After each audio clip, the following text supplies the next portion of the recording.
Buongiorno, good morning everyone. Buenos días, Elies. ¿Están nella camera di Zoom? ¿Me ves? Sì, ti vedo bene. Come stai? Fantásticamente. ¿Y tú cómo estás? Yo bien, muy bien. Por la mañana estoy muy bien, porque naturalmente ho descansato de ayer. Ya he visto el segundo día fantástico también, ¿verdad? Sí, estaba un día increíble, ¿eh? Todos los días son increíbles. Dall'inizio contigo al final con el concierto. Sí, sí, sí. Yo creo que estáis haciendo un trabajo espectacular, ¿eh? Todo el team está trabajando muy, es una cosa rara. Es very, very rare. Es una cosa única. Yeah. Es casi como una televisión sobre instrumentos de metal. Exactamente. It's the Brass TV. Sí, exacto. Yeah. National Geographic Brass. Com'è il Pireneo? Come si sta? Freschi? Pirineos está fresco, sí. Está fresco, sobre todo por la mañana, a estas horas, para salir a caminar a la montaña, es espectacular. Ci credo. Y llueve un poco, ¿Sí? A little bit of rain in afternoon, y entonces todavía un poco más fresco, ¿no? Y la verdad es que es un placer estar en contacto con la naturaleza, ¿no? Certo. Es fundamental además para nosotros, para los músicos, ¿no? Ok, stiamo provando adesso per dare un po' più di visibilità a lanciare anche le masterclass su Zoom. Scusami, su Facebook. Ok. Allora, io sto guardando il telefonino proprio per questo. Quante persone c'è? C'è la Masha, vero? Good morning, Masha. Dagli il microfono, tanto siamo tre. Non c'è più Masha? Chi c'è? Vedo un altro nome. Ana? Ana Alfonso. Sì, sono io. Ok, Ana Alfonso, buenos días. Sto qui. Buongiorno. Penso che sei spagnola. Sono spagnola, sì. Un abbraccio. Un abbraccio. E chi c'è poi oltre a lei? Nicolás Los Santos López, buenos días. A ti también. Estamos esperando de haber la directa su Facebook. Un segundo y tú puedes empezar, ¿ok? Yo puedo compartir pantalla, ¿no? Sì, puede compartir. Dice, vorrebbe compartire la pantalla, come si chiama? Il video. Screen. Lo stream, sì. Bene. Allora, io penso che tu pueda empezar. ¿Sí? Sí, gracias. Perfecto, grazie. Grazie a te. Luca. Then, good morning. I'd like to begin this class remembering some ideas of yesterday and Sunday, okay? The first idea, the most important, is the awareness, our consciousness. What is the consciousness? The consciousness is that which perceive. This is very important to play our instrument. Ana, ¿me entiendes? Hola. Perfectly. Okay. Yes, I do speak English. Okay. Hola, hello. I do speak English, so I understand you. Okay. Okay. Thank you. I speak a little English, but okay. Yes, I am show you this capacity of human being that to be awareness, to be consciousness. No, it's very important to play our instrument, our horn, trumpet, trombone, tuba, violin, etc., piano, etc. Sometimes we forget this principal instrument that is not our piano. The principal instrument is our body-mind. No?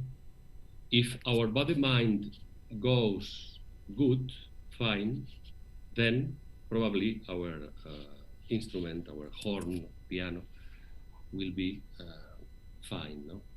Will go fine. Then the first thing is the definition of awareness. What is awareness? Awareness or consciousness is that which perceives these words in this moment, not in past, not in the future. This is our principal capacity, okay? This is a little bit a mystery because science doesn't know what is exactly, but is, no? This awareness. Then the awareness is that which perceive these words in this moment. Then awareness is that which perceive our body as well. And that which perceive external sense, perceptions. Okay, then I'd like to activate this capacity in us. Then I propose to do an experiment. I don't know if I can to share the screen, maybe. Yes? Hello? Anna? Altra. Hello? Okay, I think that is sharing, no? This screen. Then we can see 3 ideas. The first is awareness, that which perceive our body. The second is the corporal position, the body position. And third is breathe, okay? The awareness perceive 3 things: thoughts, body sensations, like joy, sadness, tensions, pain, etc., and external perceptions, sounds, colors, forms, smells, etc. Okay? Then now I like to experiment these body sensations, like joy, sadness. Hello? Yes. Then I propose you to relax your body and close your eyes. Our first experiment will be to know our body sensations.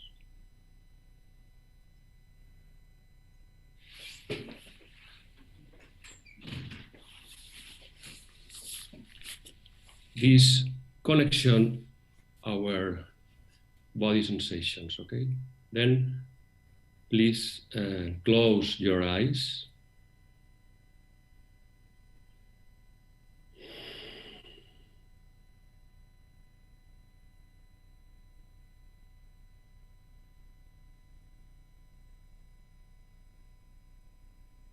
Which is our experience in this moment? I close my eyes and then appears maybe thoughts and body sensations.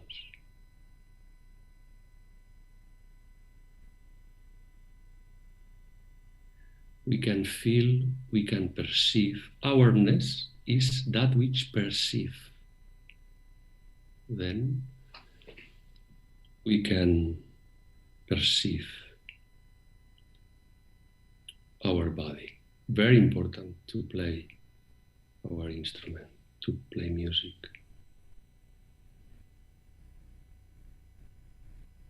Slowly we can try to perceive the totality of your body like a unity.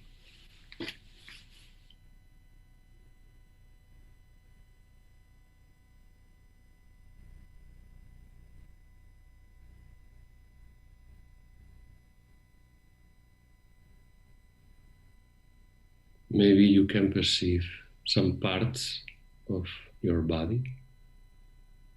Maybe you can perceive your legs.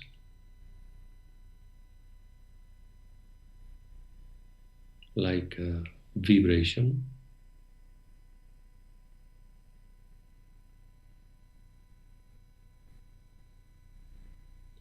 Maybe you can perceive your arms.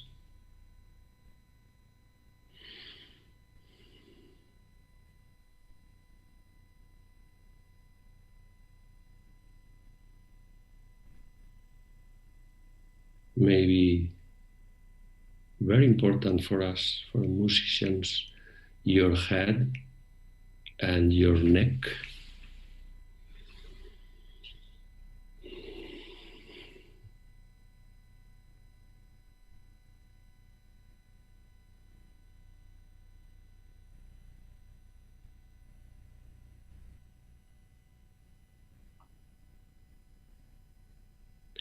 Very important, no change anything.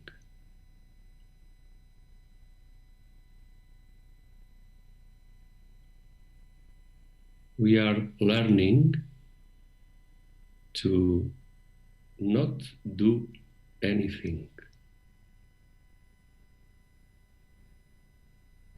and let natural our body, absolutely natural.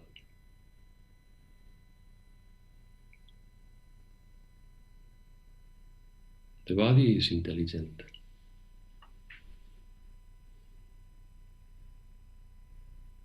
We don't force our breath. Body breathes.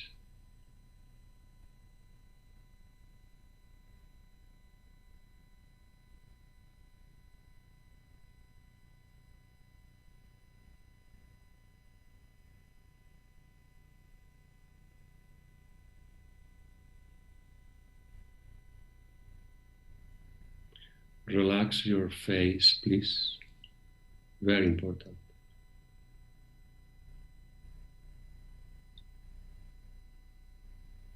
Sometimes tensions, mental tensions that are finally body tensions, it's a little bit the same, are localized in some parts of the body. This is very interesting. Sometimes in your face.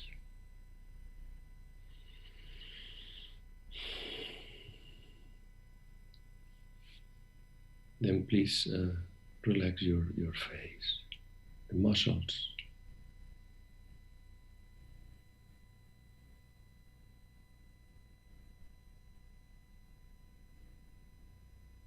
And feel this wall vibration, all the body.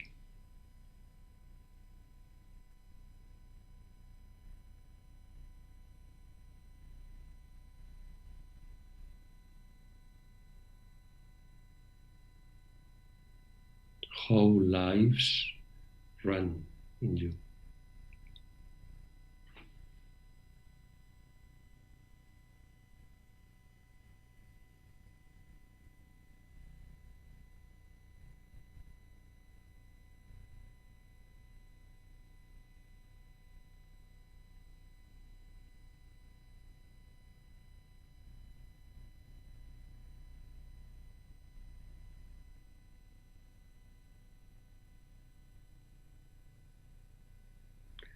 Listen, say silence.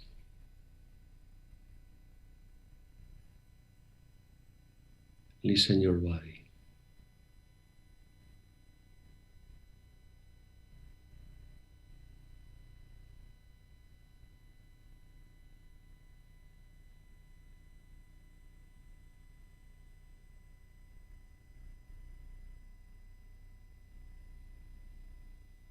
Awareness is like a light to discover our tensions, inner tensions.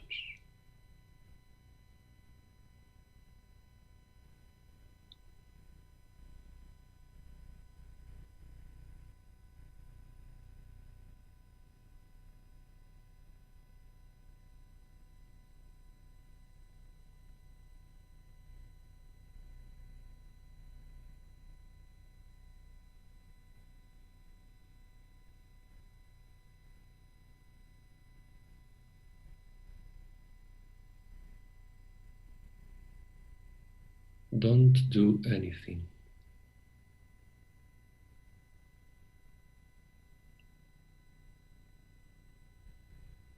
A British poet, T.S. Eliot, said in one of his sentences, "Teach us to sit still."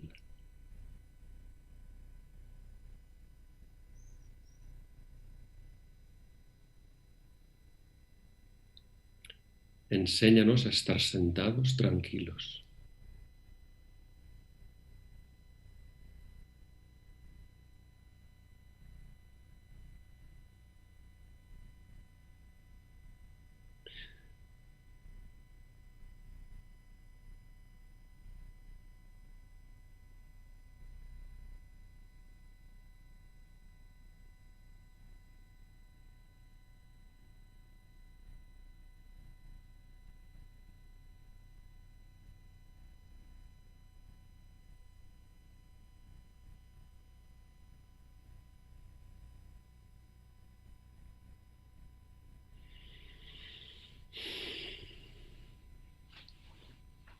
Then now we can open the eyes and we can continue this quality of consciousness, of perceiving our body with open eyes. No? And now we can begin to prepare our day, our practice day. First, the body position. The head is very important. The head must go there, back, here, not here. It's better here, okay? You can feel your position. You can test your position. How is here or here?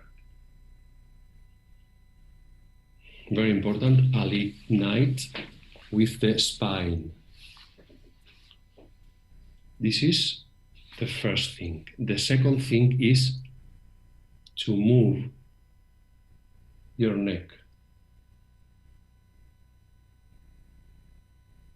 The head, no here. Always is better so, okay? So, and now this movement slowly to the right, slowly.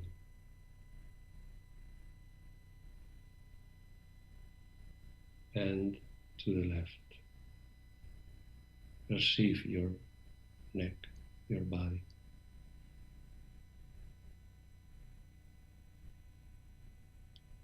Don't forget breath, breathe.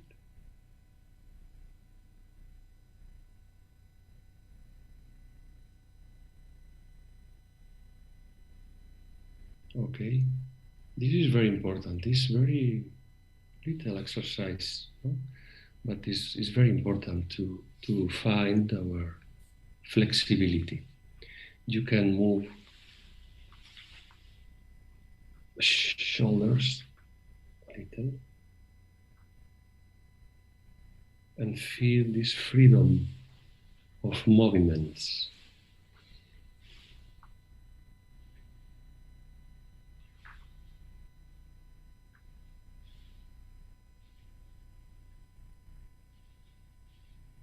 Okay. Always head here. Okay, this is fundamental. The head for to play. Okay, and then the third big thing is the breath. Breathe. We have 3 places: first, second, and third. Okay, we can send our air here first.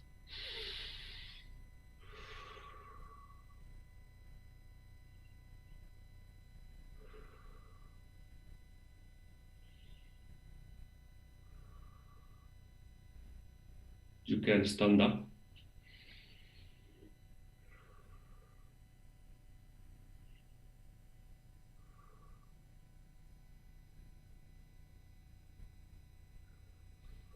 First, low.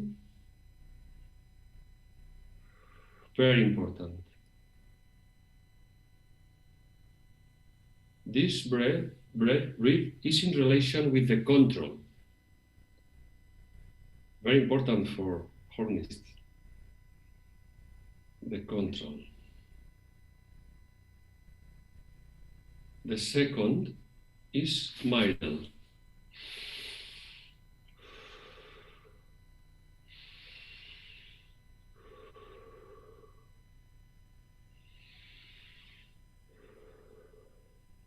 Then we can do first and second.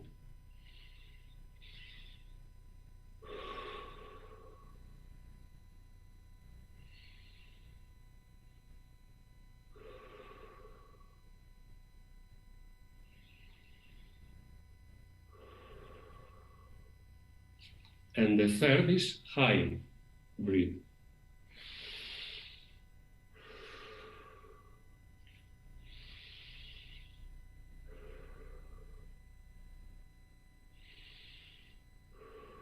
Okay, then we can do a wall breathe.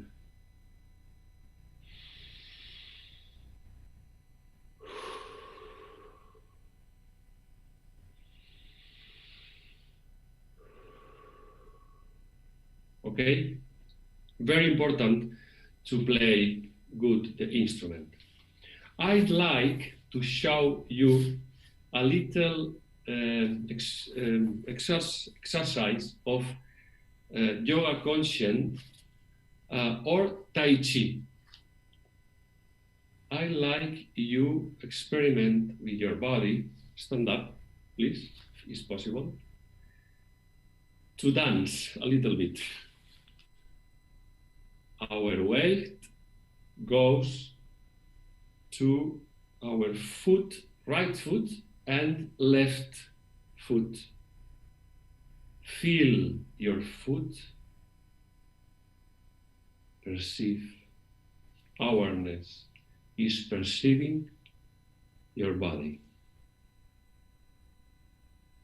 Don't lose this quality of perceiving.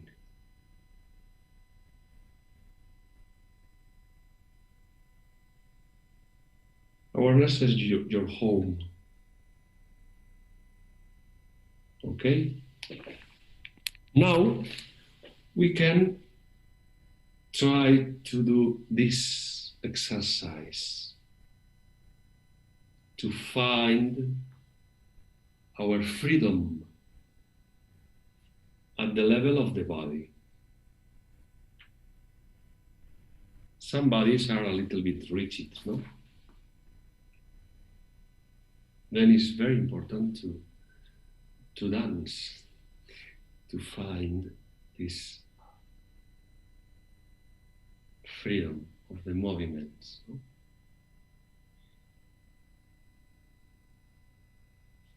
Okay, and this exercise is very, very nice for me because moves the breath.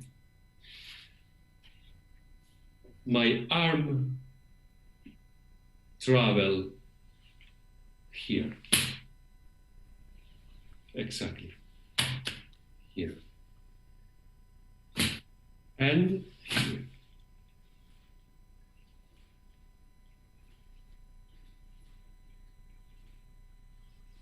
It's important to move this part.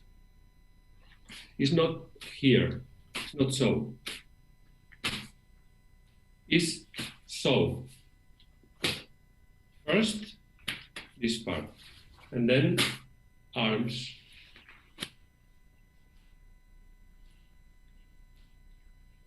Very, very freedom in our arms.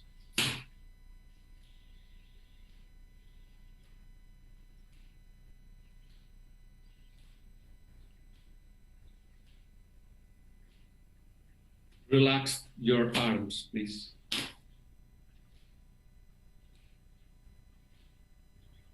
Okay. And then I like to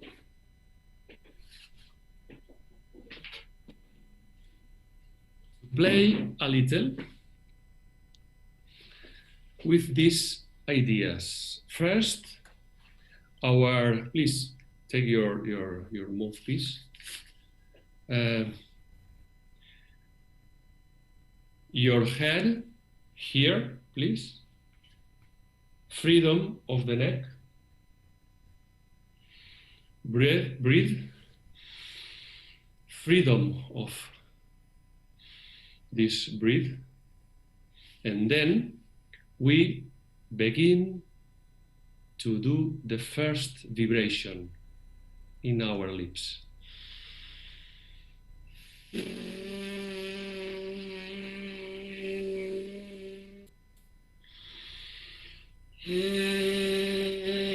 Let go your air. Don't push, please. Take a breath, breathe, and let go.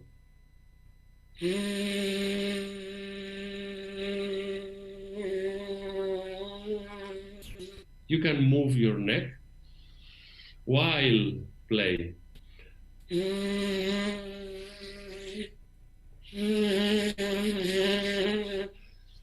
This freedom at the level of the body is very important.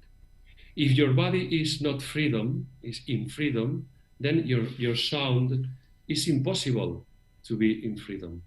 If you are playing so,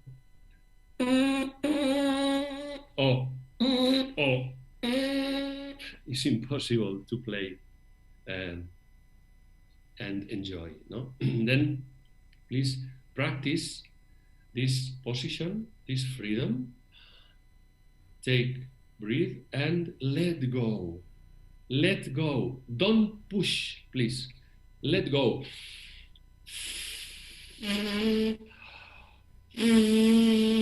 Don't.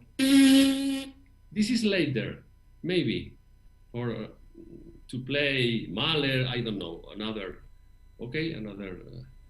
things. But now, to begin the day, it's better to begin so natural, absolutely natural, as well.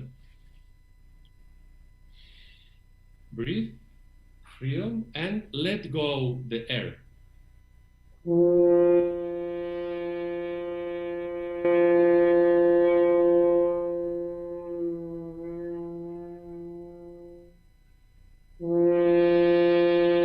Then you can find your better sound naturally.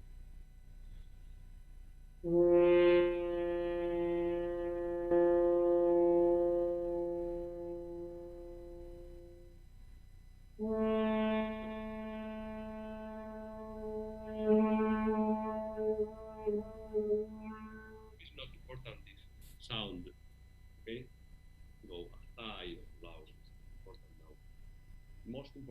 your sensation, your quality of your freedom. Lui può rimanere nella zona. You can do a little bit of bending to find this freedom as well at the level of the air. Okay? Flexibility, freedom.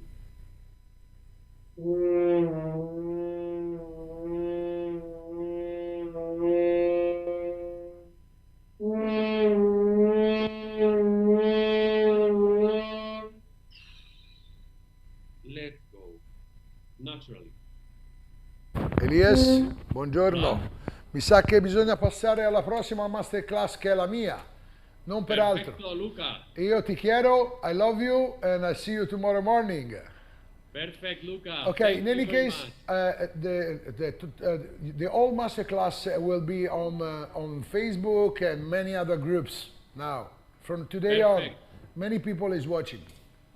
Fantastico. Ciao bello. Brother, ciao. Ciao brother. Ciao ciao ciao hermano.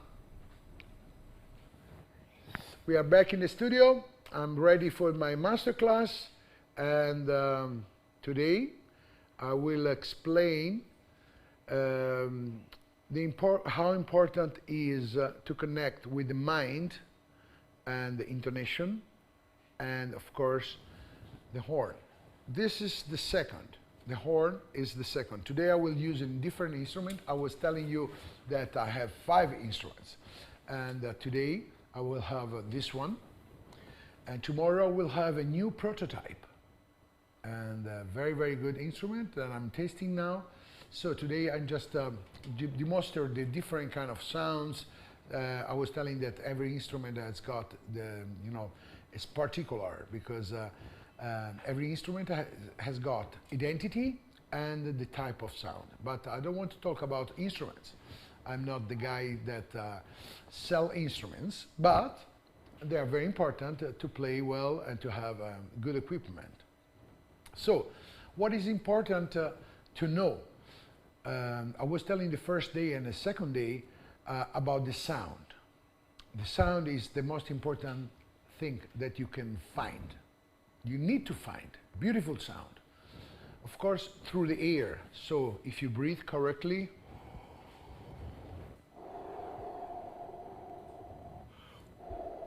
you need to feel the air on your hand, and it should be a little warm. When the air is warm, means that the speediness for the sound is beautiful. So, big breath.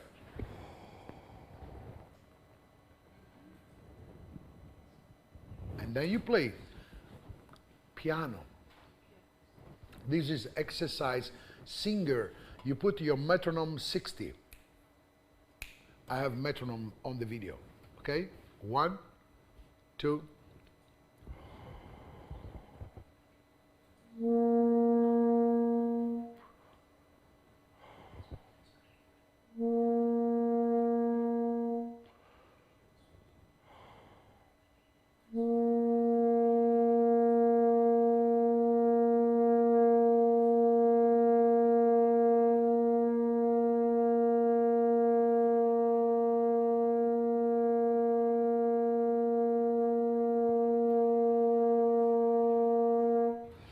Needs to stay a little bit, long tone and quality. You check if the air is going like this.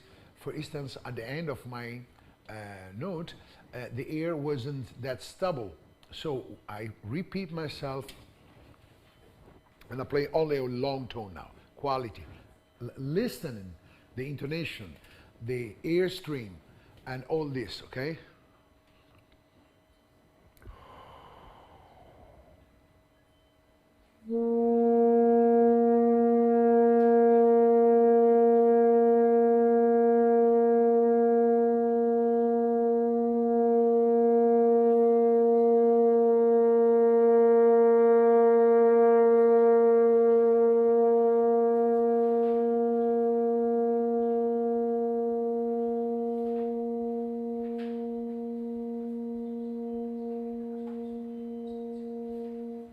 Much better, and I make a nice diminuendo. So I start mezzo piano, mezzo forte, and I went to the diminuendo. The intonation needs to be the same. So you can adjust a little bit with hand or with your mind. What is really helpful in these long tones, because the long tones are the base of playing. You can just play one time with this machine.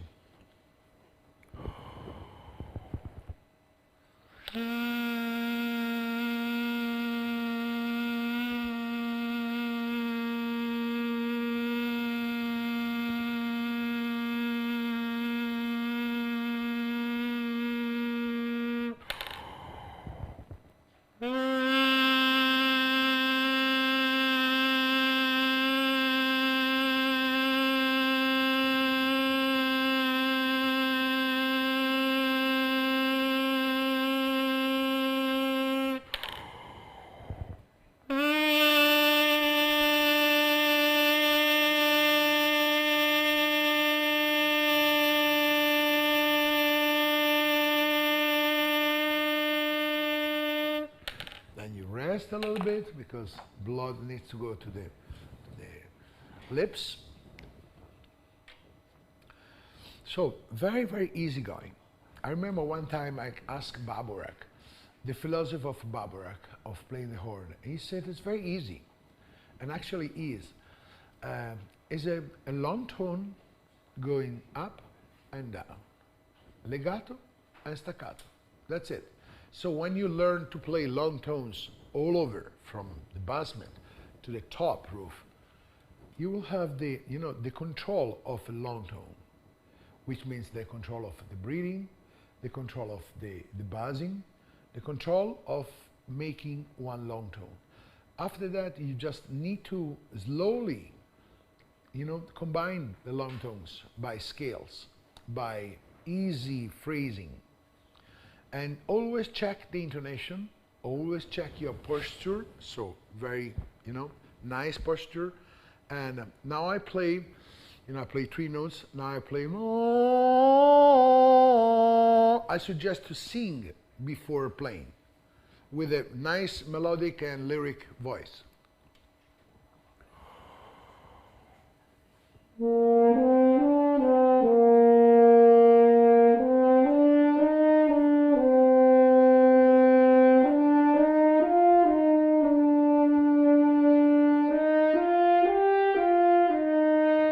When you play, don't think da da da da da. This is not. You will learn what the music is not. I mean, you will be in time. You will be beautiful sound, and you will have probably also great intonation. But what is missing of many, also professional player, is to put the music in your technique. We also use technique for the music, but rarely I heard somebody warming up with the idea of making music. So, considering Clark.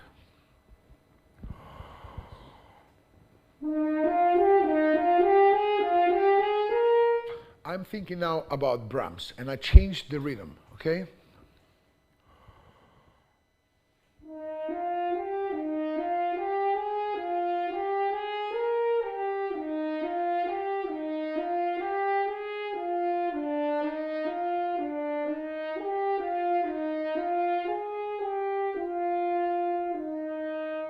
So if you think that I'm thinking about Brahms,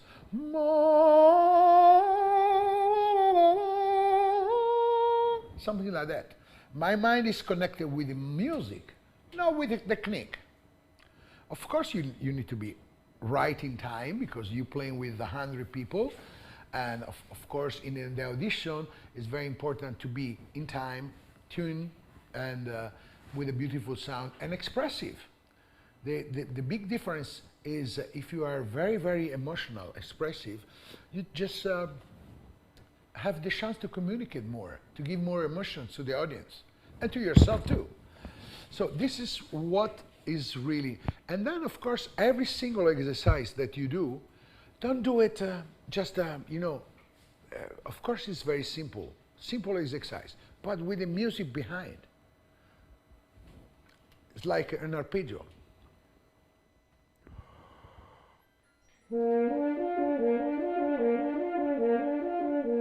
Okay, very simple. Think about Vivaldi and obbligato, basso obbligato.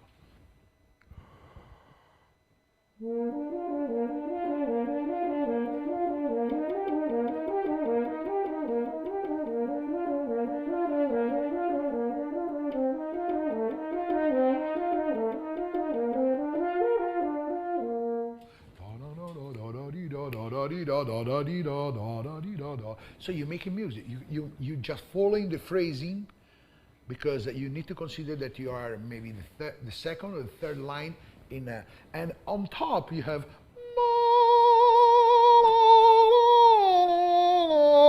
B flat major. I don't have a partner now, but I would show you if I would have somebody playing beside me. And normally we do this with my second horn. And he's playing this, and I'm playing melodies, and the other way around. Okay, this is very important to have a teamwork with your section. And of course, we do it with the old section when we need to have a great speed up to play great music. And what else? In the arpeggios, okay, we need to vocalize like a singer. Don't play da da la la la la la. It's boring, guys. It's really boring to play like this. So you're thinking that is like Wagner. You think you're beginning very, very kind of dramatic, suspicious, and then you just made up the phrase and you go back.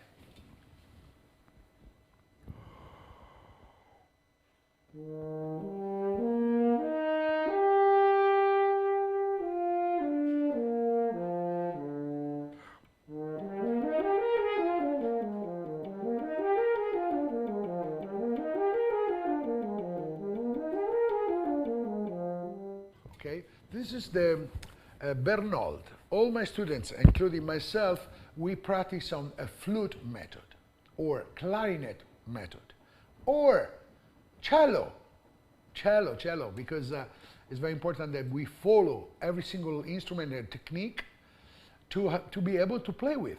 The horn, of course, is the only brass that needs to play with every single section, with the strings. Held 11, the finale of Held 11 is with violin, so you cannot sound that loud. In any case, it's not loud. So you need to mix you need to have many prospects of playing.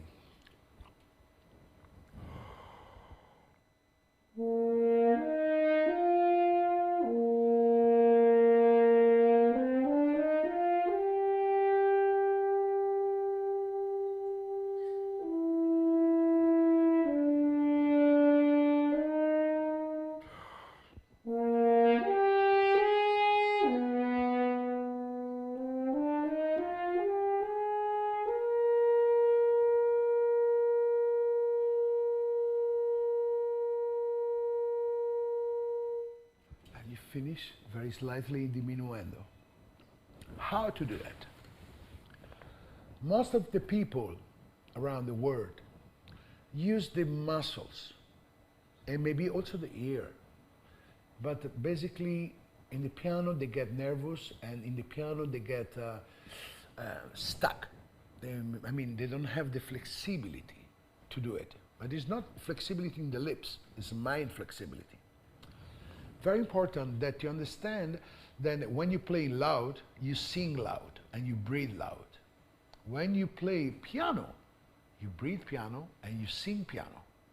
This is also very good for her because we have somebody in the team that I have to teach. She's an oboe player, Emilia. Most of the students know Emilia. And yeah, this is very, very helpful for all wind player. And I learned most of this by wind player, not from the brass, because I was playing 10 years in the Italian wind quintet. And when you play with the wind quintet, you need to be fast and flexible and very, very, adjustable. You need to adjust very. And what I learned from flute player is that you need to make scales with no tongue.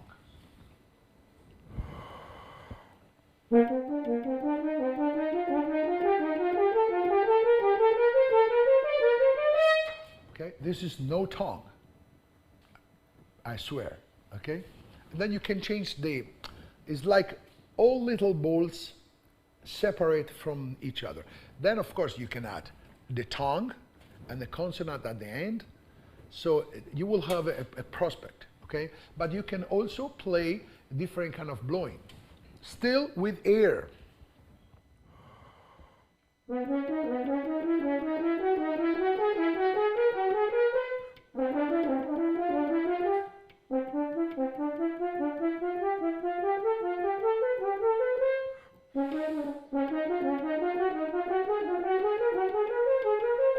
Etc. Then I can make a very like whistling. This is more kind of an England playing, and I love it. I grew up with Dennis Brain, Alan Sewell, listening to all the big disc. We call it in Italy vinile. Then the CD, and now everything is online. But you know, Barry Tuckwell also influenced me very much. And this kind of sound, very, you know, dark but bright at the same time with the light on it. They say in Germany Spannung, okay, Spannung of Tonspannung. So you need to consider that if you don't make this every day, it's like let's make a Clark once again, okay? Only air.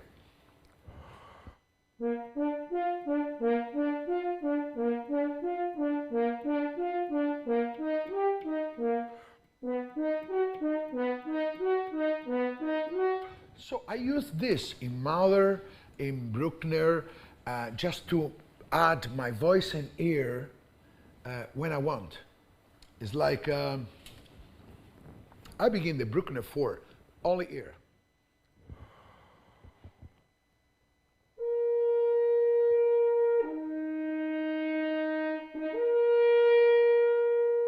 You see? Ta, and then I close. I don't adjust here. I close my singing. And please practice in this way. Most of you that do not want to sing, and most of you doesn't know, unluckily, and I'm telling you, I suggest you to follow this. You don't know how to express things. And if there is, of course, a difficult passage, play 100 times.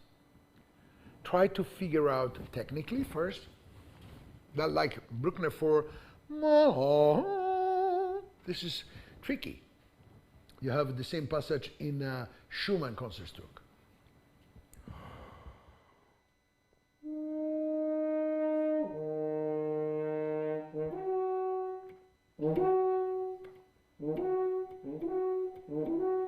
You need to repeat this passage minimum 1,000 times before going to the orchestra and playing well. So.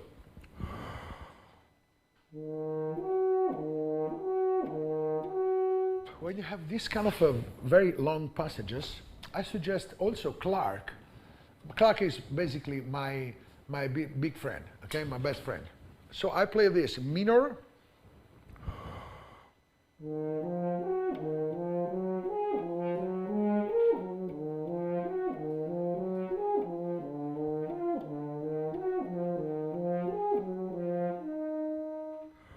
So you have the custom, the habit to play this kind of changing, okay?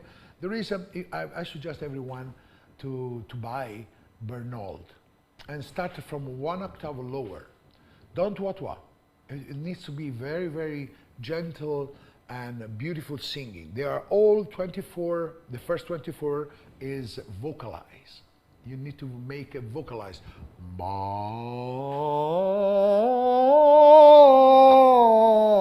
Then you change it.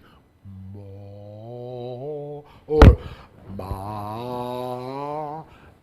If you open, you have more air coming out. If you play everything is in the same way, I'm sorry, you will have only one sound. There is terrific player around the world, much faster than me, much better than me. But I only learn one thing. When I play in front of a conductor, and they like me very much, including Zubin Mehta, I know that I can give something more than somebody else. It's not a game, it's not a race. I'm first and you're second. I try to give passion, to give love for the music. And with this system, you will really have a unique kind of playing, unique kind of sound. It's very important that you learn this and you practice every day to become a better musician. You know, you never stop learning, and every day you can have the chance to learn from anyone, from a clarinet player, from the string, from the bowing of the stringing. When you watch the string and say, oh wow, they are détachés, you know. So you just imitate the string.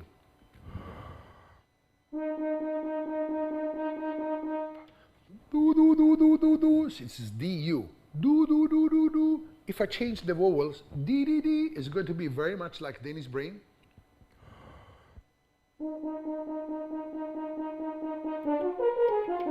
And then you go, okay?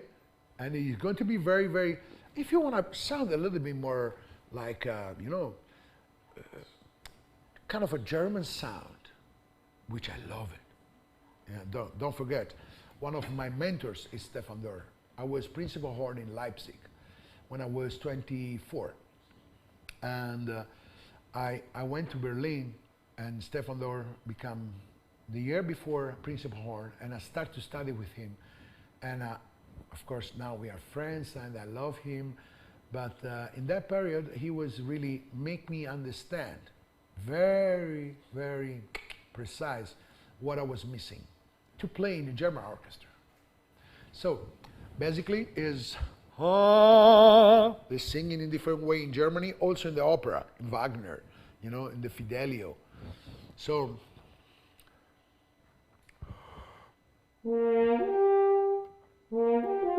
this is Frank Sinatra. I'm joking. Okay, Mozart 3. Look how I breathe. See, the mouth is ha, ha. So I will have also the resonance here and resonance here, all open.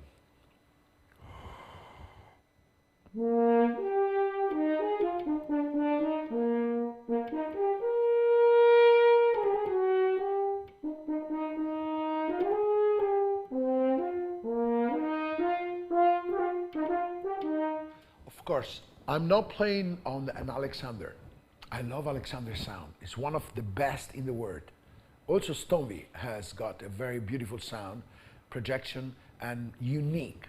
You know, there is so many brands, and these brands fit your imagination. Why? It's like the horn that I will try tomorrow. Very similar to a Steve Lewis or a Rauch. I played several years a Rauch. It was the Rauch of Stefan Dorn, he sold me. And what is really important that you know is not the brand, is what is the effect that you have with the instrument. It's like women's. They are beautiful, but maybe one you fall in love. And that one, you need to buy it, not the woman, but the horn, okay? With the woman, you need to love both horns and your woman. And if I consider all my horns as a lady, my lady, so I have 5 ladies. I'm sorry, but I need it for the colors of the sound. I play, you know, regularly in my orchestra opera, so I need to sing. We play symphonic, so I need to have equipment for the symphonic. We play Baroque music, so I need to go high, very high. And I play as a solo, and chamber music, and jazz. Okay, so I finished my master class. The last 2 minutes become with a little improvisation based on Johann Sebastian Bach.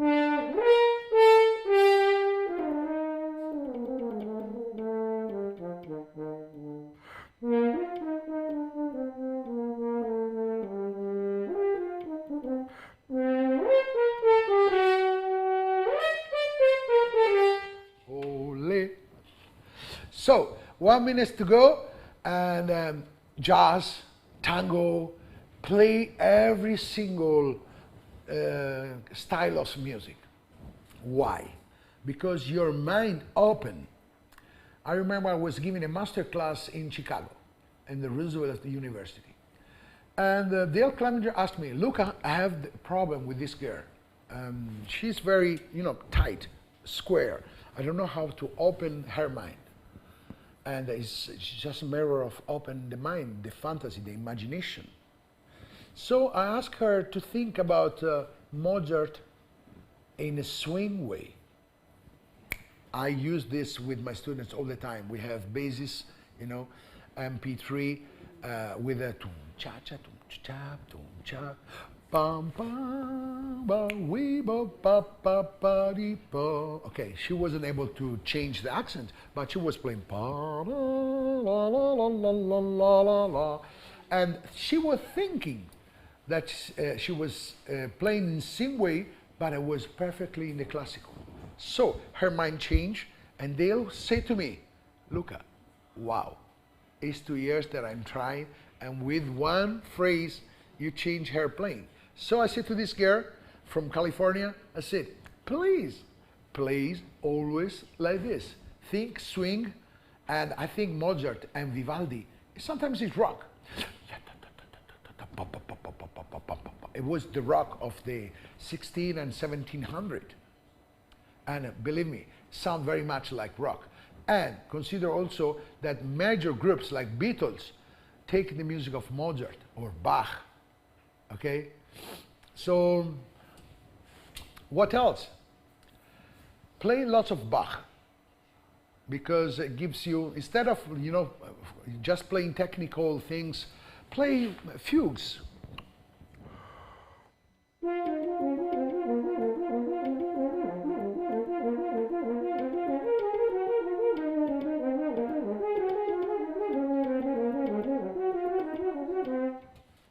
And this gives you the flexibility. Give you the flexibility to enjoy your music, because it's very, very important that you enjoy first. Music and playing the horn, you need to enjoy first. Thank you very much, and I'll see you tomorrow morning. And now we start with a master class of Gabriella Rania.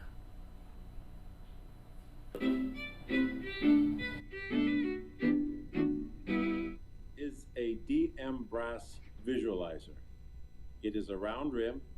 You put it around your mouthpiece, and you get your mouthpiece.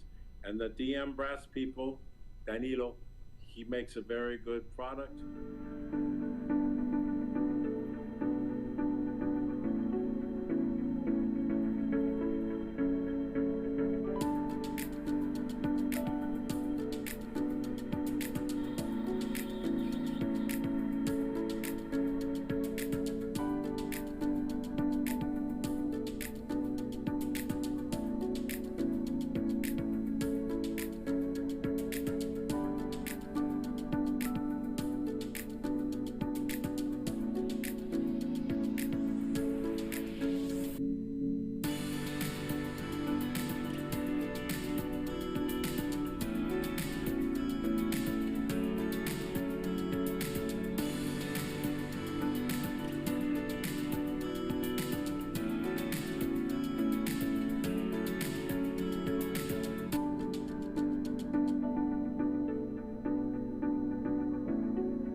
Buongiorno, buongiorno Tania. Buongiorno Luca. Come stai? Bene. Molto bene. molto I can bene. see that you are feeling, even if you get lost in the middle of Florence, but this happened, you know. You are Things not from happen. here. Okay, but it was a nice walk and I believe. I mean, a little sightseeing tour, unwanted Exactly. sightseeing You tour. saw, you saw some other parts of Florence that you probably didn't Yes, see before. yes. I don't know which part it was, but it was very nice. So, as usual, now we launch. Gabriella. Yeah, she's there. Lo vedi che- Gabriella? Okay, Gabriella Rania, and for the mental coach and life coach, buongiorno, benvenuta di nuovo. Scusa, non fare la regia. Sai perché? Perché se io dico Gabriella bla bla bla bla bla.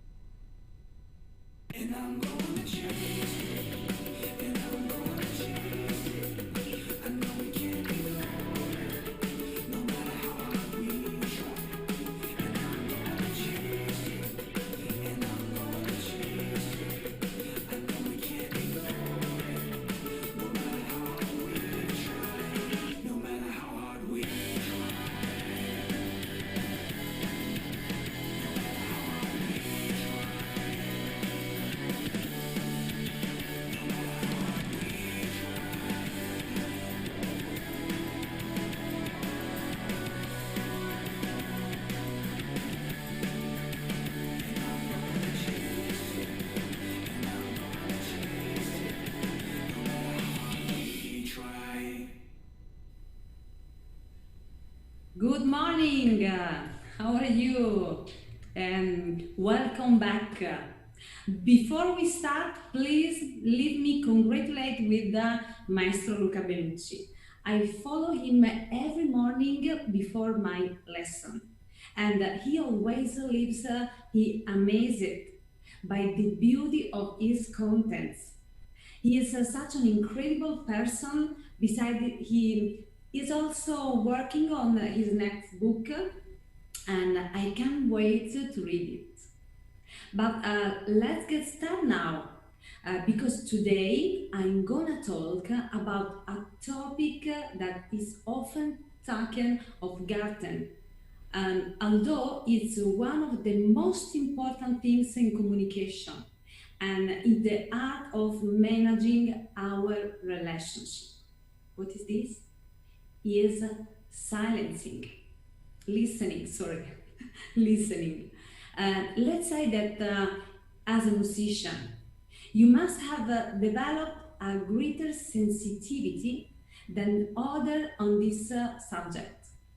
And I'm sure that your ear is very well trained in listening to all melodies. You have trained it for years, and many of probably today can even reproduce a song by listening to do. Maybe not right, but maybe you need to do a few tries first, but you have a good ear. This is sure. Yes or not? However, training your ear to music is not the same as even being trained to listen to the rest of the world, to conversation and to yourself. We have been talking about communication so far, and in communication you have words, but what do you have inside in listening? Yes, silence, words, it depends. I'll tell you what there shall be instead. Often, when we communicate with someone and they speak to us, we listen. But we don't while listen to our internal dialogue at the same time. You speak, and while I listen to you, I formulate thoughts. Think about it. You are just doing it right now, and I speak, and your internal dialogue is saying, yes, it's true, or wow, I hadn't noticed, or yeah, obviously, and so on. Our internal dialogue almost never stops. It also obsesses us at night in our dreams. The problem comes from the fact that often listen to ourselves while someone is speaking, prevent us from listening completely, or the so-called active listening.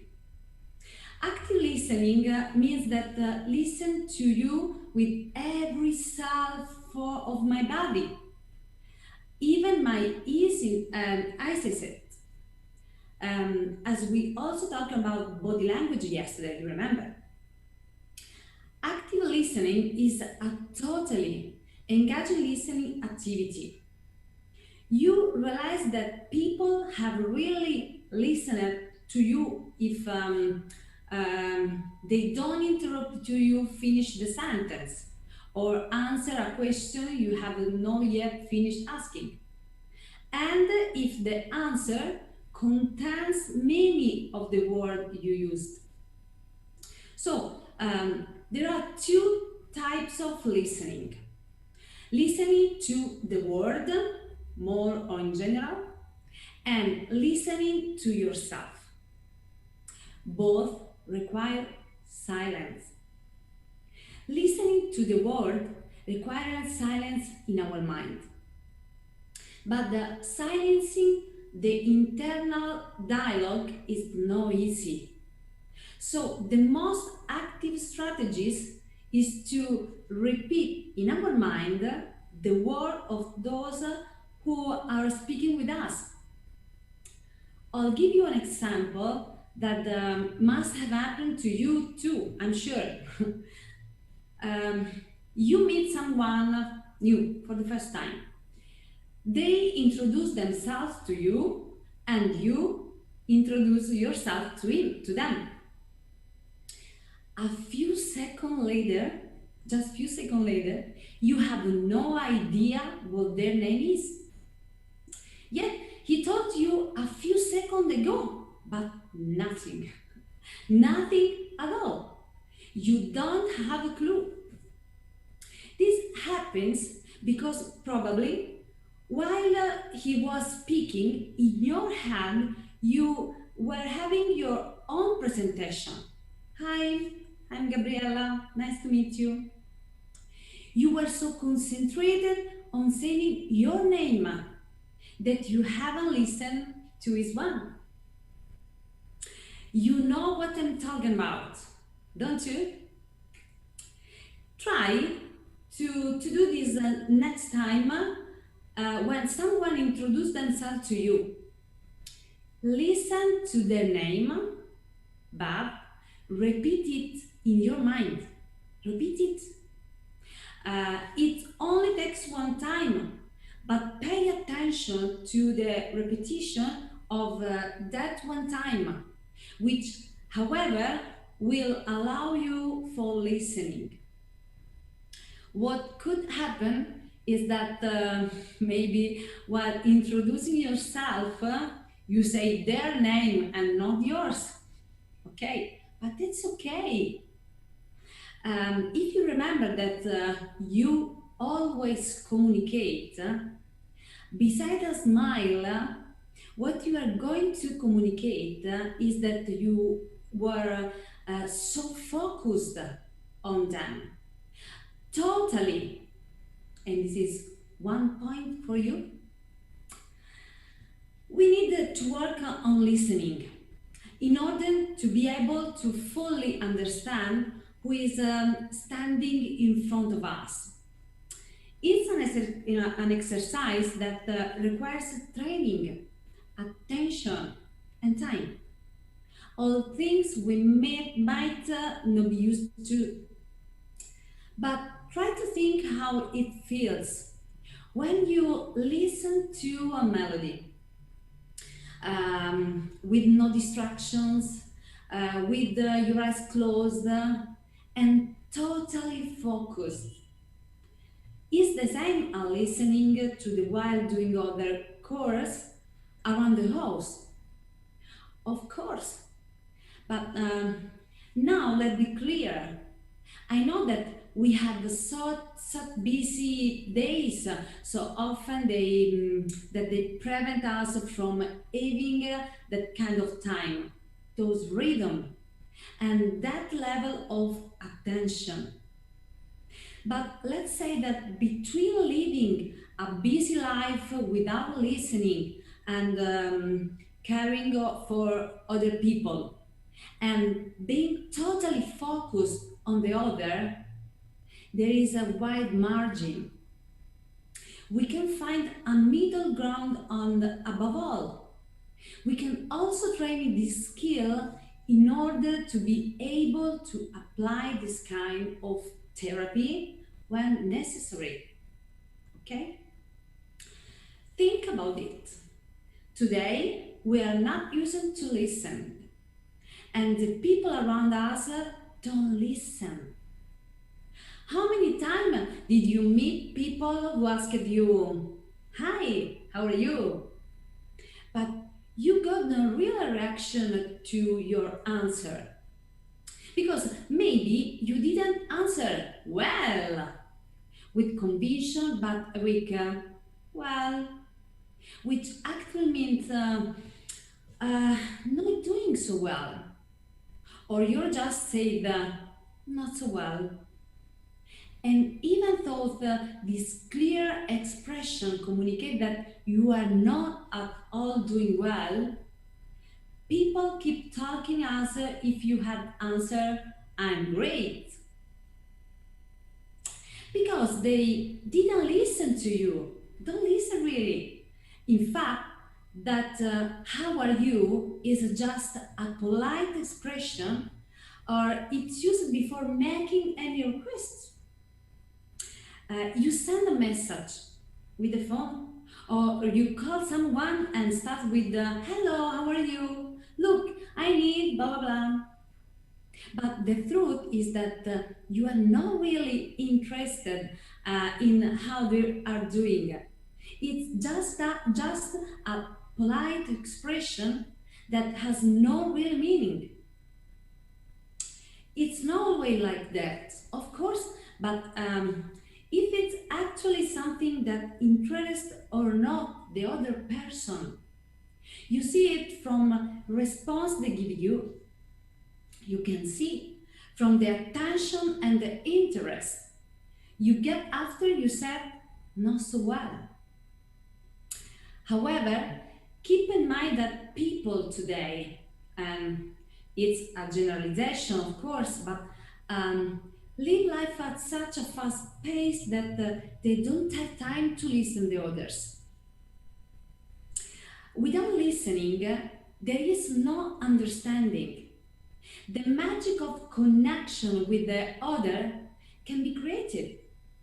And without this magic, the possibility of having a real influence on that person or in that particular circumstance disappears, of course, right? Please remember, if you want to guide someone effectively, a colleague, maybe a friend of yours, your life partner, your children, first listen to them, then understand their model of the world, and then guide them with leadership. These are all topics that we'll see together during this journey, but it's important that you start memorizing, listening, understanding, guiding in the same order.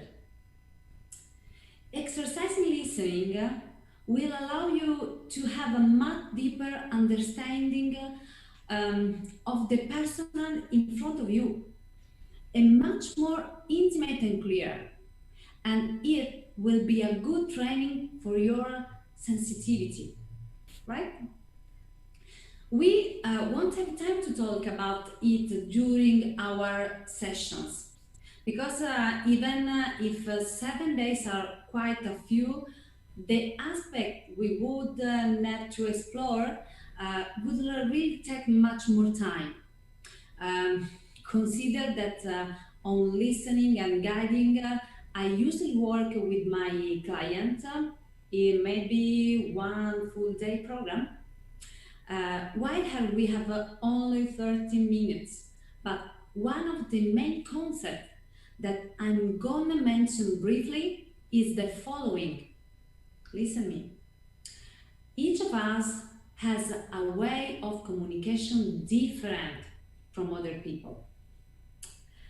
Neuro-linguistic programming codes 3 macro groups, and each of these groups follow different rules from each other. There are visual, auditory, and kinesthetic. This rule is based on the way each of us uses their 5 senses. We have them.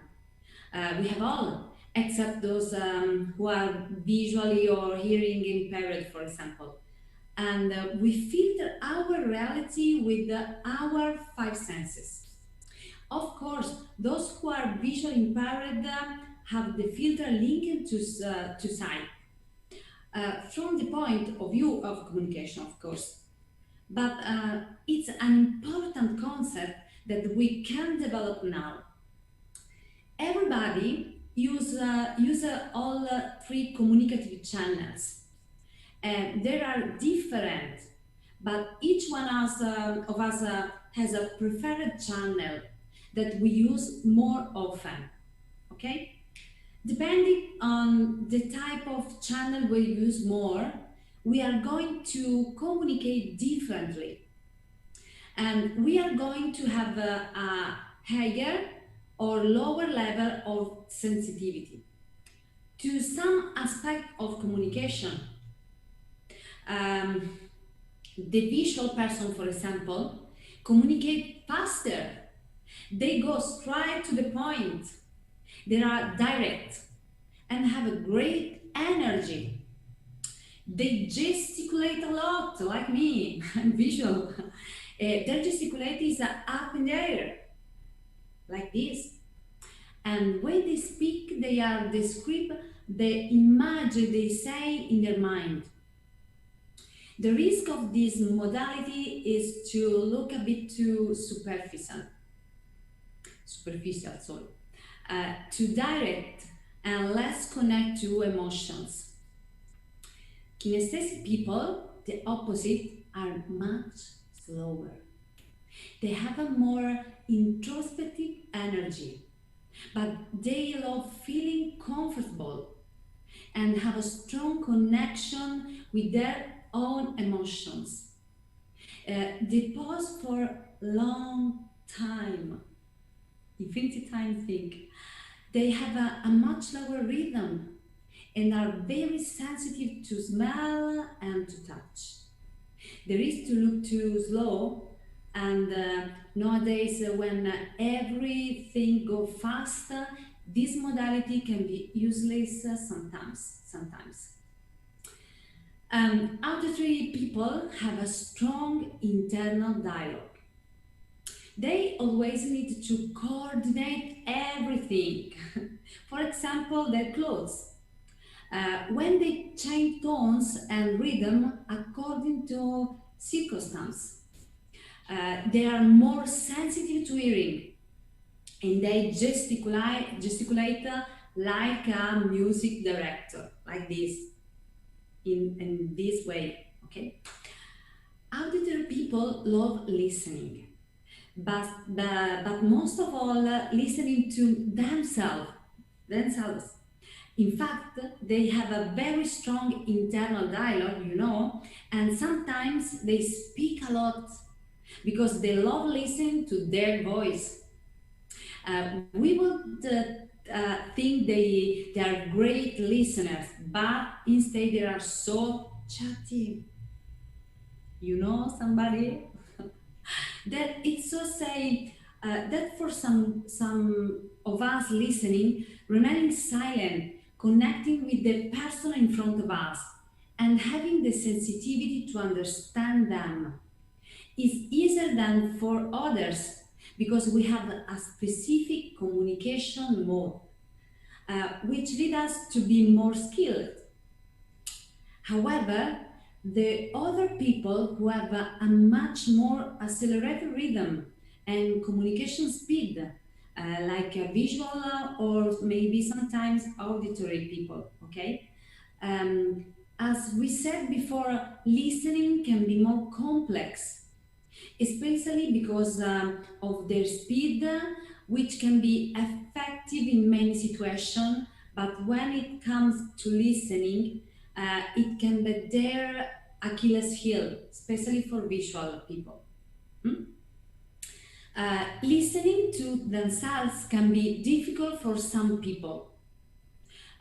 Visual, the best, is very hard for him, but they are poorly trained to connect with their emotion.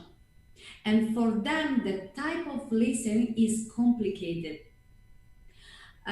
In general, I guess that no atypical problem of musician, I think. One, on the contrary, sorry, the problem perhaps for those who love music so much is that they have trained their inner sensitive in listening and are maybe less trained in guiding other people because it's more different. It's still a generalization, but there is a chance that if you are used to having a relationship between you, your skill as a musician and your instrument, that connection is simple, mainly because you have trained it for years, but it inevitably follows very different laws than the relation ones. Okay, just because it's more different. Imagine, just as very music as is rhythm, every kind of communication with the world follows a rhythm. And just as very good musician change rhythm in different moments. So the conversation with people. As a good musician, your ability is knowing how to go from one adagio to an allegro, and then suddenly move on another adagio, for example, and have the sensitivity every time to change your energy, your expression, your physiology, and your emotion. In managing communication with others, we need the same skill. However, while one kind of communication can be very well trained because we have studied, the other one, the one with people, is often led to chance, to our spontaneity, to personal sensitivity that, unfortunately, is not always enough. So, my suggestion today is the following. You have been learning for a long time and continue to study hard to improve your skills as a musician. And this makes you more skillful, like in this moment with the Italian Brass Week, okay? You are more competent and confident every day. The rules for managing yourself and others are the same. Can you improvise? It depends. Would you improvise in music? Maybe today you would. You are so good and competent that you can afford improvising spontaneously. Now, but what if I improvise without having studied any music? If I took a random instrument and without the slightest knowledge of the instrument, of the score, and not even of the musical notes, I began to strum just like that. Do you have any idea what would come out, horrible, I think. I'd rather not even think about it. What I wanted to say is you can improvise only if you first become skilled, if you first know the material, know the fundamentals and the instrument, then and only then improvisation will be probably result in a nice melody, not before this.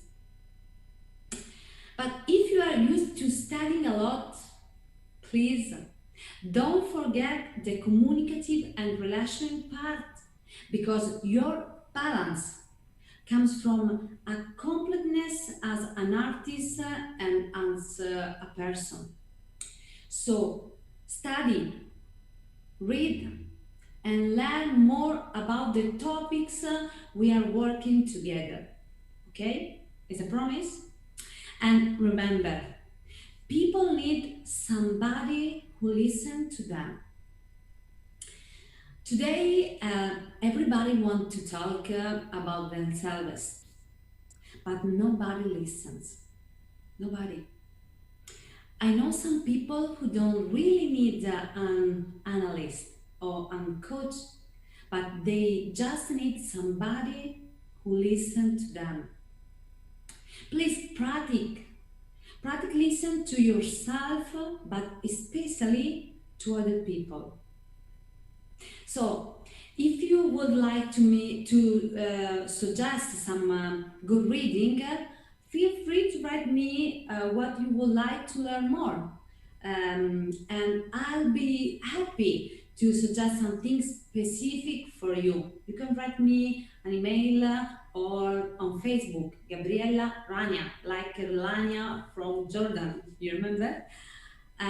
So, thank you guys. I'll see you tomorrow and we'll talk about a very important topic. I think the best, emotions. I'll explain you how to manage them in many situations. It's very important for everybody, but especially for you, believe me. So, Luke and Tanya, are you ready? Yes, we are ready, and thank you very much again for your wonderful coaching. Yeah, thank you, Gabriele. It's always a pleasure to listen to you. Thank you. So,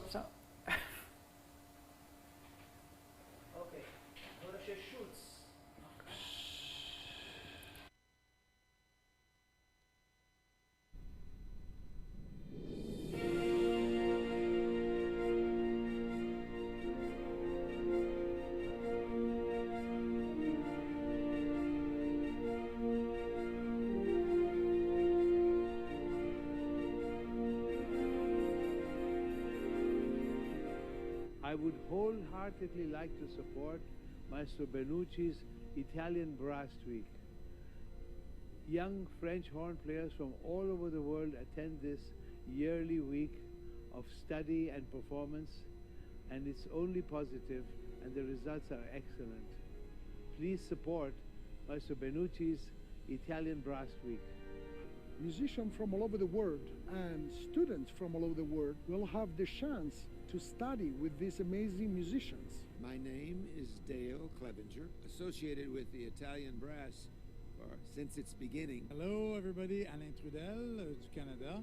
This year we will have a special edition and we will crowdfunding to help your dreams. We also have a dream to make it become reality. This is our mission, to give the wings to the talent from all over the world.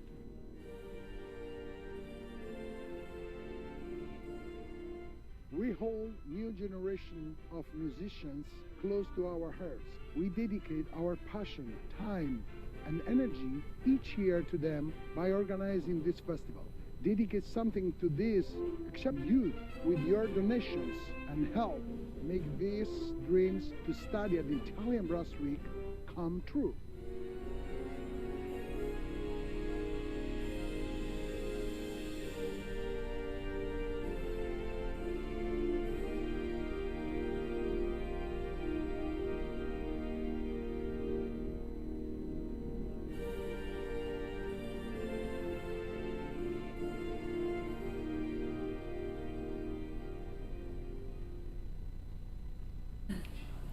Sehr schön.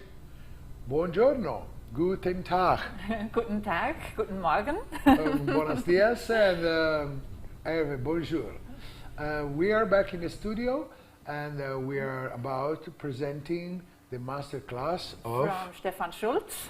Yeah, Stefan is an old friend, good friend of mine, and he's the bass trombone from the Berliner Philharmoniker.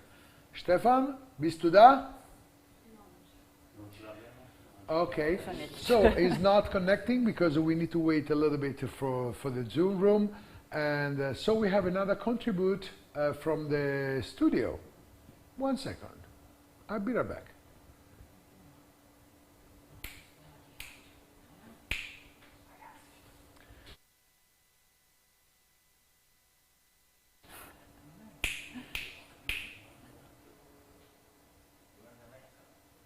Sì, va bene.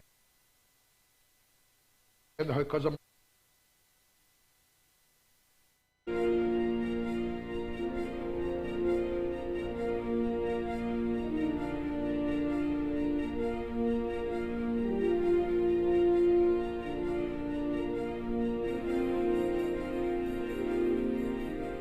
I would wholeheartedly like to support Maestro Benucci's Italian Brass Week. Young French horn players from all over the world attend this yearly week of study and performance, and it's only positive, and the results are excellent. Please support Maestro Benucci's Italian Brass Week.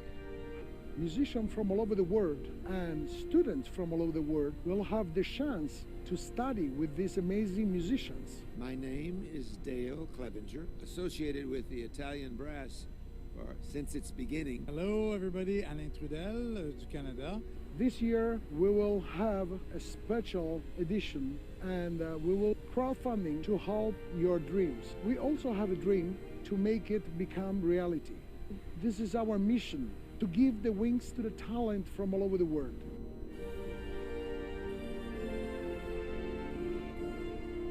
We hold new generation of musicians close to our hearts. We dedicate our passion, time, and energy each year to them by organizing this festival.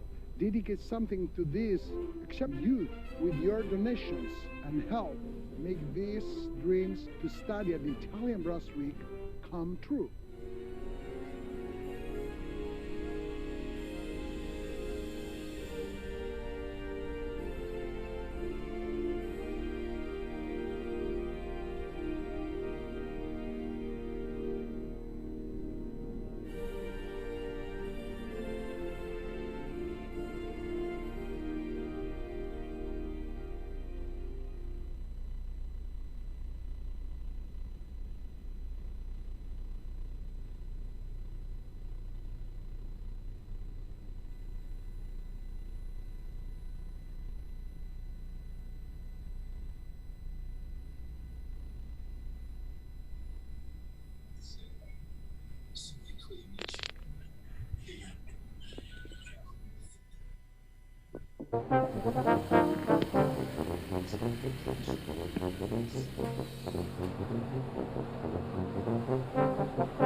proviamo.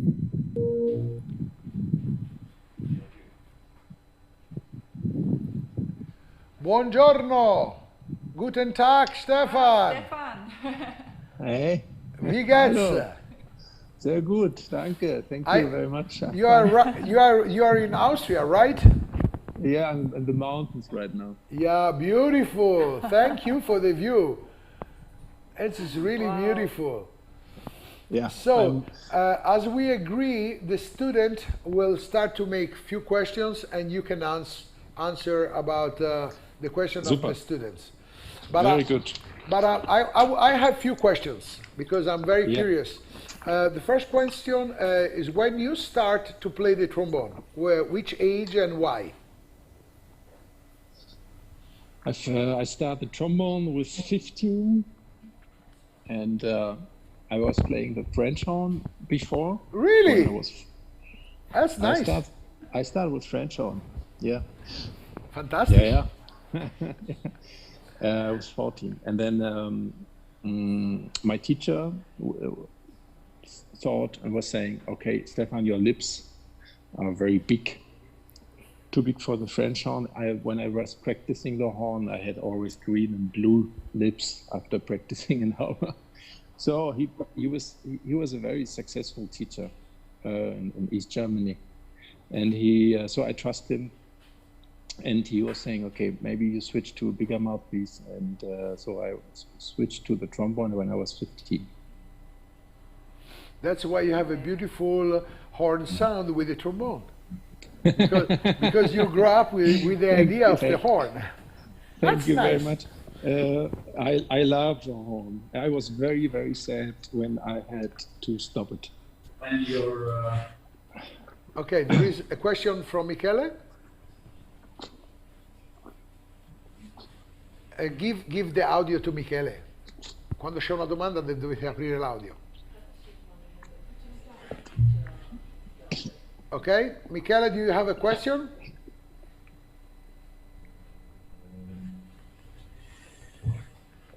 There is anyone that have a question? Yeah, because they're all there. I can see all the kids, but in any case, I keep going. Please, students, be ready to have a question. This masterclass is question and answer. So il maestro Schulz risponderà alle vostre domande se voi le fate, altrimenti le faccio io. Stefan, how long you have been playing with the Berlin Philharmonic, and how is to play with them? It's hard to believe that I'm already in the orchestra with the Berlin Philharmonic since 18 years. I started 2002. I started on the second trombone. I came from the State Opera where I used to play the bass trombone. And then there was a free job in the Philharmonic. I was 32 and I was thinking, okay, you have to do something. And of course the orchestra was a big dream, but it was more, let's say, a try. I was not expecting anything. I was thinking, okay, Stefan, you have to do something. Go to the audition. Try. Let's see what's happened with the tenor trombone. And psychological wise, it was maybe very helpful because everybody knows me as a bass trombone player, and to make a tenor trombone audition, I can remember my colleagues were a little surprised. What are you doing here? So I was trying it, and then I was in the final round. I had to do a second audition. I think the same persons were in the final round again, and finally I got the job. And then I played, I think, for 2 years there the tenor, and then my former colleague Siegfried Zieslik got retired, and bass trombone was open, and I did another audition and another trial for the bass trombone. So I think around 2005 or 6, after 4 years in the orchestra, after 2 decades of trials, I finally was, let's say, fixed member of the orchestra. And it's hard to believe. I mean, the time is running, 18 years, hallelujah. Okay, and another question that I'm very curious because we all grow up with idols, and normally this kind of people, for me, was Hermann Baumann in Germany and Dirk Clevenger in Chicago. Completely opposite playing, but both very, very interesting for my vision of playing. Which is your idol when you grow up? Who you study with and who you listen to? Mhm. I still have my idols, and I still think that imitation is the most it's the most natural way to learn. And so I still have my idols. But when I was younger, I was more concentrated on the brass players. It was, I think Luca, you and me, we had already this conversation. It wasn't the same like you. For me, the trombone section from Chicago was, and still is, unbelievable, great experience to listen to them. I had many, many lessons with them. Of course, listen to everybody, and still, I mean, like Charlie's playing now, still, it's unbelievable. He's my big hero, Dave Taylor. I'm a big fan of Dave Taylor, and trombone-wise, as old as I get, as more let's say my heroes are nice, famous singers or string players, and I try to find the idea to let's say, find some inspiration from them. And beside the trombone and the brass world, which is the? I mean, everyone has got, of course, idols, but the musicians that affect, so like singers or pianists and violinists. You know, the young players, and we was exactly the same. We was very concentrated on brass playing, but I would like to know what kind of music you listen now, and you know, in the last 10 years when you just grew up as a musician, and what affect you more? I listen to all kinds of music. I like all styles, more or less. But let's say I'm a very big fan of Christian Gerhaher, the famous baritone. He is, for me, he's just unbelievable. I bought all his CDs, and whenever I have the opportunity to listen to him when he's coming to Berlin, I try to get a ticket for the concert. He's my big, he's unbelievable musician, and technically, also if you have the time, you should check him out, Christian Gerhaher. And as well, his pianist, Gerold Huber, is unbelievable. The way they play together is so connected. This is really music on the absolute highest level for me. But there are many, many more. I have the luck that we have with the orchestra super nice soloists. We were playing Stravinsky violin concerto with Kopaczenskaya, unbelievable. So there are so many good musicians, and great, of course, with great technique, but so expressive musicians. I could tell you names, but I would probably forget a lot. So let's say Christian Gerhaher for me is the absolute biggest inspiration.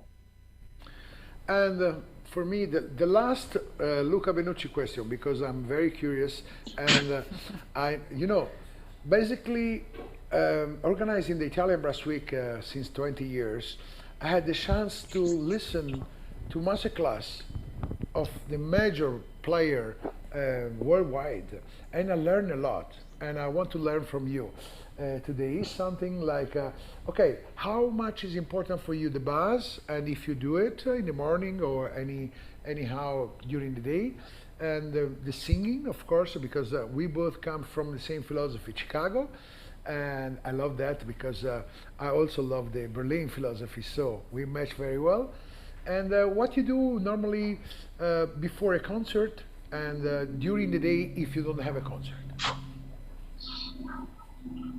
Okay, what I'm doing during the day when I have a concert, I start with this. Normally the days when I have a concert, I try to keep really free for the concert. As you know, like you, I'm teaching, I have my students, I have a full trombone class, and it's not always possible, but I really love if I can have we have 3 concerts a week. And let's say on the first day of the concert, on the day of the first concert, we have the rehearsal in the morning.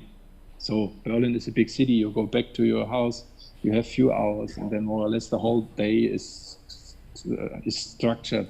But let's say if there is a Friday and there is no audition in the orchestra and no student, and I really have time for myself and can have a nice run and have time for warming up, this is the perfect concert day where I really can focus. It's not so often possible because of, yeah, we have our work, but so what I want to say is I like really much to really keep fresh from my mind for the concert. I was doing this different years ago when I was younger. I think I was just playing all the time and teaching all the time and going to the stage. But I find out for myself, if I'm fresh, I enjoy the concert much more. Everything is so much more with love, and it's not so much just playing your notes as good as you can. It's really the concert is a big happening, and so we're getting older. We want to enjoy more every moment, and that helps me. So what the other question? Sorry, you have to help me. It's the concert day. Yeah. So my warming up thing. Yeah, the buzzing. Yeah. Yeah, the buzzing or singing or whatever. Singing. I do my basics, which include lip buzzing, breathing exercises, mouthpiece buzzing, since I was in Chicago. This is now as well, a few years ago. I do this every day. I'm a big fan of this. I teach this as well. I don't teach so much the lip buzzing, but if it works, I work with the student. If it's not work, I let it. I like very much to work with a mouthpiece. I love very much to sing for myself or with the students. Clap the rhythm with the hands. Make sure that the rhythm is on the right point. So let's say the way I try it for myself is to find the best solution how I program my computer here with the notes I need, with the sounds I need, most to 99%, of course, with the musical phrase. If I once know how I want it, how I want the phrase, this is what I repeat again and again. Away from technical things we all have to do as a brass players. This probably we are all more or less sitting in the same boat and doing the exercises we all know. Okay, thank you very much. Now we're starting with the question of the students. Maybe you want to read it? Yes, we have a question from Michele, who is asking, what do you want in a person to take him or her as your student?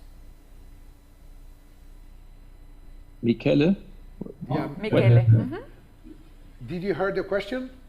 No. No? Okay, I read it again. What do you want in a person to take him or her as your student? So, okay. Thank you. Well, difficult. This is difficult to say. I have the luck that I have since years very talented students. Some of them are very, very talented, some of them talented, but everybody is definitely a talent. But the most important thing, and this is why I make this let's say, difference between talent and talent.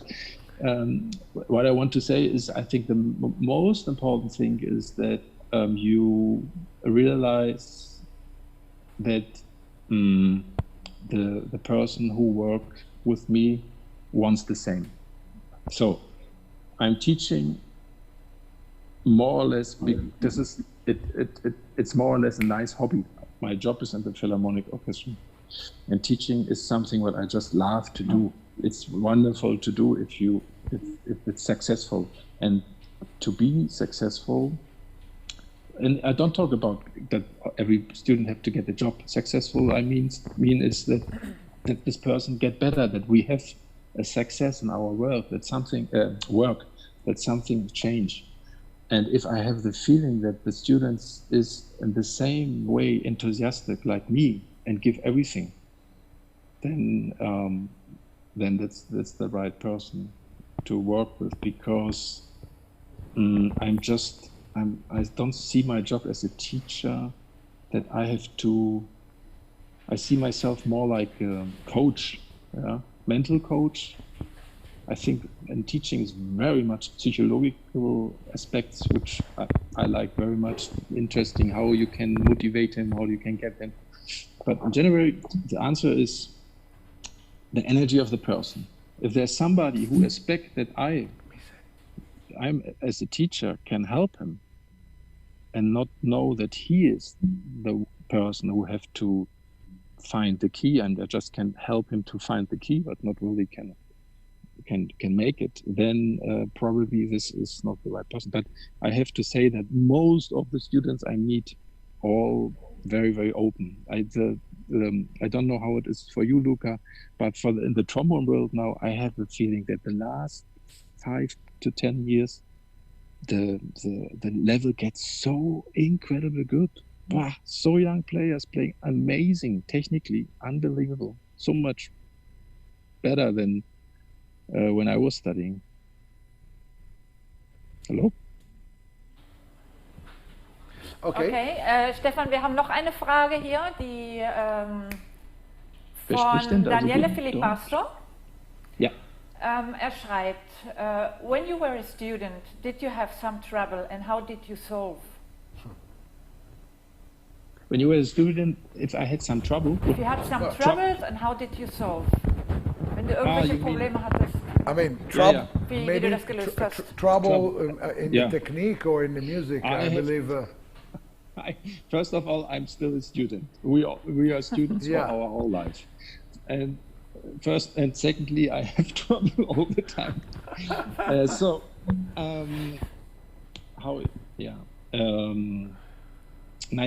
What helped me as I had few ups and downs. I mean, I realized I had a very hard time as well.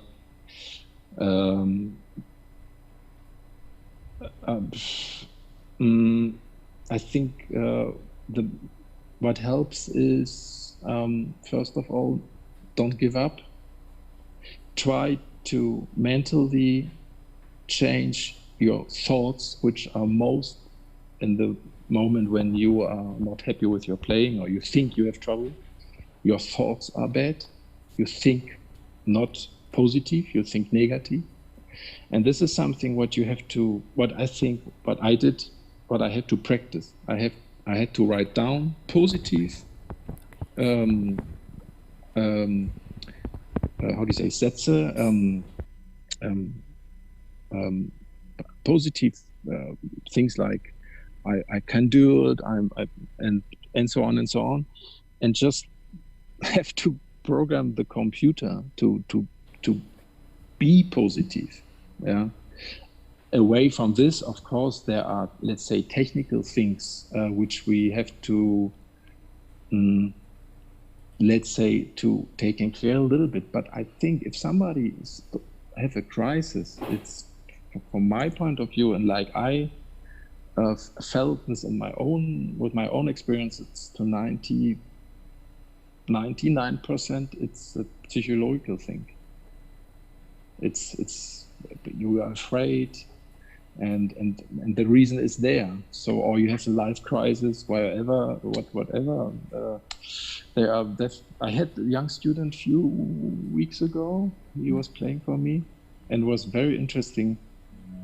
And we were talking, and finally we talk about the private point, and when we had this conversation after this, you were playing totally different. He was saying the same. So what I want to say is that a crisis, and the embouchure is a crisis, and from my point of view here in your head. So think, change the way you think. Okay, we have the next question, which is coming in from YouTube, from Alberto Castello. He's asking, please Alberto. could you speak... Alberto. Please could you speak about the importance of doing sports for a brass musician? Sport is not only for, I mean, I was just sweating here this morning, hallelujah. I'm with two Austrian friends, and they are very, very fit. They do this all the time. I can tell you, we wake up at 4 o'clock this morning and went up to this mount there. Meters. Okay, but this is not the question. Wahnsinn. The question is, wow. Yeah, thank you. No, congratulations. I only can dream. No. I only can dream to go up there. No, what I want to say is, even if I'm not a trombone player, I would love to do this. Even if I not will play the trombone, I would love to go jogging, because we know that. I mean, we are different, but for me, to do sport, it's cleaning my brain. Very much.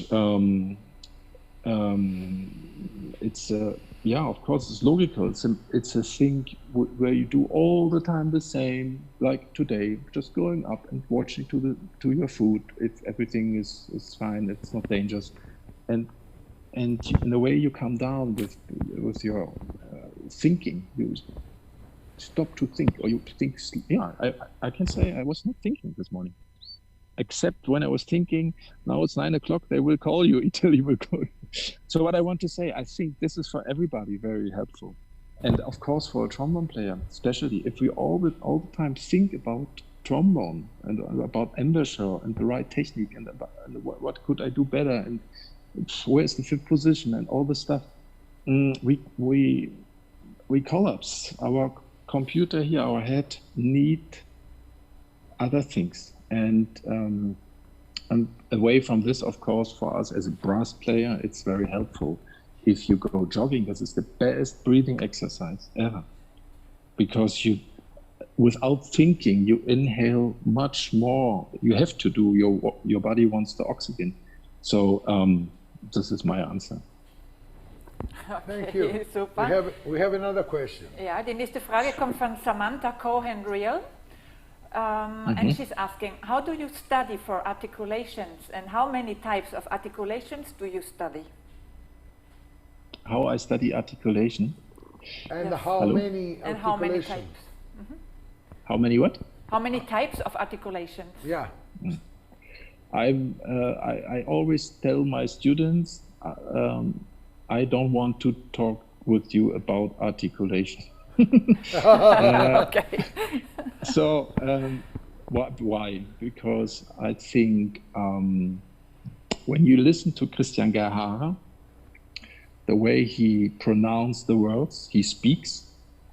So then I very much like to, as well when I practice for myself or when I have an orchestra, some things where I'm thinking how should you articulate this Schulz, then I think about words. I write down, for instance, we have this in the David concerto, this little thing at the end of the little cantilena, da da di da da da da di und so weiter, and there comes da da di da di da. There's written a legato and there's written some staccato points behind the legato. And so what should we do technically? Too complicated. I tell my students, and they most come from Portugal and Spain, and this is very funny. They have two words to learn. Ich bin ein Berliner. And this is Berliner. and this finally works, always very good. So the answer is, I'm not practicing articulation. I practice inspiration to find the right words. Sometimes it's a lot of bullshit, but let's say if it works, or what I like very much is that I think, okay, play like a timpani, play like a pizzicato on the cello, play like, so I imitate. And I think this is, from my point of view, very helpful for myself, because I'm always think too much. And if I would start to think about where's my tongue and what I have to do, I would collapse. So I really have to, and in this way I work with my students, and maybe all of them think as well too much, but I don't know, but it works quite well. I have the feeling that the method is something what maybe Samantha you could try. You know, Stefan, I was telling this morning in my masterclass that if you concentrate too much in the technique, you will sound a technical player, but if your imagination, and this is coming from Chicago, Arnold Jacobs, the imagination just let you imagine a phrase, like a cantata, like an opera, of course they will feel your imagination, your creativity, not the technique. I think this. Yeah, absolutely. We have another question, and I think is, It's the last two questions. There are two more questions.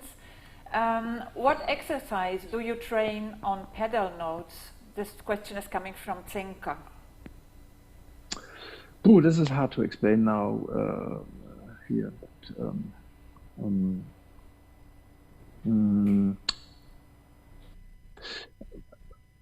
I'd like to play to the pedal notes, to go from the, let's say, from the big B flat through the valve notes, but not using the valve.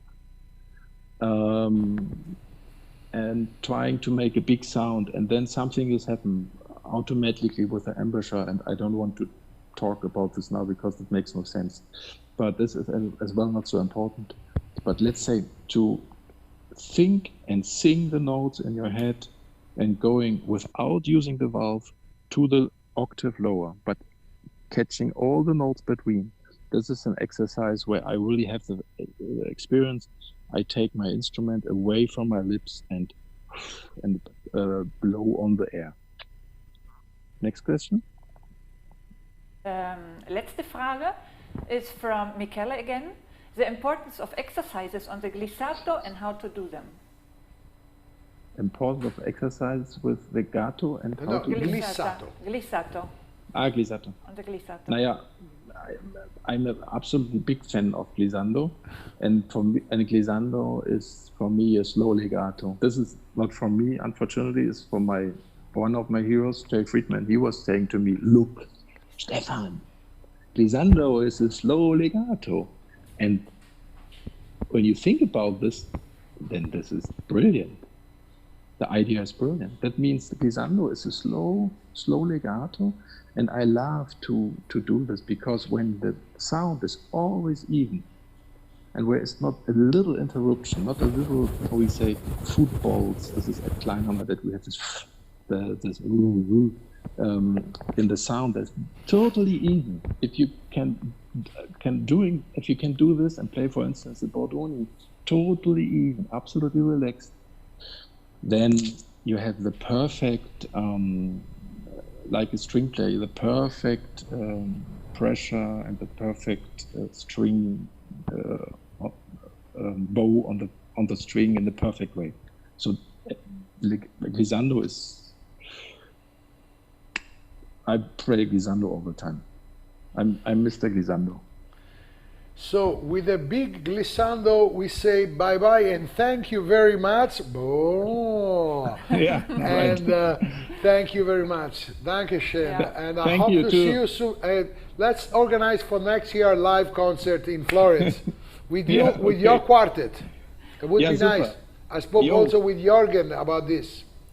Fantastic. Thank you very much. Vielen Dank, Stefan, und noch einen schönen Urlaub. Ciao, ciao, ciao. Ciao. Ciao. Ciao, ciao.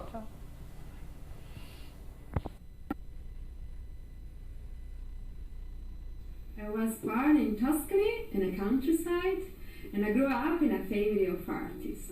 So I started working with ceramics very early. Firstly as a painter and then as interior decorator.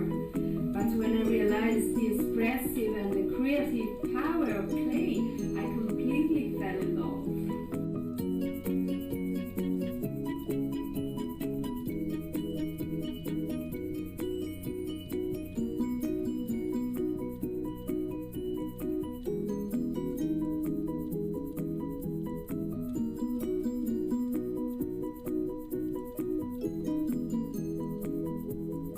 My inspiration comes from the natural world because I really interest to the strong relationship that exists between man and nature. I work both in the construction of small sculptures, but I prefer to build objects that you can hold in your hands, as cups, plates and teapots. For me, art must be something to touch and live in everyday life.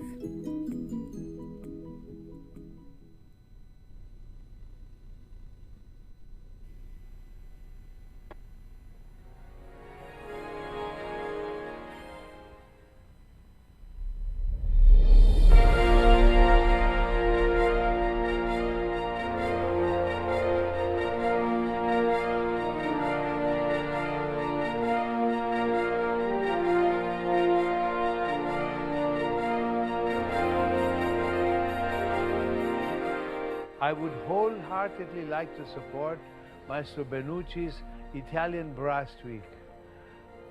Young French horn players from all over the world attend this yearly week of study and performance, and it's only positive and the results are excellent. Please support Maestro Benucci's Italian Brass Week. Musicians from all over the world and students from all over the world will have the chance to study with these amazing musicians. My name is Dale Clevenger, associated with the Italian Brass since its beginning. Hello everybody, Alain Trudel du Canada. This year we will have a special edition and we will crowdfunding to help your dreams. We also have a dream to make it become reality. This is our mission, to give the wings to the talent from all over the world.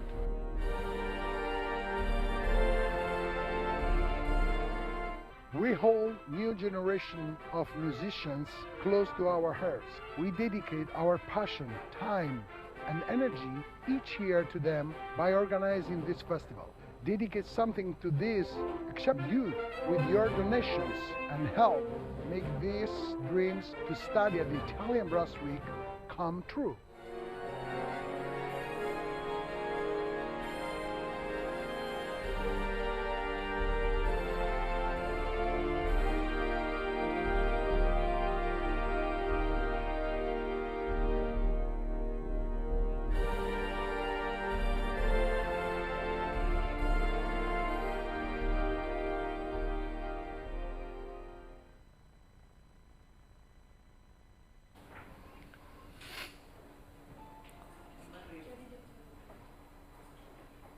Studio. Good morning again. We are back in the studio and we would like to present our next masterclass with Roland Szentpali, our maestro. Maestro, are you there? Hey, Yes. Roland! Yeah. Ciao! Buongiorno. Buongiorno, how are you? Roland. Come stai? Io sto bene. E che c'è che tre? Che sei che tre? So, your masterclass is about to start. So, Okay. do you want to present a little bit the masterclass and then starting? Yes. As we talk, and as you know, I am one of the specialists of the old instruments. So I just want to introduce all these old instruments that was previously to tuba. So I am lucky to have all of them here in my flat. So I would like to talk about the development of the instrument, the evolution of the instrument, and how it took part in the repertoire, in the symphonic repertoire. Fantastic, fantastico. And we will give the students maybe 5 minutes at the end of the masterclass to ask a few questions if they want. Otherwise, we drink a palinka.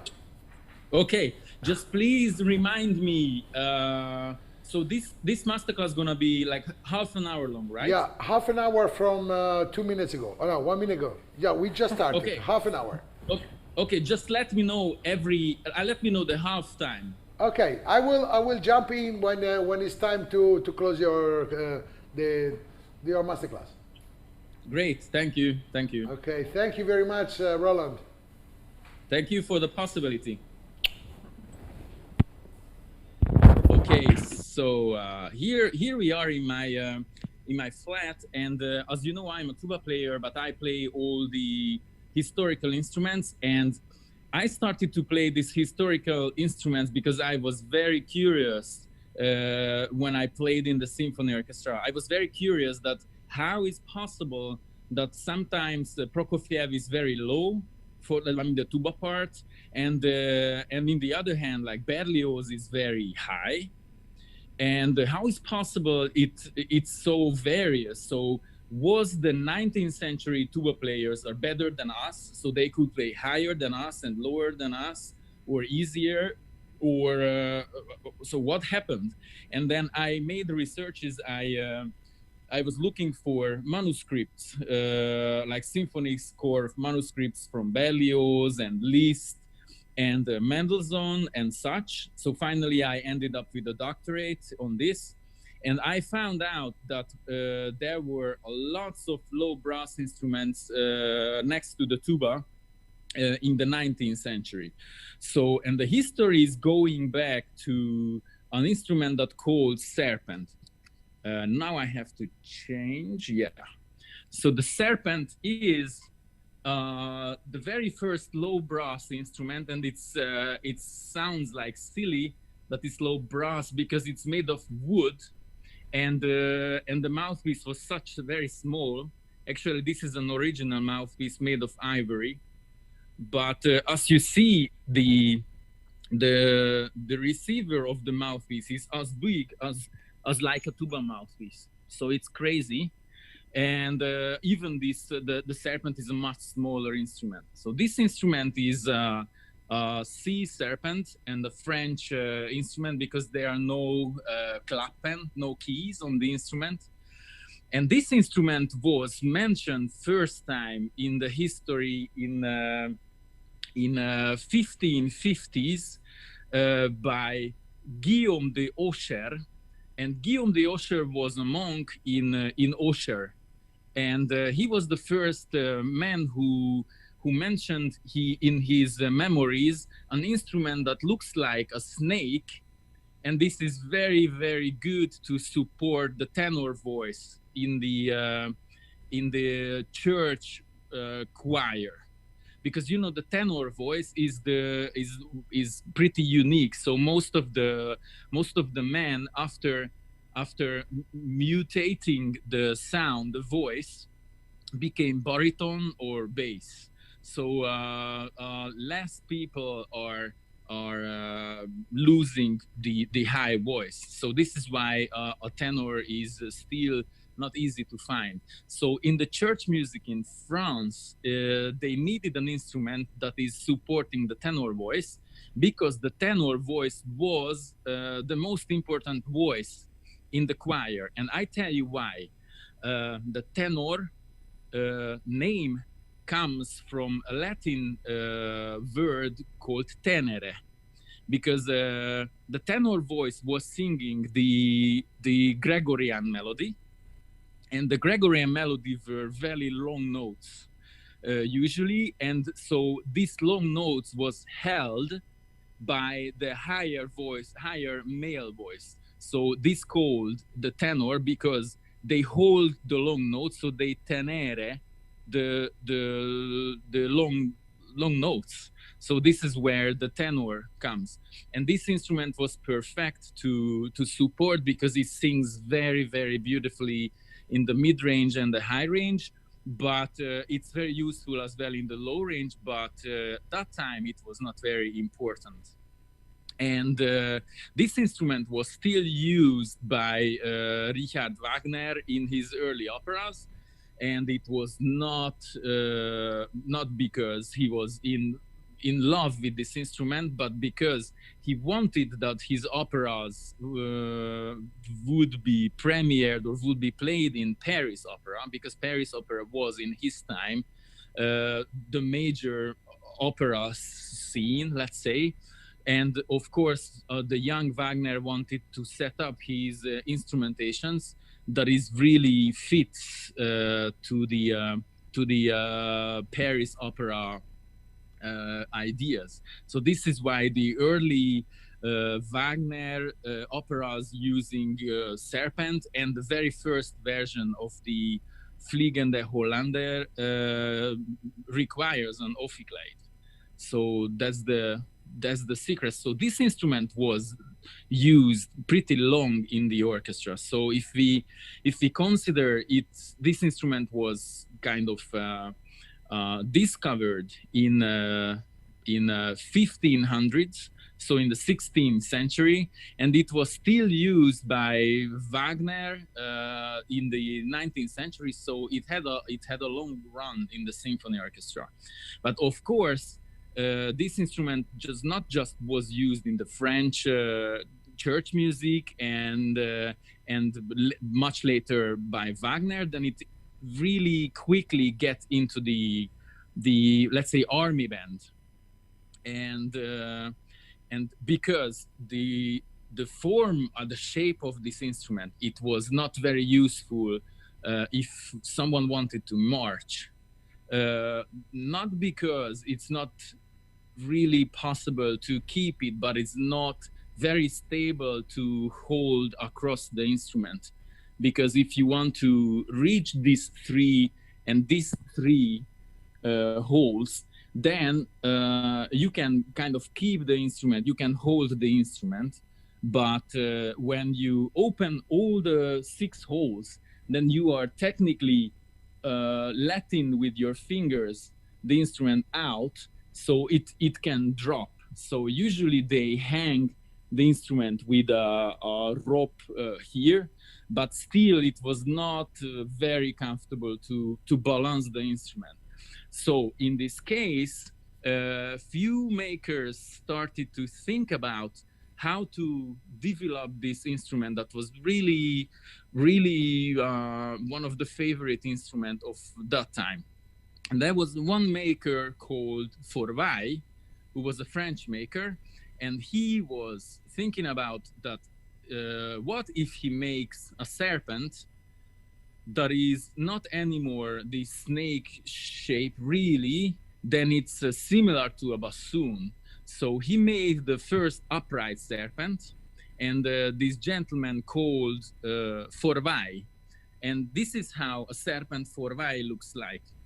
So you see the similarity. This is all made of wood with a very, let's say, small or little part, shorter part in the lead pipe. But if you see, the serpent already has a brass lead pipe, a little bit shorter, and have 6 holes, as I mentioned. And this instrument is the same, so it's made of wood, a little bit longer brass part, and it has 6 holes, but it has clap and it has keys as well to help the intonation.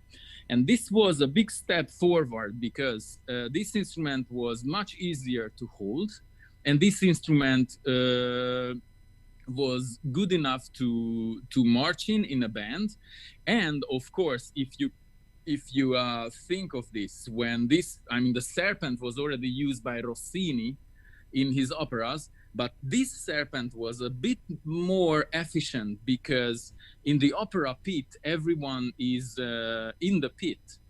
So if you sit down with the serpent, technically the instrument's sounding in a very low, let's say, level. I mean, not musically low level, but really like technically low. But if you hold the instrument like a bassoon, the bell is facing up, so it's projecting much better the audience. And there was another change on this instrument compared to the serpent, that the mouthpiece was, I mean, the shank was, and the cup was same small, but this was much smaller than on the serpent. So as you see, this is a really, really tight lead pipe receiver. And so this instrument was much more useful because it was much easier to handle.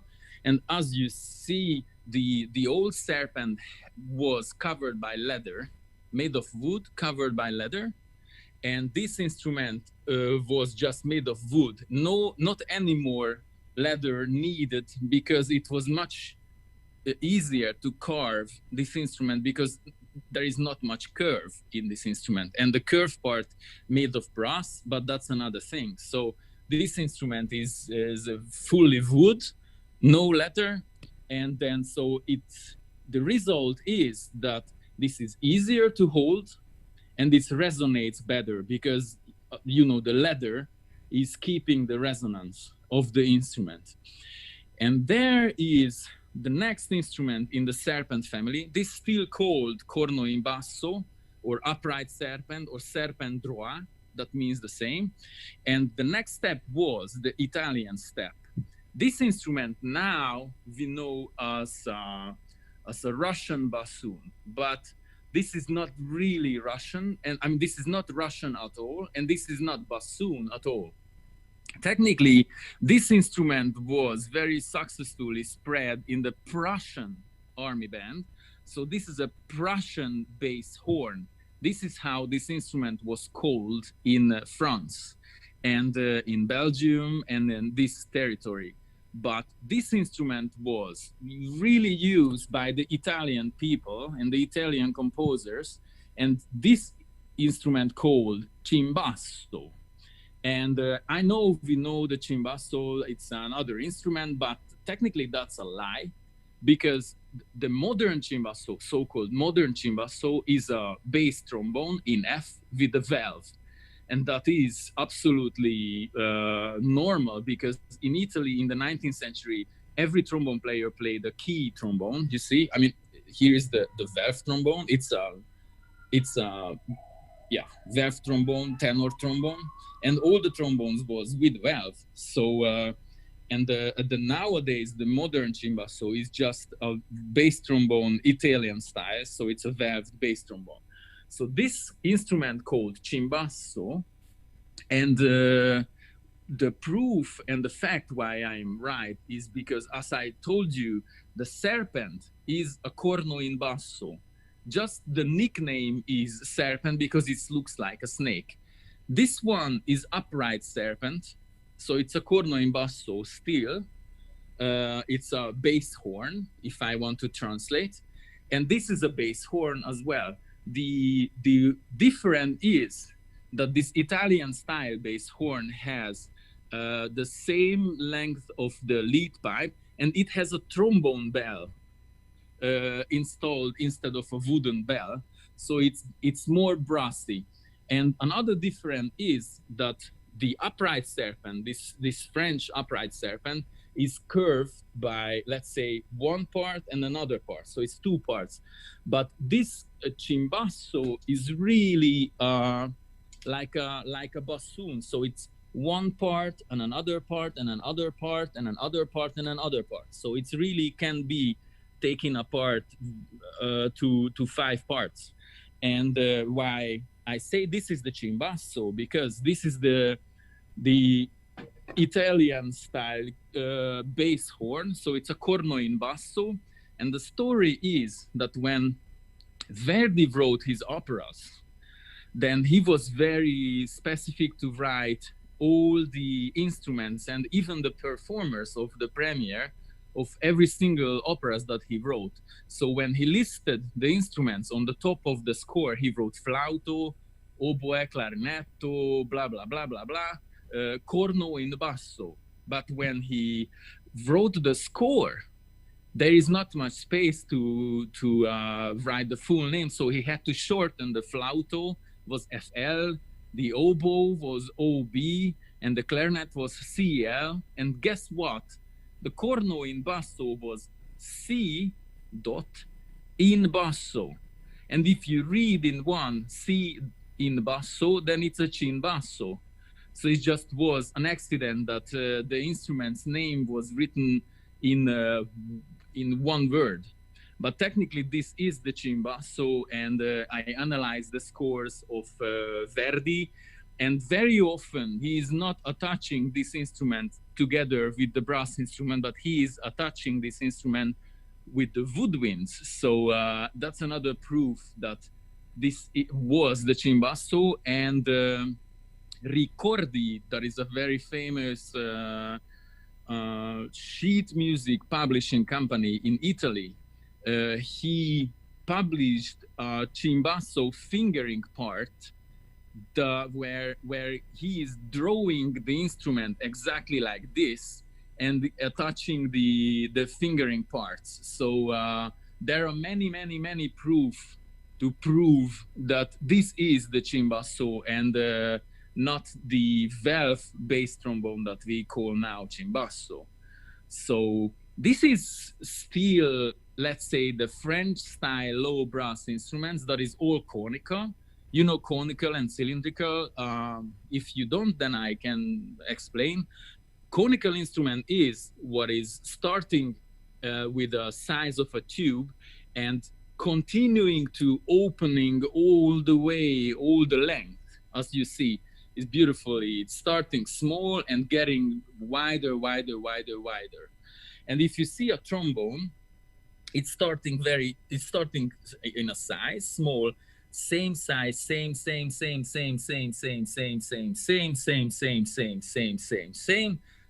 and here it starts to open and it's getting wider.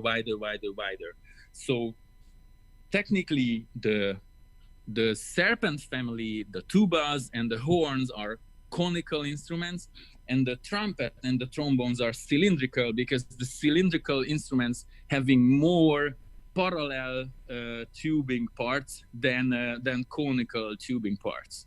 So that's it.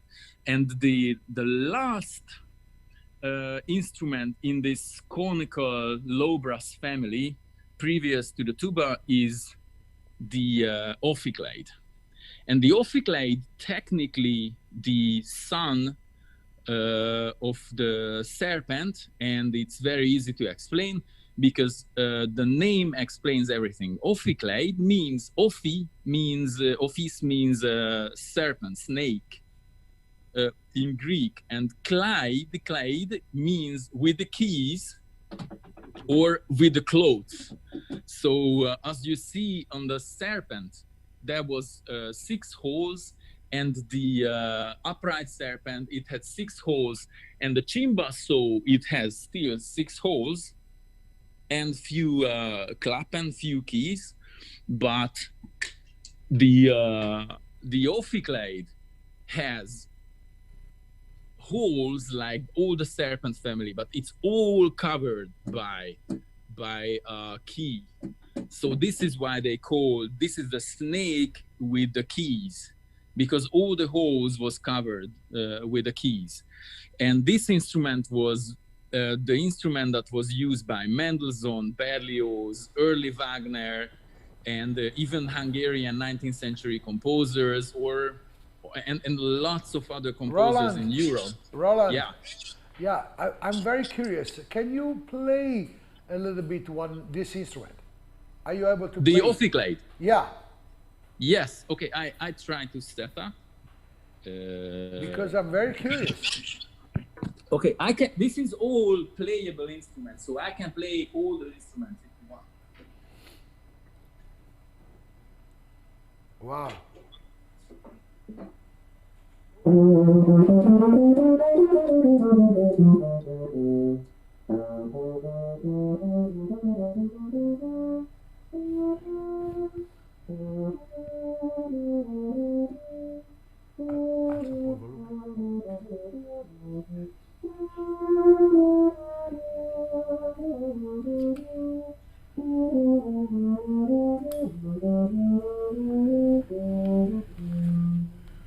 Wow, it's beautiful. Yes, yes. And I have another ophicleide that is even more funky because it has a dragon head. Wow, that's As beautiful. you see. Where you got this? Where you got this? From France. From France. Wow. And this was this instrument, this ophicleide was made to use it in Berlioz' Symphony Fantastique. Yeah, exactly. Because when the Dies Irae, Dies Illa melody comes up, then it was written for ophicleide, and this was a show, let's say a showcase of the 19th century, that when they play this melody, then the ophicleide players pick up the instrument and facing to the audience with this funny face instrument, and then play. Fate uno screenshot.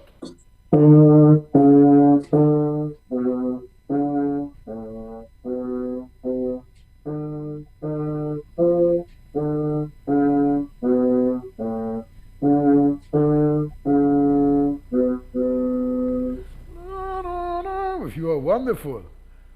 Yeah. So actually, if you ask me to play these instruments, I want to play for you the cimbasso, because it's a fantastic instrument. This is a cimbasso? Yes, this is the cimbasso. The original one? Yes, the original one.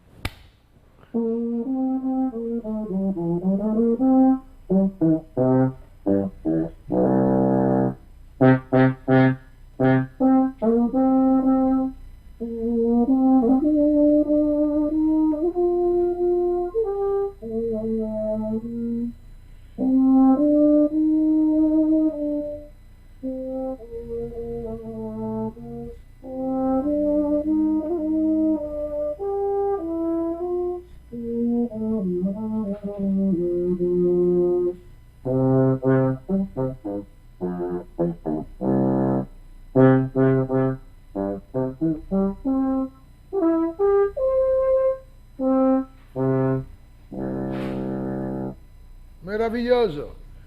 Now keep going. We have still 1 minute, and then maybe the students would like to ask a few questions. Okay. If they are not shy. So this is how we get to the end of the French instruments. That is the ophicleide, and next to it, these are the historical tubas. I mean, the very, very first tubas. And I have to show you that this is an ophicleide. And next to it, an F tuba. As you see, the ophicleide is bigger than the F tuba. And this is a fully functioning F tuba. This is the Bruckner tuba that they used to play Bruckner and Brahms in Vienna. So the Bruckner tuba was same small, like an ophicleide. This is an E-flat bombardon with a Berliner pump ventil. And this is, again, something very unique. This is a Vienna valve F tuba. You know the Vienna valve, Luca. You have the Vienna horn. Yes, yes, exactly the same system with valves and the long, the same system. Wow. So this is a tuba with a Vienna valves. Is F tuba? This is a F tuba. And yeah, like the horns. Yeah, look how smaller than an ophicleide. And how is the sound? Is I show you. It's exactly the same like a tuba, but of course smaller. So smaller than a modern tuba. Let me pick up a mouthpiece. Sure.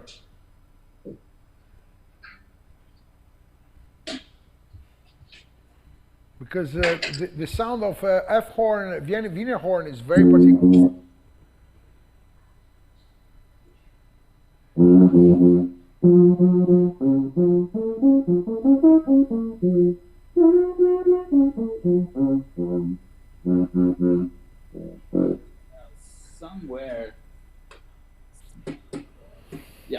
but you can hear. Yeah, yeah. It's more dark.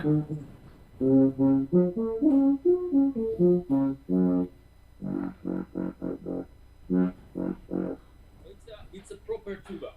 Wow. And this is the Vienna tuba for Bruckner. It's left-handed like a horn.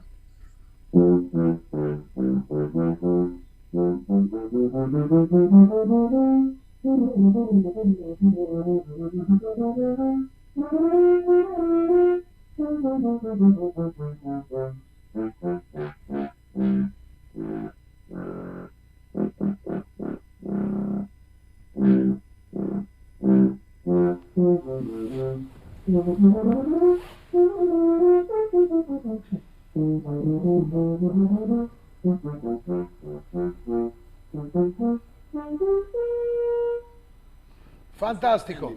So I think if some students would like to ask a few questions, is this time to do it?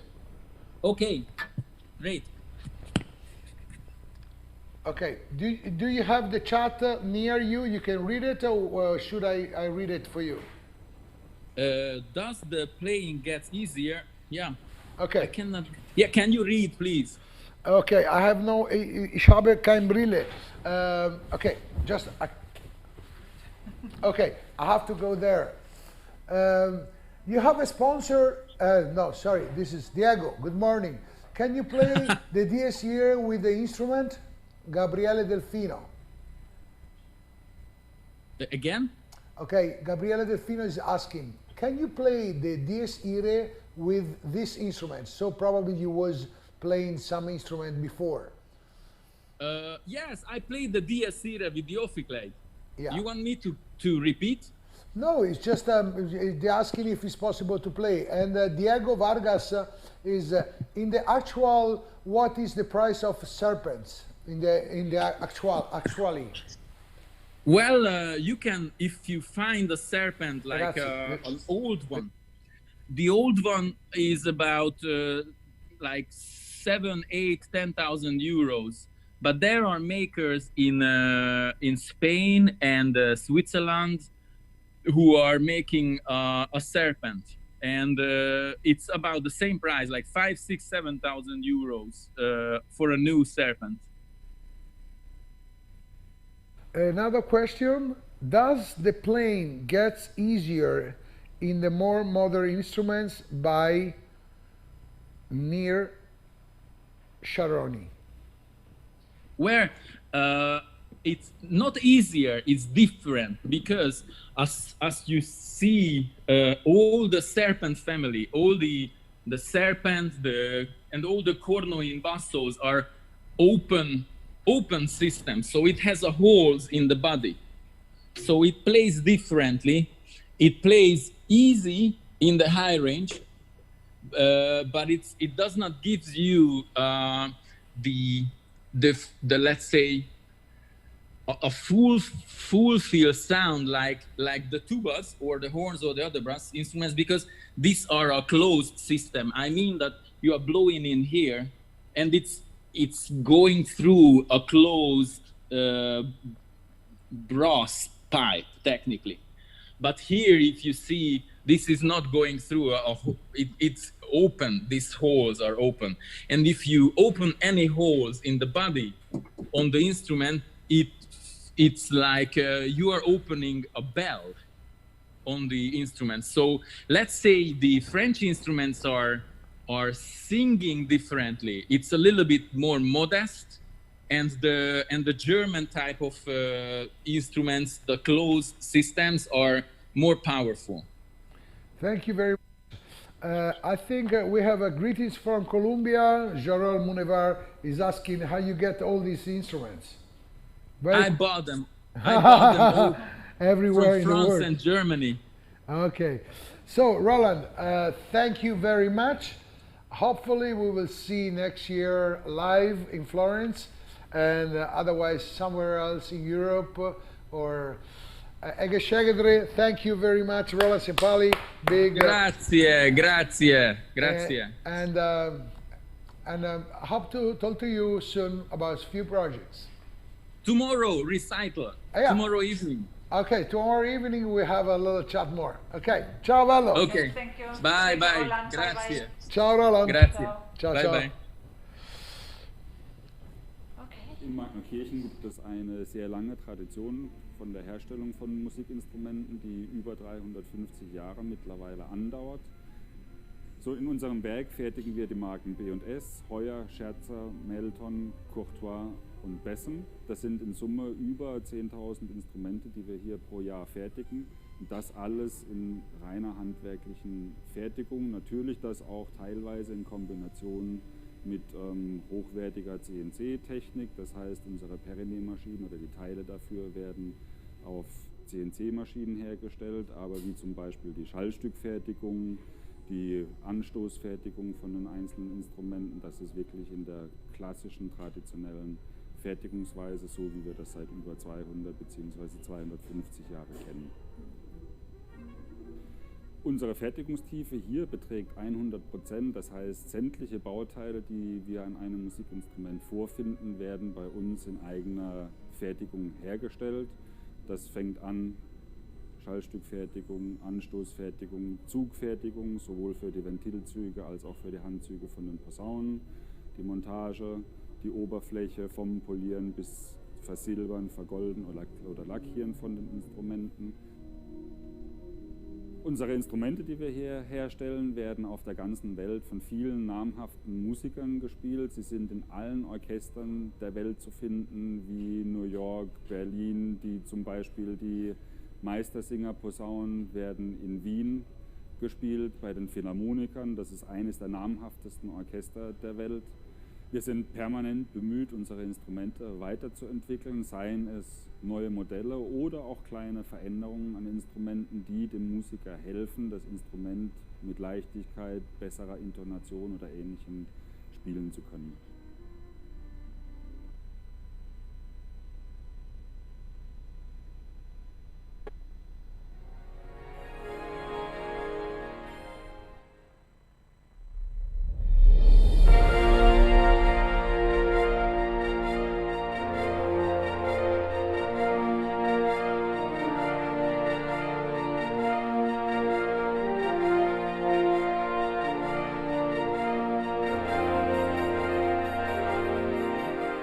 I would wholeheartedly like to support Maestro Benucci's Italian Brass Week. Young French horn players from all over the world attend this yearly week of study and performance, and it's only positive, and the results are excellent. Please support Maestro Benucci's Italian Brass Week. Musicians from all over the world and students from all over the world will have the chance to study with these amazing musicians. My name is Dale Clevenger, associated with the Italian Brass since its beginning. Hello everybody, Alain Trudel du Canada. This year we will have a special edition and we will crowdfunding to help your dreams. We also have a dream to make it become reality. This is our mission, to give the wings to the talent from all over the world.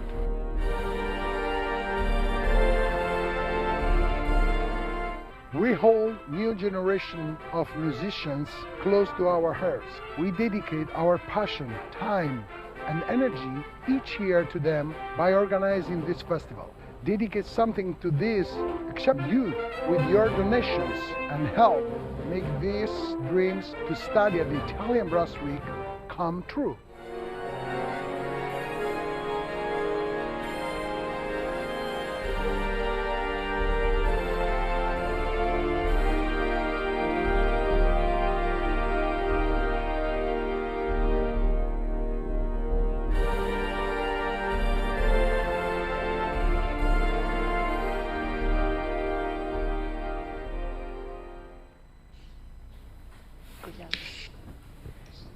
Hello, good morning, Maestro Guglielmo Pellarin.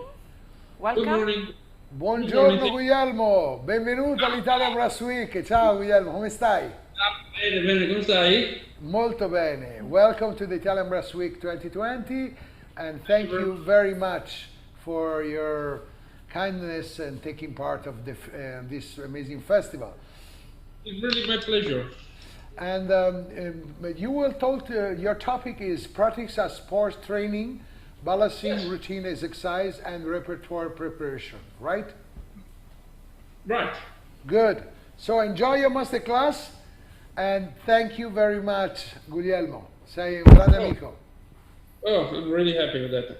I'd like to talk about this topic because I think that our job is strictly related to what sportsmen do, okay? Because sometimes what we normally call practice is what they call training, and of course in our job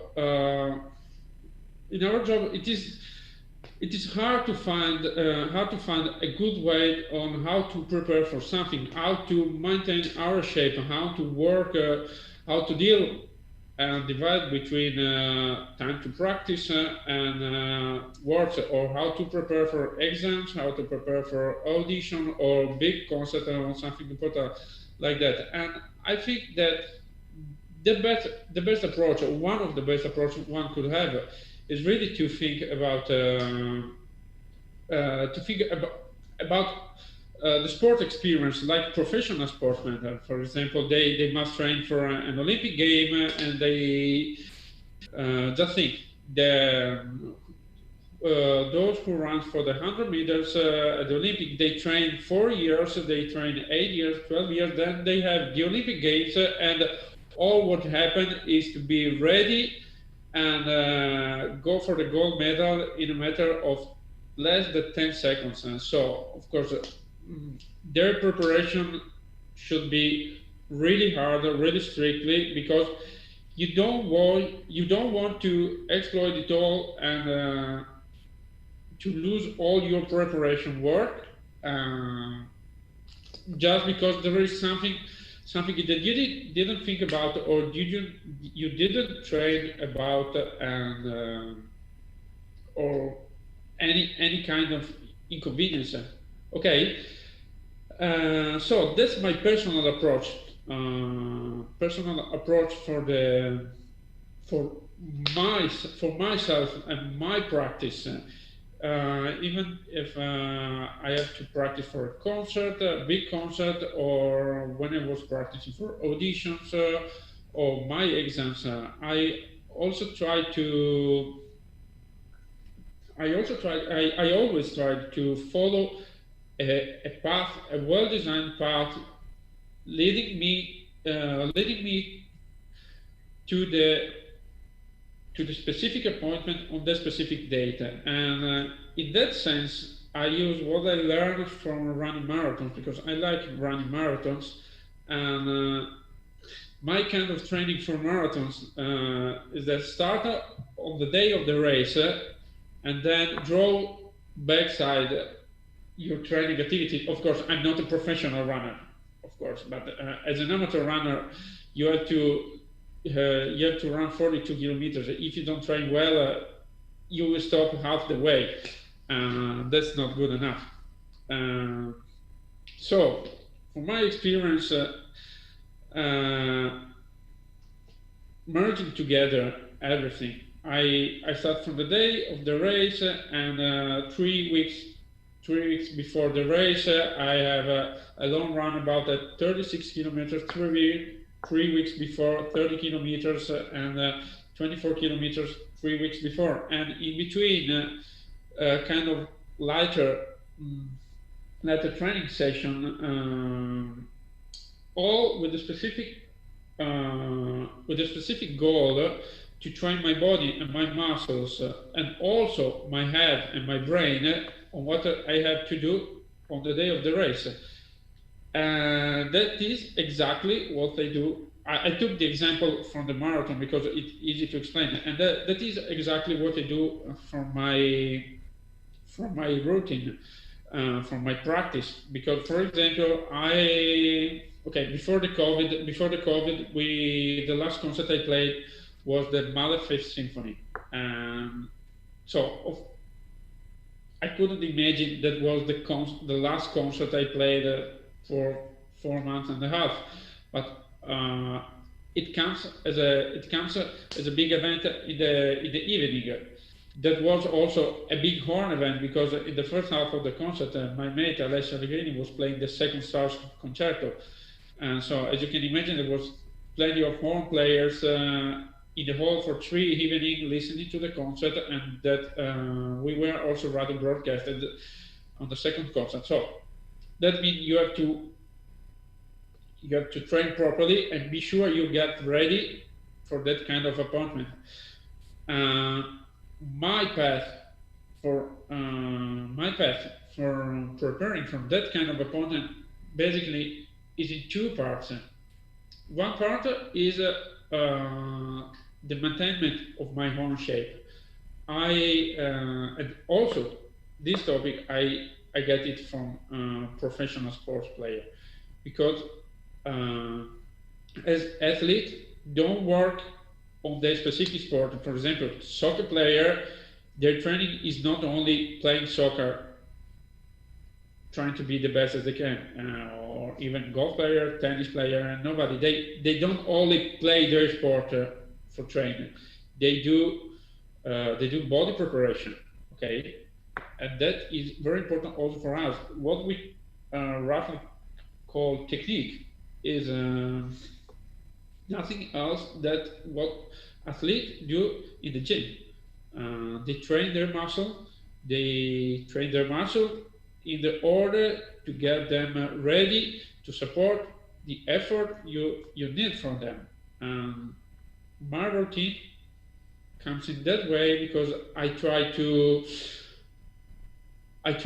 maintain my shape, doing what is basically the gym for a brass player. For example, for the horn, I do daily the focus routine, which takes me about 1 hour, 45 minutes to 1 hour, and I don't play it as a routine matter in the sense that I play it with my brain off and then will be ready when I'm over from it. No, I practice on it. I do exercise on it every single day, and on every day I try to understand something from that kind of exercise.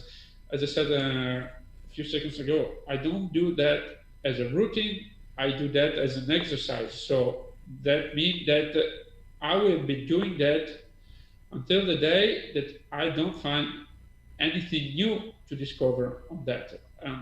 Frankly, I don't think that will happen because that book is so full of good hints and good exercise that it's really kind of a gold mine to me.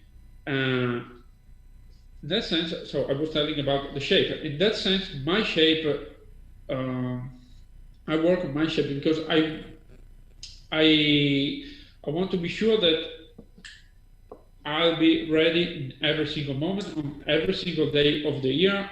Trying to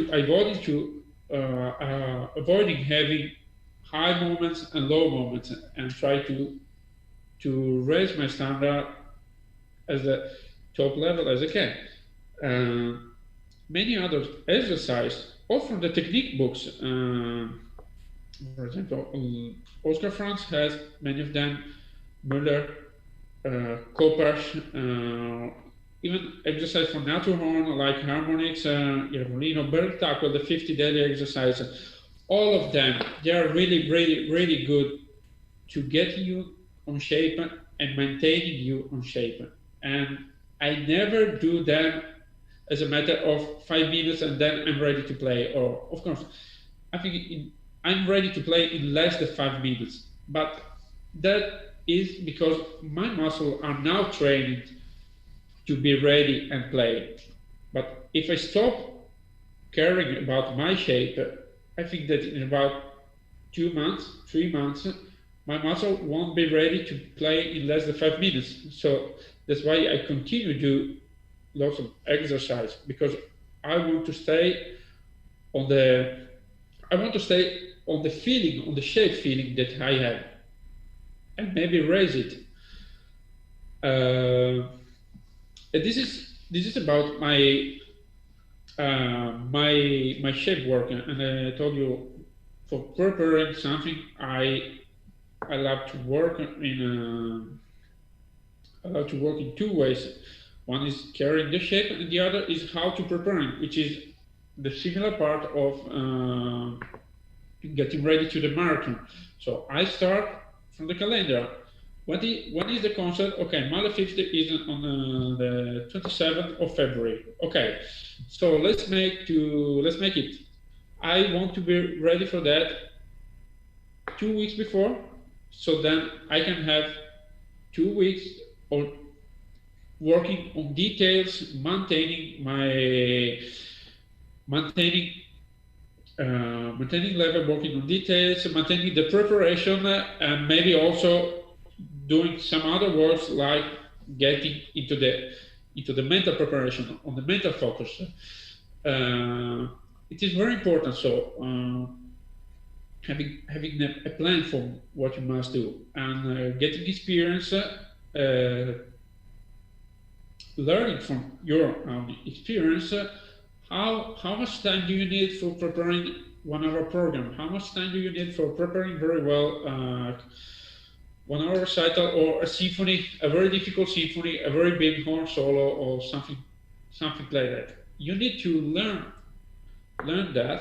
You need to learn how to mix all the different parts of the practicing to get to that point. What else can I say now?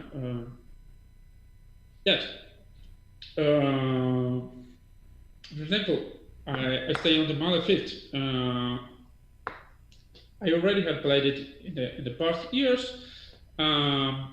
but this time, being that the concert was in the concert there was the symphony and also the Strauss Second Horn Concerto.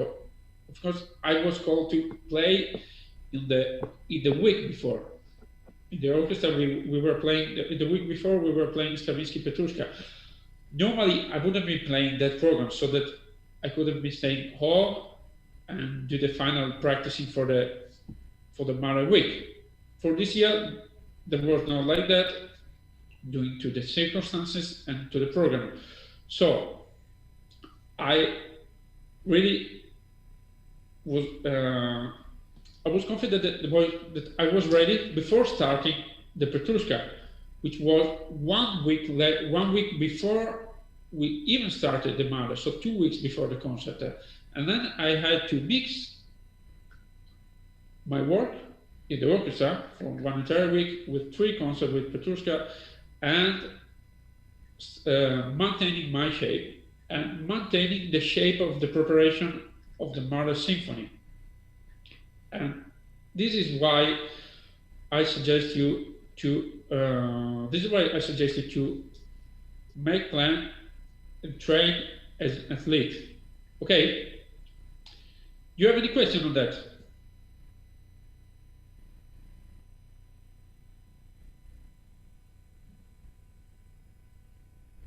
Hello. Hi. Can you give us more details how to stay in shape? Let's say I'm now preparing Strauss First Concerto and I worked on details and stuff and I have a performance coming up. How to keep in shape? Do I just repeat it and that's it? Or there are more stuff that I can do outside the box, outside of just playing the same lines? Can we like build exercises from the concerto or play stuff that leads to developing what we have, the technique that we have to play? Thank you. I think very interesting question. I think that this second approach, it is much more interesting because, of course, if you keep repeating and repeating and repeating, what you will be doing is just go through easy passages and difficult passages. No matter what is coming, you maybe easy passages are already working, difficult passages are working or not working, you don't know why. So just isolate the difficulties. Try to understand what kind of passage is that. What do I need to play that passage? Is this a matter of resistance? Is this a matter of articulation? Is this a matter of phrasing? What is the problem with this particular phrase? Then I work on that.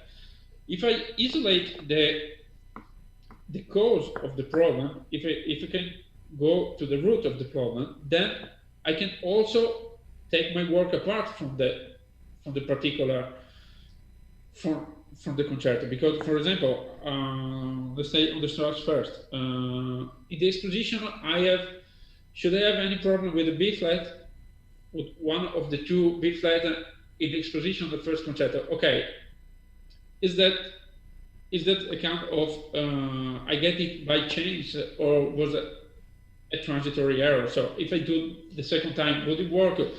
Do I know what to do? Or maybe it's something that I have a problem there. I don't know what the problem is there. So I isolate the spot. I try to understand. Okay, maybe it's articulation. Maybe it's how I sustain the phrase. Maybe it's how I think the phrase. Many. That could be dependent on many aspects.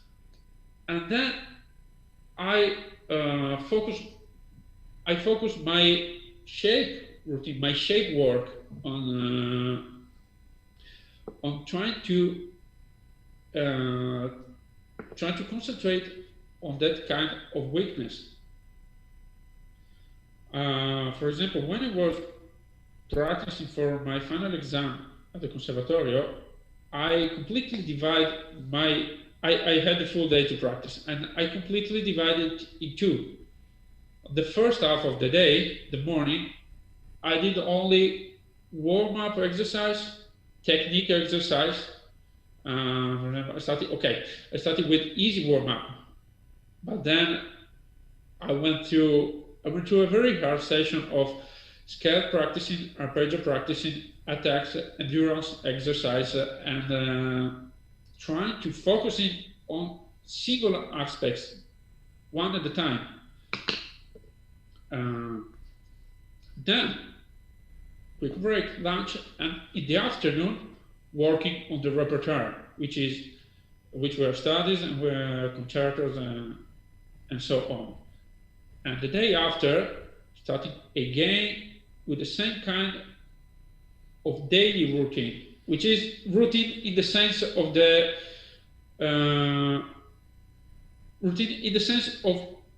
how I put things into my day. It's not routine in the sense that every day at the same hour I play the same things. It's just that I want to prepare that. So let's do, for example, the kind of let's go to the athlete. Is get a soccer player. Do that. Maybe he just feel that in this particular period he's weak on running.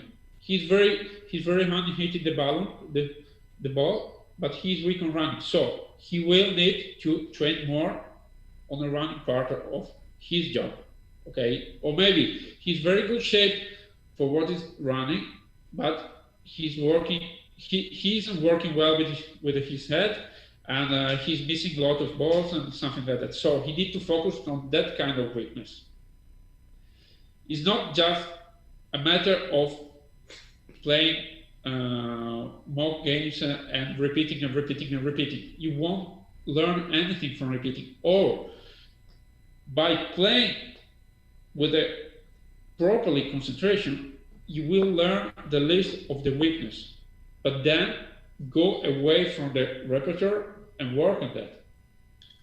That is what will tell you on what to work and which kind of path to follow to increase your level.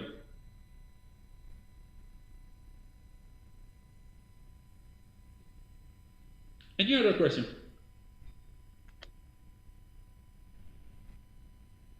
Can you hear me? If there is any questions, hello. Yes. I'm Italian as you are. Posso formulare la domanda in italiano oppure è meglio se la formulo in inglese? No, it's better in English just because everybody needs to understand. Okay. Okay. Domanda. The only question is, how do you deal with tension, but most of all related to the frustration of having, how do you say, so many failed auditions and the weight of somehow frustration. I mean, you have. Let's suppose you have been auditioning so many times. You have been preparing at the top every time you had any audition. And when you feel like have you ever felt, first of all, like I don't want to have any audition anymore because of the failures I've been having until this point? And the second question is, how do you deal with the, how do you say, overpassing the frustration of the past, you know? Okay. No, I never went through that kind of frustration or something that made me think I don't want to audition anymore. And what my feeling was during audition was that from any failed audition, I had to find what I could learn from it. I never went to the audition by thinking, okay, that's it. I'm fully conscious. I'm ready to every single aspect. I don't have that. I never had that kind of feeling. But that doesn't have to me anything to do with how I feel, with my feeling sure, feeling right at that moment. Okay, that's it. I must be aware of my hardest point and of my weakness. Okay, for this audition, I have trained very well. I wanted to repeat to myself and be able to repeat them to myself. Okay, I did everything I could to be ready for this audition. I really did the maximum I could. And if the audition didn't went well, okay, I did the very maximum I could for what I knew I had to do. Let's start now to understand what I didn't know I need to prepare for this audition. For example, maybe a new aspect, or I was weak in musical tendencies, musicality. Okay, let's work more on musicality. But I really never went out from an audition just saying, okay, I don't know what did went wrong. I don't know how I didn't pass the audition. I am frustrated because I don't know how to increase the level. Just from every single audition, there is something to learn. And also from the audition preparation, which could take 2 months, 3 months, it is also a very important process to analyze on the days after the audition. What could I have done better? What could have made me playing better at the audition? Should I have been training in a different way? Yes or no? Okay. If the answer is no, the following question is, what should I train which I didn't consider for this audition? Maybe I missed some key point. There is something that the committee is listening to and I wasn't prepared for. You know, Guglielmo, yeah, we all professional players and the students probably didn't really understand how much important. You was talking about sport and there is a very nice book that probably you know it. It's from Frank Bulletieri, How to Train a Sportman. And then the switch, this book, How to Train a Musician, which is exactly the same. So to have a world record and to win an audition, it doesn't come by itself and doesn't come by coincidence, especially nowadays. And I suggest this guy, the Italian horn player, to have, of course, the best informations, the best teachers, and to be his own best teachers, because you are in the room daily. Your teacher maybe see you once a week. So Exactly. you have to be your own teacher and be very precise. Rhythm, intonation, phrasing, the balance of the sound, and blah, blah, blah. We have about 500 good reasons to play well the horn. And not only that, just learn how to solve problems. Learn from your teacher how he's teaching you to work on specific problems. And be curious. If your teacher does tell you, so you have you're weak on this, maybe your articulation is not so good, just ask him, what should I do for articulation? What kind of exercise will make my articulation better? For example, I really love the Philip Farkas, The Art of Playing the Horn, because it is organized in chapter, and for almost every single technical aspect there is a specific chapter. It's so interesting to read that book, not only to play the exercise in it, because there is memories by Farkas. He tells you about his experience as an orchestral player, as an oud player, and then he writes you why that topic is important. After that, he writes how to work on that topic. After that, he proposes you some of his own exercise. If that isn't enough, he writes you a list of exercises which come from the technique books. Okay, those books which normally are played by 12 or 13 or 14 years old young players, don't forget them in your bookshelf. Just have them always with you. For example, I have always with me in my horn case Maxime Fon's 5th book, Muller's 2nd book, and the Gallet Opus 30 horn exercise. Really, always with me. I have them in my case because I know that in those books I can find almost any kind of exercise. Am I on the other part of the world? Okay, should I practice? I know many exercises I can play by memory. Okay, but when I want to read some new exercise or just playing exercise like music, I took one of those 3 books and I play the exercise that are in it. And never forget that books of exercise were written by musicians. So don't think that you should play as a musician only if you play Mozart or Strauss.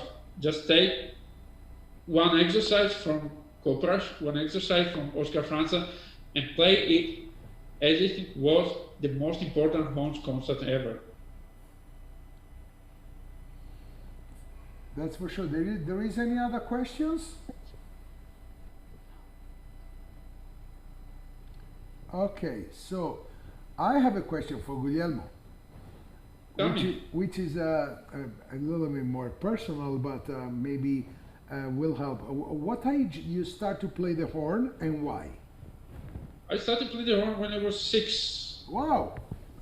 I started playing the horn when I was 6. I started practicing the horn when I was 13 or 14. Okay, that's completely different, yeah. But it's different, but I like it from the first moment. I started when I was very young because I come from my family. My parents are musicians. My mother is piano player and my father is oboe player, and they like the horn and they wanted for me playing an instrument, and they both like the horn, and I'm thankful to them.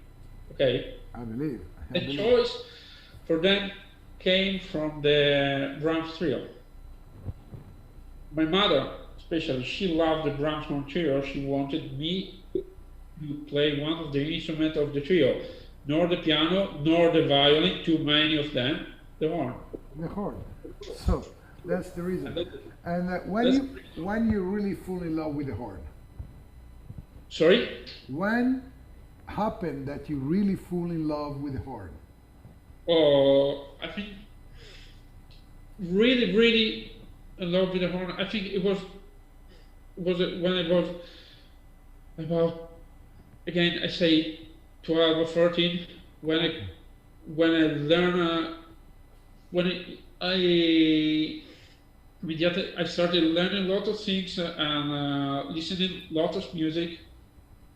For example, the Mozart serenades. I think I don't know how many times I did listen to the Mozart serenades for Visa or the Gran Partita. I really don't know when I was in that part of my age. And then I started playing, because then I understood what I could do if I kept practicing. Thank you very much, Guglielmo. I appreciate very much that you have been with us and sharing your knowledge and your tips for the students. And grazie mille, grazie. Ciao Luca, grazie a te, buona continuazione. Buone vacanze. Buone vacanze. Luca ancora, Ciao. Ciao, thank you. Ciao.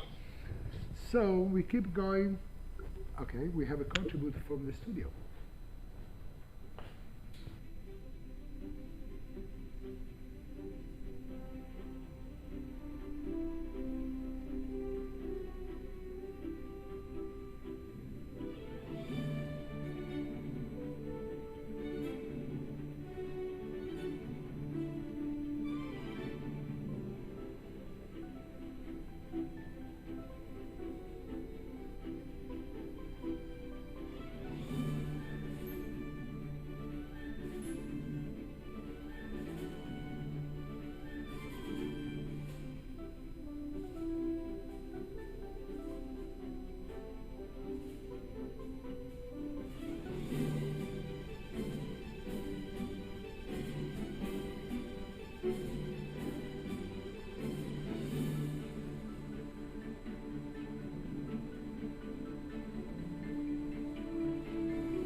I would wholeheartedly like to support Maestro Benucci's Italian Brass Week.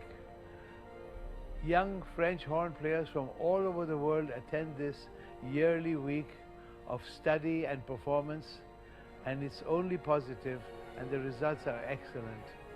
Please support Maestro Benucci's Italian Brass Week. Musicians from all over the world and students from all over the world will have the chance to study with these amazing musicians. My name is Dale Clevenger, associated with the Italian Brass since its beginning. Hello everybody, Alain Trudel du Canada. This year we will have a special edition, and we will crowdfunding to help your dreams. We also have a dream to make it become reality. This is our mission, to give the wings to the talent from all over the world.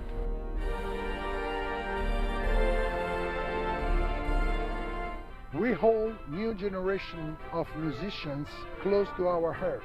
We dedicate our passion, time, and energy each year to them by organizing this festival. dedicate something to this except you with your donations and help make these dreams to study at the Italian Brass Week come true.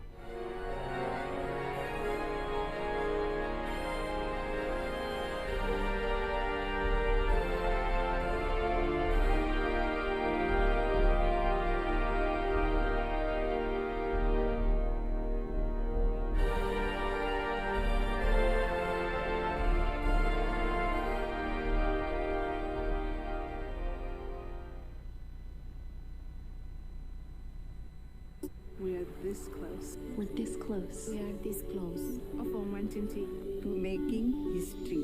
This close to changing the world. We are this close. This close to making sure no child suffers a crippling disease ever again. This close. We are this close to ending polio. Ending polio. All we need is you. This close. If we donate now, we may lose this chance forever. Help Rotary make history at endpolionow.org.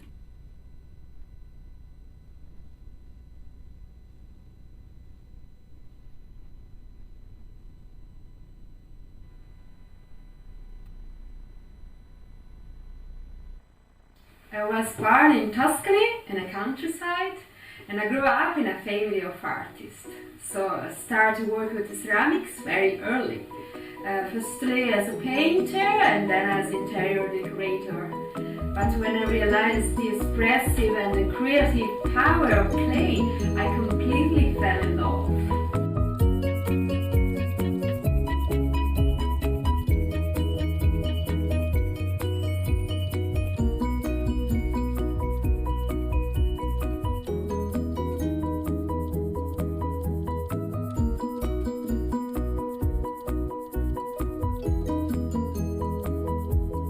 My inspiration comes from the natural world because I really interest to the strong relationship that exists between man and nature.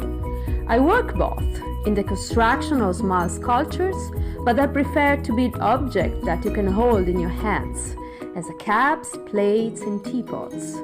For me, art must be something to touch and live in everyday life.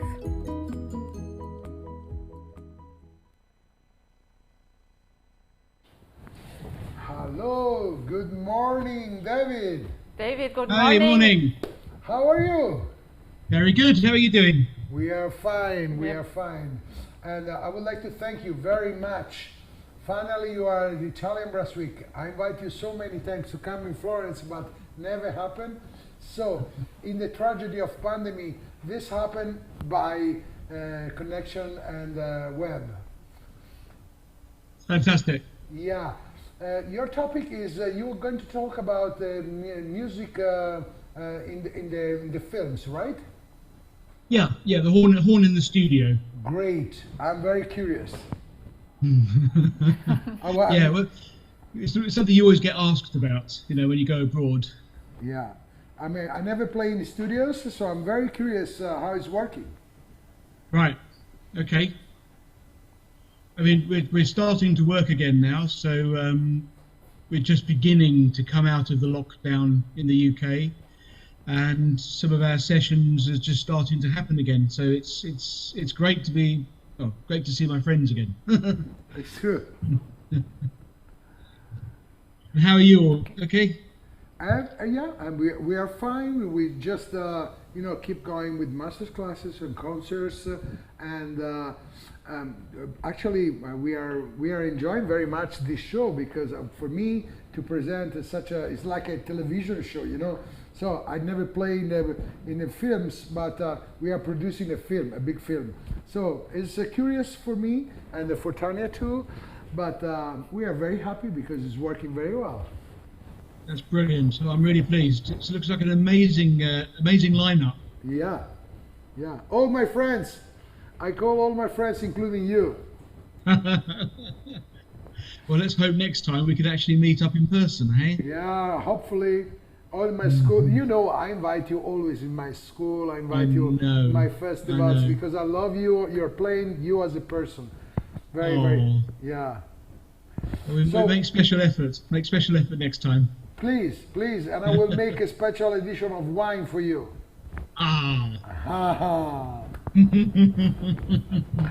So you can start your master class, David.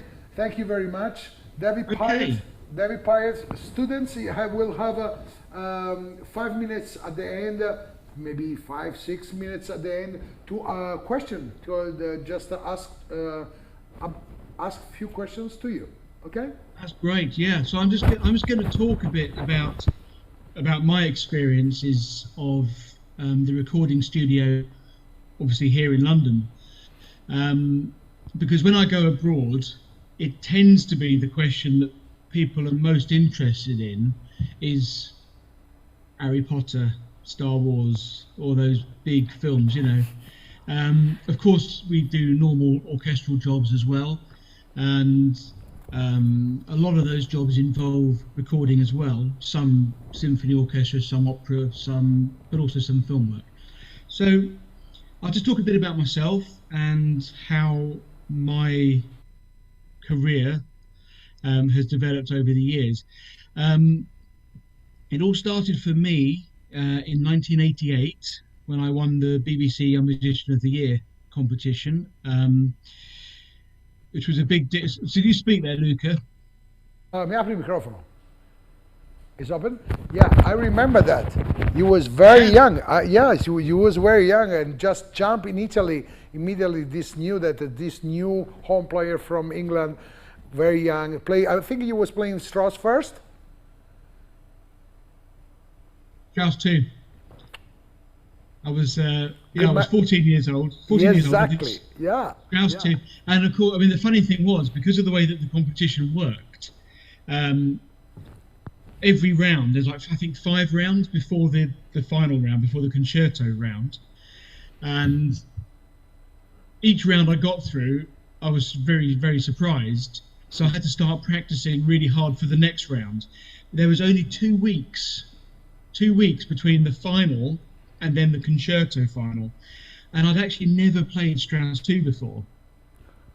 So I had a really, really busy couple of weeks trying to learn Strauss second. I mean, on the plus side, the good thing about that is it means I had no idea how hard it was. So by the time I stood up in front of it was the BBC Philharmonic Orchestra in Manchester, and it was just a fantastic experience. It was amazing. And I then went on to the Eurovision. It was once advertised in a newspaper in England as that I went on to the Eurovision Song Contest. Song contest. Song contest. You know why? Because when you play, you sing. Thank God I don't. Anyway, so after that, I was 14 years old and I had to go back to school, did all the normal things that young people do. They go to school. I went to university briefly. I only did 4 terms at university. And then I left, so I got a job at Scottish Opera. Was my first job for 2 years. Then I went to the BBC Welsh Symphony Orchestra in Cardiff for 2 years, and then from that point on I was in the LSO for the next 15 years or so. So my recording career started when I was about 20, when I recorded a disc of British horn concertos with Gordon Jacob, Malcolm Arnold, Ruth Gibbs, fantastic piece, and York Bowen concertos. Then I did the Strauss concertos, Mozart concertos, Britten serenades, etc., etc. And that was the classical stuff done. Anyway, when I was in the LSO, I joined just in time to begin the new recordings of the new Star Wars films. Well, they were new then; they're old now. Back in 1998, I think, was my first year in the LSO, and we recorded the Phantom Menace soundtrack with John Williams, which was the most amazing experience. To work with John is just a dream come true. Absolutely amazing composer. I'll talk more about him in a little while, but fantastic opportunity for a young horn player. I should backtrack slightly. Before I started the job, I was booked. I'd been offered the job. I hadn't actually started officially, but James Horner was coming to London to record an album called Back to Titanic. And this was tracks from the Titanic film re-recorded in the studio with the London Symphony Orchestra. Does everyone know the Titanic album? Sure. Yeah, you know Titanic? Sure. And it's got that long horn tune. Da, da, da, da, da, da, da, but with the singer. So you're sort of underpinning the singer, really, all the way through. The problem was that the singer was in a separate booth, in a separate room on the side of the studio, so no one else could hear her apart from me in a set of headphones. And the whole orchestra is sitting there playing long notes whilst I'm playing this tune on and on and on and on for 3 days. And it's hard. And all I could think was, is it possible to get sacked before you actually start the job? Fortunately, the answer was no. So it all worked out pretty well. Anyway, so that was the first time I met with James Horner. And again, I'll come on to the individual composers later on, but he always writes really hard stuff. So, yeah, Star Wars Episode 1, Phantom Menace. Amazing experience, dream come true. You can imagine what it's like sitting there playing first horn in a John Williams Star Wars soundtrack when you've grown up with those sounds and those tunes in your head. And it's amazing opportunity for me. There are all sorts of smaller films around that time, films like Notting Hill, you may have heard of, and Love Actually, and all those wet British films that we all love so much. But within a couple of years, it started getting really busy because, of course, Star Wars 2, which is, I think, the Attack of the Clones, was happening. There was also a small film franchise called Harry Potter, which was starting up as well. And we did the first soundtrack for that, I think, around about 2000, 2001. And that was again with John Williams. Now, in London, all of the symphony orchestras like the LSO, the LPO, the Philharmonia, the RPO, all do their own recording. We all do our own film soundtracks. We've all got our own contacts. But there's also a very strong and vibrant freelance setup. When I first started, there was probably about 15 or 20 fixers. Fixers are the people who book the orchestra for sessions. Now it's down to about 2 or 3 realistically. But the first Harry Potter sessions for the Philosopher's Stone were done by a freelance orchestra. So that was for someone called Isabel Griffiths. And if you look on films, you'll often see orchestra contractor Isabel Griffiths. So she's very busy in the film world in London. So there was also, of course, another film franchise which was becoming quite big at this point, which is called Lord of the Rings. Now, the LPO, the London Philharmonic Orchestra, was doing all of those recordings. So you had the LSO doing Star Wars, the LSO and Isabel Griffiths, the separate contractor, doing Lord of the Rings. You had the RPO was doing, I think they were doing a whole load of Superman and Spider-Man films at the same time. So it was a really busy time. And of course, being a relatively small pool of horn players in the UK, we were all kind of joining in, doing bits and bobs, bits and pieces of all these films going on. So for instance, The Lord of the Rings, although it was the London Philharmonic Orchestra, and I was in the London Symphony Orchestra then, I actually joined the LPO later on, but anyway, they asked me to come and play first horn on some sessions for Lord of the Rings. So I actually got to play the opening titles of the first ever Lord of the Rings just by complete chance. I happened to be booked for that session where they did the opening titles. So I'm able to say I did that one as well, which was really nice. Favourite composers for the horn for me? I think if I had to award a first place, it would have to be John Williams.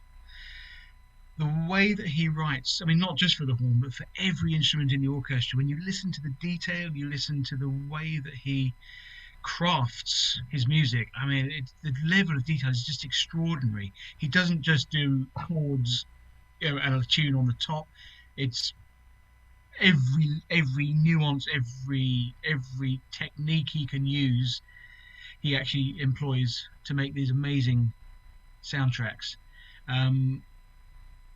And the way that he writes for the horn specifically, it's like the best of Strauss, the best of Brahms, the best of Wagner, the best of Bruckner, and everything he writes just kind of works. You know, I mean, it's absolute genius. He was a tuba player, interestingly. That was his main gig, and pianist as well. And if you look on Spotify for John Williams playing jazz, there's some amazing piano playing. He was in Hollywood at the same time as Andre Previn, who was also a very great jazz pianist and prolific composer as well. So John's got all that knowledge to draw upon, and for me, he's without a shadow of doubt, he's my #1 favourite film composer. And a good conductor as well, which doesn't always happen. You very often have composers coming to conduct their own music, and let's just say they often make the process more difficult than it need be. Second place for me would probably be James Horner, who, as you probably know, is sadly not with us anymore. If John Williams was writing in the style of Brahms and Wagner, James Horner wrote in the style of Ravel. So anything hard, anything tricky on the horn, he manages to find it. Every single time. You turn up to work and you think, oh God. You sort of open the pad with trepidation, with worry, and you see the first page and you think, oh, okay. But a bit like Ravel, strangely enough, it kind of works. And he's a genius. He had a genius for creating atmosphere. He was a very quiet, very softly spoken man. He would be very calm and very kind and very understanding. So I did a bunch of films with him over the years. As I said, the first time I worked with him was for this album called Back to Titanic. The second time I met him was to do a beautiful soundtrack, very small chamber orchestra, 1 horn, 1 clarinet, 1 bassoon, called Iris. And that's just a lovely soundtrack, and I do recommend you have a listen to that. That's some of the most beautiful music.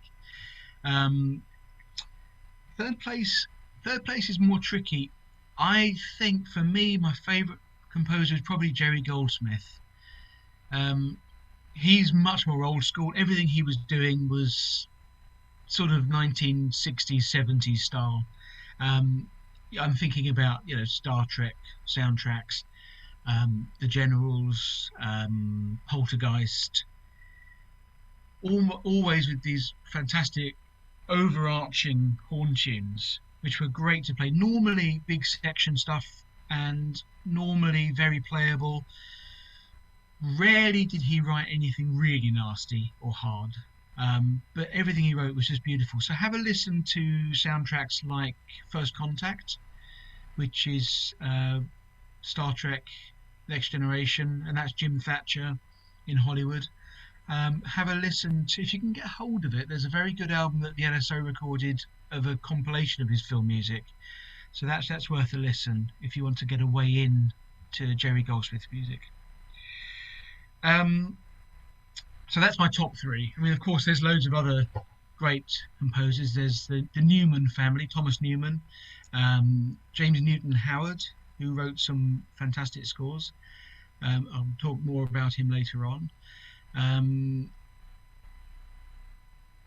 I'm trying to think. Danny Elfman, that's the name, of course, who wrote some wonderful scores, including Nightmare Before Christmas and various other things. So have a listen to all these guys. They write some nice things. Okay, so heroes of the session world for me would, if we look in London first, one of the great players in the last 30 or 40 years is a man called Hugh Seenan. Now, has anyone heard of Hugh Seenan? You guys heard of him? No? He was my predecessor in the LSO. He was the first horn before me, and you may have heard the score for Braveheart. Yeah, vaguely. Starts off with an amazing, high, we use the word pearly. Do you know pearly? Scary soundtrack. And that was James Horner. Hugh Seenan also played first horn in some very hard scores by James Horner, including Willow. Anyone ever heard of Willow? It's quite a rare film. But again, the soundtrack, the brass playing from the LSO is amazing. Cutthroat Island is another fairly obscure film, but with a great soundtrack by John Debney, I think. Man Without a Face. The Man Without a Face, that's a fairly obscure little film as well.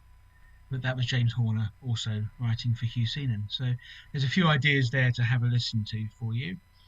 A lot of these things are available on Spotify or YouTube as well, so you can have a listen before you go and buy the CDs, of course. Today in London, we tend to have maybe two or three first horns. Myself, Richard Watkins. You guys heard of Richard? He was first horn in the Philharmonia for a long time. He now plays first horn for the Nash Ensemble and plays a lot of film music, a lot of first horn for this contractor I was talking about earlier, Isabel Griffiths. Have a listen, if you can find it, to Prometheus, the soundtrack for that, and it's I think it's a track called Life, and it's a classic moment when, as I say, you open the pad and you look at the first cue and think, oh no, it's really worth hearing. And that's Richard Watkins. That's fantastic playing. In Los Angeles, of course, people like Vince DeRosa, who was very active for a long time. I'm guessing you've probably all heard of Vince. No? Vince DeRosa? No? Wow. You've got a real treat in store then. He was active really from the war, Second World War times onwards. Played in the classic Hollywood style with the Con 8D and massive sound, beautiful warm sound. And if you listen to soundtracks like E.T.,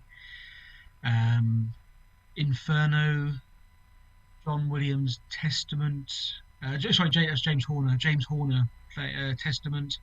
Frank Sinatra songs. Normally, if you hear those lovely horn solos in Frank Sinatra albums, that's Vince DeRosa. And some of the hardest and most beautiful playing I've ever heard was from him. After Vince came Jim Thatcher, who I mentioned earlier. And Jim, I think the first major solo soundtrack he had to play was from a film called Always. You guys heard of Always? Right, have a listen to, I think it's called Among the Clouds. All right, from the film Always. It's one of the most amazing examples of horn writing, and that was John Williams, and horn playing as well. It's exactly what Jim Thatcher was best at, and boy, life-changing. When you hear it, it'll change the way you think about the horn. That's for sure. Wyatt Earp as well, another great soundtrack. Just listen to the first few bars, and I think you'll be bowled over by that. Absolutely wonderful playing. Jurassic Park, of course, all those major blockbusters from the 80s and 90s. That was Jim Thatcher. And another film worth hearing is JFK. Look up Arlington on JFK and just listen to what he does. Incredible. Absolutely amazing.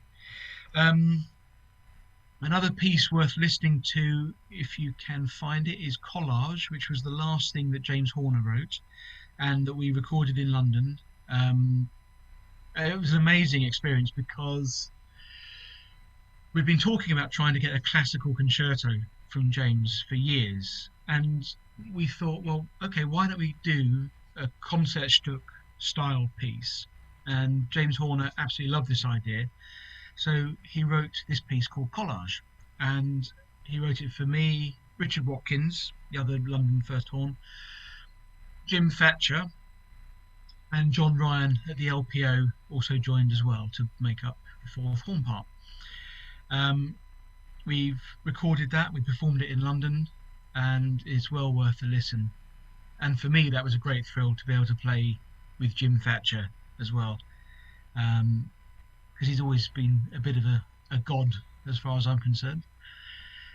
We also then, Richard and I went to Houston to perform that piece as well. So that's worth a listen. Okay, so just very briefly, I'll talk about the process of recording film music. So you turn up for your 10 o'clock session. Very, very rarely do you get to see the music beforehand. And in fact, if you do, if you get the message from the composer saying, would you like to see the music? It's normally bad news. It normally means it's really hard. So that's always when alarm bells start ringing.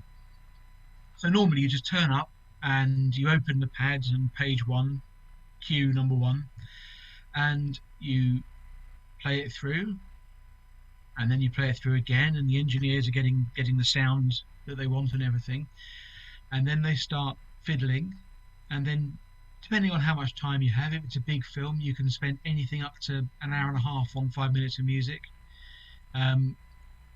which can be incredibly boring. It can be incredibly tedious, depending on how good the music is.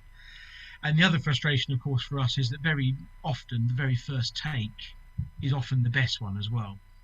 So, you know, when they're still fiddling with microphones and stuff, you know that you've just done your best take, which is kind of annoying, but there you go.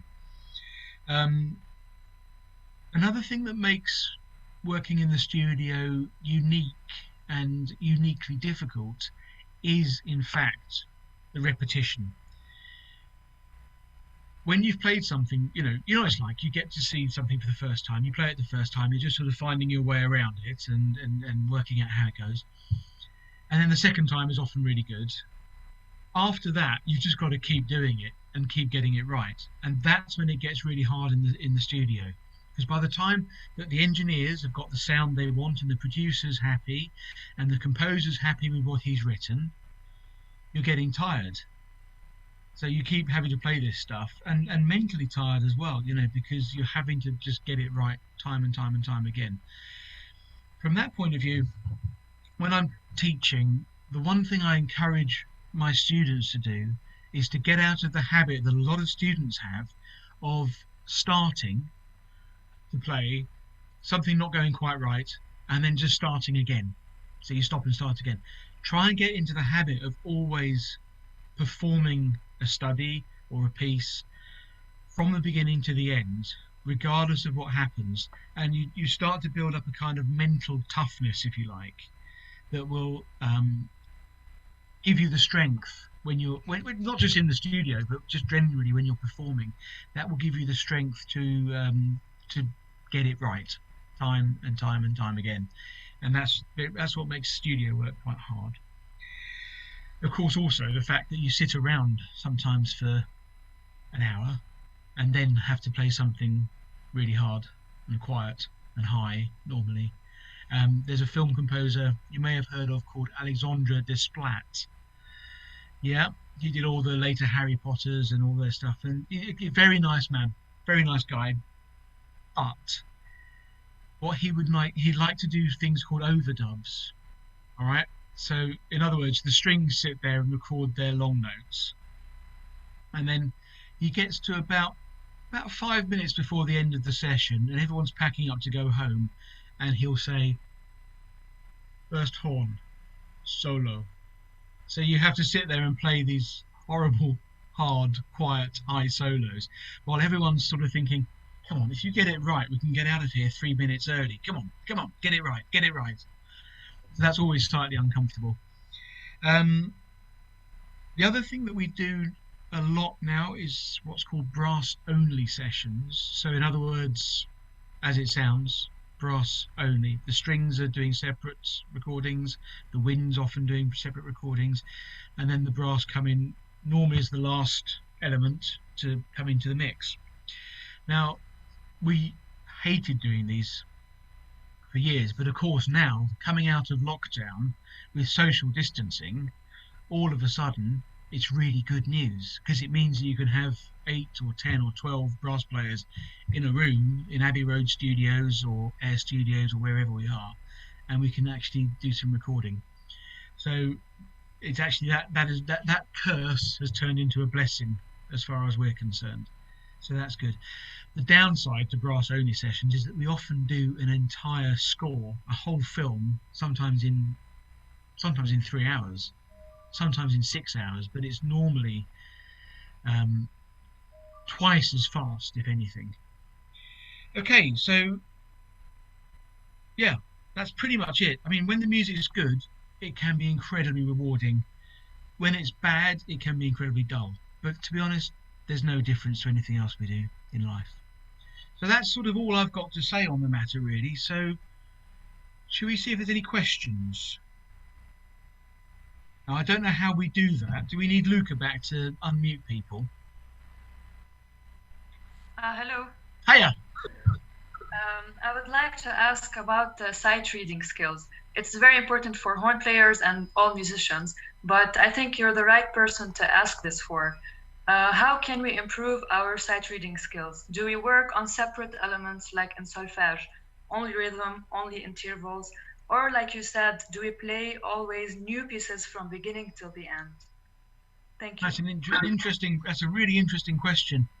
I think to a certain extent, you can only really practice sight reading on the job, as we say. You know, you have to be sort of just doing it. But of course, yeah, if you pick up any study book and start at the beginning and work through as best you can, that will get you the experience. And often don't forget that a lot of sight reading is in fact about recognizing patterns. So the more that you practice studies that have patterns in, I'm thinking particularly about the Vern Reynolds 48 etudes, I'm thinking about the Günter Schuller etudes, I'm also thinking about Kopráš, you know, where you're looking and you're learning to identify on the page patterns. So when you next see that pattern, you can turn the brain off for that bit, play that pattern and look ahead. Because the key to sight reading is, of course, being able to look ahead at all times. Yeah, so that's what I would advise in terms of learning to sight read, is just do a lot of it, but also be aware that you're looking for, as I say, you're looking for these patterns. All right. So, for instance, if you're playing something very fast, you're looking for a chromatic scale, so that you know that you can kind of switch your brain off while you're playing that chromatic scale, but use the time to look ahead to the next couple of beats. Because some of the stuff in the film studio we have to sight read is really, really hard. You know, you'd be amazed. It's not just long notes. I mean, I'm thinking a lot of the stuff that John Williams writes. There's a mad Japanese composer who comes over about every 6 months to London called Shiro. And every time he comes, he brings the harder and harder stuff, like he's trying to catch us out, I think. But it's always good fun. It's always really good fun. But that's exactly the kind of thing I'm talking about, where you need to be able to compartmentalize. You understand? You know, where you're sort of trying to switch your brain off for that bit in order to look ahead to the next bit. Yeah. So do you play Vern Reynolds studies a lot? Sorry, I didn't catch that. Do you play studies like Vern Reynolds? No, I play mostly Kopráš. Kopráš, right. There you go. The best thing to do, go and buy yourself a copy of Vern Reynolds 48 etudes. Start at page 1 and use that to practice for sight reading. Thank you. Thanks a lot. I think you'll enjoy that. No problem at all. No problem. Any other questions? Hi, David. I will put a question. Hi. Hi. Actually, now that there are less orchestra than probably in the past, because there are virtual instruments, so many maybe less budgets. And I will ask if a musician would go into a horn player, into film business, film orchestra. There is maybe a better path to do this, maybe keep in touch with composer too, or are there maybe orchestras that do just this and preparing audition for these orchestras, even if I didn't see so much about this. And then if there is a better sound for film orchestra, because I think that maybe engineers would prefer to have a brighter sound, different from tubas or trombones. This is my question. Okay, interesting. So the first question is about how to get work in the film studio, how to get jobs. In the UK, we don't have specific film orchestras. So, as I said earlier, the main orchestras like the London Symphony or the London Philharmonic, etc., they do film work, they do record soundtracks.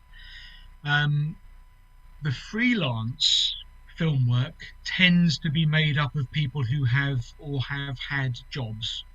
So in other words, you've done 10 years as a principal horn in a London orchestra, you will get film work as well, probably. You know, so they tend to be intertwined. I think in America, as far as I know, the situation is similar. Again, there's a kind of a dynasty, or certainly has been a dynasty in the States. So sort of Vince DeRosa to Jim Thatcher. Jim was taught by Vince DeRosa, you know, so you become invited in. I'm not sure that they sort of hold auditions for work particularly.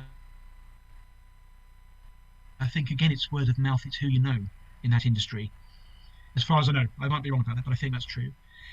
So kind of getting into it is hard. It is about who you know. That's the first thing I would say. The second thing is about the sound. That's interesting because even in Hollywood, in LA, the sound has changed recently because Jim Thatcher's, I think, basically retired. I think that's true.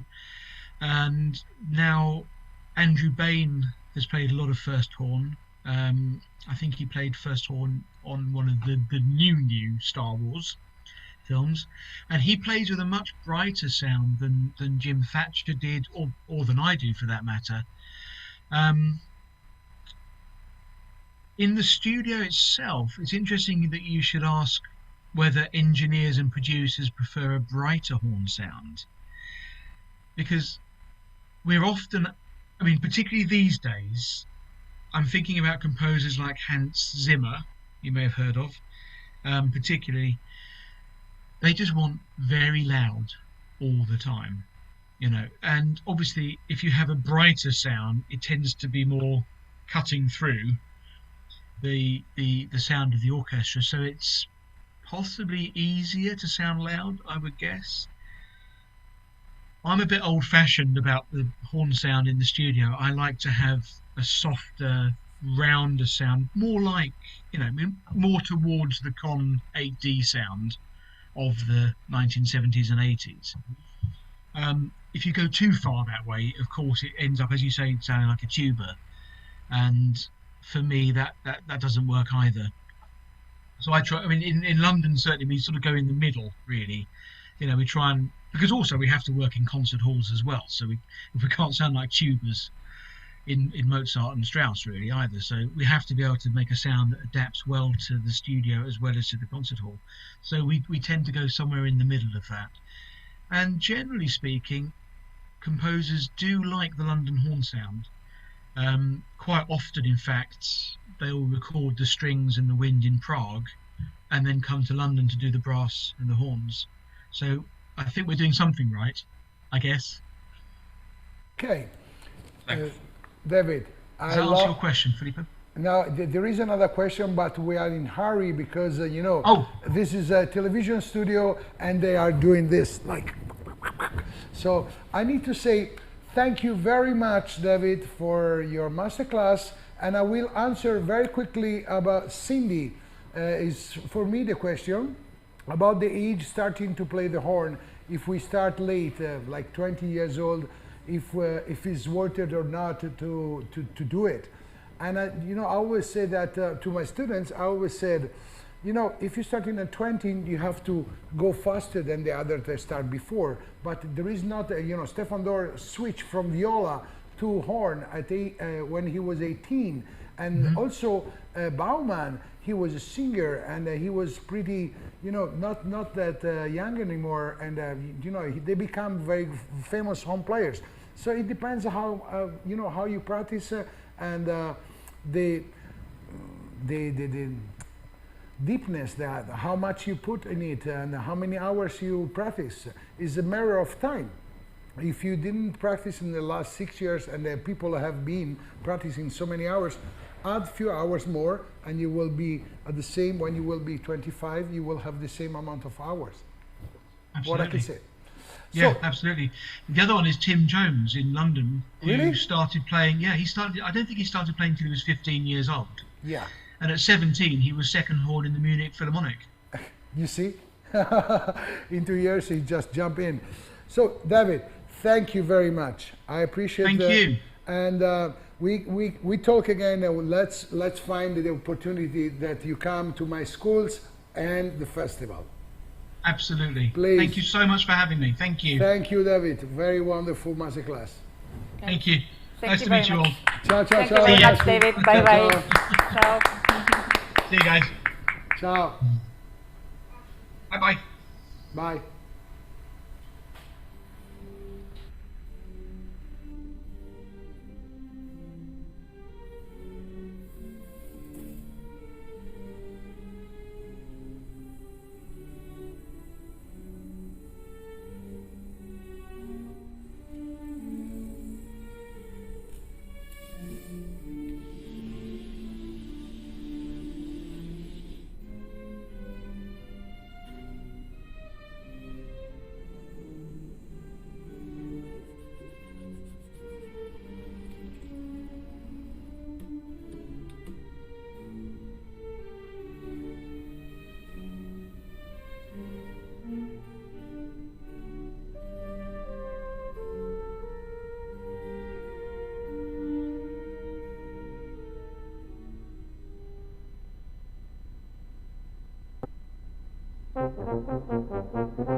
Eccoci qua tornati, Pachito, mi amor. ¿Cómo estás? ¿Me escuchas bien? Muy bien, Pacho. Pacho, buenos días, bienvenido. Querida, ¿qué tal todo? Está todo muy bien. Cuando te vedo y vedo el mi hermano, estoy muy bien. ¿Cómo está tu familia? ¿Todo bien? Bien. ¿Los niños también? Sí, todo perfecto. Todo Fantástico. Esta es la más importante cosa. Sí, que la familia, que el Vicente, que todos están bien. Así es, así es. ¿Te están viendo por YouTube? Sí. ¿Sí? Sí. Muy bien. La familia por YouTube. Oye, genial. Ahora no estamos al aire, ¿no? Sí, estamos en la Zoom Room. Zoom Room, vale, pero pensé que estábamos en YouTube también. No, estamos en YouTube también, en Facebook también, estamos en todo el mundo. Estamos hablando al mundo. Bueno, maravilloso. Primero que nada, felicitarte por esta idea y la producción tan bonita. He seguido todos los días el encuentro virtual y realmente que la idea es maravillosa. Sobre todo, dar ánimo a las personas y a los estudiantes. Y lo más importante, que no fue una página en blanco para Italian Brass Week. Exacto. Exacto. Estaba en mi goal. Estaba pensando, Pacho, mira, ¿qué hace este año? ¿Qué hace? Porque el festival, en realidad, no se puede hacer como normal lo hacemos todos los años. Yo estaba pensando, mira, voy a montar algo diferente. Tú sabes que yo tengo muchas ideas, pero naturalmente tenías de saber cómo montar un team de producción, un team de social, un team por trabajar sobre esto. Primero el team, después vamos trabajando por este festival. Así es. Bueno, pues nada, empezamos. ¡Empezamos! Claro que sí. Bueno, hoy he querido escoger un tema que tiene que ver con mi cotidianidad. Es un tema que tiene que ver con lo que yo hago todos los días para mantenerme en forma, ¿sí? Hay una parte muy importante que yo hago todos los días, pero hoy no la voy a hacer porque no es el tema. Muy importante, chicos, la respiración, importantísimo. Mirar el Breathing Gym de Luca Benucci. Ese es el que hace Pacho Flores. Yo hago ese que hace Luca, lo hago yo, porque es bastante positivo, muy importante, ¿sí? A partir de allí, cuando tengan los conocimientos de su cuerpo para la respiración, ya entramos a otro tema muy importante, que es toda la parte de la vibración. Hoy vamos a hablar sobre el Up Sound. El Up Sound es un dispositivo que estuvimos desarrollando hace como 4 años o 5 años, pero salió al mercado hace 3 años. ¿Y por qué sale esto? Principalmente, yo desde muy pequeño, como 22 años, yo he venido trabajando la boquilla. Y la boquilla, en cierta parte, para mi formación, me ofreció muchos beneficios, como por ejemplo, la resistencia, flexibilidad, registro también, buen registro. Pero hay una sola cosa que no me terminaba de convencer totalmente. Era que cuando yo practicaba con la boquilla 10, 15, 20 minutos, y yo puedo decir que este sonido es correcto,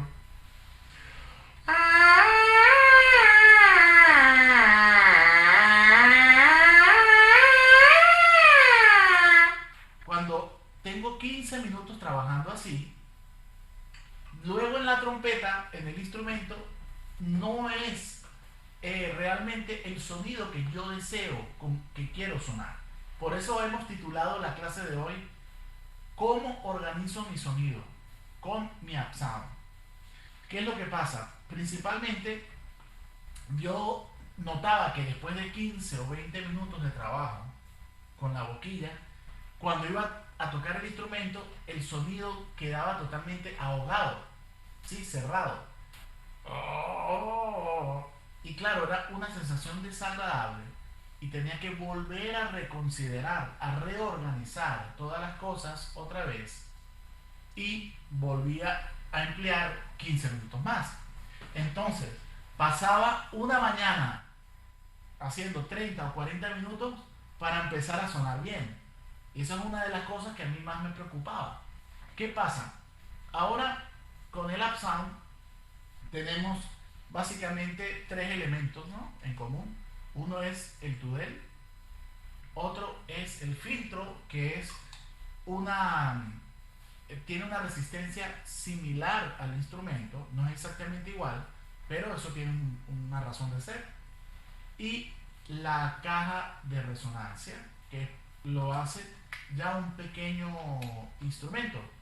Sobre todo uno, podemos sonar de forma natural, ¿no?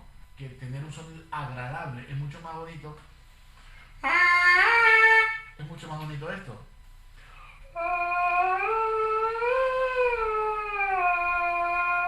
Por ejemplo, la articulación.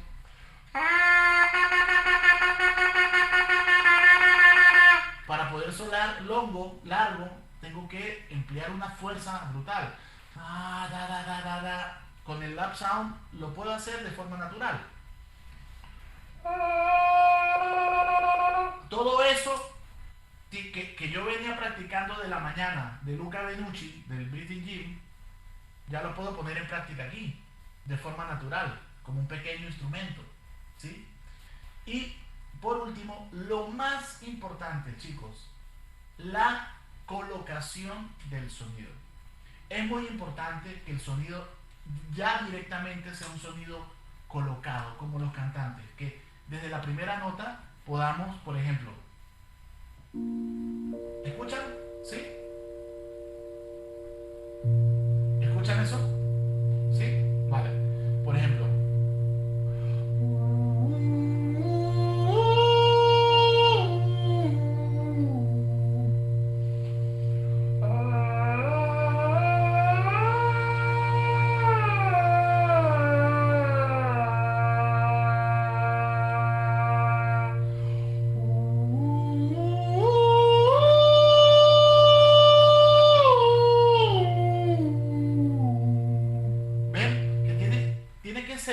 siempre una forma natural de tomar el aire y luego con el instrumento lo mismo, el ALPTRAUM.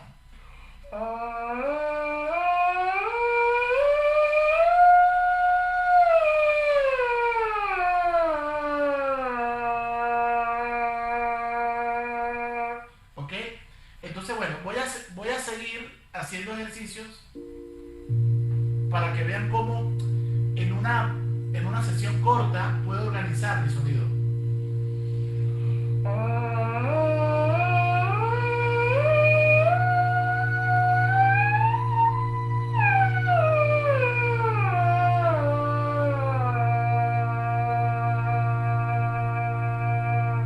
¿Ok?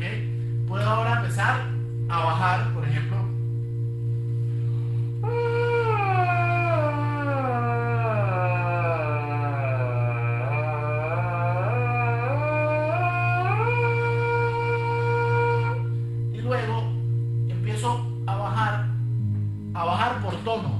Tonos completos, no semitonos.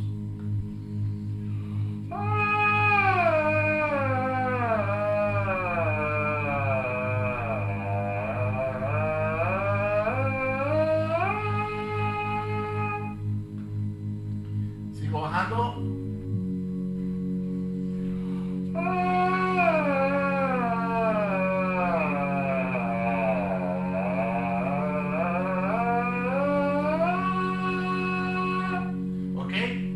Chicos, muy importante, estas son las cosas que yo hago todos los días, día a día, ¿no? Hoy es como la única diferencia de lo que estoy haciendo ahora a lo que hago todos los días es que hay una pantalla en Zoom y una producción de Italian Brass Week. Es la única diferencia, pero lo estoy haciendo exactamente igual, ¿ok? Sin trampa ni cartón, exactamente igual, ¿sí?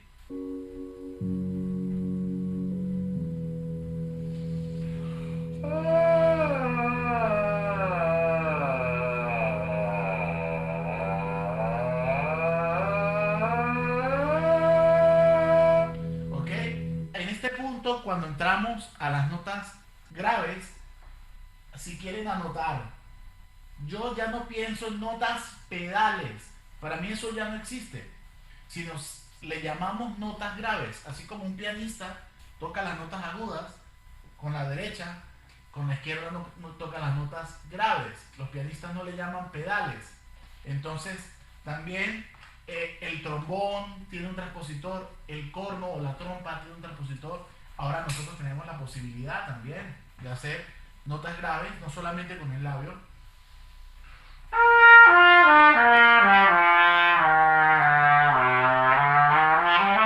sino con el transpositor, ¿sí?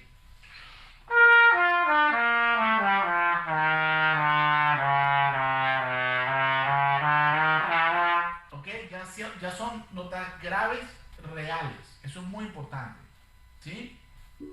Vale, seguimos.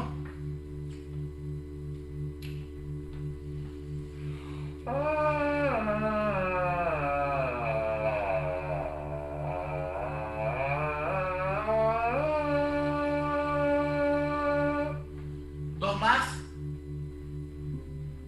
Ahora esto es do, concert, do, concert.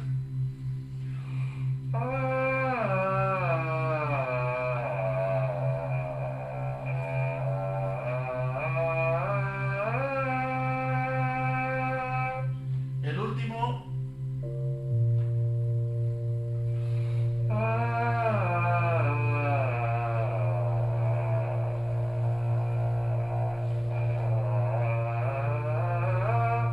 Aquí es muy importante poder otra vez remontar, volver a subir. Es lo más difícil.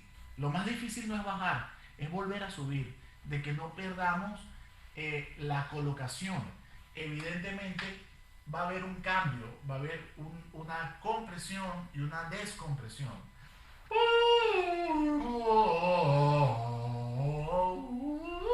Por ejemplo, pero todo tiene que estar proporcional. Si no, no tiene sentido.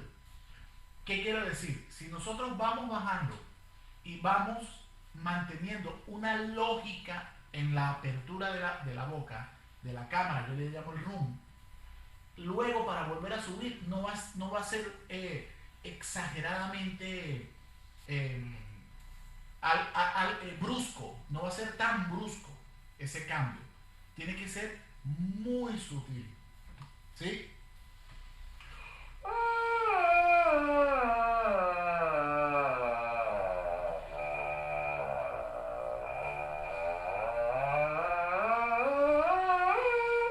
Eso es lo que yo creo, lo que yo considero que tarda mucho más tiempo en lograrse, ¿sí?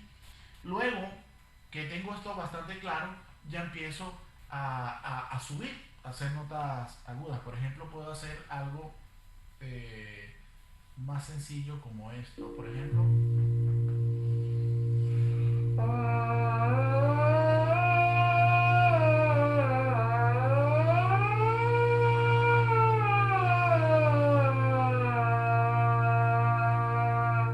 ¿Ok?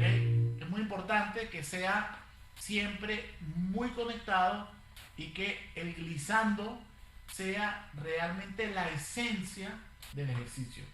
Si el glissando es la esencia del ejercicio, podemos realmente mantener siempre una finura en lo que es el paso del aire. Siempre tiene que ser muy fino, esa esencia. ¿Ok? Seguimos subiendo.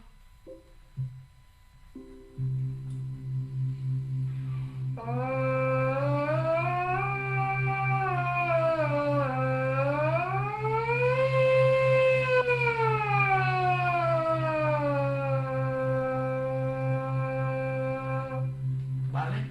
Es importante que pase por todos los armónicos, igual como cuando lo cantamos. Si somos capaces de hacerlo correctamente, con falseto, ¿ok?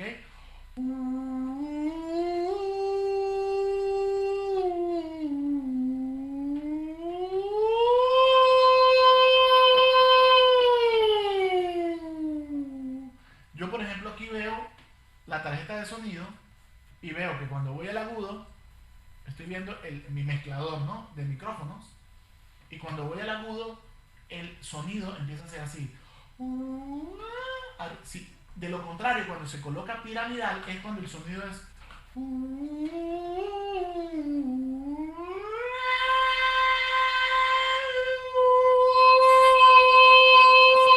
Hace casi que clip, ¿no? Distorsiona, porque hay mucho armónico. Tengo que bajarle un poquito.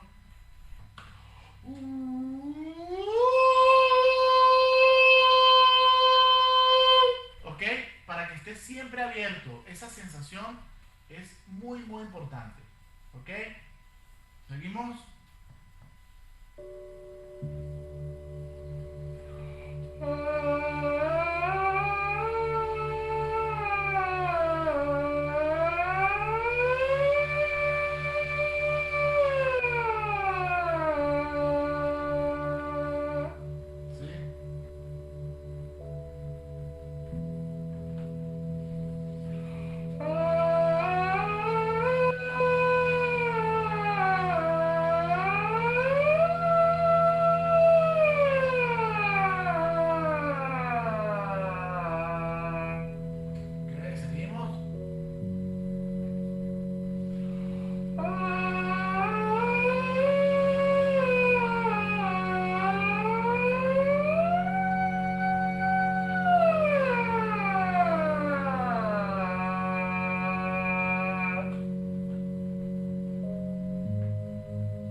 Pasando por todas las octavas.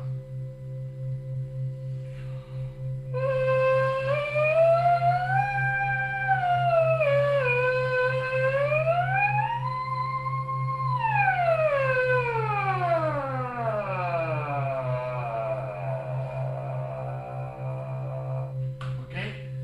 Ya estamos entrando en terreno de 4 octavas. Muy importante.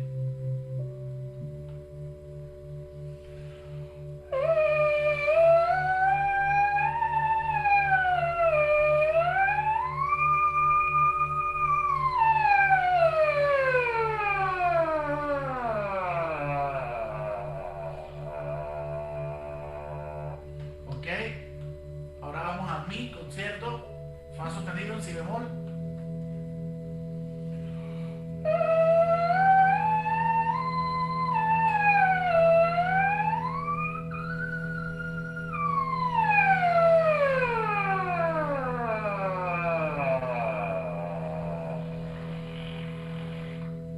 ¿Vale?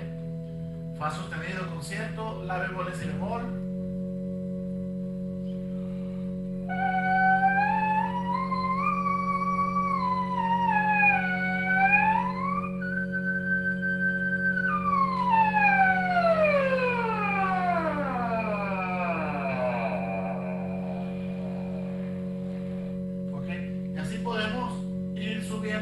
Donde podamos llegar el día. Lo importante es siempre hacer un fa, un sol.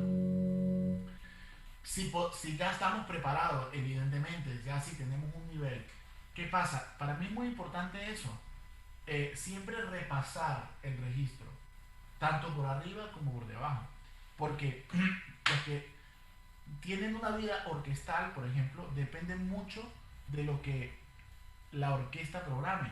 Entonces, si luego tú estás haciendo 2 semanas sinfonías de Mozart, ¿no? O Haydn,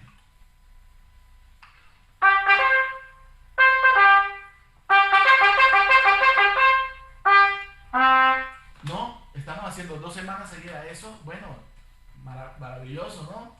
La vida es bella, pero el día que tengas que tocar la alpina, la 3ª semana, es cuando yo digo, no, perdón por la frase, pero ¿con qué culo se sienta la cucaracha, no?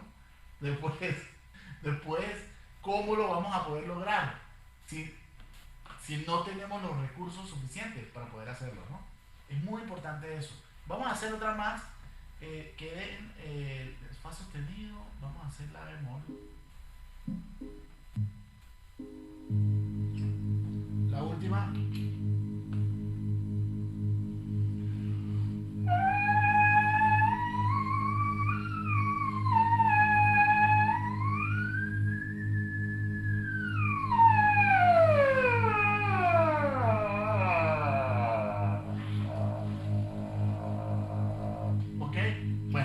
Básicamente se puede trabajar cualquier tipo de ejercicios, también conciertos. Yo siempre tomo como referencia los movimientos lentos, ¿no?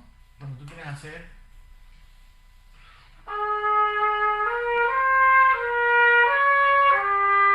para poder hacer los legatos bonitos, es importante entender eso.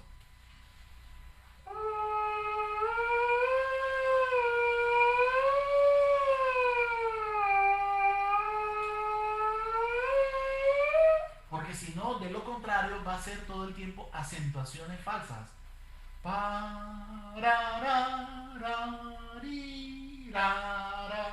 Es muy importante que mentalmente siempre podamos mantener ese enlace. Los pianistas lo hacen. Los pianistas tocan y ellos mentalmente están enlazando. Nosotros también. O sea, es más, tenemos que hacerlo, anticipar mentalmente mucho más. Porque nosotros no tenemos el sonido producido. Tenemos que hacerlo cada vez. No es como un instrumento temperado, como la guitarra, como el piano. El sonido ya existe, ya está ahí. Puede ser bueno o malo, depende del intérprete, pero el sonido existe. Hay otras dificultades. Nosotros tenemos que anticipar. Por eso es muy bueno generar bases sólidas, ¿sí? Pero las bases sólidas no son para pararse allí y estar todo el día, con 10 años seguidos construyendo un edificio por la base. 10 años solamente en base, planta baja. Va a tener, yo quiero hacer un penthouse, ¿no? Un piso número 20, 30, algún día. La base para eso, para conceptualmente tener las cosas lo suficientemente claras para poder utilizarlas en la música. Si yo estoy haciendo música y estoy pensando en técnica, quiere decir de que no poseo la técnica. ¿Sí se entiende eso, chicos? ¿Sí? Si yo estoy tocando y pienso, la lengua... seguramente hay un problema ahí. Ahí hay un problema de base. Hay un problema de base porque tanto romance no puede ser. Tiene que ser como caminar. No puede haber no puede ser tan metódico todo. Quiero decir, para eso se dice que para dominar un oficio se necesitan 10.000 horas de trabajo, ¿verdad? Para dominar un oficio. Entonces, es importante tener esos conceptos muy claros. Porque podemos estudiar 10.000, 20.000, 30.000, pero mal. Y eso puede ser una enfermedad crónica, si no se trabajan correctamente las cosas. Ahora mismo, con lo que yo acabo de hacer, yo ya estoy preparado. Yo podría tocar un poquito más, 2-3 minutos con la trompeta, y yo ya estaría preparado para hacer un ensayo con orquesta de lo que yo hago, que es concertista full time, 100%, ¿sí?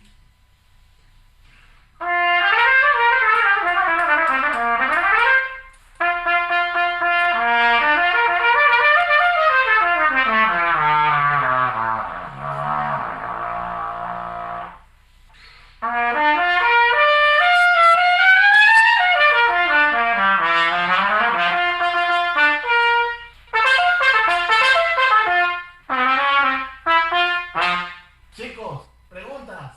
¿Tienen alguna pregunta con respecto a esto? Maestro, yo tengo una pregunta. Cuando se va hacia las notas graves, Sí. ¿el movimiento de la mandíbula influye mucho? Todo influye, ¿no? Digamos que es un movimiento de compresión y descompresión progresivo que tenemos que ir haciendo. ¿Sí? Lo que no puede ser es que yo digo como desmontando, ¿no? la mandíbula. No, tiene que ser progresivo. Yo por lo menos, a mí me funciona mucho poder angular para entender un poquito más el movimiento. Por ejemplo, voy a hacerlo primero con el up sound. Si yo hago esto.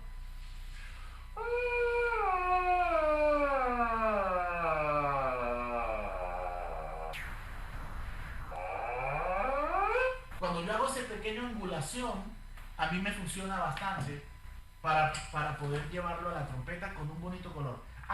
Se puede hacer de dos formas. Voy a hacer un grave natural de la trompeta con 3 pistones. ¿Sí? Voy a hacer.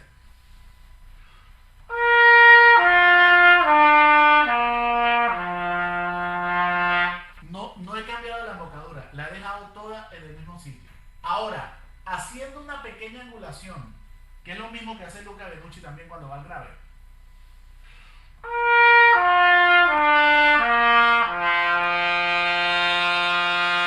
Automáticamente sale todo.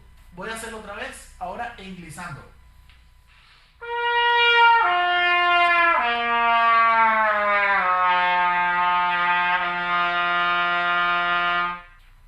¿No? Entonces eso ayuda mucho, pero tiene que ser progresivo, muy orgánico. ¿Ok? Sí. ¿Más preguntas, los chiquillos que están por aquí?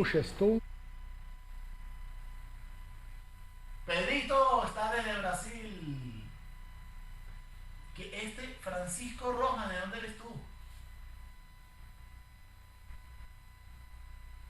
No te escucho.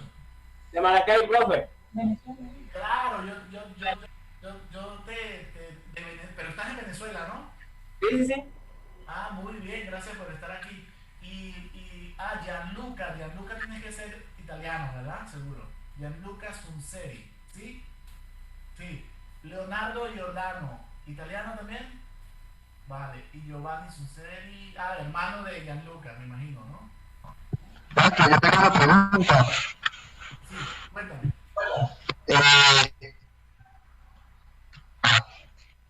Maestro, una pregunta. ¿No se escucha bien?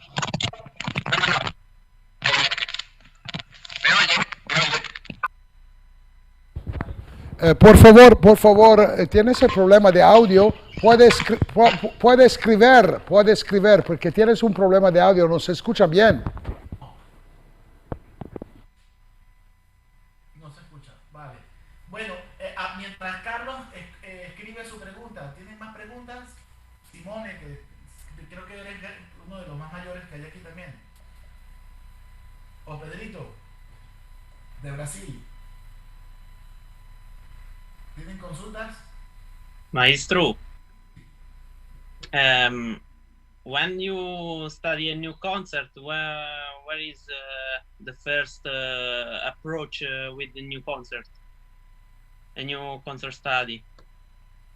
¿Qué es lo que yo pienso antes de afrontar un concierto? ¿Sí? Yes, sí. Bueno, muchas cosas, Simone, muchas cosas, porque lo primero que hago cuando estudio un concierto nuevo es primero conocer muy bien la música antes de tocar la trompeta. Para mí es muy importante eso, ¿sí? Pero me gustaría que hiciéramos preguntas sobre esto. No me gustaría que me preguntara cuál es mi color favorito, ni nada de eso. Up sound, estamos hablando de esto. Eso si quieres lo dejamos para después. ¿Qué cerveza me gusta? La pasta que me invitó Luca. ¿Sí? Vale. Profe, tengo una pregunta. mi mamá está viendo aquí la clase. Que mi mamá está viendo aquí la clase. Dile que soy su fan. No te escucho. Tienes un problema de audio serio, ¿eh? No está bien. Bueno, por favor, los estudiantes, tienen que escribir la pregunta. Please, the students write the question so he can read it, or we can present the question, because we have a Zoom problem when you read. Tenemos problemas cuando tú fai la pregunta, tenemos un problema de audio. So, mejor tiene de escribir. Escribete le domande. Estoy viendo aquí las preguntas. Bueno, ya es la de Simone, es la misma, ¿no? ¿Cómo approach el estudio de un nuevo concierto? más o menos ya te contesté. ¿Es bueno estudiar todos los días con el upsound? Sí, por supuesto, yo lo hago. Yo lo hago y hay una cosa que para mí ha sido muy beneficiosa, que es, he acortado, gracias al upsound, he acortado el tiempo de calentamiento, ¿sí?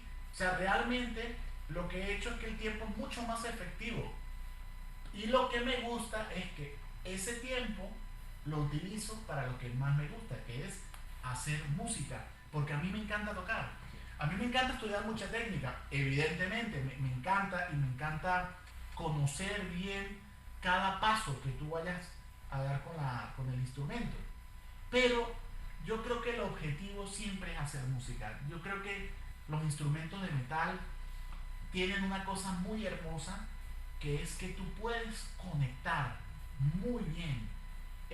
Son instrumentos que son complejos y simples a la vez. O sea, puedes tener algo muy delicado y erudito en una orquesta sinfónica, una pieza para metal, o puedes estar en el Ponte Vecchio tocando con el Brass Ensemble, o sea, o una banda, una retreta, cualquier cosa, ¿sí?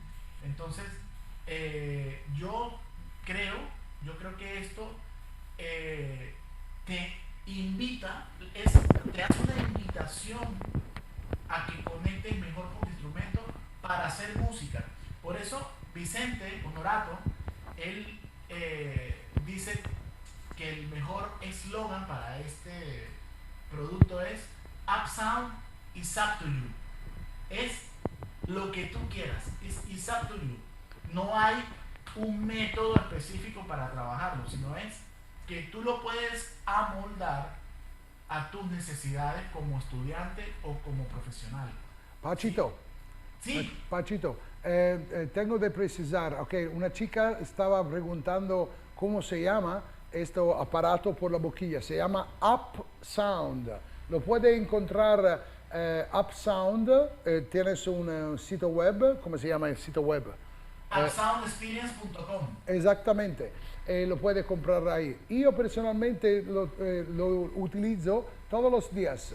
Tengo de precisar una cosa, porque tú lo explicaste muy bien naturalmente, ma también l'Upsound va combinando tres cosas. El aire, la presión del aire, tienes esto como tapón o filtro que te permite de tocar exactamente como la trompa o como la trompeta. Segundo, tienes el amplificador. Y terzo, tú vas poniendo la voz correcta, la lengua correcta. Perciò es el mejor que está en el mundo. Sí, sí, muy, sobre todo efectivo, ¿no? Hay días, Luca, ¿no?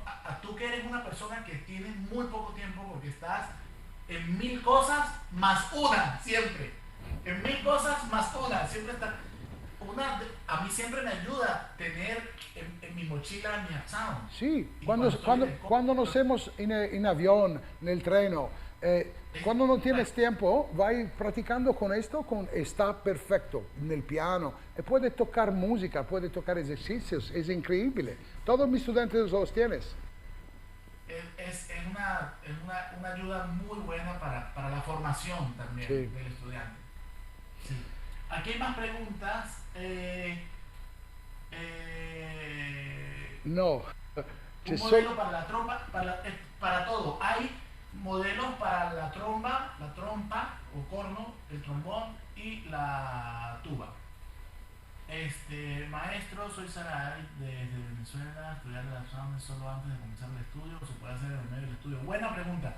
¿Puedo estudiar cualquier pasaje de orquesta, estudio con el upsound y seguir mi día con la trompeta? Sí, mira, yo cuando tengo trabajos largos, que tengo ensayo por la mañana y concierto por la noche, yo puedo ir combinando en la mañana un poquito y trabajo, ensayo, y por la tarde también. Cuando estoy estudiando, que no tengo que hacer conciertos, voy combinando ese trabajo. No es específicamente en la mañana. Puede ser durante el día también, ¿ok? Pachito, lo studio me está diciendo que el tiempo está terminado. Yo te quiero mucho. No como tú dices, te quiero, ma no mucho. Yo te quiero mucho.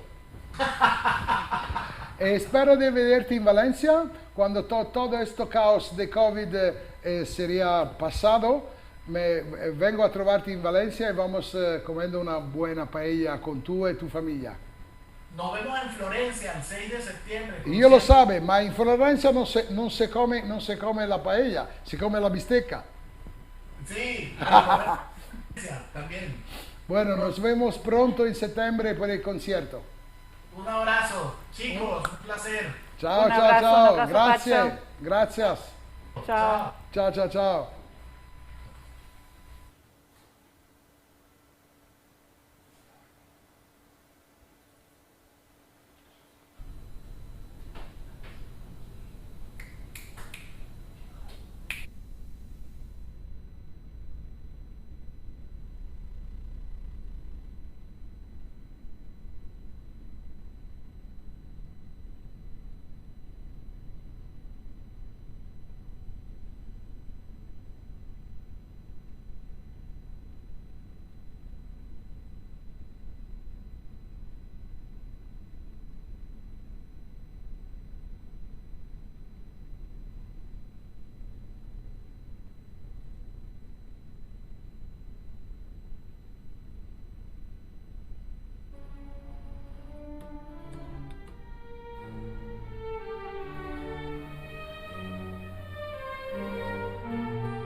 Ah, c'è il contributo prima?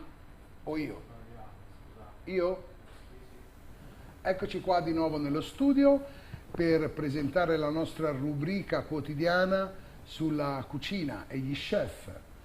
Every day we present different chef and I want to thank very much Luisanna Messeri to set up this lineup of amazing chefs.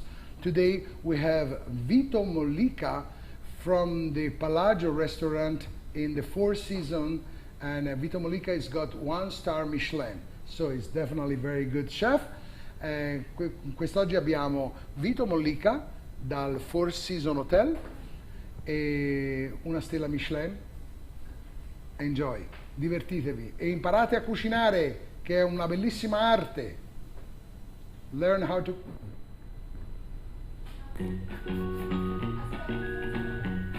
Come aspetta? No.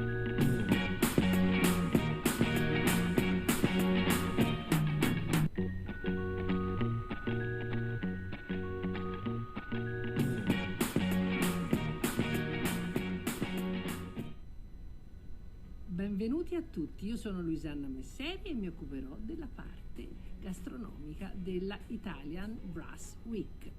Spero di soddisfare.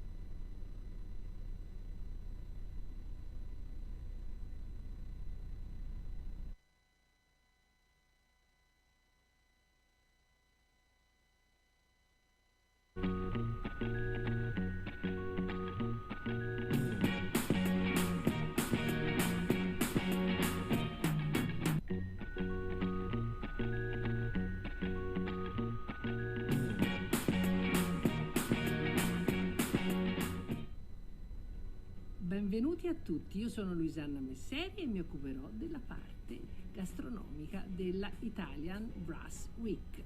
Spero di soddisfarvi, è l'ora di pranzo e quindi ogni giorno vi presenterò un cuoco e una ricetta tra le migliori e tra le più buone che possiamo offrirvi a Firenze. Ho preparato per voi una spadellata di note. 7 incontri come 7 sono le note musicali. Sobrietà, sincerità, semplicità, queste le caratteristiche della cucina toscana. E se dico Etruschi, Lorenzo il Magnifico, Giotto, Botticelli, Michelangelo, Donatello, scommetto che anche voi cascate in terra in preda alla sindrome di Stendhal. E allora siete anche quelli che se dico bistecca, ribollita, pappa al pomodoro, olio extravergine d'oliva, panzanella, arista, fagioli zolfini, cavolo nero, zuppa inglese o bomboloni. Ecco che scommetto che vi aumenta la salivazione. E allora non c'è verso, dovete venire a Firenze, perché dovete venire a scoprire quanto c'è ancora da gustare e da vedere. Dovete venire a conoscere i suoi uomini, le sue donne, i nostri prodotti, il famoso saper vivere toscano, che è quel modo schietto, forse anche un po' rustico, ma che ha conquistato il mondo. Tutti ingredienti che l'hanno resa unica, inimitabile, proprio come la sua gente. Firenze e la Toscana, patrimonio mondiale dell'umanità, patrimonio anche del mio cuore, e spero, con questi nostri incontri, che diventi anche un po' del vostro.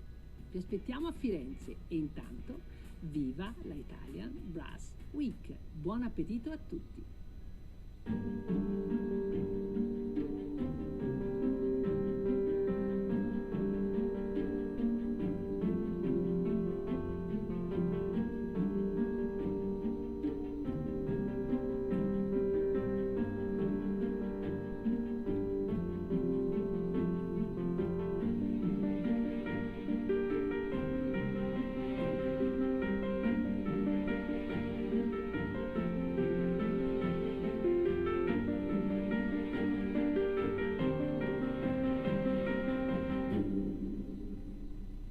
Avete fatto l'insalata da ovoli e poi li ripetiamo sul risotto. Oggi si parte da qui, ragazzi. Va bene, però sul risotto questa è una cucina io volevo il come carpaccio si deve. crudo, con un po' di All ovoli, season, cucina e salata. Firenze. Solo.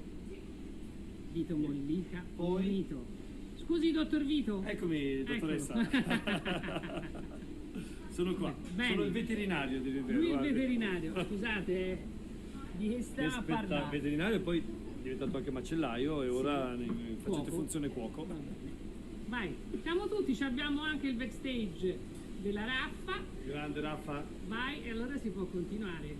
Siamo davanti a Sua Maestà un pollo. Finalmente un pollo in una cucina. Un pollo vero. Di un albergo, un pollo vero in una cucina d'albergo. Scusa, tiralo su, facciamoglielo vedere perché la gente non l'ha più visto. Guarda che cresta, guarda che bellezza. Ecco. Questo è un galletto, è un pollo galletto, quindi ha già i suoi 6 mesi. Eccoci.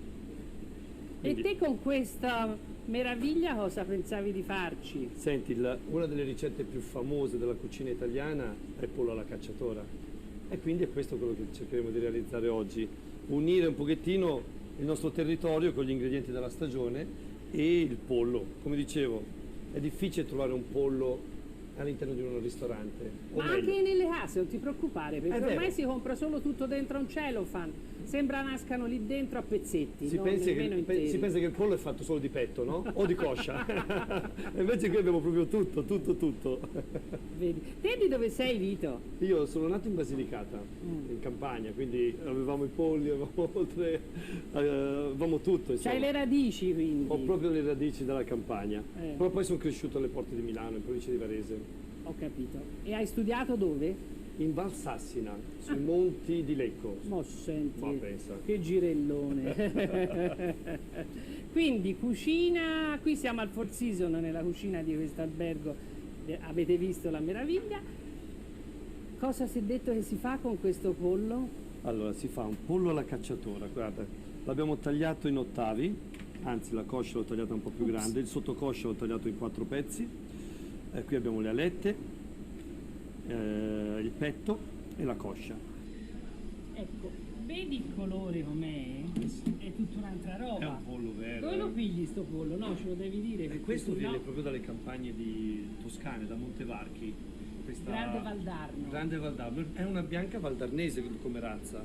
E lo prendo da una ragazza che ha ripreso il territorio dei genitori, ha iniziato la produzione di questo pollo autoctono di quell'area, quindi la bianca valdarnese. Laura Peri, una ragazza splendida e appassionata del territorio, appassionata del pollo, non fa solo polli ma fa anche altri volatili ed è bellissimo. Sono andato lì diverse volte e sono andato anche con la famiglia, con i miei figli, sia in fase di quando erano piccoli ma anche in fase di adolescenza, ed è interessante vedere davvero il modo come lei, come questi questi alleva davvero. Perché bisogna volergli bene alle Bisogna animali, volergli anche bene. quando si allevano, no? Io incomincio a salare, sei d'accordo? Allora, intanto lo salo Ecco. e gli metto anche un po' di pepe. Senti. Sai cos'è questo?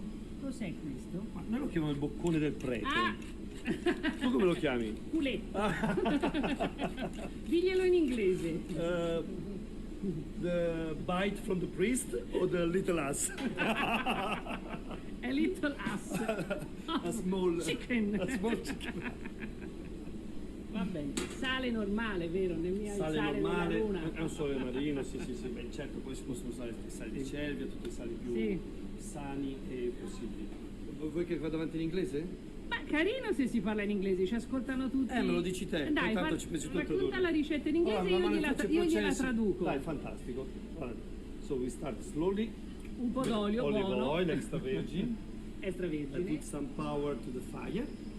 Accende il fuoco. Brava. Noi siamo tipo Totò e Peppino, stavo dicendo io. No, io volevo sapuare. So, Come I start to put first the legs. Sì. Ecco, inizia con le cosce. Perché scusa, le cosce sono più dure del petto. Giustamente sono più dure, ma also when we're gonna remove it, you will see first the breast, because what is important of the chicken, that when you are cooking, you are not overcooking the breast, which is usually the mistake that you do at home, and not only at home, also in some restaurants. Ecco, avete capito? Ridiglielo anche in italiano, allora, vai. L'errore più grande che si fa quando si cucina il pollo è che lo si cucina tutto insieme, quindi il petto molte volte è stracotto. Difatti anche quando si posiziona a casa vogliono tutti la coscia. È vero. Quando è cotto in umido. Anche a casa mia. Quando è grigliato invece vogliono tutti il petto. Hai ragione. Quindi prima si mettono le parti più basse della coscia e della sovraccosta. Corretto. Fuoco bello moderato, allegro. Bello allegro, sì, ecco, bello allegro mi piace. Bello allegro. Questo è risposto, di fatto li mettiamo dopo. Sì. E facciamo andare bene la parte della pelle, anche il colore che fa. È un colore meraviglioso. Perché il pollo ha avuto la sfortuna di essere come una fabbrica meravigliosa, perché lui in pochi mesi cresce certo. e con poco, vero? E quindi poveracci. Questo c'è un ciclo molto naturale. Come ben sai, la fase di crescita di un pollo è veloce dal primo mese al terzo, quarto mese. La parte più lenta è dal quarto al sesto mese. E questo ha 6 mesi questo pollo. Quindi puoi immaginare, e arriva a 2 kg, 2 kg e mezzo. Poco di più. Puoi immaginare davvero, certo. quindi è ovvio che... È chiaro che costano di più. Poi vedrai che alimentazione che ha questo pollo, quindi davvero anche nel gusto ha un sapore intenso, piacevole, ma di facile digestione, con davvero dei sapori che sono veramente i sapori dei ricordi. Certo. Noi pensa che ai nostri clienti stranieri non lo chiamiamo pollo, lo chiamiamo pollo del bosco, wooden chicken. Se no altrimenti è difficile farglielo spiegare. Certo, perché poi loro sono abituati a mangiare quei polli gonfiati con gli ormoni. E quindi diciamo appunto che è tenace. Certo. Però questo è il sapore, come dici te, dei ricordi. Ma vedi allora che tra la musica e la cucina c'è qualcosa di simile? Perché come quando si sente una canzone partono dei ricordi legati a certe situazioni che hai vissuto sentendo una musica, così quando assaggi una cosa che magari hai mangiato da bambino, il ricordo ti scatena. Guarda, io aggiungerei che è presente nel nostro DNA. Come nella musica i sapori sono già presenti in noi, perché probabilmente i nostri genitori, i nostri avi hanno un qualcosa che noi percepiamo certo, comunque. certo. Quindi si va alla ricerca di quello. Beh, insomma, Proust ci ha scritto 7 libri alla recherche del tempo perduto. Noi siamo ora invece alla ricerca del pollo buono. Del pollo buono, ritrovato, del pollo ritrovato. Ecco. Poi continuiamo un po' in inglese, ma penso solo gli step più importanti li possiamo dire in inglese, però vedi. Quindi ora dopo 5 minuti ci hai messo anche il petto. Ci ho messo anche il petto. Cerco al petto di dargli una tempistica più un po' più veloce, insomma, non lenta come quella della coscia. Ho capito. Ecco, lo rigiri, lo rosolo bene. Però questo è il sapore, come dici te, dei ricordi. Ma vedi allora che tra la musica e la cucina c'è qualcosa di simile? Perché come quando si sente una canzone partono dei ricordi legati a certe situazioni che hai vissuto sentendo una musica, così quando assaggi una cosa che magari hai mangiato da bambino, il ricordo ti scatena. Guarda, io aggiungerei che è presente nel nostro DNA.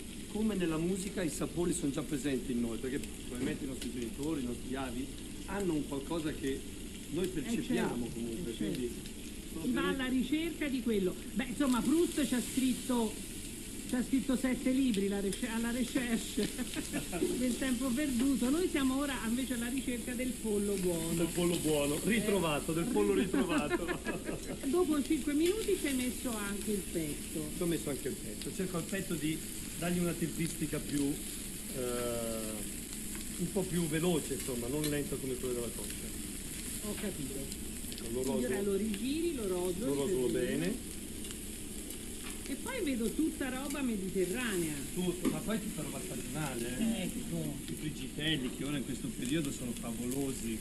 Cioè io venendo dalla Basilicata, per noi i peperoni sono come il tartufo in Piemonte. Come sai noi in Basilicata abbiamo i peperoni di Senise, che sono delle chicche, vengono chiamate anche i safrani, lo zafferano per la preziosità che ha. Quindi nelle nostre ricette nel sud c'è sempre un po' il peperone all'interno. Poi guarda che bei funghi che abbiamo trovato oggi, quindi abbiamo sia i finferli e anche i porcini.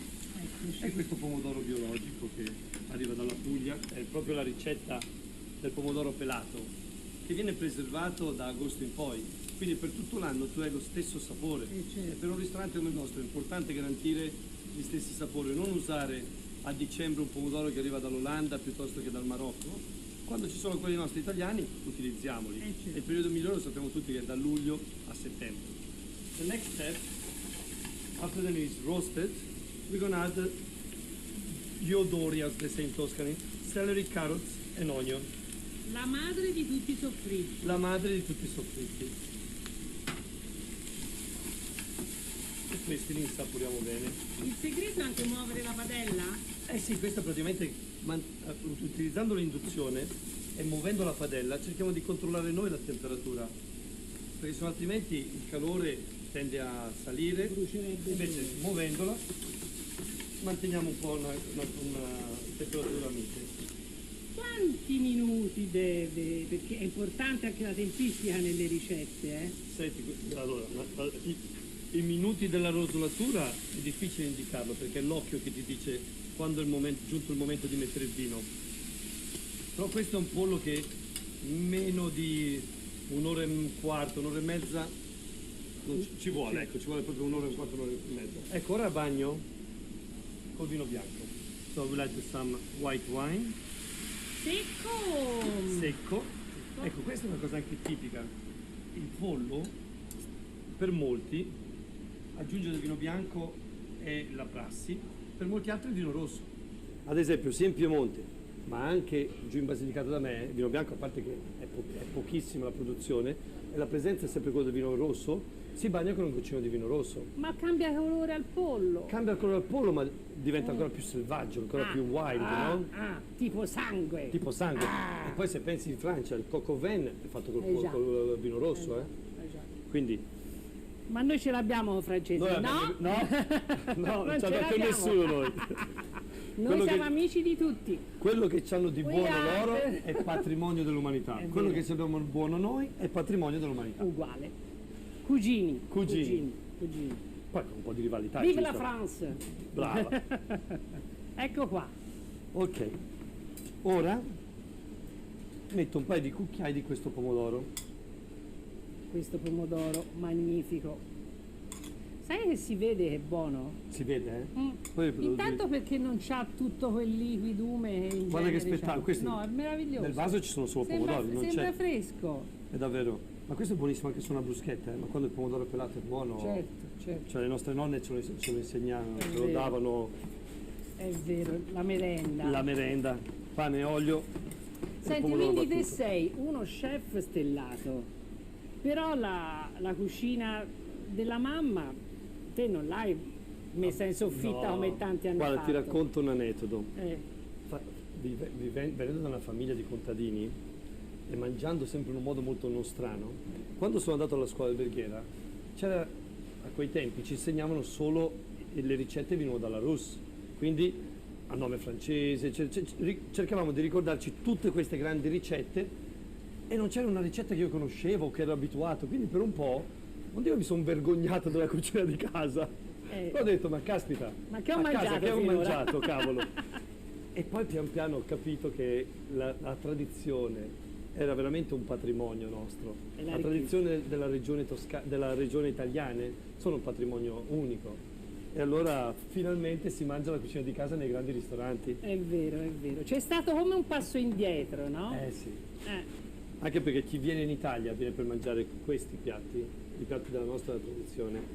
Qui ho fatto un brodo, un brodo scuro. Cosa vuol dire? Che con tutte le carcasse del pollo le ho arrostite per bene, finché non diventassero belle croccanti e un po' scurette, un po' marroncine. Le ho bagnate, ho messo un po' di odore anche lì, e poi le ho bagnate poco alla volta con l'acqua, riducendo ogni volta. Ma in forno o in tegame? No, in tegame. Ecco. Questo è un altro segreto. E dà sia la consistenza che il colore, là. guarda che spettacolo. Brodo scuro. Come lo chiami questo? Questo è un jus chiamato. Jus. È una cosa che abbiamo imparato ai nostri cugini francesi. Sì. Però guarda che spettacolo. Sì. Questo ci aiuta anche perché il sapore è tutto troppi nelle ossa, giusto? Brava. Tanto sapore. Ora questo, sai cosa facciamo? Lo copriamo. Yes. E lo facciamo cuocere piano per un 40-45 minuti. E i nostri funghi? E li mettiamo dopo. Va bene, ci aspetta. Eccoci qua. Riprendiamo? Vai, che dici? Ora è passata una mezz'oretta. Sì, una mezz'oretta, ma secondo me si può già fare delle aggiunte. Il pollo comunque lo vedo. Guarda che bel colore che ha preso. Mamma mia. Senti la coscia un po' indietro, naturalmente il petto ancora qualche minuto, però guarda, io ci aggiungo qui. Ma te sei di quelli che la roba la cuoci poco, no? No, io cucino giù. Mi piace cuocerla giusta, non poco. Allora, qui mettiamo le creste, le abbiamo già sbianchite nel brodo prima. Ecco, questo veramente è una cosa incredibile. Insomma, a me non mi è mai capitato di mangiarla, se non appunto quando ero bambina. Davvero? Dalla nonna che... No, non si butta via nulla. Assolutamente. Siamo abituati, non si e doveva più mettiamo anche il nulla. durello, guarda questo. Questo è stupendo. Quello è il durellino. Sì, ma questo lo mangio io, Ecco, vedi, quella invece, è la lotta. Il cuoricino lo mettiamo dopo, i fegati, anche questi qui, molto simpatici, li mettiamo dopo. Sì. E i fegatini li mettiamo per più tardi. Certo. Baccalà, fegato e ova, un più bolle e più salsoda, giusto? Bella questa. Non la sapevi? No. In Toscana si dice così. Sì, Allora io ora ci metto tutti i funghi. I funghi quindi puliti e lavati, tagliati. E gli metto anche i peperoni. I peperoni non li rosolo, mi piace che la cottura sia fatta così, con il vapore che viene emana il pollo. Ah, ecco. Quindi questo, correggo di sale e pepe per gli ingredienti che ho aggiunto e ricopro per almeno ancora un quarto d'ora. Guarda che bei colori che ci sono. Senza toccarli più. Sì, senza toccarli. Questo a casa si può mettere anche direttamente in forno, Coperto però. Coperto e tutto, quindi questo io preferisco qui terminare la cottura. Il liquido gliel'ha dato quel brodo che Sì, abbiamo quel visto. brodo, sì. Non ne aggiungo. Bello. Però ne tengo sempre un po' da parte, nel caso si dovesse asciugare un po', lo vado a mettere, quindi ecco, lo copro, un bel quarto d'ora.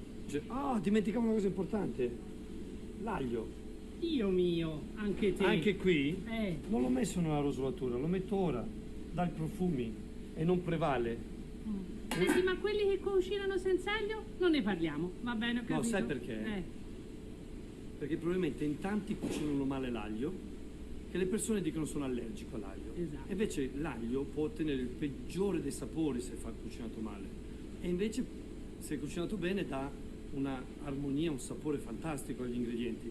In questo caso, come hai visto, non l'ho messo nella rosolatura. Non è l'aglio il protagonista, è il pollo. E l'aglio va a dare il suo aroma qui, non va a dare il suo impatto gustoso. Mollica, posso dire una cosa? Dimmi. Ti amo. Eccoci qua. Ora è l'ultimo step, come si No, dice.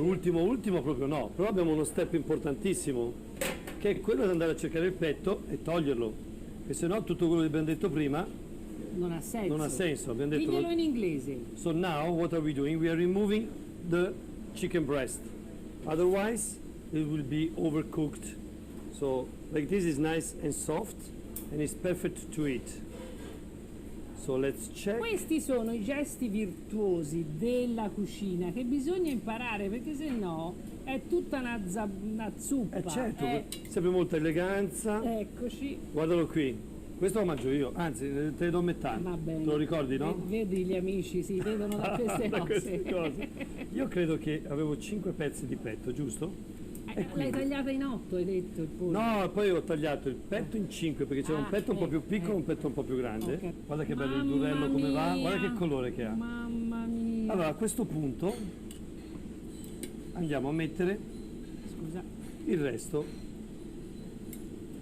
delle Frattaglie, delle insomma. frattagline. Senti, ma i tuoi ospiti che arrivano dal resto del mondo le capiscono queste cose, vero? Dimmi chi non capisce queste cose. È naturale capire che qualcosa di così logico, di così buono, di così naturale sia apprezzato. Quindi io penso che molte volte nei confronti degli ospiti che chiamiamo turisti li sottovalutiamo e invece loro non vogliono essere sottovalutate. Poi molti di loro hanno un'educazione, anche quando vengono in questi ambienti, vogliono una cucina italiana inventata all'estero come le fettuccine alfredo, la Caesar salad, eccetera, eccetera, eccetera. Ma molti vogliono la nostra autenticità e la vogliono riscoprire l'autenticità. Ma l'autenticità si parla anche di una lasagna alla bolognese, la vogliono fatta con le sfoglie sotto. Dando la vera cucina italiana, i veri sapori, i nostri ospiti sono veramente arricchiti perché oltre a vedere il museo, il Colosseo, la Torre di Pisa, ricevono nel piatto i pilastri della nostra cultura gastronomica. Quindi non dobbiamo sottovalutare le loro aspettative. E il pollo al cacciatore rientra in queste parti del museo, gastronomici naturalmente. Giracela, facci vedere. Guarda che spettacolo, guarda come sto bolle. Anche questa, quando dice cucina e arte, io dico sempre artigianato, ma è anch'io. alto artigianato. È alto artigianato. È alto artigianato. Dicono che quando ci metti il cuore diventa arte, però noi ci mettiamo sempre il cuore, ma anche gli artigiani mettono il cuore in quello che fanno, quindi abbiamo un po' di prezzemolo. Guarda, a me una cosa che piace del prezzemolo è anche il gambo. Sono importanti le erbe per la tua cucina? Assolutamente sì, ma è importante ancora di più è saperle mettere al momento giusto. Quindi la mezzaluna non me la dopri? Lo sai che non lo so usare? C'è la mia suocera, ma ho provato un paio di volte e non ho mai imparato a usare la mezzaluna. Ma ci metti anche un pizzichino di limone o no? Ma un po' di buccia ce la mettiamo? A me piace. Anche a me. Rosario, me la dai un po' di buccia di limone?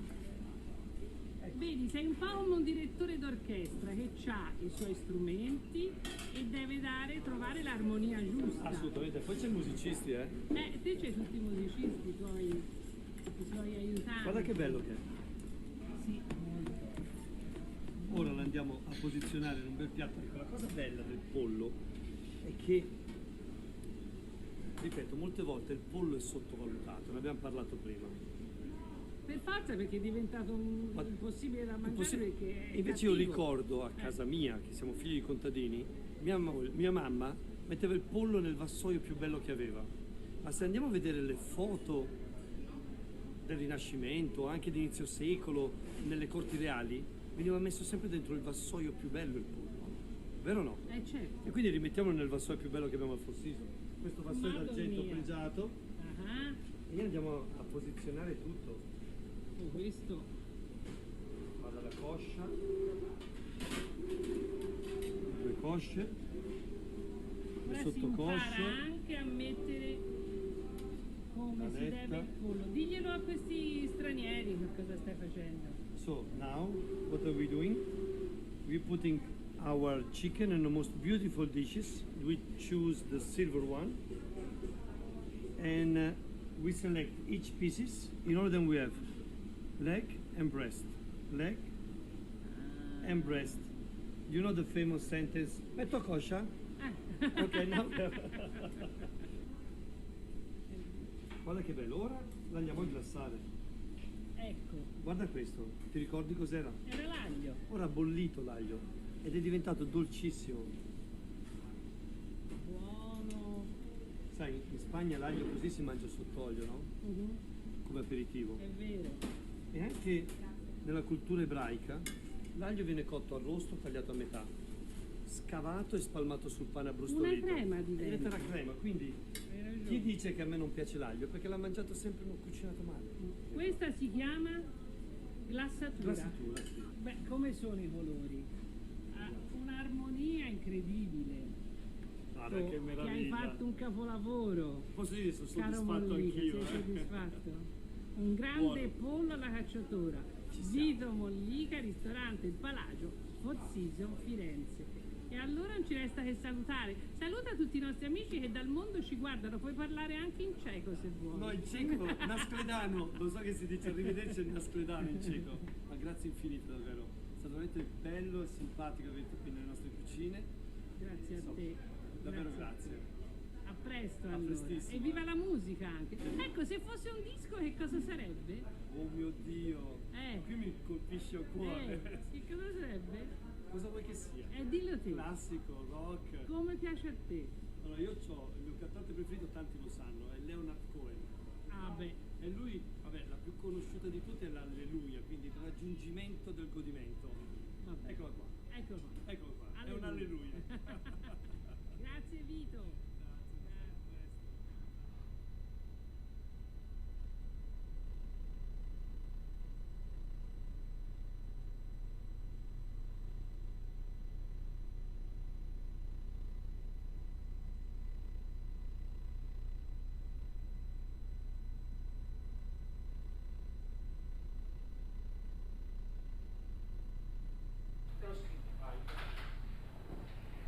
E dopo una bellissima ricetta di questo meraviglioso pollo, voglio ringraziare naturalmente Vito Mollica e Luisanna Messeri che stavano trasmettendo dal Four Seasons di Firenze.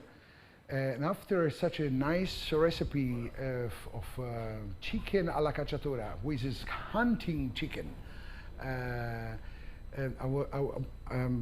love to thank Vito Mollica, the international chef, one Michelin star, and Luisanna Messeri. They were streaming from Four Seasons Hotel in Florence.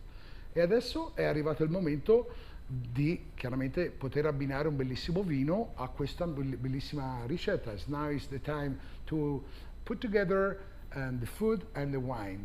And we have Lirio Mangalaviti, sommelier, international sommelier, con un vino molto particolare. Ve lo spiego leggermente perché non sono un enologo, però il vino si chiama Vermentoro, è un orange, cioè adesso stanno andando per la maggiore questi vini, e praticamente è un vino con base di vermentino e scorze di arancia. Però generalmente questi orange si fanno anche sulla fermentazione delle bucce diciamo di due vitigni diversi per rendere questo colore, perciò immagino che sia un vino bianco con una parte di fermentazione sulle bucce di vino rosso, di uva rossa. Buon divertimento e enjoy!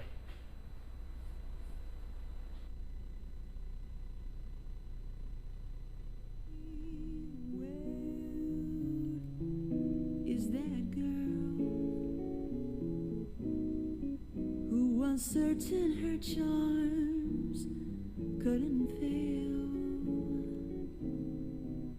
Where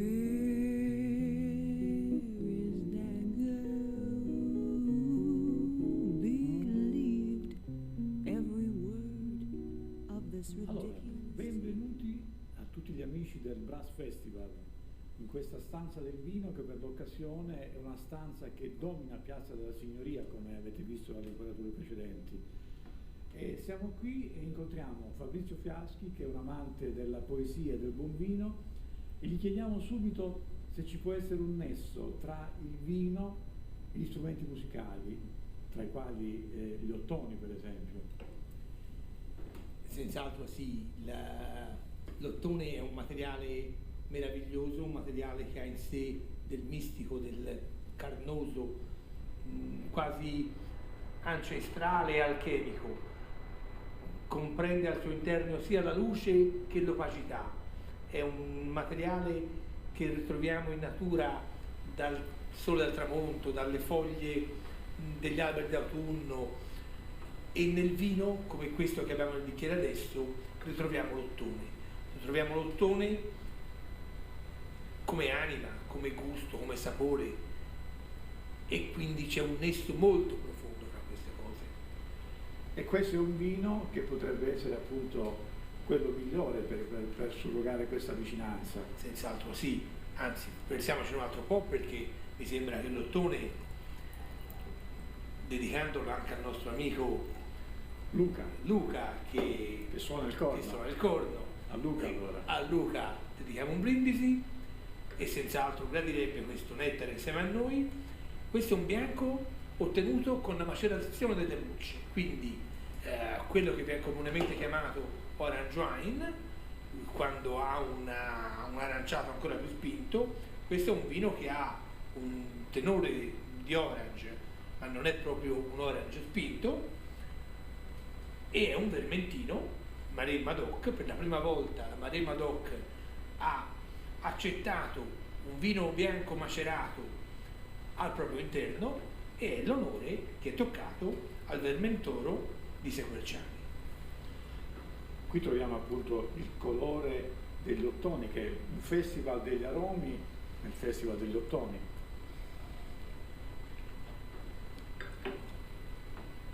Bere vino è sempre una festa, quando si fa con gli amici, quando si può fare in qualsiasi momento. Comunque il vino è gioia di vivere, il vino è come la musica, ci infonde qualcosa in più, ci dà sempre un passo avanti nella nostra vita. E quindi un vino così, senz'altro, così ricco, così pieno di sapori, così pieno di storia, ci fa fare davvero un bel passo avanti. Salute allora a tutti gli amici del Brass Festival, a noi e a prestissimo. E a Sequerciani.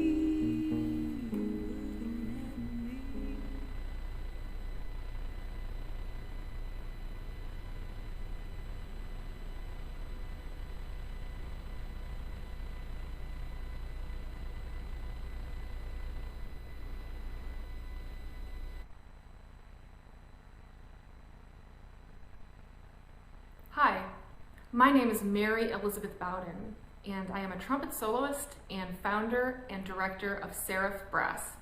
We are excited to present this online concert for you, and we have a lot of works to share, from contemporary works to well-known classics.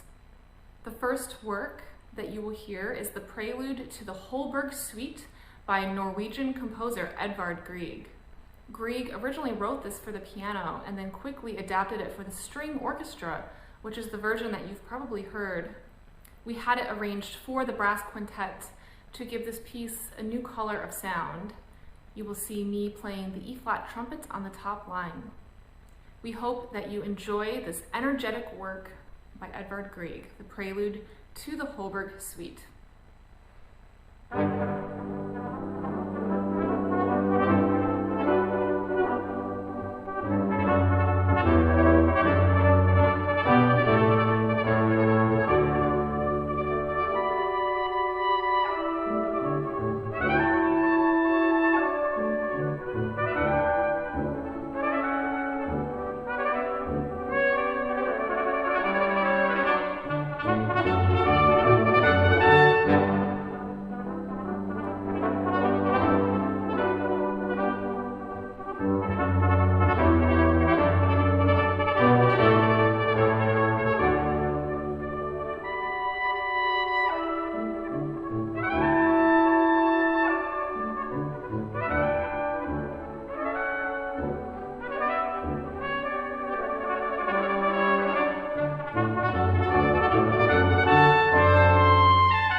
next work is by my favorite composer, Claude Debussy.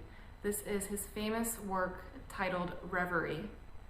Reverie literally means a daydream, and you can really hear this in his music. Originally for the piano, we've added so many different sound colors with the arrangement for brass, and Jeff Luke has made such a magical arrangement. You will see the trumpeters switch trumpets. I will be playing the E-flat trumpet once again, which is a very light instrument. And Jean will be playing the B-flat trumpet and also the flugelhorn, which has a very dark color of sound. This work is the inspiration of my latest solo album, which is titled Reverie, where I recorded with string quartet and harp.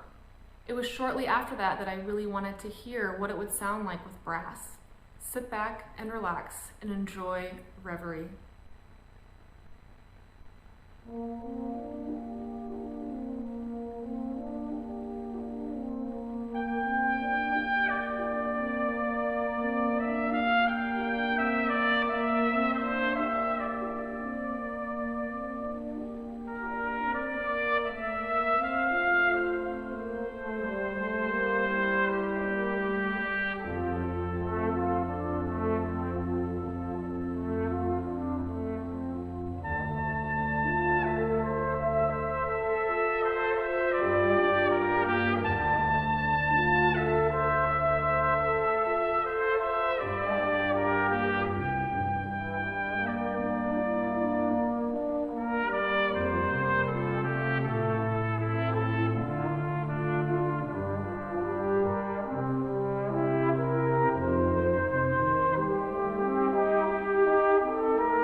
My name is Gretchen Renshaw James, and I am the tuba player with Seraph Brass.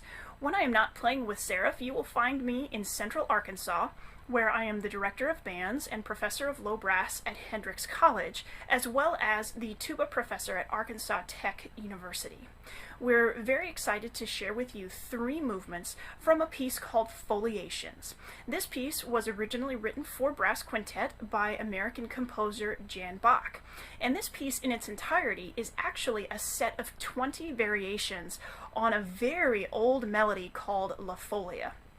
This melody was originally created in the 1500s, and its captivating and haunting quality has led composers from the 1500s all the way to the present day to incorporate it in their own compositions. I think you'll see why when you listen to some of these movements, this captivating quality of the melody, and why so many composers have been drawn to it.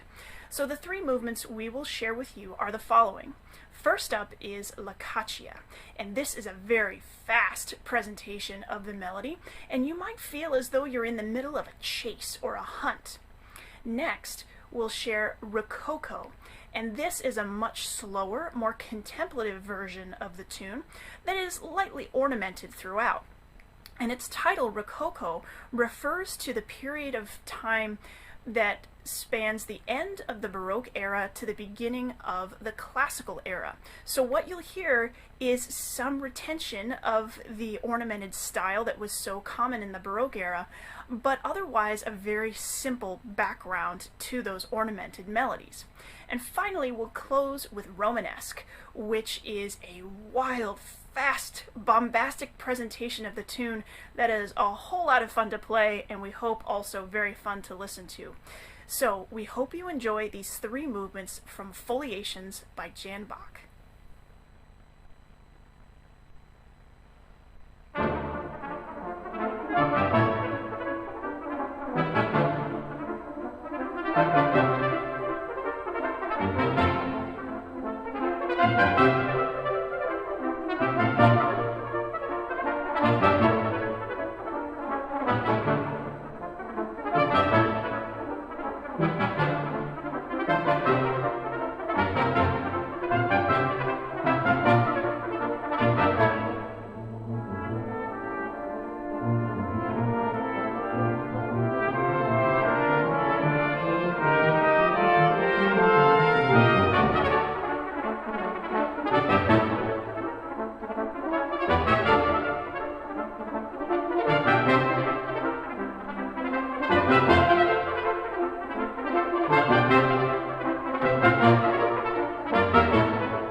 Next, we have the colorful Copper Wave by American composer Joan Tower.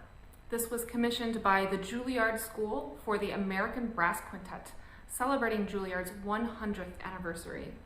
I think it would be most appropriate if I read Joan Tower's commentary in her score, which explains the work quite nicely. My father was a geologist and mining engineer, and I grew up loving everything to do with minerals and rocks. Copper is a heavy but flexible mineral that is used for many different purposes, and most brass instruments are made of copper.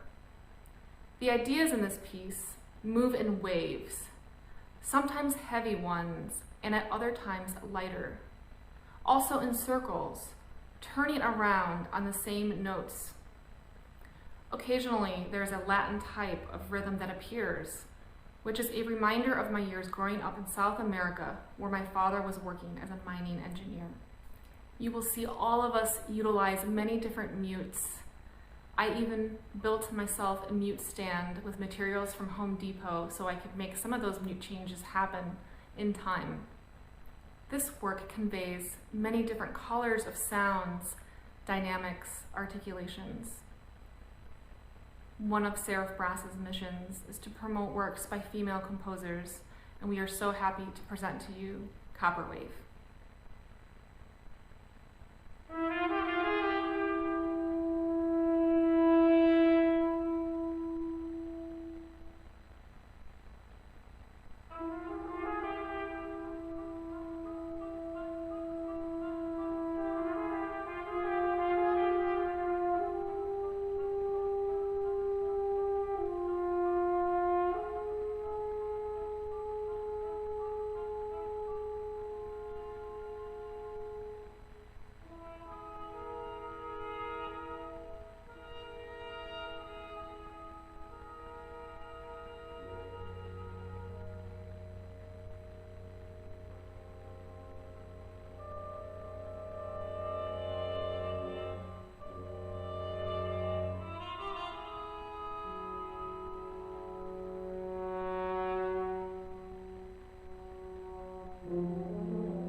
piece, titled Virgo, is the middle movement of a 3-movement suite called Asteria by Catherine McMichael.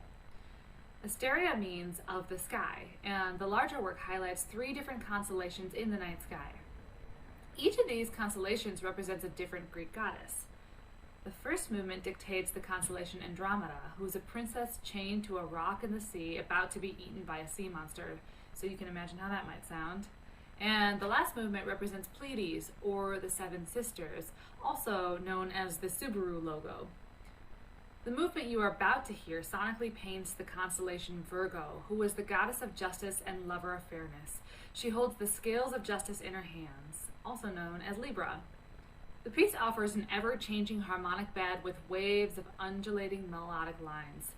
We use flugelhorns in this piece, which are more conical instruments, so they offer a darker, warmer tone in the soprano line. And the piece was commissioned by Seraph Brass, and Seraph often performs this piece in the dark using stand lights to create a nocturnal ambience. Please enjoy.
Thank you for tuning in to our online concert. We have one last work to share with you, and this is an audience favorite for Seraph Brass, the Hungarian Rhapsody No. 2 by Franz Liszt. Franz Liszt was the Elvis Presley of his time. Women would faint and swoon when they would see him perform. His works for piano were very virtuosic, and Jeff Luke has made a great arrangement which transfers this virtuosity to the brass instruments. Thank you again for tuning in. Please follow us on Instagram, Facebook, and Twitter. We also have a website, seraphbrass.com, and you can see more of our videos on YouTube. Please stay in touch, and thank you for tuning in.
Hello, we are back in the studio.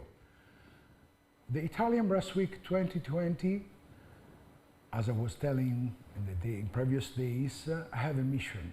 I have more than one mission. I explain you our philosophy. To give the opportunity to young players to have the support from major soloists and teachers and orchestra players. This is Wings to Talent. Every year we have an international prize, and also this year we will have Wings to Talent next Sunday. In the morning we will give the opportunity to the winners of the past edition to play. And we believe that you will enjoy, because they are very, very, very, extraordinary talents, very young. This year we put on another mission, Italian Brass for Youth, just because I get in contact with a band from Africa, very, very funny and great people.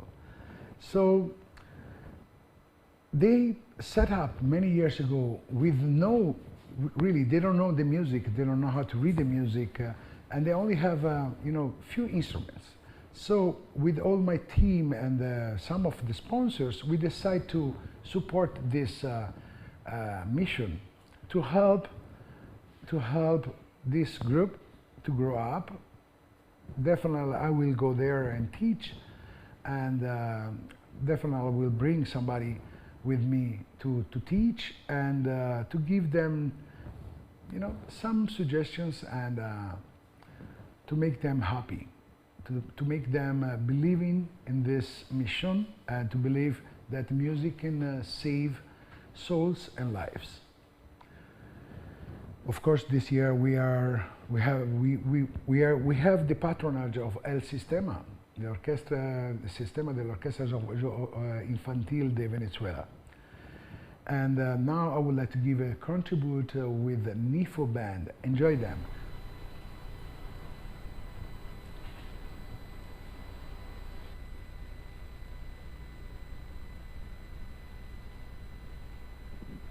Hello everybody, my name is Ibrahim Ajame. My group name is Nyomi Foundation. We are from Africa, the smiling coast of West Africa called the Gambia. We are located in the northern part of the country, and then in a district called Nyomi, in a village called Essem. We are very happy and grateful to take part in the Italian Brass Weekly 2020 online festival. Thank you very much. Sit calm and enjoy the little that we have for you.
I would wholeheartedly like to support Maestro Benucci's Italian Brass Week.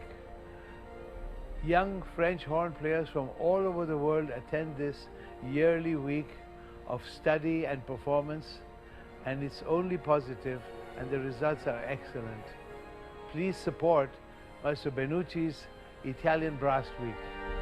Musicians from all over the world and students from all over the world will have the chance to study with these amazing musicians. My name is Dale Clevenger, associated with the Italian Brass since its beginning. Hello everybody, Alain Trudel du Canada. This year we will have a special edition, and we will crowdfunding to help your dreams. We also have a dream to make it become reality. This is our mission, to give the wings to the talent from all over the world.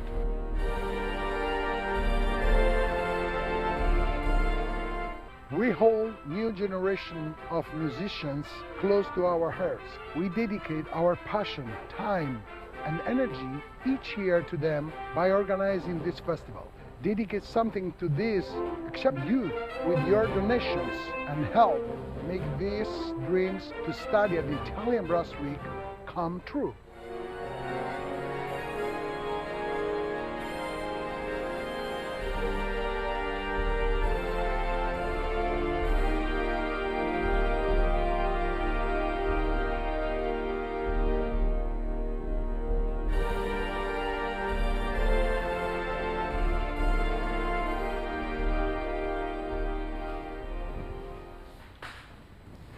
Eccoci qua, tornati in studio dopo aver visto questi giovani meravigliosi africani e il video che chiaramente è legato alle donazioni. Here we are after watching the wonderful video with our friends from Gambia, Africa, And of course, the donation video with Julie Mehta presenting, Dale Clevenger and Alan Trudell, and myself with the voice in the background. Why we do these kind of things?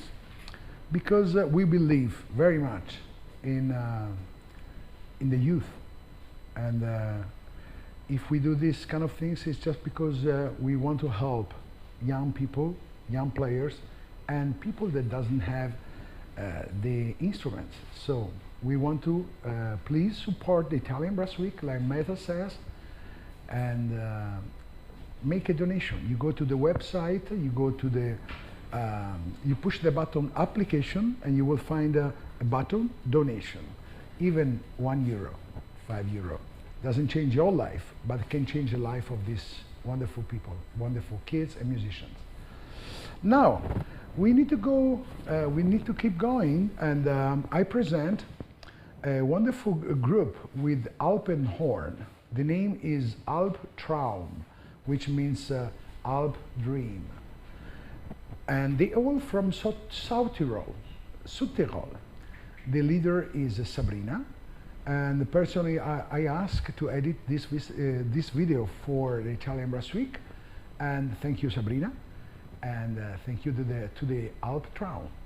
Enjoy.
Hello to the Italian Brass Week. We are ALPTRAUM, and we are located in the beautiful Südtirol in the north of Italy. We are a group of 5 musicians, and we're all playing the Alphorn since 2015. Grüß dich, ich bin der Florian. Ich bin Iris. Servus, ich bin der Ander. Hallo, servus, ich bin der Werner. Grüß dich, ich bin die Sabrina. Noi ci troviamo qua sul maso di Andreas, che si chiama il Kuglerhof. Noi qui facciamo sempre le nostre prove perché abbiamo abbastanza posto per il nostro corno degli Alpi, e anche perché c'è del buon vino che Andreas fa, il Lagrein, e c'è anche la birra che fa suo figlio Thomas. Quindi noi veniamo volentieri qua a provare. We just come from playing a very traditional march, which is called the Alphorn Märschli from Berthold Schick. And now I would say we're playing a piece which is a little bit faster. What do you say? Yeah. Oh, yes. Yeah. No. Logisch. Logisch.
Sehr gut benannt.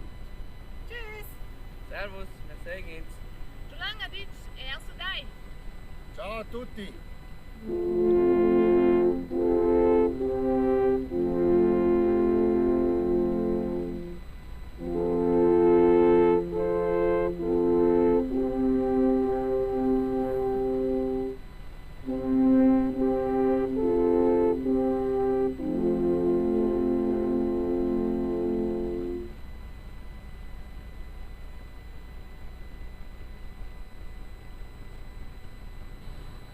So beautiful video, and thank you very much again, Sabrina, to produce this video for us. I would not expect such a beautiful editing and sympathy and I knew that you would play some traditional music, and of course also some swing music, which is very, very nice to hear with Alpenhorn. Ich danke dir. Wahnsinn. War wirklich toll. Now we keep going with our schedule of concerts, and I'm introducing one of the best brass ensemble, at least European, but I would say also worldwide known, the Belgian Brass.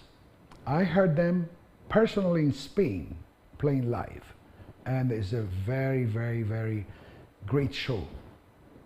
Great musician, and they also, they're playing a repertoire that is really, really interesting, classical, and some tango, some swing music. So it's a very special contribute for the Italian Brass Week 2020, and I thank everyone from the Belgian Brass. Enjoy! Hi, Italian Brass Week. My name is Manu Mellart. I'm the artistic director of the Belgian Brass.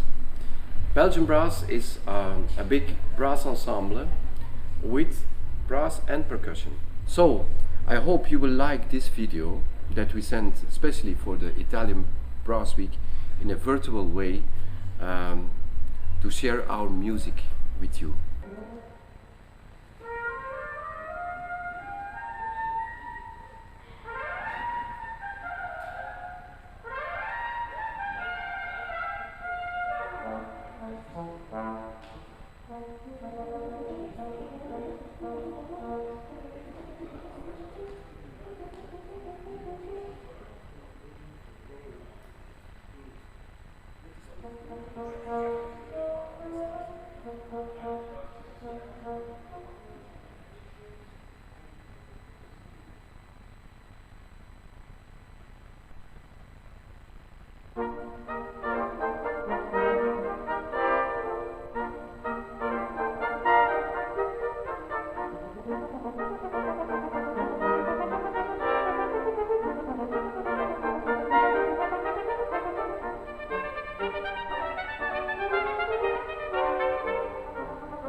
I was born in Tuscany, in a countryside, and I grew up in a family of artists.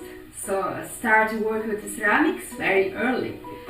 Firstly as a painter and then as interior decorator. But when I realized the expressive and the creative power of clay, I completely fell in love.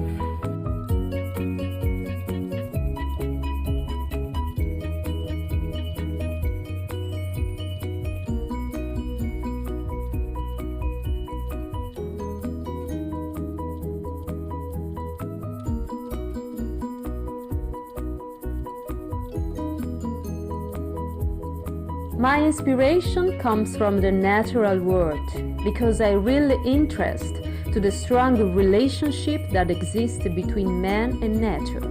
I work both in the construction of small sculptures, but I prefer to build objects that you can hold in your hands, as cups, plates and teapots.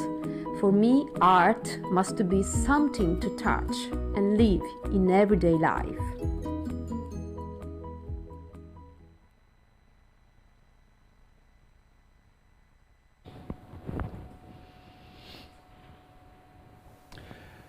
Hello again, we are back in the studio. Hello, Tanya. Hello, Luca, back again. Back again, and we're going to present, I call her, you know, yesterday I said to Fridays, the queen of the horn, and I think Sarah is the princess of the horn. Oh, you're such a charmer. Oh my goodness. Hello, Sarah, I'm Sarah back in the studio. Hello, okay, hi everybody. Hello, Luca, back again. Okay, Sarah, do you have YouTube on? No, why? No, because is my voice going the queen of the horn. Just a second. Look, I don't hear you very well. Yeah, we have some interference. Oh, you're such a charmer. Oh my goodness. Sarah, I'm what happened here? Studio. Okay, now we are fine. Well, ciao, Sarah. How are you? I'm good, thank you, Luca. It's so nice to see everybody. I want to introduce Tanya, that she would like to greet you. Hallo Sarah, sagte, du sprichst Deutsch? Ja. Ja, wunderbar. Ich freue mich immer ein bisschen Deutsch zu sprechen und wir haben ja auch deutsche Audienz hier, die freuen sich auch immer etwas. Und ich habe gerade ein ganz tolles Video von dir gesehen mit der kubanischen Musik und das war also wirklich Wahnsinn. Ganz toll, hinreißend, also wirklich Glückwunsch, also alle Achtung. Thank you also so much. was darüber kommt, das ist wirklich ganz fantastisch, also mein Respekt. So, thank you. We can start, okay, with your masterclass, Sarah. Okay, first of all, thank you very much. As I was telling you before by chat, we had lots of many applications for the horns and trombones, the all classes. So we just divert not only in Zoom, but we will be also in YouTube. I was telling you this, and of course your masterclass will be like Stefan Schulz this morning, question and answer. Correct? It's an exclusive Brass Week, Italian Brass Week Masterclass, and any of you that have watched a horn hangout before, the only thing you'll recognize in this horn hangout is this. Yes. And me, because I am in my mother's bedroom. In my mother's bedroom in London. It's the first time I see my mother since many months, because she was isolating. And since November I didn't see her, so it was very emotional yesterday when I came here. So you are seeing the place where, you know, the home, part of my real home. So where you grew up, basically. Not so much where I grew up. We grew up in many countries, but my mother has been here for many years. So whenever I come to visit her, then I am here. And I wanted to show you some of the really embarrassing things. I told you this is exclusive, right? Okay. Wow! Oh! Wow! Okay, no screenshots allowed. No? Oh my God, it's so embarrassing. And she has all these nice photos. This one is a nice one. I don't know if you can see that. Yes, with a little lion. Yeah. Wow. So she has all these nice photos. I'm spending my days doing this, reading books about trains to my nephew. Fantastic. And, yeah. Amazing. So I don't know the process here. I don't have, it says I can't open the YouTube link. It says an error has occurred. So I don't know what that means. No, I don't think you're live streaming on YouTube right now. Ok. Ragazze, sta chiedendo di avere l'accesso a YouTube e anche a of course a Zoom. Okay, they're giving you now the access to both of the pages. Yeah, well, that's great. I can't see it on YouTube, but I can see you all on Zoom, and welcome. It's so nice to see you. I see a couple of names that, of course, that I recognize from the Horn Hangouts. I see Tyann, but I don't see her. Where's your picture? I want to see everybody. Where are you all? Cindy from Lebanon, hi, nice to see you. Alessio Giuseppe Guida, hi. I want to know where you're from. There's Tyann, now I see you. Hola. Yeah, can you hear me okay? Yes. Thumbs up? Everybody know how to use the Zoom thumbs up? Come on, everybody knows that, don't you? Yes. We are Zoom professionals now. Manchester, England, very nice. Not far away from here at all. I'm in Surrey. Good. Well, the thing is, how many of you, hands up, how many of you have seen a horn hangout before? Well done. Luca, when are we doing your horn hangout actually? Anytime. You know, on my cases of every single horn, I have your stamp, horn hangout. Ah, the sticker. Yeah, yes. The sticker. Yeah. Yes. So hands up who thinks we should do a horn hangout with Luca? Me. Good. Everyone has to put their hands up now. Come on, he's the boss. So you've been having some great things. I saw some David Pyatt, Stefan Schulz in his bathing suit, or I don't know what he was wearing there in the mountains. Yeah. Jesus from Venezuela, another Robert from Venezuela, Tuscany, Giovanni M. Castelli. You know, I'm going to be there very soon. I'm going to be in Siena. I love Javi from Valencia, Panama. Fantastic. Luca, you have people from all over the world here. It's amazing. I think we should give Luca, via Zoom, a round of applause. Come on, guys, you can do that. Yeah, see? This is for you, Luca, for organizing our wonderful things. So, what I need you to do in a horn hangout, the audience asks the questions. Now everyone's probably thinking, oh, I'm a little bit shy, I don't know what to ask. So, and also in English, does everybody speak English or do I have to go despacito? Despacito. I see a lot of Spanish speakers here. Now, I am on vacation. The only thing I have is a mouthpiece. So I can answer all your mouthpiece questions, but I have no horn. My horn is in Berlin being fixed. My horn worked very hard this year. It worked very, very hard. So what I need from you is some questions. What would you like to ask? You have me for half an hour. I am all yours. Maybe Luca, you can start the ball rolling. You guys can either ask me in the chat or you can ask me in person. If you put your hand up, I've got the second page here. Maybe it's easier. I don't know if I see you, Cindy. I see you ask the question. So first Luca, then Cindy. Okay. And maybe if you have a question, just write your name in the chat, and I will get to your question. Then you can unmute yourself and ask. Okay. Luca, what did you always want to ask but never did? Yes. Oh, I have many questions that I would like to... I'm not telling you my age. No, I have many questions, but you know, the only one that really I will ask today is how you fall in love with the horn. How I fall in love with the horn. Okay. Well, why do we all play the horn? I think most of us would answer the same thing as I would. I play the horn because I love the sound. And this is something I just literally fell in love with. My first teacher was a trombone player, which maybe many people think I sound like a trombone, I don't know, when I play in the low range. But my very first lesson, I had this old horn. It was almost green, you know, with the lacquer, but I was really proud of it. And I went, and a note came out, and it was just this feeling of producing a sound with my mouth, with my breath.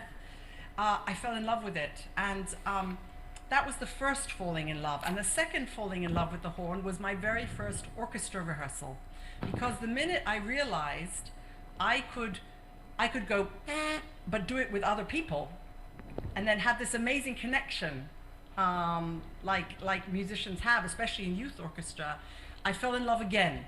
Many times along the way, I fell out of love, but that's normal in a relationship. You fall in love and out of love and in love and out of love. But I really love my horn, and it's been, as you all know, it's part of our body. You know, our horns are how we play is how we are. And love it or hate it, it's us. I have many horns, and they're all girls, and yeah, for sure. And it's like a relationship, you know. Luca, you have a lot of girls in your life. Actually, yes. In the past, now I'm getting older. I'm getting older. Yeah, we all just slowing down a bit. Yeah. I know. So we'll talk about your girls on your horn hangout when we finally do it, okay? Okay, great. Cindy, you had a question. Hello, you're in Lebanon, right? Hello, yes. Great, nice to see you. Hi. So I have two questions for you. One is more specific about the low horn. I noticed that when I want to go low, my chin doesn't exactly go down. Maybe others have same problems, especially on that low G. My lips tend to go forward, and instead of my chin going down, it goes up more than it was when I'm playing the other notes. Okay, this is something that a lot of people have the problem with when they go down. They go da da da da da do do do, and then this comes out. The reason it's doing that is because everyone thinks, oh, your chin must go down, your chin must, but it's actually your whole jaw, you know? If you go, just try that. Can you feel your jaw dropping? Yeah. Here, and if you go, try that. Yeah. I look really beautiful when I do that. I but you see what I mean, yeah? And this is what we're trying to avoid, because listen to the difference in the sound, even if you're singing.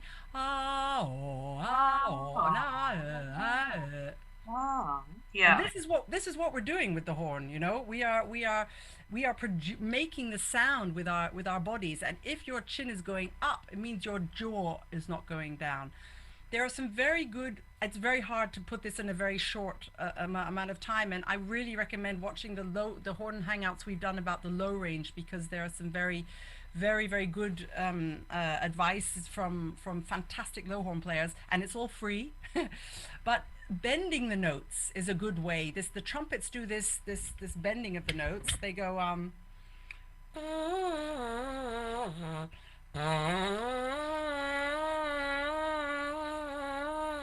they bend the notes. It's hard to show with on the mouthpiece because you're getting the harmonics anyway. But to bend the notes is a good way of making the jaw looser. Yeah, and the only way you can really make your jaw open is to try and practice it slowly, because what most of us have done is we've tried to find sort of a way that we can get the notes. And the sort of way, easy way, is when the chin goes up, but it doesn't sound very nice. It sounds thin. No. Yeah, I know. And so when I try and imitate my students getting this sound, it's literally, it's because they're not dropping a do.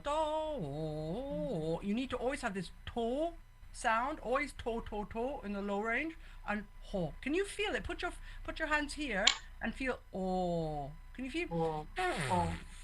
It should be similar to that. Not such a big movement when you're playing the horn, but it should be very similar. The other thing, very important, this triangle must always be firm. Never too tight here, never too loose. Firm, quite secure, and the chin as down as you can make it. Yeah, and slowly do da da da da da da da da da, and the minute you feel whoop, there it goes. And it's usually around a G, you know, where we have our break area, because basically it's us being lazy. We just want to get the notes however we can. It's normal. We're horn players. We want to get the notes. So we have to really work on this. It's like ironing. You have to, you know, ironing your shirt, getting out the wrinkles in the shirt, you know, making everything smooth. It's the same with horn playing. Yeah, it needs slow practice. Use the Farkas book. There's an exercise there for middle range. I think it's on page 72 or something. Anybody got the Farkas book there? And it literally goes da da da da da da da da da da. And if you practice that and also practice it hand stopped, it will give you a lot of strength in the low range. Okay, so no chins going up. That's a very quick question to a very complex. Very quick answer to a very complex question. I'm sorry, but there are really some great hangouts about that where we go into detail more. But chin down, okay? Thank you. Okay, well done. Good question, and we'll go into more detail another time, I promise. But I mean, if any of you, I'm sure you probably all have similar questions about similar problems. We all suffer from that at some point with the chin going whoop. The secret is don't be lazy, and the sound will always tell you if you're doing it right. Because Cindy, like you said, you know, it gets thin if you go like if you're saying instead of yeah, like a donkey, at least that's what an English donkey says. Javi says, as a low horn player, what are your advices to choose a mouthpiece? Also a good question. If you look at my mouthpiece, it's a little bit dirty, sorry. But who has a dirty, do any of you have a really clean mouthpiece? Come on, be honest. I know. Tyann, this time last year we were together at PMF. Oh, so nice to see you. Okay, so this is my mouthpiece. There we go.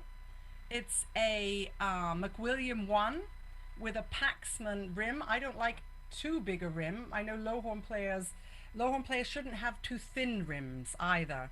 You know, in the old days, in the hand horn days, the horn players were picked as either a low horn player or a high horn player, either a cor alt or a cor bass solist. And the low horn players were called soloists because they had to do all the and literally they chose them like this. You have thin lips, you play high horn. You have thick lips, you play low horn. Okay? So I don't think it really matters that much, but there's this story about one horn player that wanted to be a high horn player so much he took a knife and he tried to make his lips smaller. It's really true. It's at least it's a story. It's true that it's a story. Whether it really happened, we don't know. But I think what's important for any horn player is that a mouthpiece will sit comfortably on your lower lip, not going too far down, and then it should be a little bit here on the white, like that, a little bit here on the white.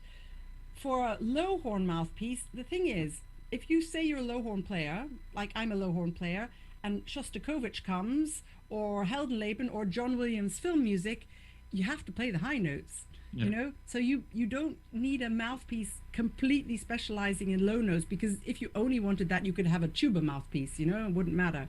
But you need a mouthpiece that's quite flexible for you, that suits your lips. You know, if you have big lips, you need a little bit wider. If you have thin lips, maybe, you know, not so wide.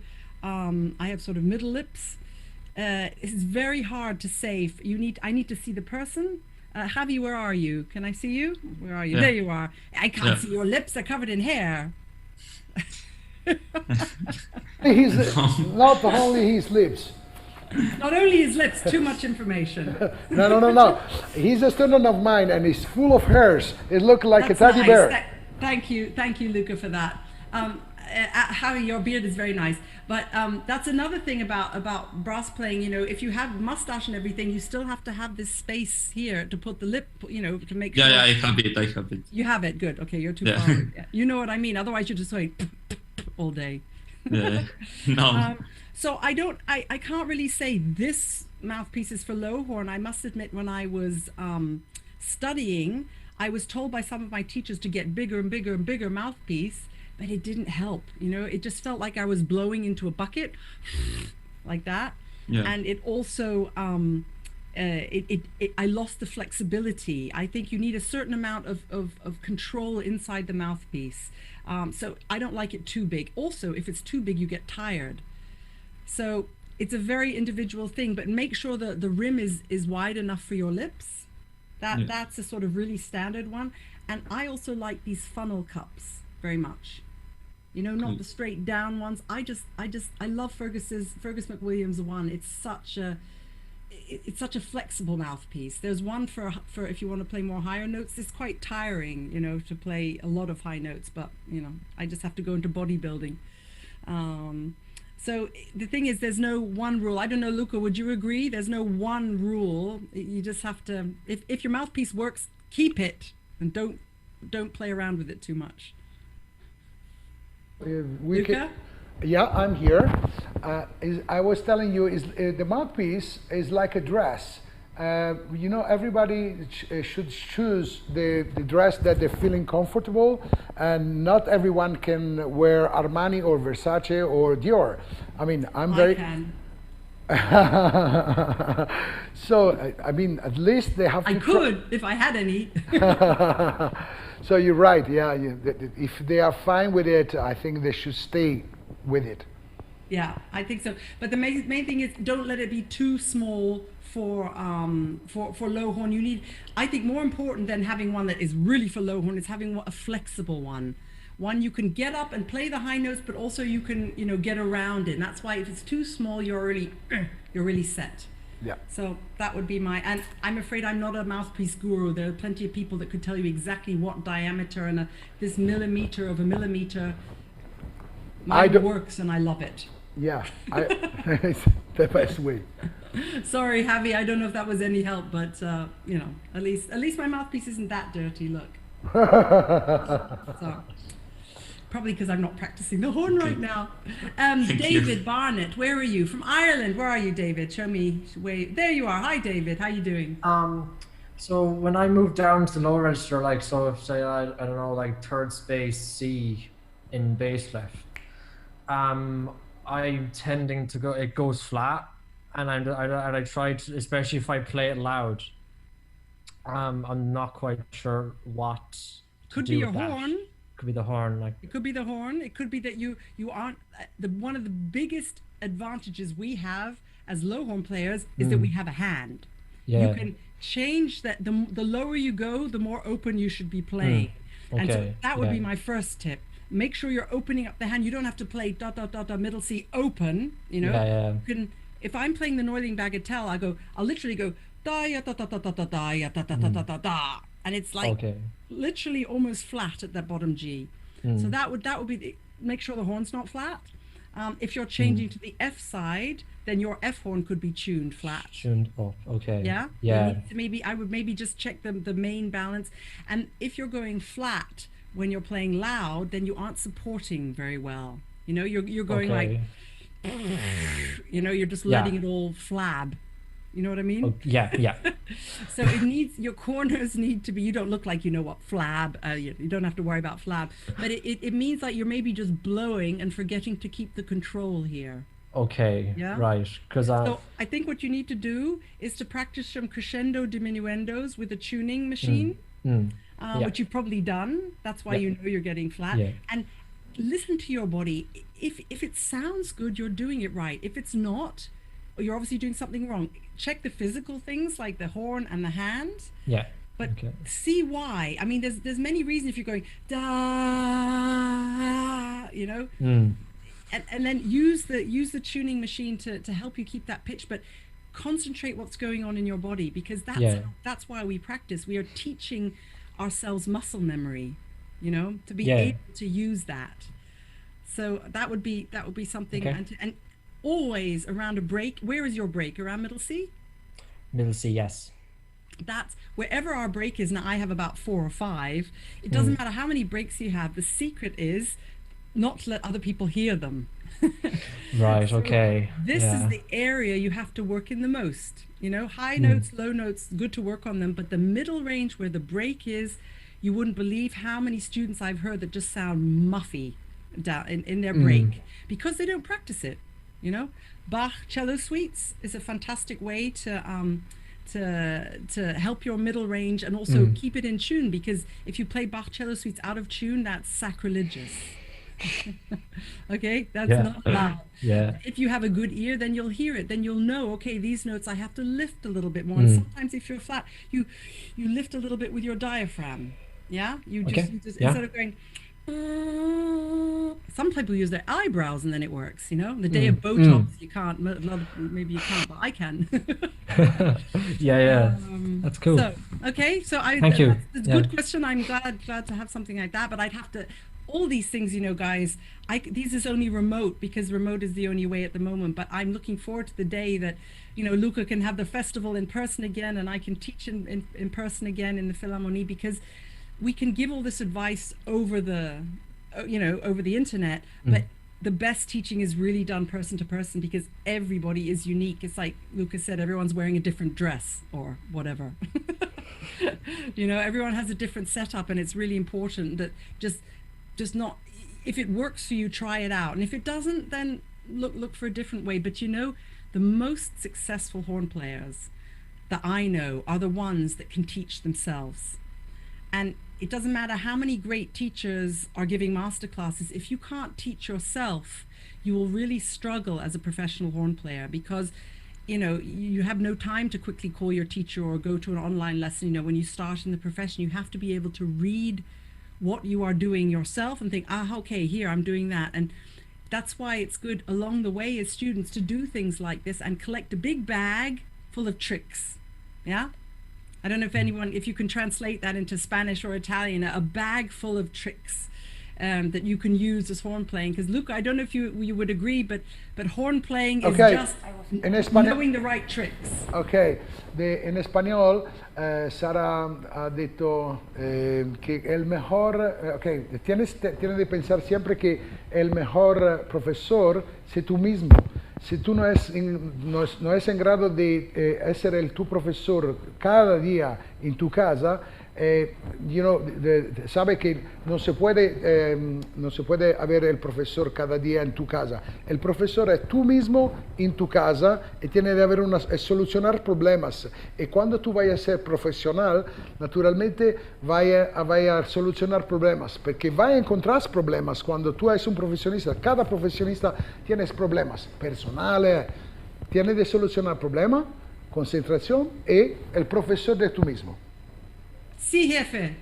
Sí, jefe. Hablas bien español. Muy bien. Hablo muy mal, pero mejorando. Estoy mejorando. Or I think maybe. Yeah, you sound great. You sound great. The Pero accent. español cubano es muy difícil. Ay, mira, mi mano. Mi mamá. I just saw a lovely question. Filippo asked me, he saw my recent video in Cuba, full of creativity, thank you. Has your approach to Cuban music changed your classical music playing too? Absolutely. I play better rhythm.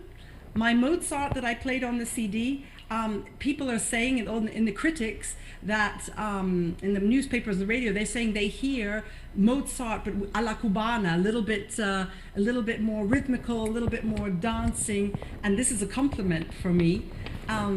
If you play with Cuban musicians, as a German, I'm English, but I play in a German orchestra. And a German orchestra, Luca, you played with us. A German orchestra plays like this. Bah, Yeah. They never play on the beat. They always play bah. And conductors in my orchestra have said, that's really embarrassing. You do this and nothing happens. But in Cuban music, if you don't play exactly on the beat, you are lost because they just go, a salsa band just goes. And so I learned to listen. I've learned a lot more about rhythm, and I learned very many different articulations because I played 2 songs with a Cuban trumpet player, Harold Madrigas, and he taught me. I would go ta ta ta ta ta ta ta, and he was like, nah. He said, no, put your tongue. You go da da da da da da da. So it's all different ways of tonguing that I'd never used in the classic before. So I really learned a lot from my Cubans, and I love them so much, and we are so proud of this project. And da da da da da. My mother has 10 of them at home. And actually, Luca, I wanted to offer a signed one as a prize today. Okay. But we have to think up a good question. I don't know. Can you think of is there anything you want to ask about the as a question? Okay. Yeah, maybe something's easy but difficult. Something easy but difficult. It's like the horn. Exactly. But Okay. I would be more than happy to send a signed copy. I don't know if any of you even have a CD player anymore. This is most people are streaming it. So, but it's a lot of fun, and I hope if you've heard it that you'll agree, because it was a lot of fun, and my whole heart is in this project. So okay. Basically, so thank you for that question, Filippo. Okay. I should ask the question or somebody else. If you have a question. Yeah. Let's think about this till the end of the session, and then we'll think of what we can do. Okay? Good, great. Because I thought this would be a nice present, but we have to decide what we're going to ask and who's going to win. You're getting one anyway. Okay, how are we going? Kelly, a question. What are the most important for working on a horn quartet? Please send a hi for horn players. Hi to horn players. Yeah, well, hi. Where are you, Kelly? Can I see you? There you are. Hi, Kelly. Nice to see you. Hi. Where are you from? I can't see her. Panama? No. Brazil. Brazil. Sorry, I couldn't see that. Now I see that. I see. Now I see. Hi to Brazil. Thank you. So I play in the horn quartet a lot in the Berlin Phil, and we just did a big concert as horn quartet. The most important thing, the first one, is to really like each other and have fun together, and to be able to go out for dinner and to really enjoy each other. Because if you can't socialize and have a wonderful time together, it's hard to play together. And I feel very lucky in the Berlin Phil that we all get along really well. I mean, we're like a family, one day you don't like him, and then but then in general we love each other, and it makes music making really fantastic, because it's just easy to play with them, and also they're amazing players, so that makes it easy as well. But so that's important to get on with and enjoy the process of making music. Quartet playing, I personally prefer to stand in a half circle. I don't like this bus setup that other horn quartets have used. This is just my preference. I'm not saying it's wrong. I'm just saying I don't like it. Because I think the fourth horn and the first horn must have very good contact, because often the first horn is creating all the solos and I'm the motor that's pushing him along, and so I prefer to stand in a setup. So that it's important to find a setup that's good for you. it's important to play in tune, and if there are problems with that, you can start each session by playing chords or having one long note and then everybody adding the chords on top of that. But basically, the most important thing is to have your ears open and to react really fast. Never ever be in your part. In a quartet, in an orchestra, in any chamber music, never play only your part. You must play your own part on the horn, but your ears and your heart should be playing everybody else's part as well. It's really, really important. So that would be my advice. Does that make sense? Do you play in a horn quartet, Kelly? Yes, I play of quartet, shofar quartet. I invite you to... you're on the shofar quartet. How nice. Yeah. Ah, nice. Say hi to everyone. Yes. Tayane, Zach, Amanda, Leia. Great. Jessica. Hi to everybody. You're a great quartet. I've seen some of your videos. Yes. We are invite you to watch and the concert tomorrow at 2 o'clock Italian time. Yeah, okay, great. If I can, I will be watching. I have my little nephew here, so I have this book we have to read today and tomorrow. So if he lets me, then I will. Okay. I'm amazed he didn't come yet, because I think my mother is holding him out there, so he doesn't come in the room. Sarah, congrats for concert. Congrats for concert and quartet Berlin. I watch him. Thank you. I think I'm lucky because to play in a quartet as my job is amazing, you know, and if we play a quartet concert, it's easier because we play every day in the orchestra together, you know, so I see Andre and I think, Andre's thinking of his dinner, so let's do, you know, I know them all so well, and we all know each other. They know, oh, Sarah gets slow at that point, let's keep her moving. It's a big advantage to be good friends, and I think all horn players should be good friends and never complain about other horn players, because we're all in the same boat, you know, and this is really important for chamber music, to know your part, but to know everybody else's part as well, you know. I think this is really, really important. So thank you. It was a great question. What's my favorite low horn part from the symphonic repertoire? Nick Thomas, where are you, Nick? Let me see. Can I say? Oh, you might be on page 2. Are you there? Yeah, Amsterdam. There you are, Amsterdam. Hey, now hi to Amsterdam. Love Amsterdam. What a great city. My favorite low horn part. Well, of course, I like the things that everybody else likes. You know, Heldenleben and Alpine Symphony. All these things are great. Beethoven 9 is always a huge challenge. I love to play it. I adore playing fourth horn in Don Quixote. Because there's this wonderful solo together with the cello that's always, you know, quite a dunk dunk dunk dunk moment. But I really love that, and I must say, as a second horn player, I adore every Beethoven symphony. That's always just a huge challenge, and we love Beethoven for writing all these things for us, don't we? I love the fourth horn part in Mahler's Third Symphony. Oh yes, I agree. You know, it's like asking which is your favorite child, or your favorite, or asking Luca which is his favorite wine. Impossible to answer. Possible. There are so many good ones, but you know what I think is so great, you guys, is that we have. I'm afraid we might have a little one coming in the door in a minute. We have low horns who are proud to be low horns and play these pieces now. Angus, I knew this was going to happen. I knew this was going to happen.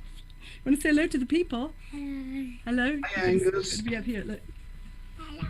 That's Angus. Hello. And he just brought me this because he hears it every day in the radio.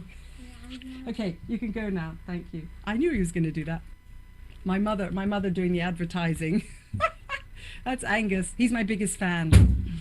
But you know what I mean. I'm so happy that we can all be proud to play these low horn parts, you know, because before, low horn was for the people not in Beethoven's day. They were proud cor bass soliste, but then it sort of turned into this thing where all the high horns that couldn't play high anymore would go and play low horns. So, you know, I'd hate to think how the fourth horn part of Mahler Third would sound if someone hadn't practiced the low notes. So let's be proud low horn players.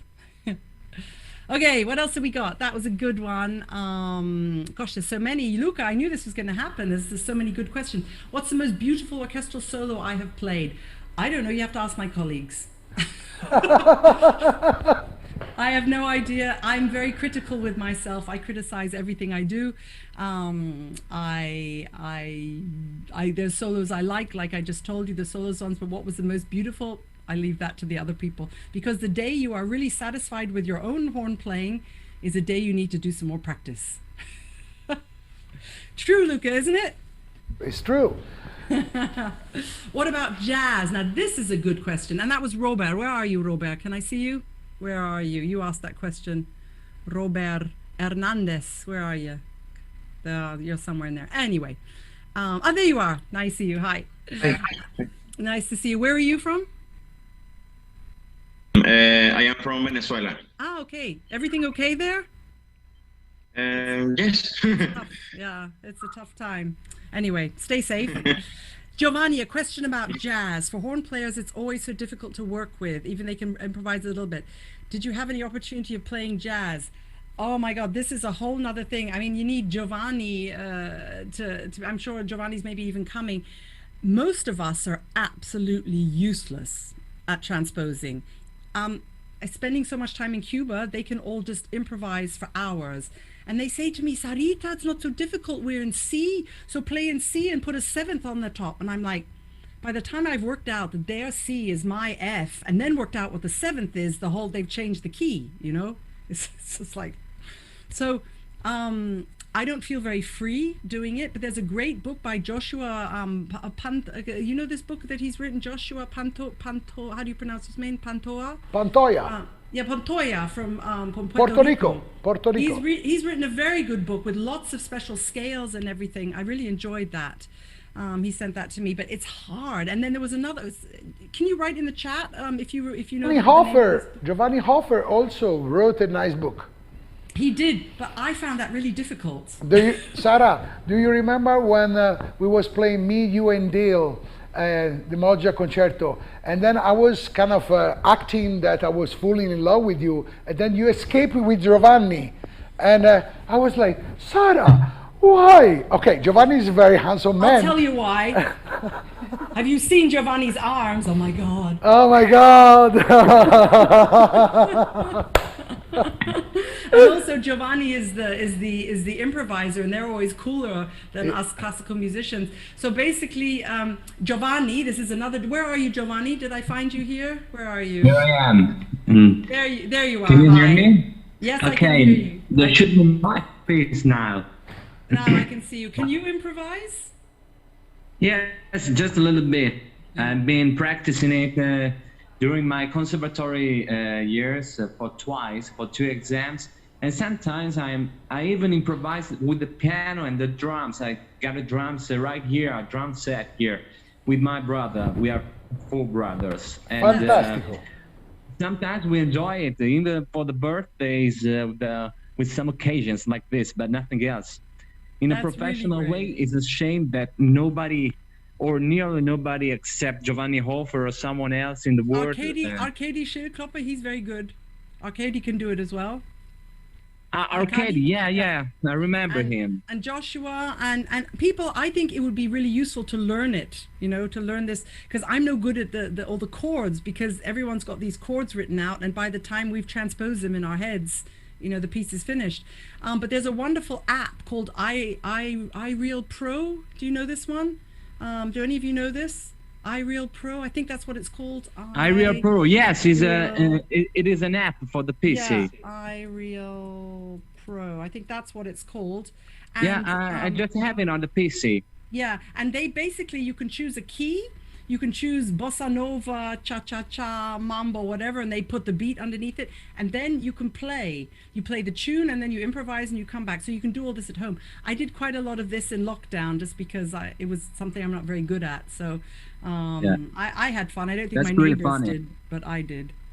So that's my answer to your question. I wish I had a good way, but you know, Giovanni and Joshua and Arkady, they're much better. But it's like anything, you know, if you practice it, it comes. And my time in Cuba has really helped, because like in this one piece at Manise, they're like, okay, Sarah, I got the music, and there were like these 18 bars. I said, what's there? I said, you. I said, well, what should I play? Anything. And then for us horn players, it's terrible. It's like, oh my God, I have to play anything?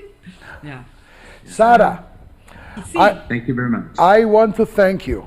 Yeah, because the time is running and finished. Yeah, and the studio is making this to me because we have to go and put with the publicity. Yes, something like that. Yeah, and I really love you for the person that you are and what you give to the kids and all your programs and hangouts. And I hope to see you. And just call me when you are in Siena. I come and cook something for you. Oh, how nice! Thank you Yes. so much. I would love that. I will. My goodness. Just I'm going on holiday. I haven't been on holiday in, I don't know, can't remember the last time. But after this year, this crazy year, because people said lockdown, everyone was reading books and watching Netflix. I was doing horn hangouts.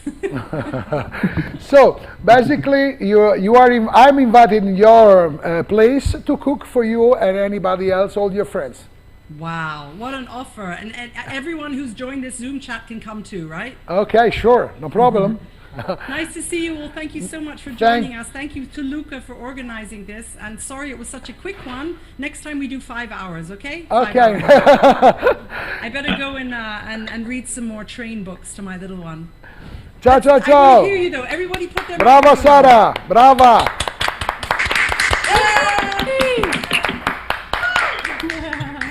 Ciao, ciao ragazzi. Bravo. Ciao, ciao, ciao. Everybody, great to see you. Bye bye. Healthy. Bye bye. Bye.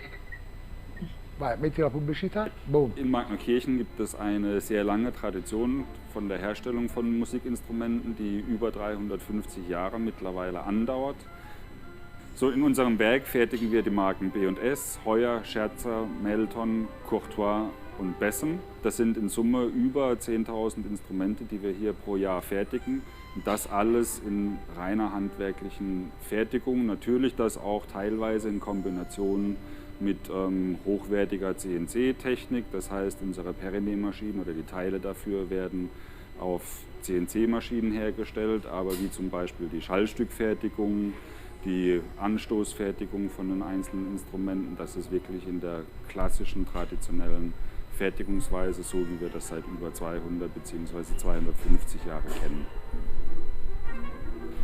Unsere Fertigungstiefe hier beträgt 100%, das heißt, sämtliche Bauteile, die wir an einem Musikinstrument vorfinden, werden bei uns in eigener Fertigung hergestellt. Das fängt an Schallstückfertigung, Anstoßfertigung, Zugfertigung, sowohl für die Ventilzüge als auch für die Handzüge von den Posaunen, die Montage, die Oberfläche vom Polieren bis Versilbern, Vergolden oder Lackieren von den Instrumenten. Unsere Instrumente, die wir hier herstellen, werden auf der ganzen Welt von vielen namhaften Musikern gespielt. Sie sind in allen Orchestern der Welt zu finden, wie New York, Berlin, die zum Beispiel die Meistersinger-Posaunen werden in Wien gespielt, bei den Philharmonikern. Das ist eines der namhaftesten Orchester der Welt. Wir sind permanent bemüht, unsere Instrumente weiterzuentwickeln, seien es neue Modelle oder auch kleine Veränderungen an Instrumenten, die dem Musiker helfen, das Instrument mit Leichtigkeit, besserer Intonation oder Ähnlichem spielen zu können.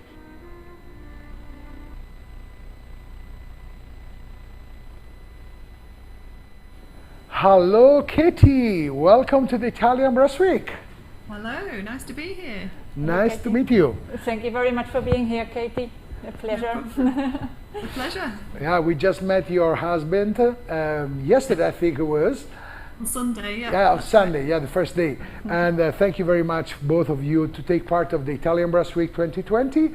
And we are ready for presenting your topic as Chasing the Tension, Biology for Brass Player.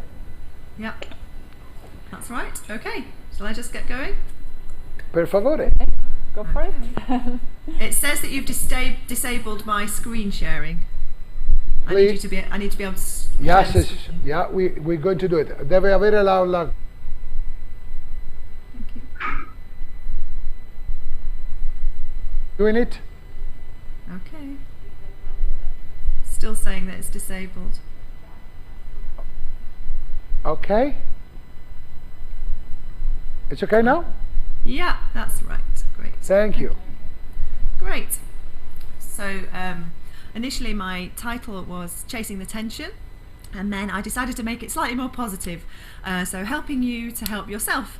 For those of you that don't know me, I'm currently principal trombone in the Halle Orchestra in Manchester in the UK, and before this I was co-principal trombone in the LSO, where I toured all over the world with one of the most gruelling schedules in the business. I've got 2 young children and I teach at the Royal Northern College of Music, Manchester, as well as tutoring for the National Youth Orchestra of Great Britain. There's been a number of coping mechanisms that I've managed to find over the years to help me when I've experienced any tension or pain. But this lecture isn't only based on personal experience, it's based on a huge amount of accumulated knowledge from physiotherapists, from professors of respiratory medicine, Pilates instructors, and myself. I actually hold a degree in pharmacy. That's where my degree was, not actually in music. But don't take what I say as gospel. Go and be curious for yourselves, read around these topics, and I'm really happy to ask questions. I think my email address appears actually on my screen, so you can always email me questions or you can pop them in the chat and I can see if I can answer them later. So tension can creep into playing for a number of reasons. Hold on a minute, sorry, this is not... There we go. Right, so tension can creep into our playing for a number of reasons, and the ones I'm going to highlight today are in our breathing technique. The fascia, which is the substance that surrounds our muscles throughout our body. It's a really fascinating texture of material. The balance and the comfort of our instrument, and nerves and how we deal with them in a really practical way. But these topics are all massive, so I'm only scratching the surface. So first of all, breathing technique. Breathing is a totally automatic function of our body. Thank goodness, or we might forget to do it whilst we were doing something else. But we can take it under our conscious control, and that's where the danger begins, really. In our playing, we don't want the breath to be the main event, but yet we spend so much time talking about breathing, don't we?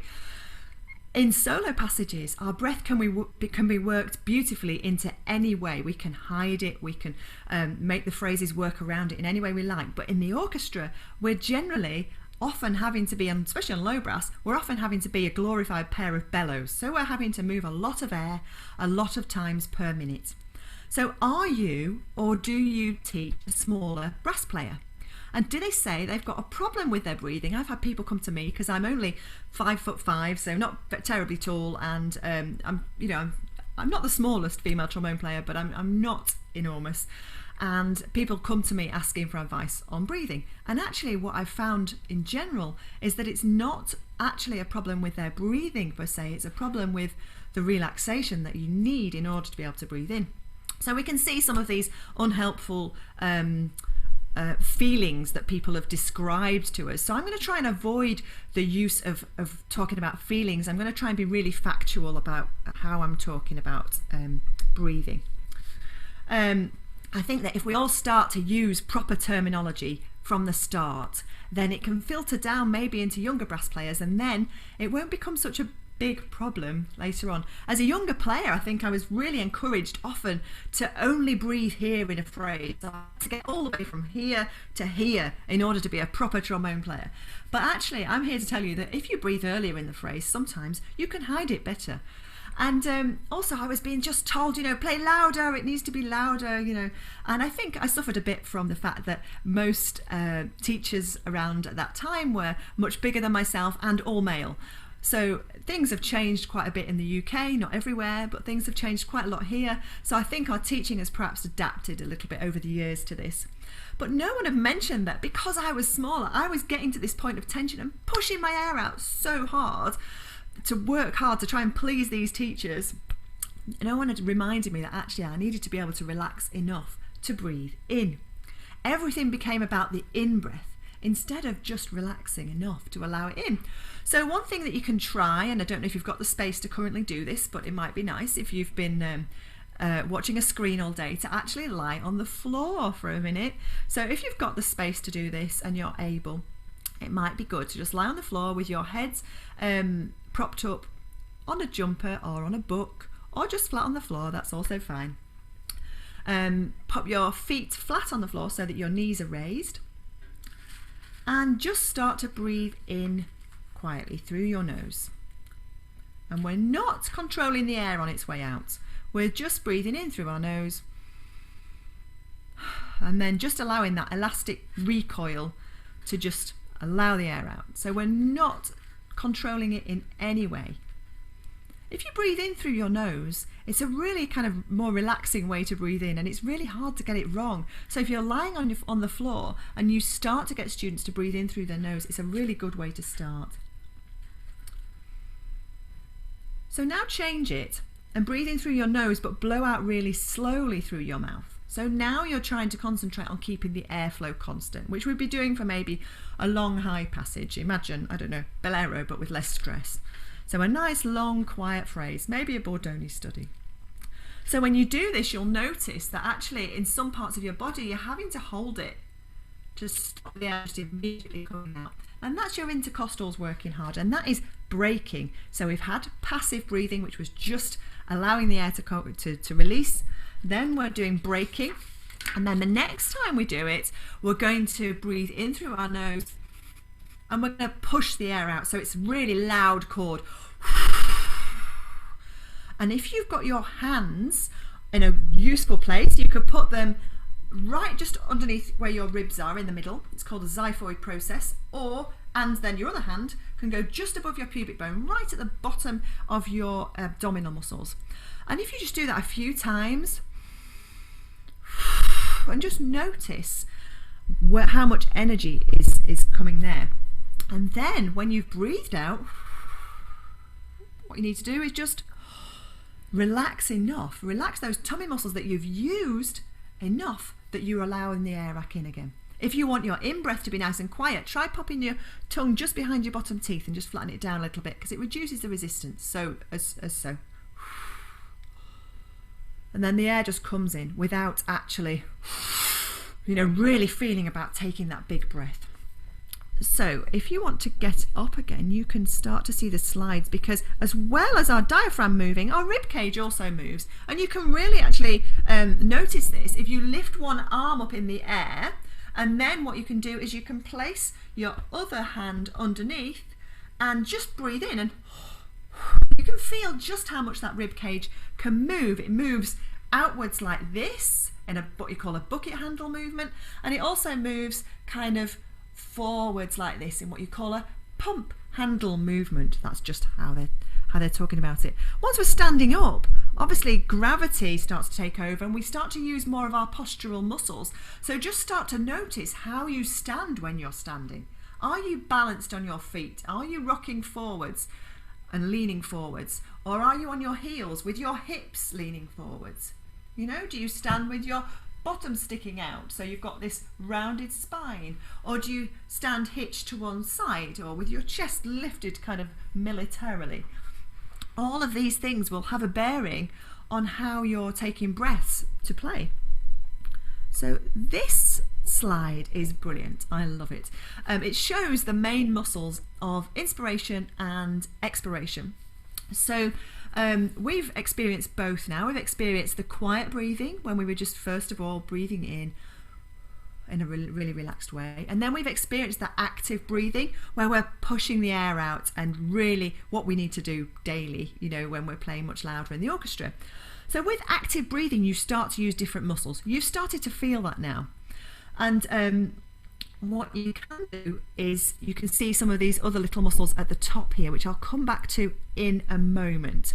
But what you can do, just to give yourself an idea of how this works inside your body, because I haven't got a video today, I often use a video, but time is of the essence today, so you can make a loose bridge with your hand, and this kind of demonstrates very, very loosely the diaphragm. So if you put it just under your rib cage like this, in quiet breathing your diaphragm only moves maybe a centimetre, but in active breathing it moves a bit more. So you can imagine that your diaphragm contracts, creates a bit more space up here. So everything down here needs to be able to move out of the way, all those internal organs, and that's why females in general have a little bit less space than males for breathing in. We're slightly smaller build and we do have slightly more internal organs. So when you've got to allow these internal organs just to be able to move out of the way when we breathe in. That's why it's really important to keep those ones relaxed. These intercostals around your ribs, we just felt those. They also mean that your rib cage can move really freely. When we're using forced expiration, so we're breathing out really loudly, these the internal intercostals, so the ones inside our ribs, and our abdominal muscles, not just the 6-pack ones, if you're lucky enough to have one, not just these ones, but the ones around the side, so the obliques and then the quadratus lumborum, which is actually in your back. So all of these muscles can be used to exhale in a forced fashion. So I think sometimes the difference between when different brass players are talking to each other, maybe higher brass players, trumpet players, French horn players, and tuba players, trombone players, we do have a slightly different experience of breathing, because I think that the trumpet players and the French horn players maybe need to use the braking that we used much more. They don't often get to that point of just being like a pair of bellows in the orchestra, just constantly, and needing to get that feeling of relaxation. So I think that perhaps the tension comes in this middle area, abdomen region, more with lower brass players, but that's a generalization. Other things to watch out for are that if we're overusing these, actually it can put pressure on our pelvic floor muscles, and that can cause problems like hernias and prolapses, which is really not good. So try not to use them all the time, only use them when you really need it. We can get into that habit. If we're also over breathing, so we've allowed our diaphragm to contract, to contract downwards, we've allowed our rib cage to expand, and then we've really gone for it. We've used these top couple of ribs and the muscles attached to them. These are the sternocleidomastoid and the scalene muscles. Now these ones you don't want to be overusing too much. Well, why not? Why do you want to overuse those ones? They're just the same as all the others. Well, because actually what happens is this sternocleidomastoid runs up here, and it's a really important postural muscle for your head. The scalenes also support your neck, and the pec minor underneath the pec major, so it's more difficult to get to. It actually covers this amazing bundle of nerves called the brachial plexus, which runs all the way down your arm. So if you're tall, congratulations, that's great. If you're not so tall, or you're female, you're going to reach this point of forced expiration much sooner in your respiratory cycle. So you're going to come to this point much more often during any sort of concert. If you've already noticed some stiffness in your shoulders, neck or arms, then maybe you've already aggravated. Get proper help if you need it. But over the years, I found a few things to help overall. So first of all, you can practice the yoga breathing that we did earlier on, lying down. Try to notice whether you maintain a kind of well-balanced posture when you're playing. Are you twisting when you play? If you play trombone, it's not a problem per se, as long as you know where normal is, when you come back to normal for you. And sometimes if you're twisting this way, it can be useful to do exercises which twist your body in the other direction, to balance it out, so we don't end up so uneven as we often do. Generally, I find improving overall body awareness can really help students. So I currently practice Pilates, but I have also practiced yoga.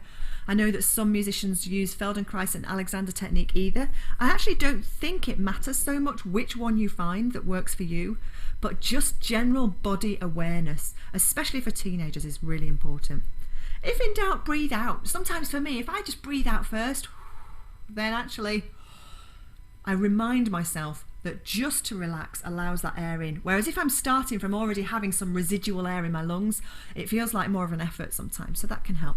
Breath builder devices, these can be useful. I know some people really swear by them, but what I'd say is use them with caution. Use them coming from a point of relaxation, so you're not using them with a huge amount of tension in your body, because that will only cause extra problems.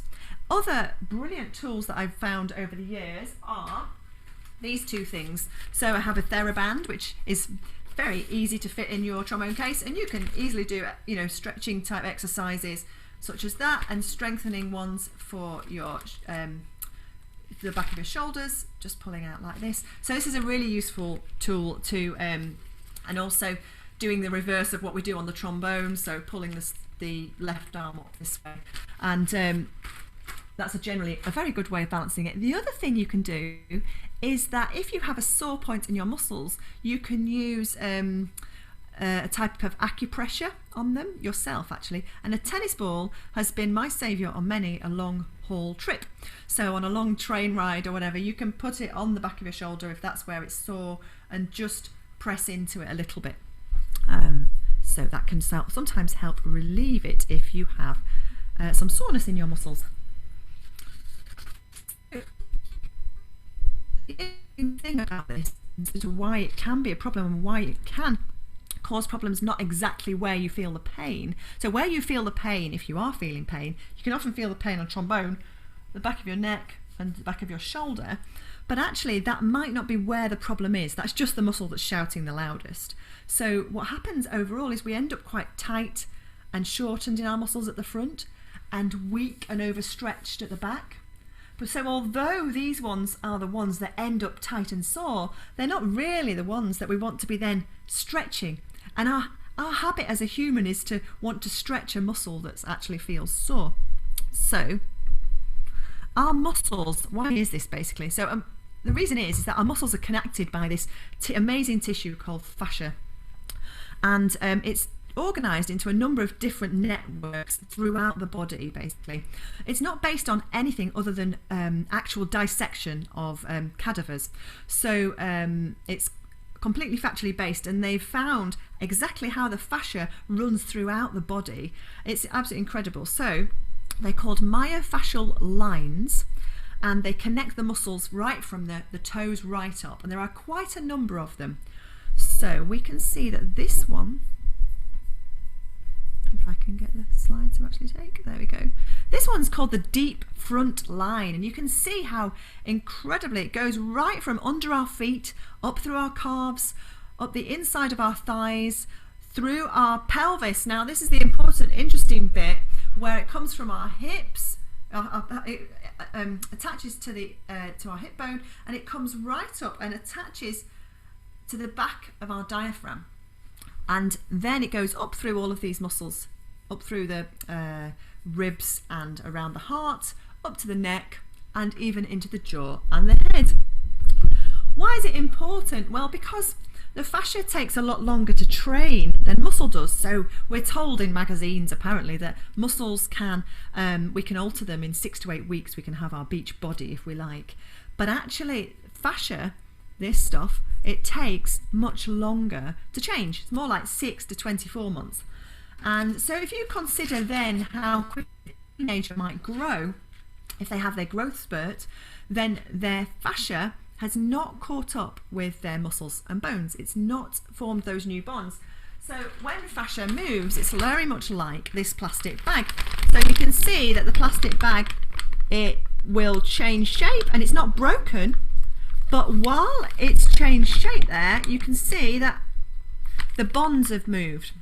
So it's having to form new bonds, which is great, and that's fine, but it does take time. And before it's formed those new bonds, then it's actually in a state of weakness. So when teenagers are growing, it's really crucial that we look after how they're playing. The bones grow slightly ahead of the muscles and the tendons and the fascia. So that's when they're under this greatest strain and consequently the greatest risk of injury.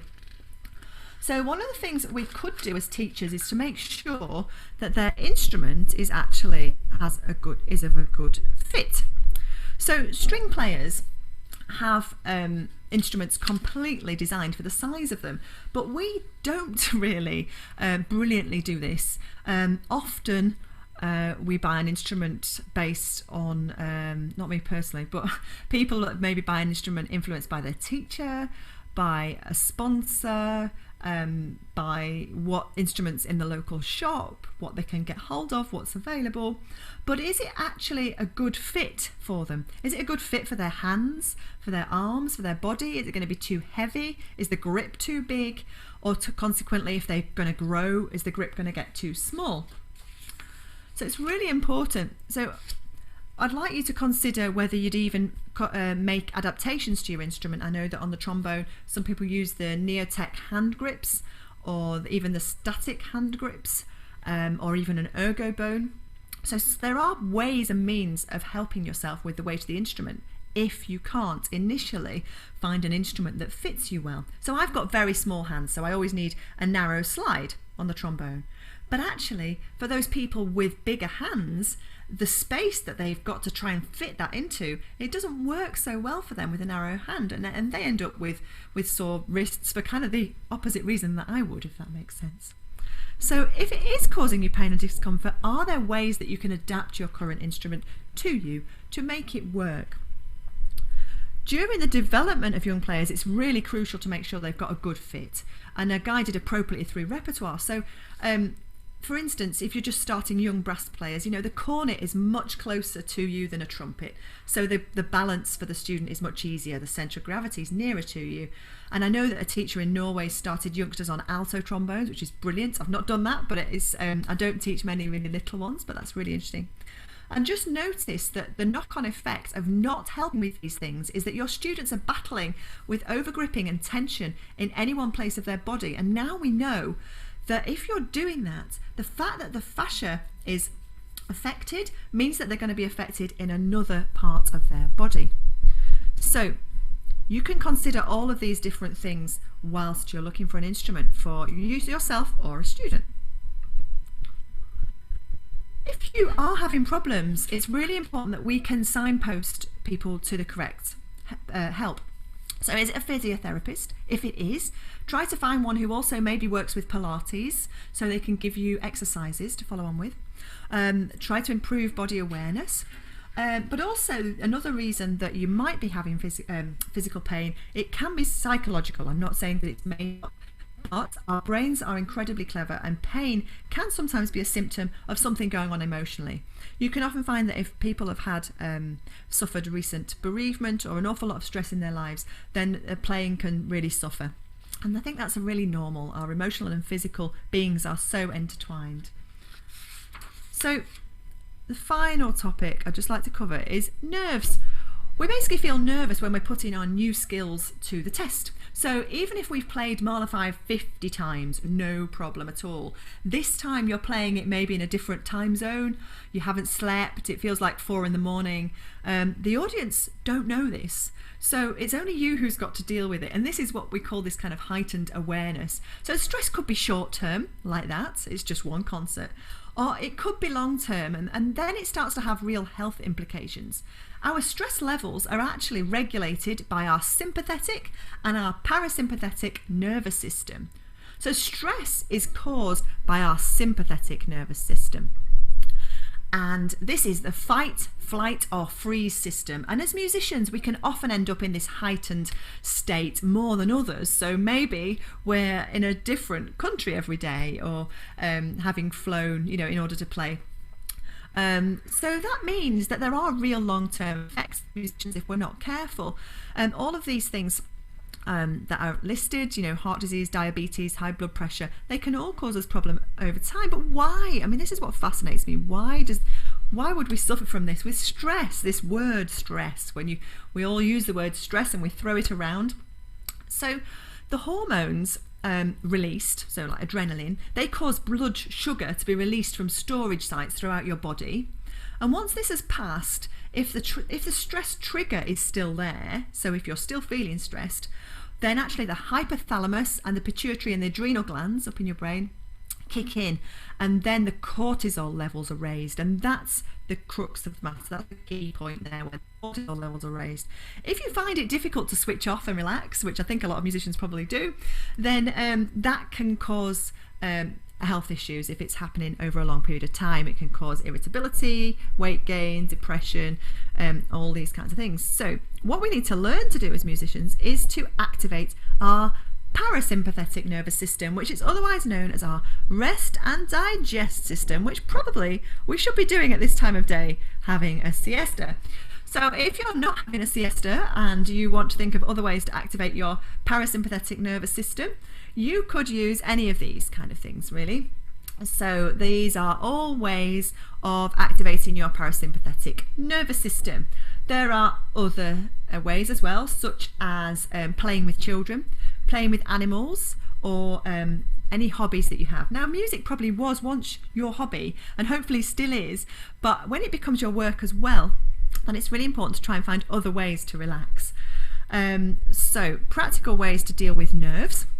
I think it's really important that we expect that they're going to happen. We know nerves are going to happen sometimes. It's really normal, and maybe try to think of it as excitement.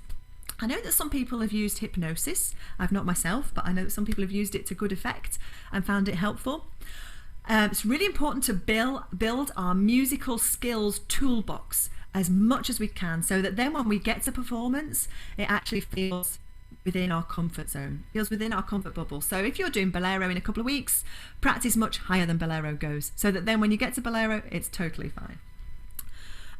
You practice performing. Don't underestimate this. Gradually increase the stress levels of who you play to. Play to the dog, play to granny, play to mum and dad, then play to your class. Just gradually increase it. Breathing in through your nose, that slows everything down. That's a really good way to calm down. So if I've got a big solo in the orchestra, I'd be doing that. And also breathing out for longer than you breathe in. As you breathe out, there's a way that a thing called a respiratory sinus arrhythmia, which means your heart rate slows down as you breathe out. So if you breathe out for longer than you breathe in, that helps you relax. And learn some yoga relaxation techniques which can be applied very quickly on stage. So one of the ones that I use very practically is to clench a muscle and then release it. And the best way to learn this is in that semi-supine position that we were adopting near the start, our yoga lying down position, and just clench your toes and release them. Clench your feet and release them. You do this much more slowly, but as you learn how to do this, you can then apply it much more quickly in the orchestra. So for instance, if I've got a Mahler 3 or something, for instance, which we were supposed to be doing, but when it was lockdown, then one really useful technique I use is to just immediately think, I have no legs. So if I have no legs, they can't be tense. So actually, you're purely then able to think about the breathing and just the music.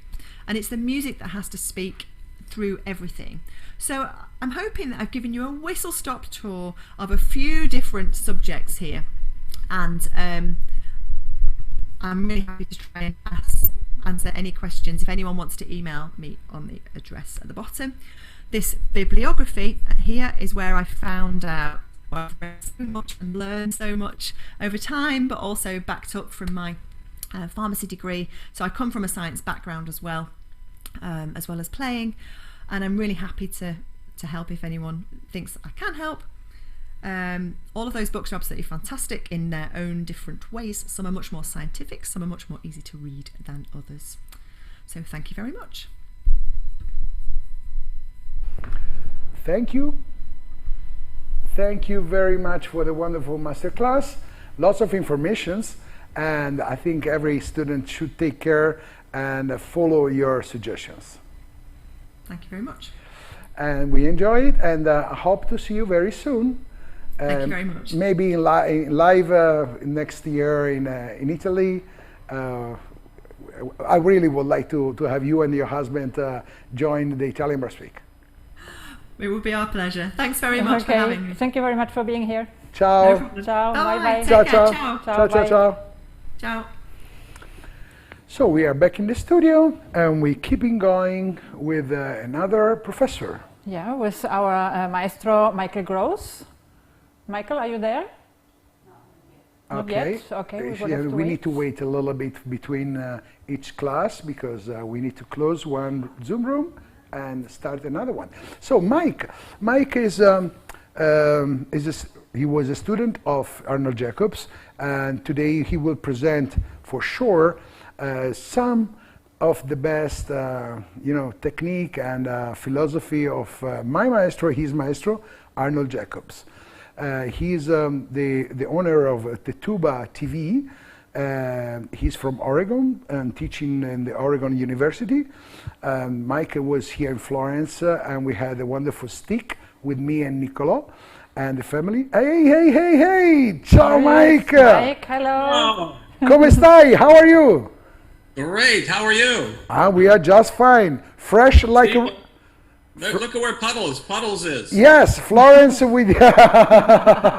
Fantastico. Thank you. So... Luca. Yeah. Luca. May I ask to be able to share my screen with Sure. everybody? Vuole la condivisione del video. Just 1 second and you will have it. Bravo, bravo. Okay. Thank you. Good to see you. Good to see you. You look very nice and you know, handsome. Oh, wow. Maestro. Maestro, thank you. So anytime you can start your master class. Okay. Well, Maestro, so good to see you. It's so good to be with you all these many thousands of miles away. For those who don't know me, I'm Michael Grose. I'm as Luca said, I'm the professor of tuba at University of Oregon. That's on the west coast of the United States, about 1,600 kilometers from Los Angeles, north. But like Luca, I had many studies with Mr. Jacobs, and I had prepared for you just a short little introduction to Mr. Jacobs and his ideas, in case you are not familiar. And if you are familiar with him, then I think you'll find this to very, very nice look back at what he taught. I know that many people know about Mr. Jacobs. He was the tubist with the Chicago Symphony from 1944 to 1988, and he's regarded as one of the finest wind musician teachers of the 20th century. It's certainly a very inspirational musical artist as well, and taught thousands of people who came from all over the world to his studio to learn from him. And early in life, Mr. Jacobs had a strong interest in the study of medicine, and he initially started to study human anatomy, which soon developed into a thorough study of all aspects of the human experience. And Jacobs had a medical doctor level of knowledge of human anatomy and psychology. And along with his kindness as a human being, it made him unusually effective as a teacher.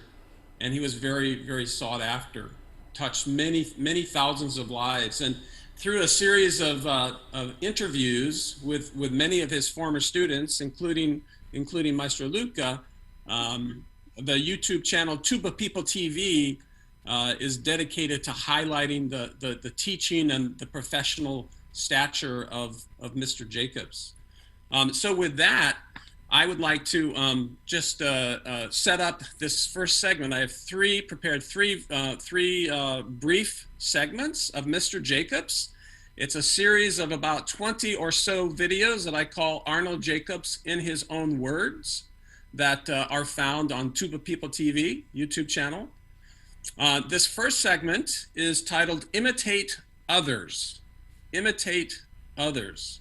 And so Mr. Jacobs was very keen or very big on listening to others and imitating them, as well as developing your own concept and finding your own voice, but using both.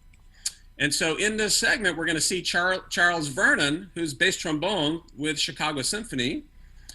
Charlie Vernon is going to describe Mr. Jacobs encouraging him to imagine great sounds of great players while playing, and to think about how to sound rather than how to play. And so Charlie Vernon's talking about this Rochu study, this lyrical bel canto etude, and Mr. Jacobs was encouraging Charlie Vernon to imagine a great player in his mind and then copy that. And so that was very strange to Charlie Vernon, because he was expecting to go into Mr. Jacobs' studio to learn how to play, not how to sound. And so Jacobs reinforced this idea in this segment that we're going to watch by saying, you'll never know how you did it. You'll never have the type of feedback necessary in order to know what you're doing in terms of physical function, but you will know in terms of musical function. So Jacobs encouraged his students to be motivated by sound, by what they were trying to say through the music, to communicate emotion, tell a story. And in this segment, we're going to watch Jacobs demonstrates the idea of end product motivation by tossing a pen to an audience member and asking the audience member to catch it. And Jacobs points out that the person that caught the pen was not aware of operating the muscles in a particular manner, but to just catch the pen. So go for that product to catch the pen. So here we go with this first segment with Arnold Jacobs in his own words. And I will get the screen share going. Here we go. All right. Okay, here we go. Let's see, I think I need to make sure that I let you hear my sound, as I recall. Share computer sound. Very good. Very good. Okay. Charles Vernon. I play bass trombone with the Philadelphia Orchestra. And when I went to see you the first time in 1969, I believe it was, I was going with the aspect of thinking that I was going to become the greatest player in the world in about 5 minutes after seeing you, after hearing of you and everything.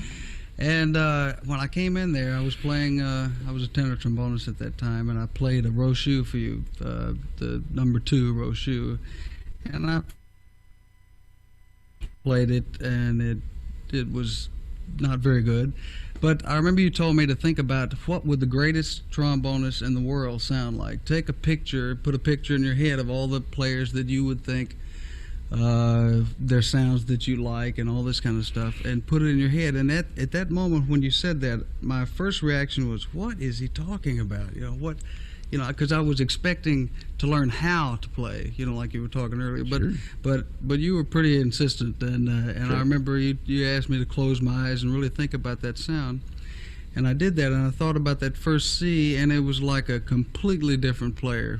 I made it to, I got the C and barely made it to the A, and by the time I was to the C, I was back to where I was before. But what I'm getting at is just the concept of I got it for one note at one point, and over the years, I think I've been able to transfer that to the other end of it, but I really appreciate that. You'll never know how you did it. This is the remarkable thing, is that you're never going to have feedback of the type necessary to know what you're doing in terms of physical function. Nor is it important. You'll know what you're doing in terms of musical function. And the important thing, again, the product of all inputs for your instrument is sound that comes out the bell. Being a human being, you always go by the sound that comes out. In other words, you go by the end product. Just catch this, man. Then you describe how you do it. You know what I mean? I can't see it, so you'll have to hand it to me. Do it with one hand. Just pick it up. You'll never know how you do these things. You do them. The human body works on the study of products. In other words, what are you trying to accomplish? You want to put a step, walk in that direction, walk. Don't go by this muscle and that muscle and the chain of command that permits the skeletal structure to move. But you do it by what you want to accomplish. If I want to drink a little water, skull. I take a little drink, and I don't go by the various phenomena, because it's not just the deltoids. It's not this muscle or that muscle in the hand. There are many changes all over the body to do what I just did. You leave the complexity alone, and like the jungle child doing dances and flute, go to the product of music. Don't figure how you're going to do it. Let the people who are going into medicine study how you do it. It's nice. I'm perfectly willing to work with any student and give them any knowledge that I have as to structure. But function is a different study. There we go into Dr. Kirshner's field of psychodynamics, thoughts that are going to stimulate motor responses. This is what we use in the art form. And believe me, I was a very successful player before I knew anything about this. I can't do anything today that I couldn't do when I was 25 years old or 20 years old. So that's the end of that first segment. I think Mr. Jacobs, the point he is making is we because of how we are wired as human beings, the human is wired to achieve products, not to control their body through specific muscle manipulation. If you go for what you're trying to accomplish, then your body will be controlled. So when Mr. Jacobs was tossing the pen to the audience member, the goal was for the audience member to catch the pen. and the person in the audience catching the pen was not thinking about which muscle groups to try and control, but rather just to control catching the pen. And when he caught the pen, then he was controlling his body. And so Mr. Jacobs would often say, as you achieve the music, you are achieving what you need to do with your body. And so as you control the music, you control the body. And so for him, it was a matter of where you want to put your thoughts and to be most efficient and effective. And so that's one of the main ideas that Jacobs introduced. In this next segment, we have Mr. Jacobs talking about also just putting your mind in the art form, continuing to be focused on music. Put your mind on what you want to achieve, the end product, how you want to sound, these types of things. And in so doing, you're able to control the muscles. And he's going to give an example of a string player who came to take a lesson with Mr. Jacobs because the string player was having some physical issues. And so Mr. Jacobs got him to take his mind off of the physical issue by putting the attention on what the goal was. In this case, getting the bow to go across the strings. And so it took the attention of the player off of the problem and put the attention on what the player was trying to accomplish. Mr. Jacobs, in this next brief segment, is going to talk about how athletic strengths are not necessary for playing a brass instrument. You don't have to be really strong to play a brass instrument. There's not a lot of strength required. Now, for tuba, there's strength required to pick it up and to hold it, to carry it around, especially when it's in the case. But other than that, there's no big strengths necessary in order to play brass instrument. Sometimes we have the impression that there are, but that's a misnomer. He also is in this next segment going to discuss about how we don't want to be concerned with how the embouchure looks, but instead be interested in the sound you can produce with the embouchure. And many times I had heard him say that a perfectly shaped embouchure can be silent. You can get nothing out of an embouchure that looks perfect, and you can get really great sounds out of an embouchure that doesn't look perfect. So the idea is not to put your focus on the embouchure and how it looks, but rather how to sound. And then lastly, he's going to talk in this next segment to keep your physical thoughts simple, and put your thoughts mainly in the art form, the ideas of tone, phrasing, dynamics, nuances of color, and articulation, etc. So it's about putting your mind on the music and not so much on the physical. He would often say that by order of importance, he would put 85% of thought on the artistic and 15% of thought on the physical. So very much less on the physical. There's some awareness of physical, but most of the thought is on the art form, on the music. So here we go with this next segment with Mr. Jacobs. Let me get my cursor. There is a cursor. And I've got share audio. Okay, here we go with this next segment. Think in the art form. I've had string players, you mentioned the cello player. I've had violinists come in. I was able to help one with a tremolo because he had arthritis and he was having terrible problems in the forearm. And so we started focusing this function based on the string and the hair of the bow where it functions. There again, we go to the product. What are you trying to accomplish? As he started working in this end, there was letting go of the muscles here. And pretty soon he was functioning very nicely with the fingers and the bow and without the tremendous contractions in the forearm, So this is sort of a form of physiotherapy. And it can be applied in many, many different dimensions. And with music, I apply it the way I perceive it, you know, with the individual. After all, when you take whether it's trumpet or trombone or tuba, what does it take to vibrate a pair of chops? You don't have to have athletic strengths to vibrate the lip. You see what I mean? And yet the horn responds to the vibration of the lip on certain frequencies. It doesn't have to be right, you know, but it can still sound awfully good. So in, you know, simplifying this whole subject, my teaching, again, is to come down in the states of complexity to find the functions and the simplicity where they belong. You play with the use of air, of course. You play with the lip as a vibrating source. You play with the instrument based on the phenomena of music. But above everything else, you have to think within your art form.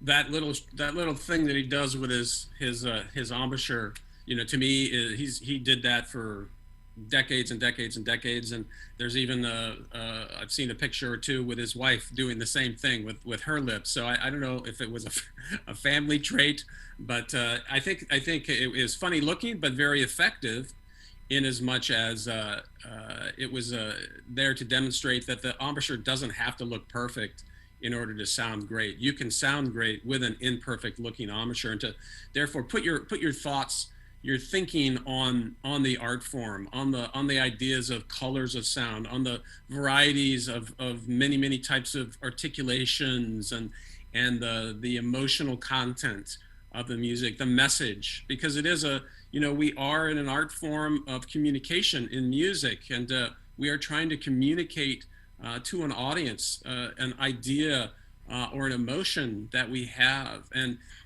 we want to make sure that that idea and that emotion is very prominent, so that the audience can receive it, and they may not get the very same idea or emotion that we are trying to communicate, but at least they'll get something, and that will be interesting for them to listen to keep listening to you. You know, it's all about style, right? Style is king. So we want to make sure that we are really focused on being communicators in the art form of music. Be a storyteller of sound. Tell your story using sounds coming out of your instrument, stories that come from your mind through your instrument to the audience. So this last segment is a very typical Arnold Jacobs statement. He would say, while playing, issue statements, don't ask questions. So he's going to say, you'll hear him say, a musician will learn so much from listening to others. Where we're going to be using imitating others. So we want to make sure that we listen to really great artists. When I was his student, he would encourage me not to try and imitate or match my peers, or even maybe a little bit better than me, but go for really great fine artists in the world. Go for Bobo, go for John Fletcher, people like that at that point in time, back from in the 80s and 90s. And copy them, and because imitation is really a great way to get better very quickly, because you're putting your mind in the aspect of telling a story. You're putting your mind in the activity of being a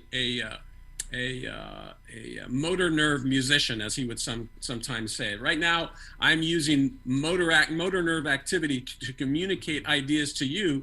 You're using receptor nerve activity to receive the ideas, and then to examine them and evaluate them in your thinking. But I'm communicating using motor nerve activity. That's what Mr. Jacobs always had us focus on, was to develop this idea of communication using musical statements. And one of the easiest and best ways to do that is to listen to really great players, and then imagine yourself sounding like them when you play. And then also he would talk about not only imitating, but also conceiving your own thoughts, and conceiving in your own mind what you want to sound like, and not only just imitating others, but really coming up with your own personal message, and then communicating that to the audience. So really imitate great artists. You want to be a communicator of ideas through music. You want to be a storyteller using sound. You don't want to be an analyst of the physical activities while you're playing. You want to make statements instead of asking questions. So here we go with this last segment with Mr. Jacobs on the idea of issue statements while playing. Don't ask questions.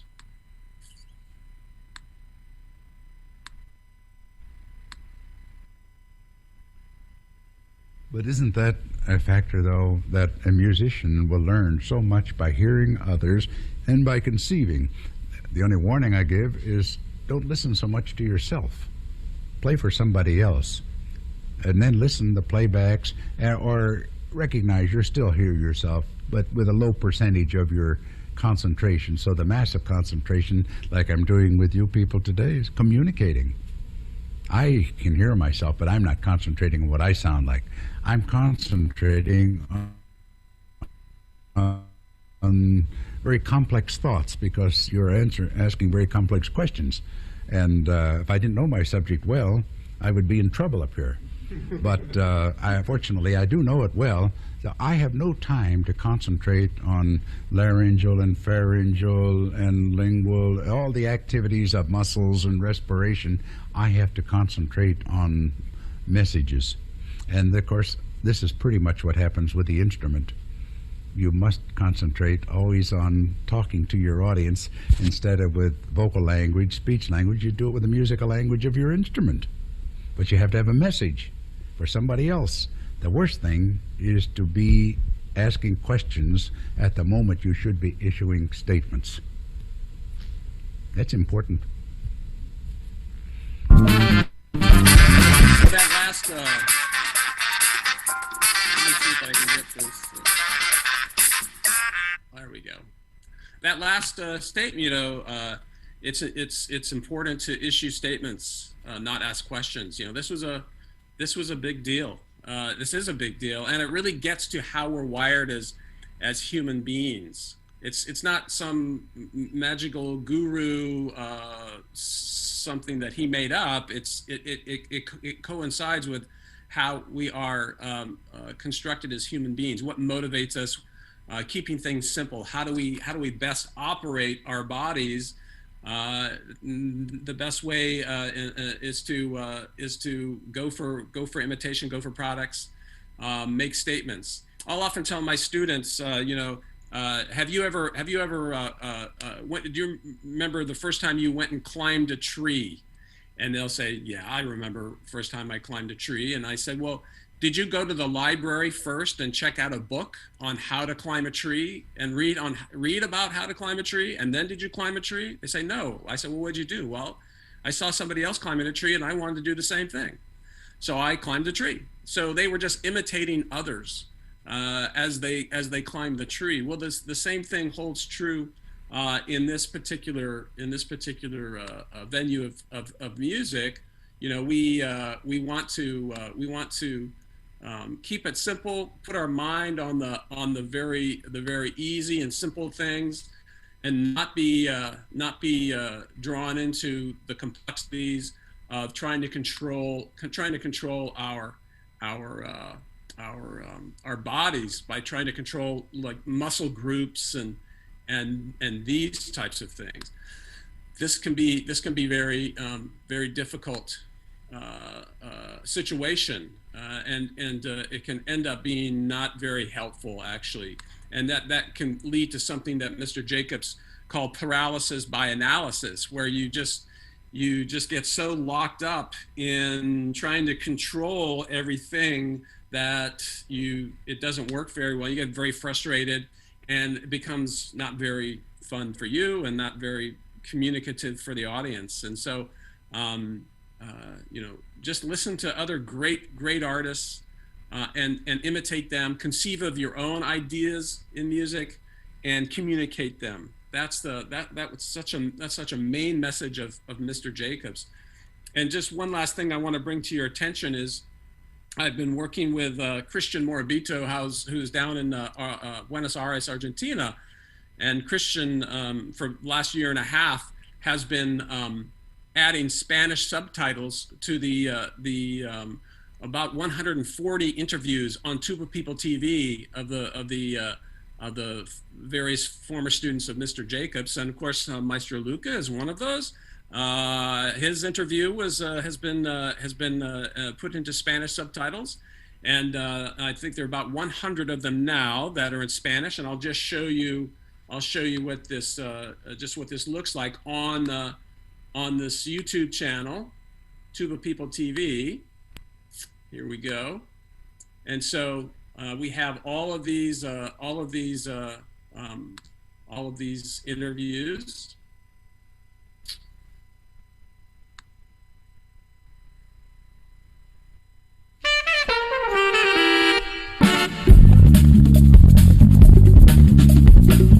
Hi, and welcome back to another episode of Tuba People TV, where we talk about Arnold Jacobs all of the time. Puddles out in the... I soon tried to pronounce something in Italian and was not very successful, as I recall. Thankfully, my sister-in-law was there. Anyway, that is mainly what I have to share with you today in our 30-minute time together. And I wanted to leave a few minutes if anybody had a question, or if Luca wanted to have a dialogue. I'm happy to do that. I think maybe some students would like to ask you something. Otherwise, I have a very special question. But later, sure, after the students. Okay. Let's see. There is anyone?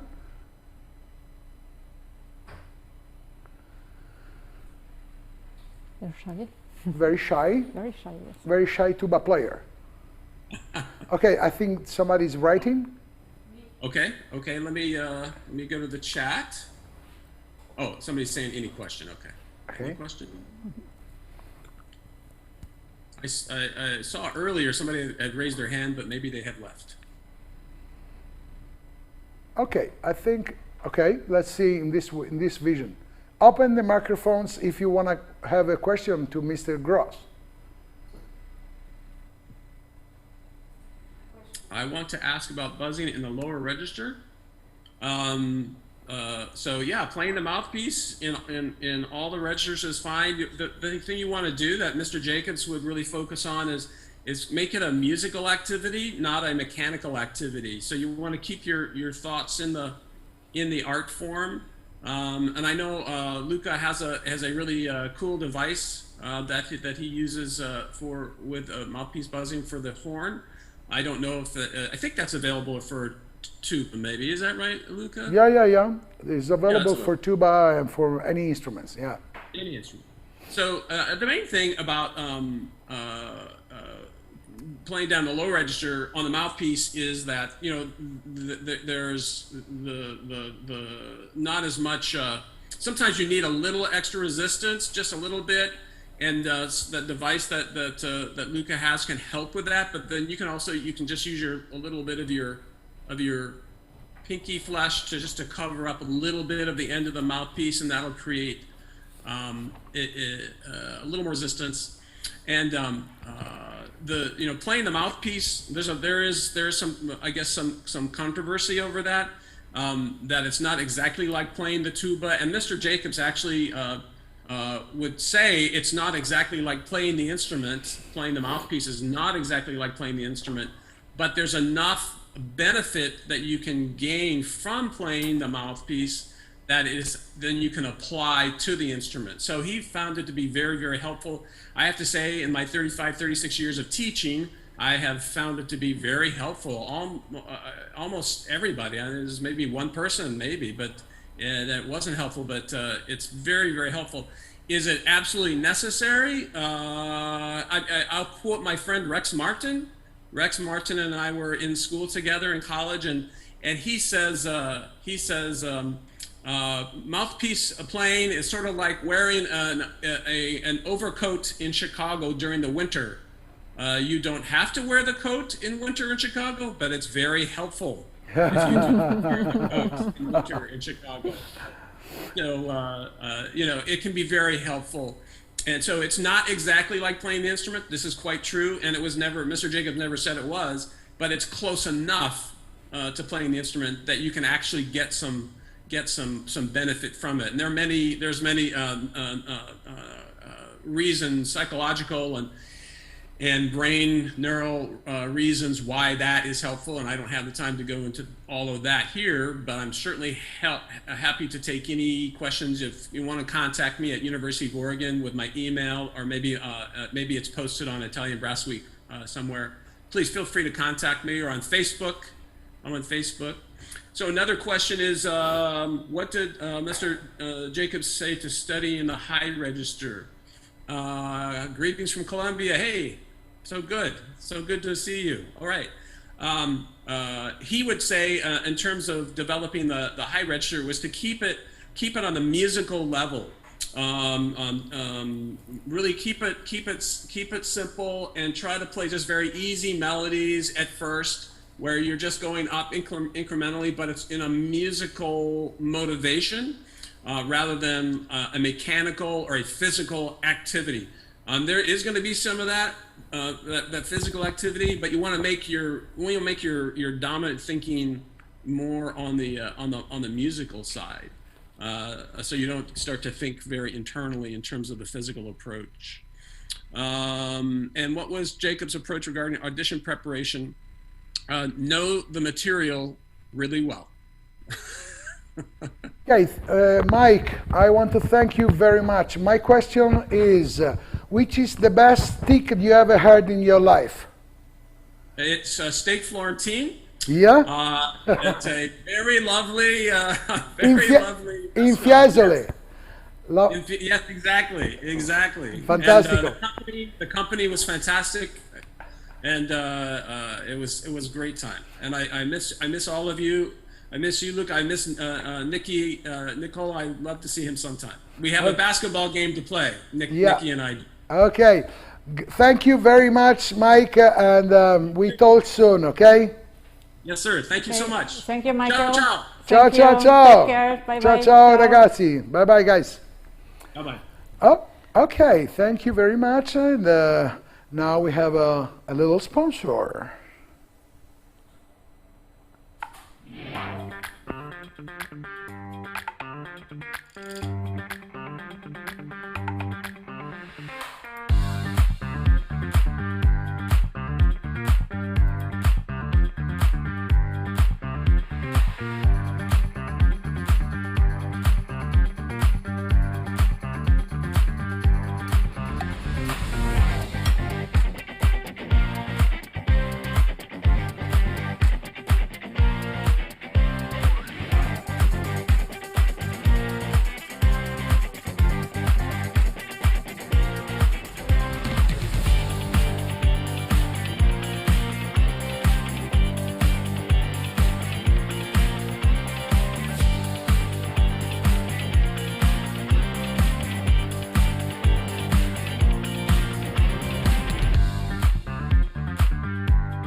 Hello, Perry. How you doing? Oh, we don't hear you. Your microphone?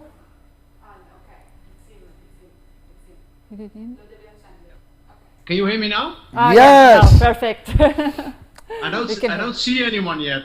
You don't see anyone? No. Wait a second. 1 second, okay. Dice non ci vede. Now. No. I can see everyone. Yes. We see now the I students. see everybody. Yeah. I can see you too. You see us. Hello, okay. Perry. Welcome. Welcome to the Italian Brass Week 2020. Can you hear me good now? Yes, perfectly. Very good. Fantastic. Fantastic. Where are you Wow. now? Where are you now? At the moment I'm in Austria, so even not so far away from Italy. Nice. Oh, I'm great. in Carinthia. Okay. In Bad Kleinkirchheim. Klein Hindheim, claro. Ich verstehe gar nichts. Alles klar. So, what's your master topic will be today? Well, you know, it's half an hour, so yeah, not so much time, but we can have different topics, but maybe breathing. Yeah. You know, because it's such an important part of playing the tuba in the correct way. Good. Perfect. I can definitely talk a bit about this, and maybe there are questions or you know. Yes, for sure. We will. I will come in 5 minutes before the end, and just to give you the chance to answer the question of the students. Yes, and please feel free to answer questions, you know, in between if you want. Okay, for sure. Anytime you want, you just have the white paper to give your masterclass. Fantastic. Well, so it's a bit strange for me to sitting here in my holiday address to talk about breathing, but I will give it my best shot, just pretending I'm in my school or somewhere. Yeah, where shall I start? You know, I think breathing is such an important part of, well, you know, not just playing the tuba, but I think it's part of playing any brass instrument. Because to my philosophy, there are so many misunderstandings about breathing. And you know, the main thing they go wrong actually with the understanding what it takes to take a big breath. All right. First of all, you know, if you think about taking a big breath, if that's natural, yes or no. I always ask people, and they say, yeah, it's natural. Well, it's not, right? As we are sitting relaxed here now, you know, taking a 4 or 5 liter breath is really not natural. So it's exactly the place where things go wrong. So many times when I ask young players, you know, to you know, ask them to take a big breath, and what they normally do is they go, you know, something like this. So really with a lot of force, with a lot of muscle, and then, you know, and then they say, yeah, this is my biggest breath. And then I try to push them a little bit more and ask them if they can even take a bigger breath. And they go even, you know, put even more muscle in, and even like this. And I think, yeah, you know, and then most of the time they do realize when they are in difficult situations like auditions or when they have demanding conductors, that they actually get in trouble with this way of breathing, okay? So I think if you do understand what is a proper way in breathing, then you can really solve many issues in your playing. So let me start with, you know, so explaining a little bit, maybe some of the other teachers this week have talked about it, I don't know, but that's a challenge we have to take. So if I take that breath that I just had, I have a 6 liter breathing bag here. Now, when I take that breath and when I put the air in that bag, then I will, then you will see, you know, and it's not a trick, that there's actually not so much air. Now, when I do the same, and when I just make a circle with my fingers, and when I hope you can hear it a little bit over the microphone. When I just go and I go a bit close, looks a bit weird, I understand, but I have to explain it right. When I just do a very, very simple suction like this, and when I put that air back in the bag, you see, then this is a 6 liter bag. So easily, I could blow up this bag. So now we have to get to the point, what is going wrong? Now, that the breath that I took before, that's what I call the stress breath. You can compare this one to, you know, if you are a swimmer, when you have swimming on the water, and then when you rise, you go like this, right? So actually what happens, the throat just sucks in this air, but also blocks at some point, okay? So there's this mechanism connected here with the body, where you pull the air with the throat and it just closes. But the brain actually gets the signal like, man, I'm full, right? There's no more air, it's full. So I can demonstrate. right? There's no way I'm locked, the throat locks, there's no way there's air, going to be more air. Now, so it's very important that we understand that we have to override this stress mechanism. So most of the time in masterclass settings, I try to scare people, right? I try to scare them and have them understanding this mechanism. That so if you are like afraid all of a sudden, or you are scared of something because a car just passes you quickly or something, your reflex is, right? This is what you do. I think this is very normal to us. Now, this is exactly the same mechanism that we have when we take a stress breath in playing, right? So just put your mind into a situation where either you, as I told, demanding conductor, stressful audition, maybe your teacher is a bully, it can be anything, right? So there you have your stress breath, okay? So this is very, very close to us. Now, what I just demonstrated with the hands, of course, this is not a realistic breath either, right? Because we have to deal with the mouthpiece. So, but there is a very, very good option, taking the breath with the lips, right? So instead of sucking the air with the throat, you just suck it in with the lips here, like so. I hope you can hear the sound quite good. So I use the hand to kind of amplify that beautiful suction sound. All right. So, and actually, when you play, so when you make a sound, you blow the air past the lips, so you already have the air exactly where you need it. So this is in, this is out, right? So when I don't talk in between, you will see that there's actually not so much change of the embouchure as well, which has, I'm trying to push everything into half an hour, but you can see that this gives another advantage, for controlling the embouchure a little bit better. Okay. Do you want to ask for so just continue? You're frozen. Continue. Good. Fantastic. Yeah. So now this is really beautiful. So for those people that want to figure out how this works, so it's very important to understand that we don't have to think about the body to control our breath, right? We can completely forget about it. So many times in my master classes all over the world, I meet people that ask me, how do I take this efficient breath? No, they want to know how I use my muscles. They want to know how I use my embouchure, my jaw, all details, right?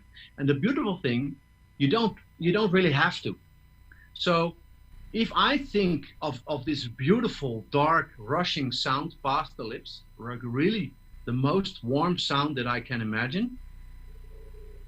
I hope you could hear it over there through my microphone, but really beautiful. And also, when I go out, right, I just know, of course, with practice that this is a very, very efficient breath. I can actually demonstrate. You see, this is very efficient. This was a full 6-liter breath, which is quite a lot of air. But even more important to understand, it's almost effortless, right? So there's no muscle or pulling of the muscle involved at all, which I think really, really is a big advantage. So let me get back to what I was talking about. So the other advantage is that you're using the air to control your breath. Now, first of all, as I was pointing out, you have to locate with your ear where the airflow is, okay? So do you hear the air rushing here in the throat, like this, or do you have it flowing here with the lips? Yeah, it's very, very easy with just a little bit of practice to locate yourself. You don't need a very good teacher, or you don't need somebody to point you out you do it wrong. It's sometimes, if people have difficulties, you lose a little bit of the finger in or out, and you will hear exactly that right sound. Okay, so that's step one, that you can very easily control yourself, the location, you know, throat or lips. Now the second one is a very interesting one too. So I can have this suction sound at the lips with a high pitch, no, which is relatively cold air. Okay, so if I do this in my hand, it's really cold. Now I blow very warm into my hands, and as you will understand, this has a tremendous effect on the quality of your sound, right? So I meet many times all over the world also people that, you know, that want to know about mouthpieces, like what size mouthpiece you have, you know, big mouthpiece, big instruments. For me, it's much more magic, like what quality of air are you using? Because I think that is much more important in determining your quality of sound on the instrument, right? So I don't have an instrument here yet, so I cannot demonstrate, of course. But normally what I do is actually with a device like this, which is a decibel meter, okay? And then I will play two kind of sounds. You know, the first one is really with a lot of physical force, cold air, high pitched, you know, and then I will play, you know, really super relaxed, super warm, but it takes the same amount of time to let go of my air. Now, when I demonstrate this on the tuba, you will hear totally different sound. You will hear very, very loud, aggressive sound, and you hear this very broad sound. Now, when I ask people, well, what do you think, which of the two sounds is the loudest? Everybody always chooses the first sound, this really cold, nasty kind of sound. All right? Now, and then it's interesting, then I hold this decibel meter, which, you know, this has nothing to do with music. This is just, you know, pure decibels. And you will see that it's about the same decibels, right? But the difference is it's a totally different quality, okay? So it's so much more rich, and it's because of the overtones that it gives a lot of richness and decibels, all right? So yeah, so this is, you know, this is very important to understand how you can control the breathing. Okay, so can everybody still hear me? Is that, I don't see any? Are we still online? Yeah, I'm sorry, I apologize, but I need to go in the back, but it's okay. You can keep going. I'm in the back. I'm watching from computers. I don't see anyone, like, you know, so. There is people on the Zoom? Well, there's people, but I don't see people moving or I mean, they are listening to you. Don't worry. And I was going to the toilet for a second. Once in a while I have to go. Sorry. Let's go. Yeah. Just keep going. Keep going. Don't worry. Anyway, so yeah. So where was I? So for me, this is much more interesting. And you know, if you think of the airflow that you take, no, you actually have a very, very big change of embouchure ready. No, so I think that's even more interesting. So it's not about that I'm thinking of the breath consciously. No, it's always a concept of sound that is taking care of the quality of the airflow, and then also the quality of sound. All right. So therefore, actually, you know, I can, if I do buzzing exercises, for instance, with the mouthpiece, I really try to focus if my airflow is nice and warm. So sometimes, you know, when I'm in the morning in the car practicing, I'm starting with a very simple exercise like this. First, establishing this nice warm flow, you know, and realizing that this is actually not involved. This is just relaxed, and I'm not using these muscles at all.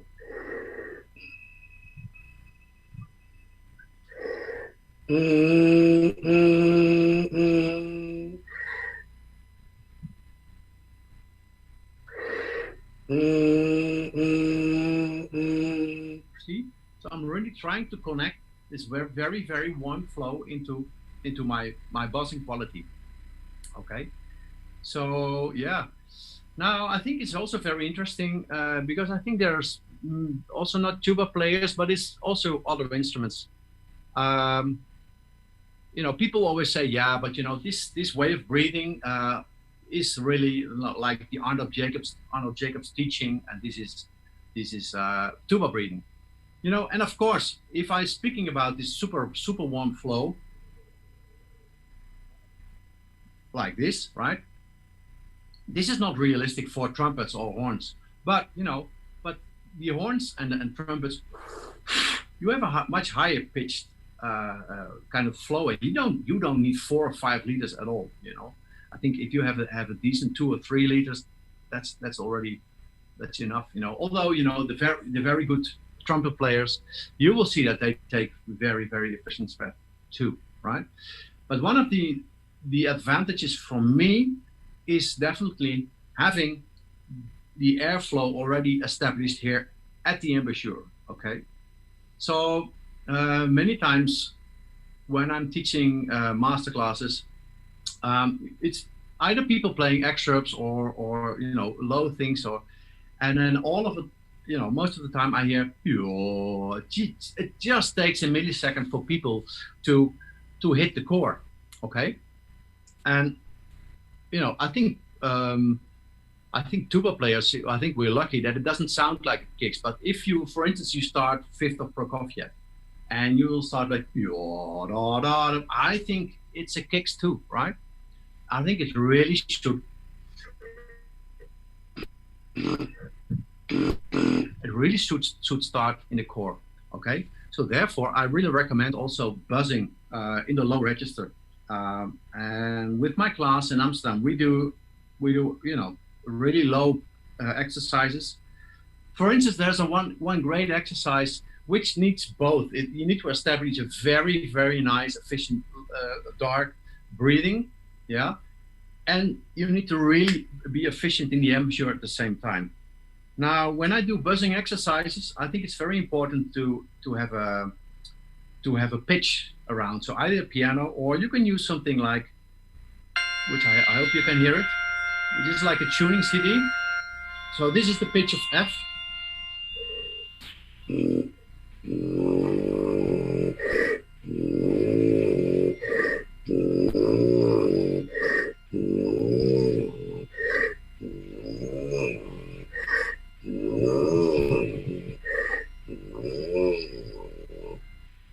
I hope you could hear anything of this at all at your end, but as you could understand, so I'm using almost, you know, the thinking of a trombone player. When I do this exercise, I really try to be glissandissimo.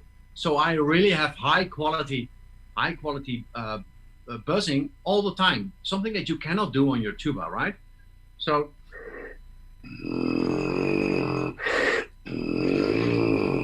see, so there's always a high quality buzzing sound.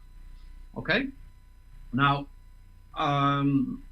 yeah, so I've moved into the buzzing now, which for me is like I think it's so important to do, especially tuba players. Now sometimes people say, well, you know, when you buzz the mouthpiece, it's actually not the same embouchure as you're playing the tuba, and that might be the case, you know, with some people. So especially in the low register, sometimes people they have their buzzing pretty low, but not inside the mouthpiece. It's outside the mouthpiece, right? And I think you should have your buzzing inside the mouthpiece, you know. And of course, the embouchure that you use for buzzing should be the same as you use on the tuba.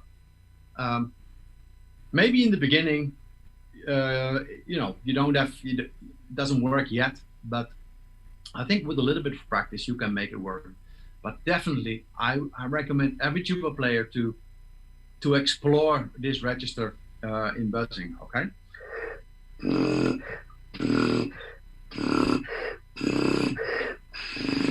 it just works if you want.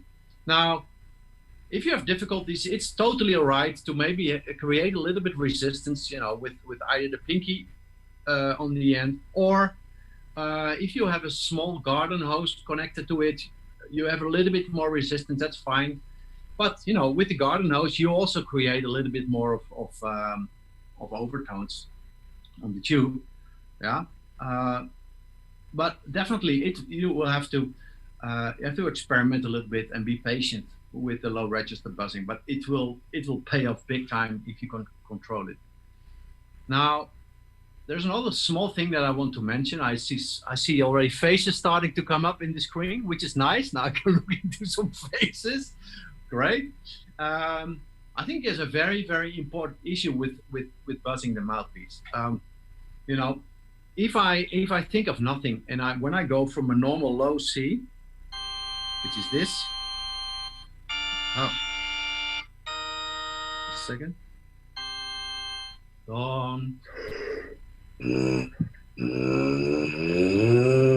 Now, when I do nothing, right? When I just try to go higher, and you will notice that you need to do something, and you will notice you will find your shifts in your embouchure. Yeah.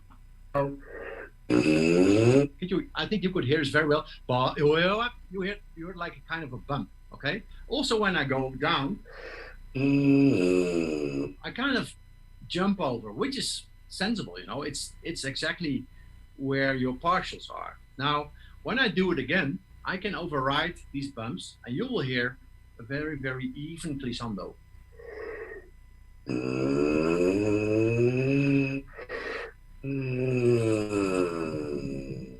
All right. So still, it's very interesting. I'm getting the signal from the brain that, man, you have to do something, but I'm kind of singing over it. So what I'm doing is I'm just very loudly singing in my brain. Right? I think that's super interesting. So with my brain switched on, I can override all the reflexes that I have from the embouchure. Okay? So even, I hope you can see it a little bit in the camera, when I go from the pedal,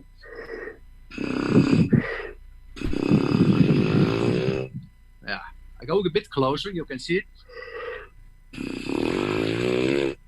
Did you see? I had like basically 2 embouchure switches, but the thing is, you don't hear it. You don't hear it in my sound, right?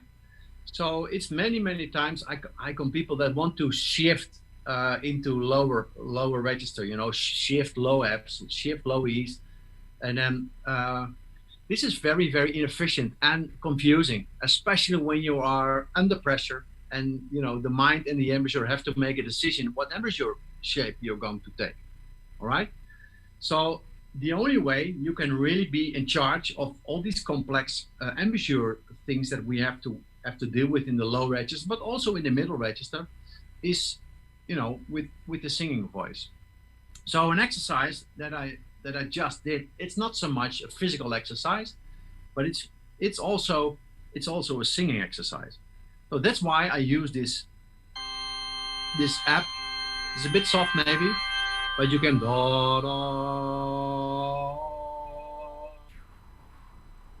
can really have very, very clear pitches. And then this is the bass of C, but of course you have it in C sharp, E, right?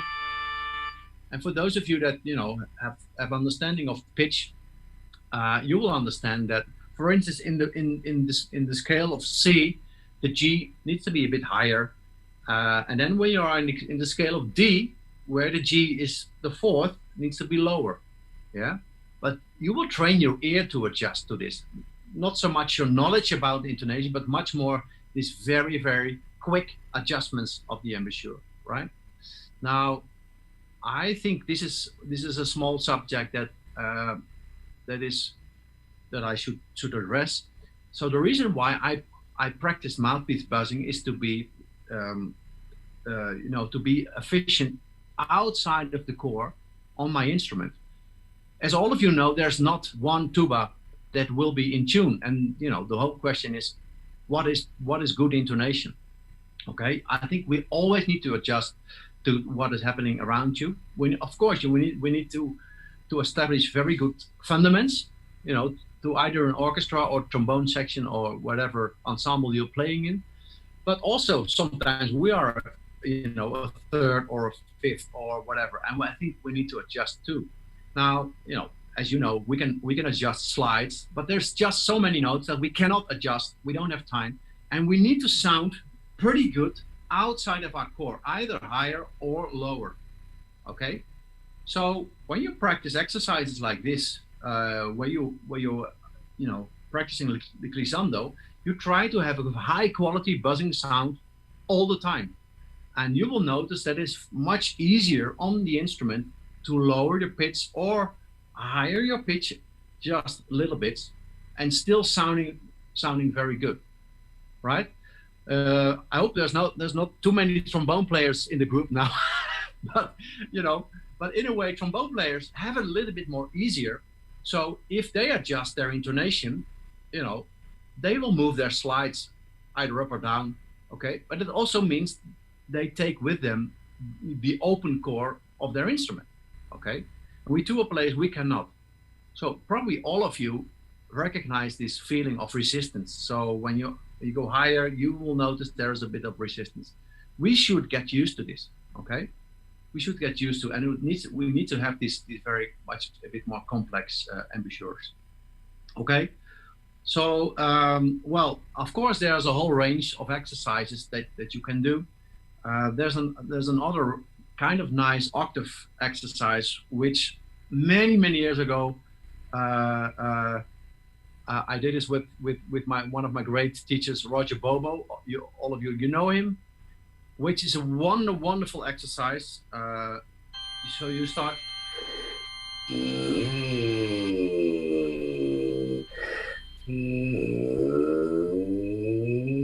And then you go.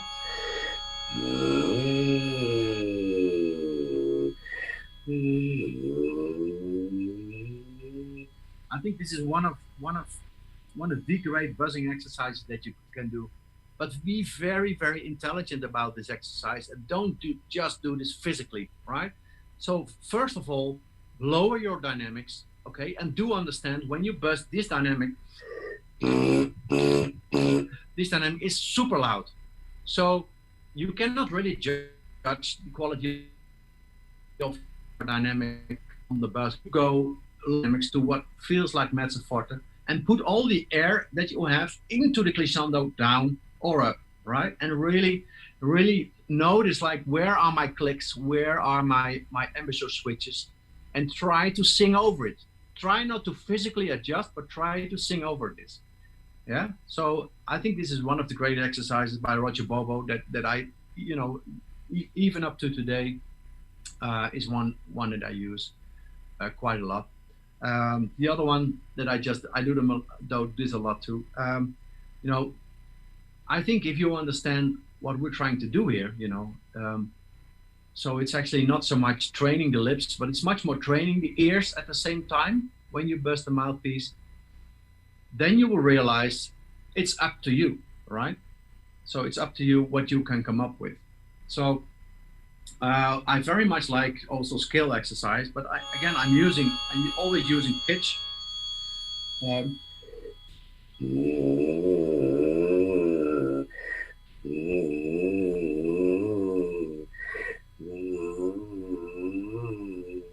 Exercise like this. And as I was pointing out, somebody's taking a photo.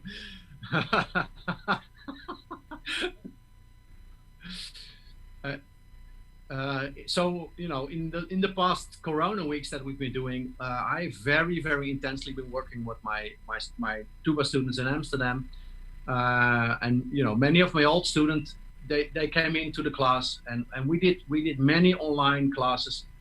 Of course, for those of you that have been doing Zoom classes together, it's impossible to play together. You've been noticing now, but you know, but what we have been doing is, for instance, take a nice Bach chorale, and then, you know, and then do it 4 times.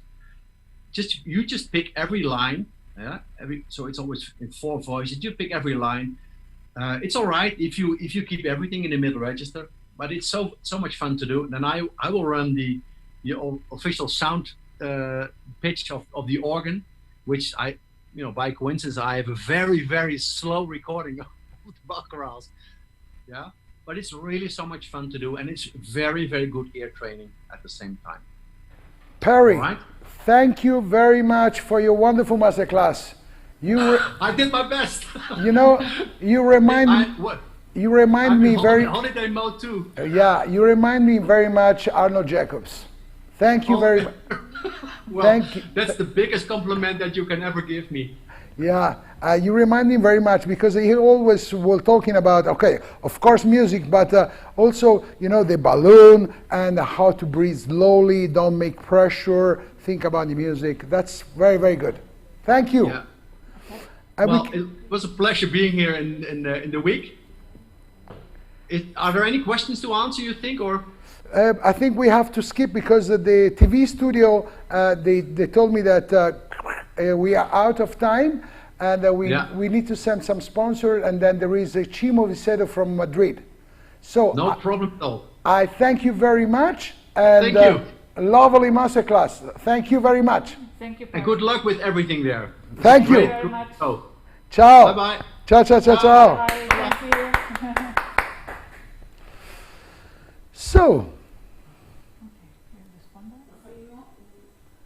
the sponsors.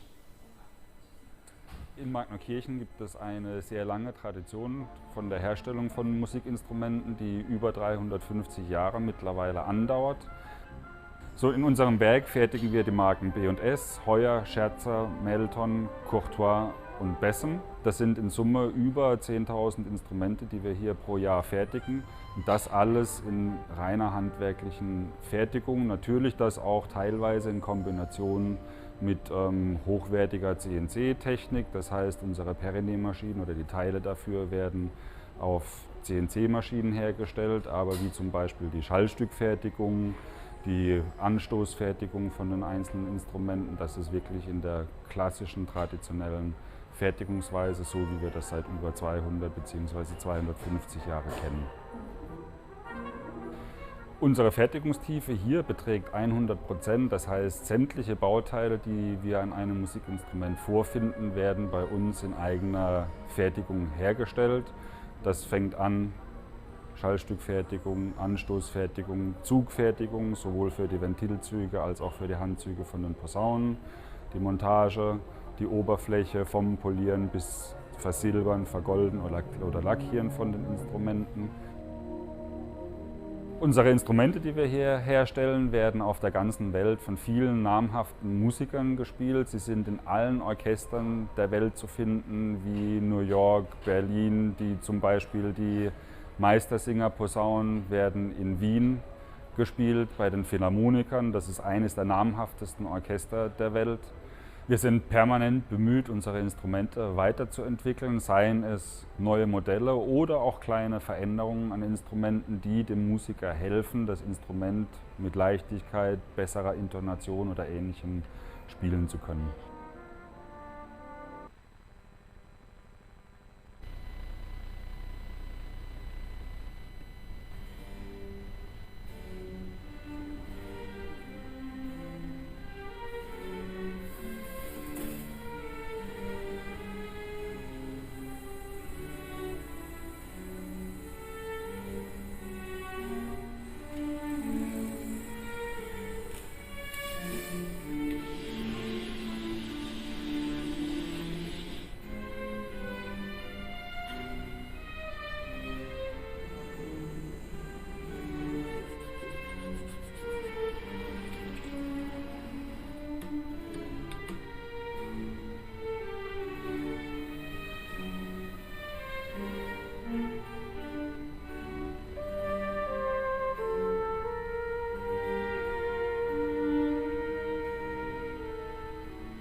Ximo Vicedo. Bienvenido. Gracias. Bienvenido a la Italian Brass Week. ¿Dónde estás? ¿En Madrid? ¿Estás en Madrid ahora mismo? Estoy en Madrid ahora mismo, sí. Okay. Justo. ¿Qué tal por ahí? Bien, llegué ayer, estuve en Alicante unos días y ahora ya en Madrid. Yo tengo mi familia ahí en Altea. Anda, yo soy justo a 40 kilómetros más o menos, pero un pueblo en la montaña. Ah, mira, fíjate, qué bien. Yo ahora voy por allá, terminando nada más. Castalla, sí, sí. Genial. Hola, Ximo. Luca, ¿cómo estás? Muy bien, bienvenido. Qué placer. Muchas gracias. So the masterclass is going to be in English or in Spanish? I think it was mixed, is possible? Okay, also in Italian. Ok, ha fatto un poco en italiano, un poco en inglés y un poco en español. Ok, benissimo. Ho visto como Pacho questa mattina l'ha fatto in spagnolo, penso. Sì, no? sì.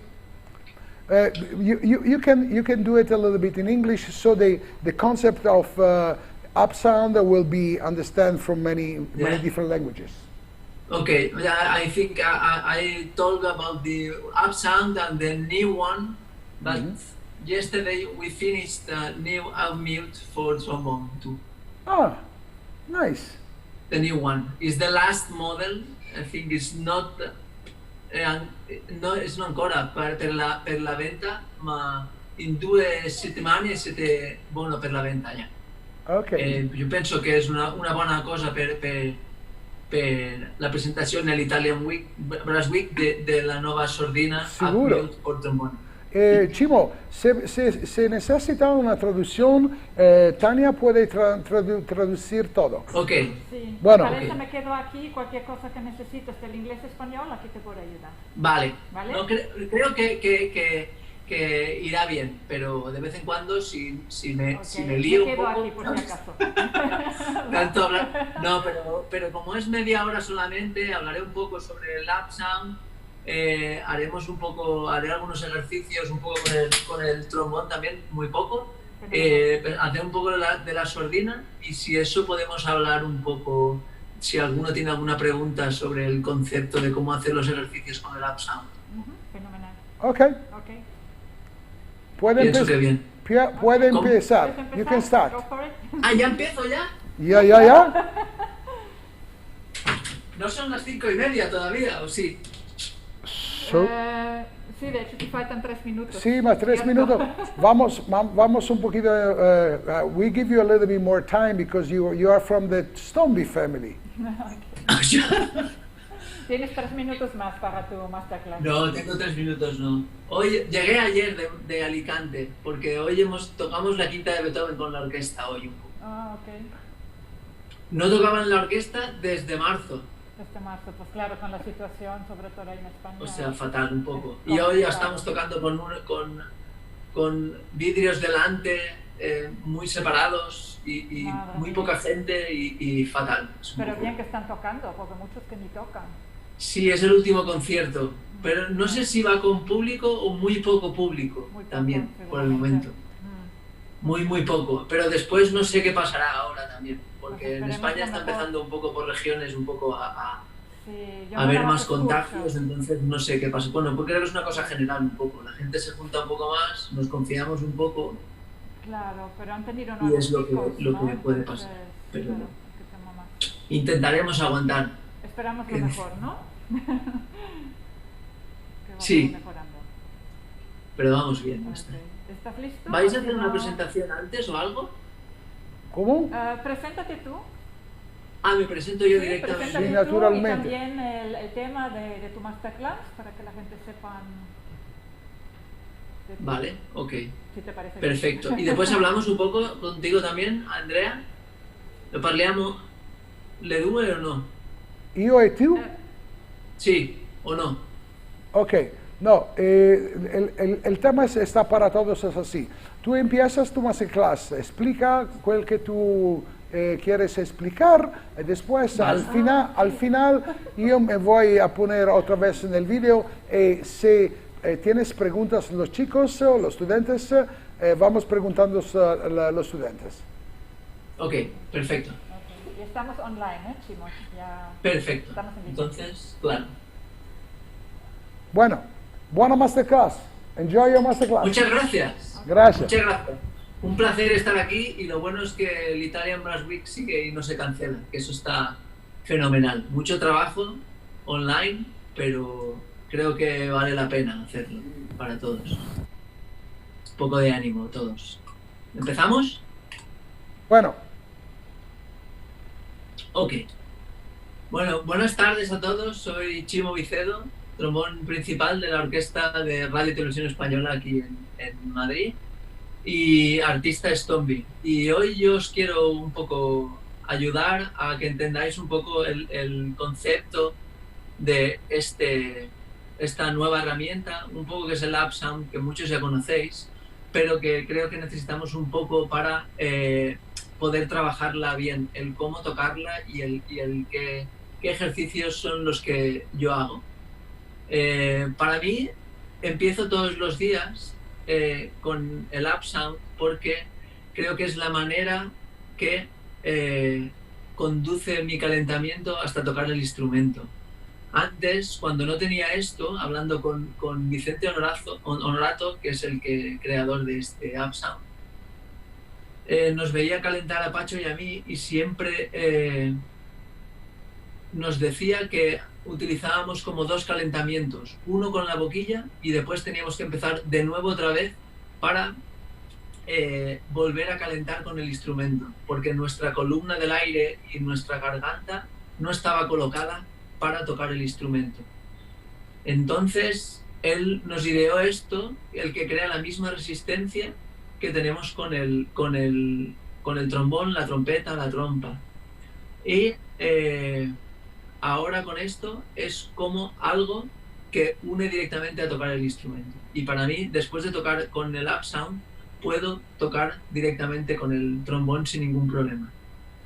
El concepto de tocar es como si nosotros estuviéramos cantando, un poco, donde nuestra garganta está abierta siempre y la manera de cantar, cuando vamos al agudo, si utilizamos mucha fuerza o muchísimo más aire del conveniente, el ALPTRAUM se bloquea y tiene mucha más resistencia de lo normal para esto. Entonces, si veis, solamente tiene como una resistencia adentro y esto es para darle un poco más de resonancia con el sonido. Si soplamos como pushing con mucha fuerza, esto utiliza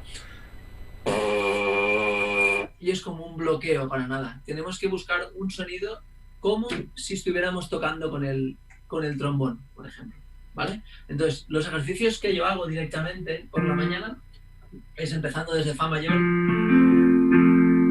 y es este ejercicio.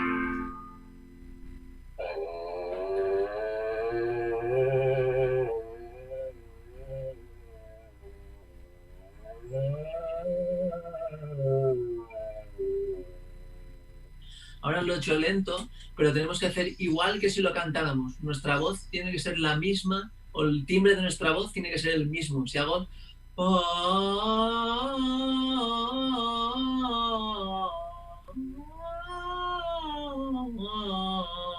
Siempre hay como un cambio, pero debemos buscar esto con el mismo, con el ALPTRAUM, buscando siempre el mismo sonido, siempre.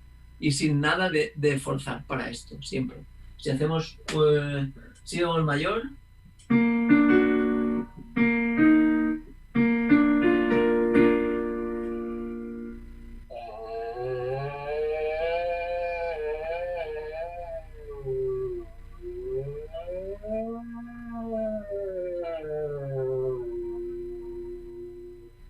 siempre tenemos el mismo sonido, que es lo que tenemos que buscar. Si lo hacemos solamente con la boquilla, no hay ninguna resistencia para hacer, ¿vale?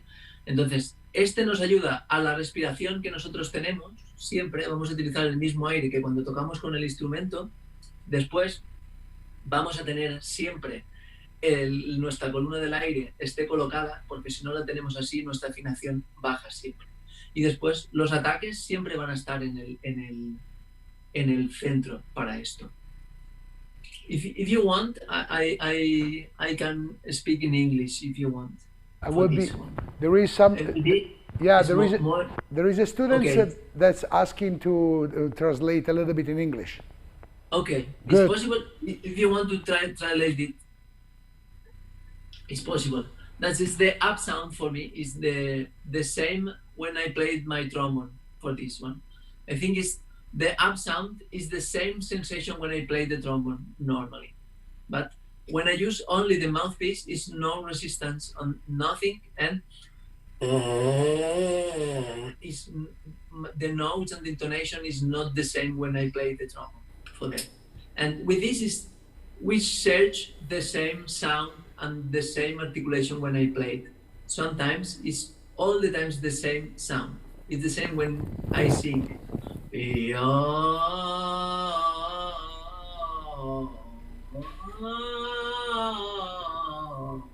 When I push for the high register, it's not the not this one. It's the same when the singers play it.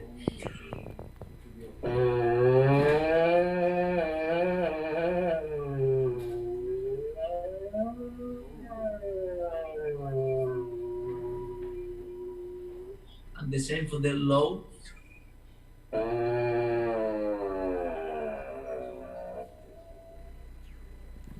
And this one is, I think, is for me is the best for before I played my instrument. When I played with this one, I think my sound is much better. My air is more conditioned for the play. No, I think it's very good for that. And we say it's the same sound all the time. If you play the F major, the other one.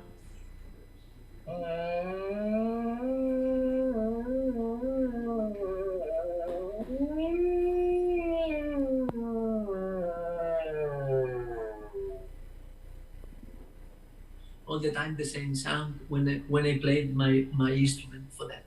Okay, and this one I utilize that for connection for all the registers, for the medium, high, and low. If you play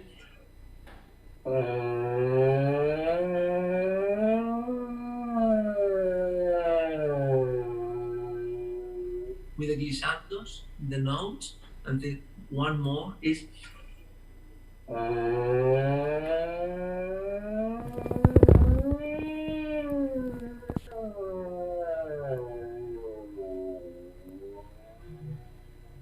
all the time with this one. And for the articulation, I utilize the up sound too for the staccato. When I play the scales for that, it's all the time with the in the middle of the note, the B flat is this one.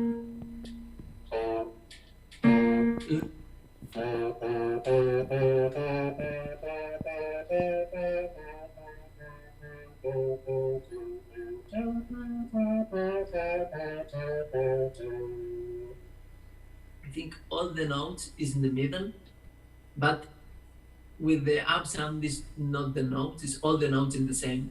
But when we play the trombone, all the notes in the first position, the notes intonation is here, it's not in the trombone. When you utilize, this is a 10%, and when you play for the trombone, it's all in tune for that, I think. And for me, it's very important to the intonation and to play the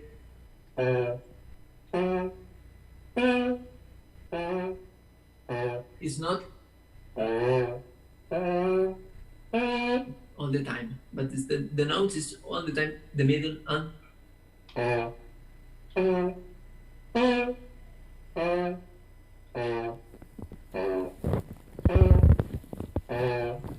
for the high registers is the same for the singers. The best for this one's not pushing for that, and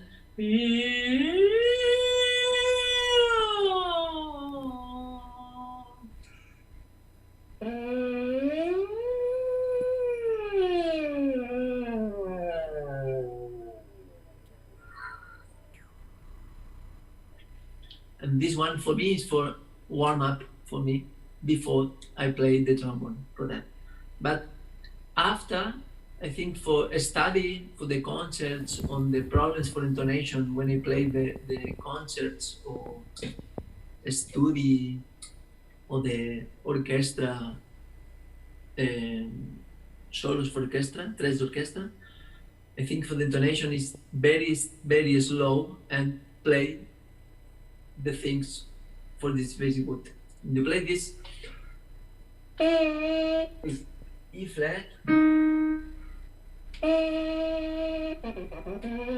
with the same intonation. This intonation is not good for the G and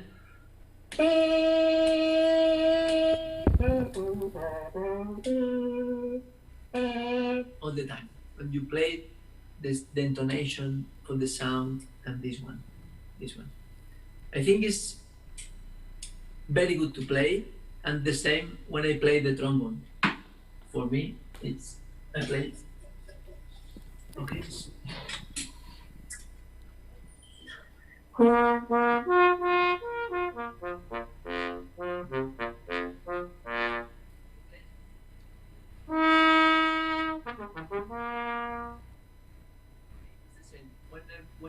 I think for me the warm-up is the up sound, and now for the condition for the pandemic, all the teachers or the students we stay at home, and the people we stay at the same house or near from here.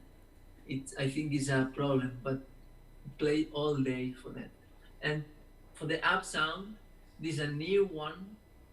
Okay, it's possible to buy it in next 2 weeks, I think. And this the last model is the up mute. It's the same psychology for the up sound, but the intonation is the same all the time. No, the intonation is the same. If I play B flat.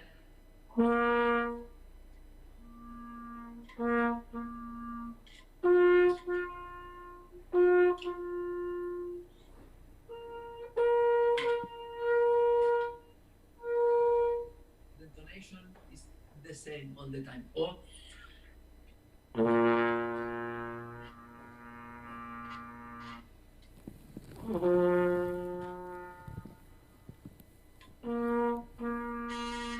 it's the same.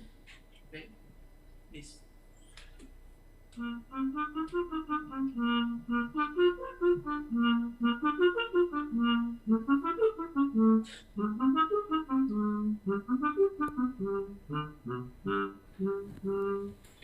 I think it's the new one, and for a study at the hotel and in your house if you want.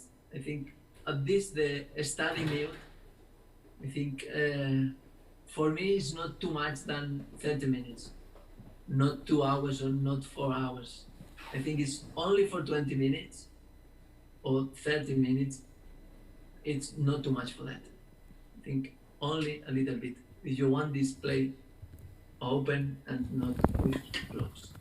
I think this is a very good, but I think it's the same intonation. When I play with the other, sometimes the intonation is not good, and now it's the same. And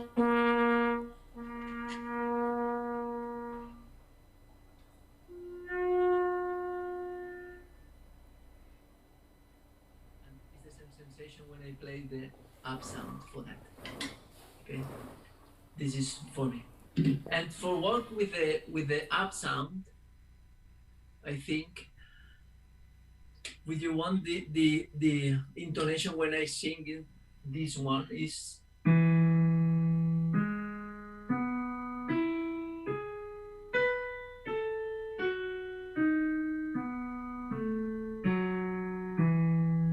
this arpeggio for that. It's the same when I sing for that. It's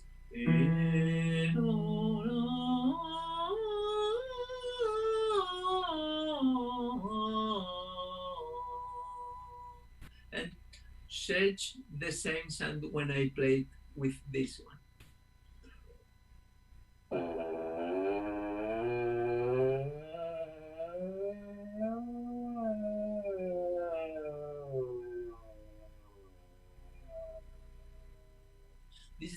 step with the glissandos. Is the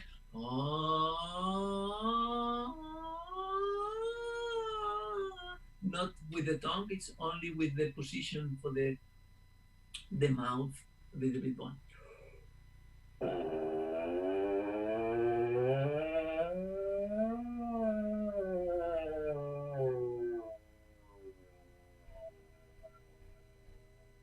And after, with the trombone, all the time, utilize the tongue for that.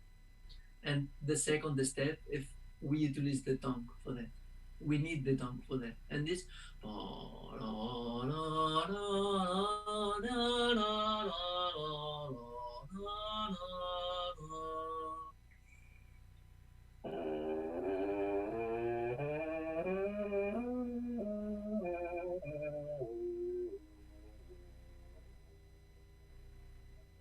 and for know when open a little bit more or less, for the sound is all the time the same. And when I play with the trombone, it's the same. And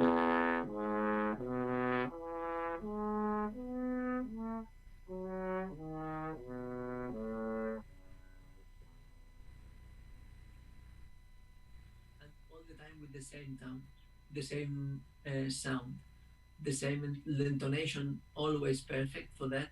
And all the notes, the same legato all the time with this one. And with the trombone is the synchronization with the tongue, with the air, and with the slide for that. It's not possible.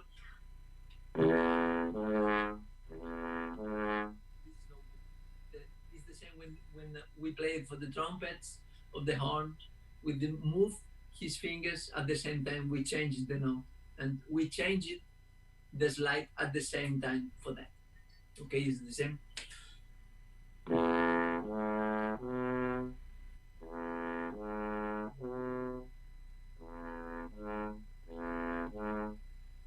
this is for changes the note at the same time we sing. I sing.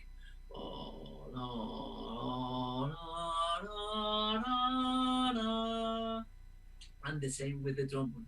If you play the one octave more, all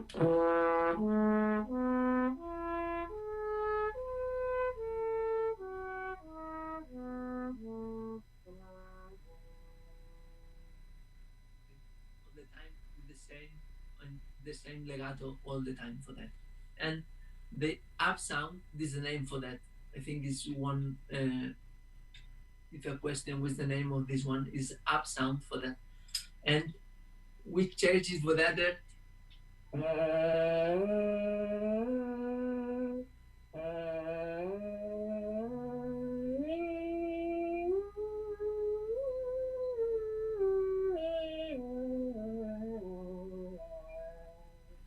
¿Cómo es la colocación de la nota en inglés? La colocación de la nota. La colocación, collocation, no? The collocation of the notes. The collocation is the collocation of the notes. Yeah, collocation for the notes, for the intonation of that. It's all the time. And for that is the same sensation when I play.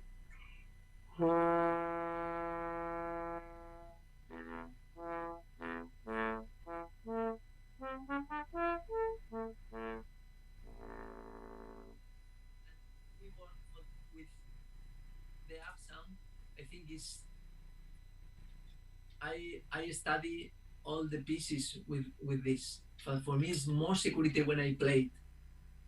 The intonation and the first note there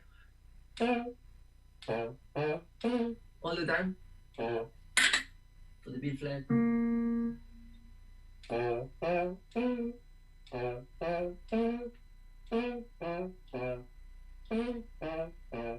All the time, and the notes after with the trombone is perfect. All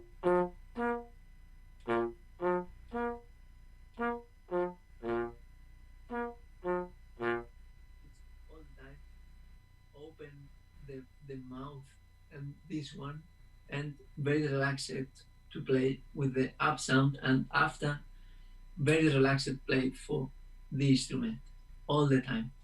We need to play more relaxed all the time for that. I think it's, if you have a question for the up sound of the up mute. Okay, Ximo, one student was asking the name of the instrument that you are playing is up sound. This is a model from Stomby. It's made in Spain, and the model is Titan, which is the name for Titan. But this instrument, when I played, is only this one. But this is possible to play. It's to change it my bell, and this is made for. Last year I played with Pacho Flores, the premiere for the trombone and trumpet concerto from Christian Lindberg, Waited for Me and Pacho. It's a Sueño Morisco, and this instrument is made for play with a very short communication with the trumpet. When the trumpet and trombone play, the trombone always is very wah, and the trumpet is very light. And the trumpet from Pacho is I think it's a very loud trumpet, very big one.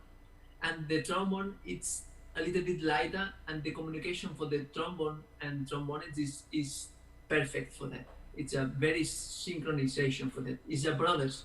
Vicente is the name for brother, trombone and trumpet. This is a Titan model, but a normal slide from Spain for that. And the Stomby rotor for this one is made there. And there's a Kappa bell, the final, and the bell is Kappa with silver.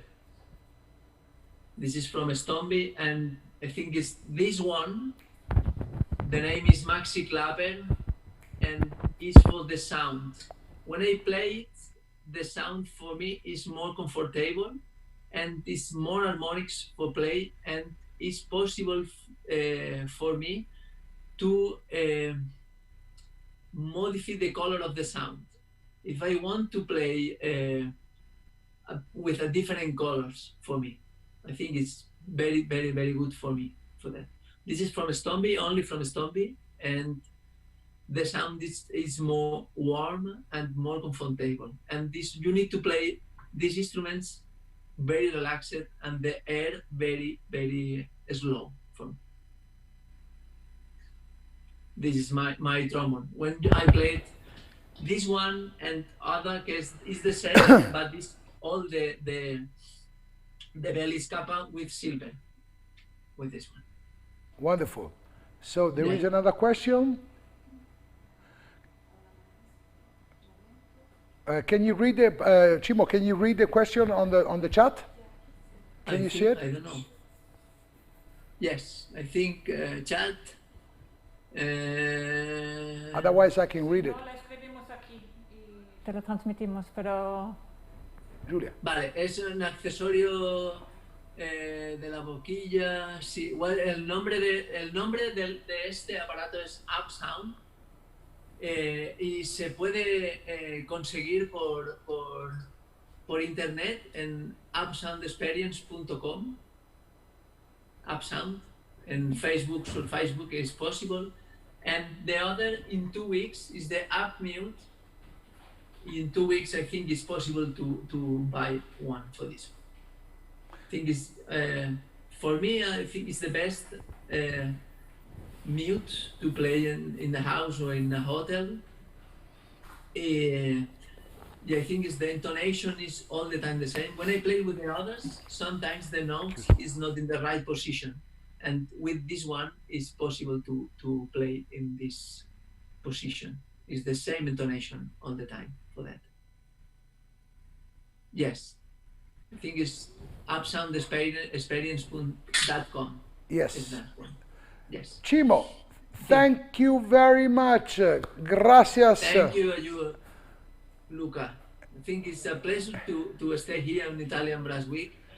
I hope the next year it's possible to play together in person. Once again, because He was invited for this year, and you have been already. Tu estaba aquí con nosotros in Vinci, io mi ricordo.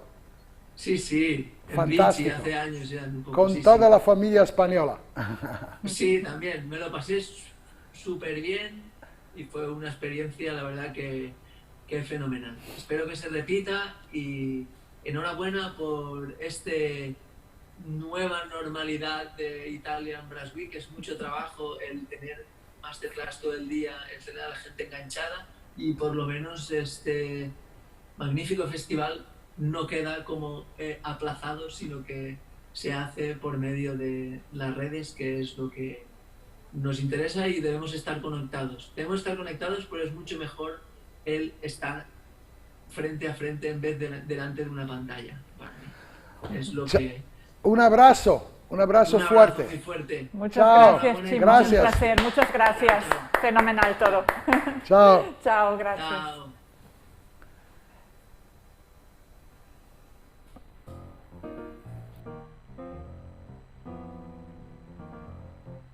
AR Resonance is a true Italian craftsman company, merging science and art.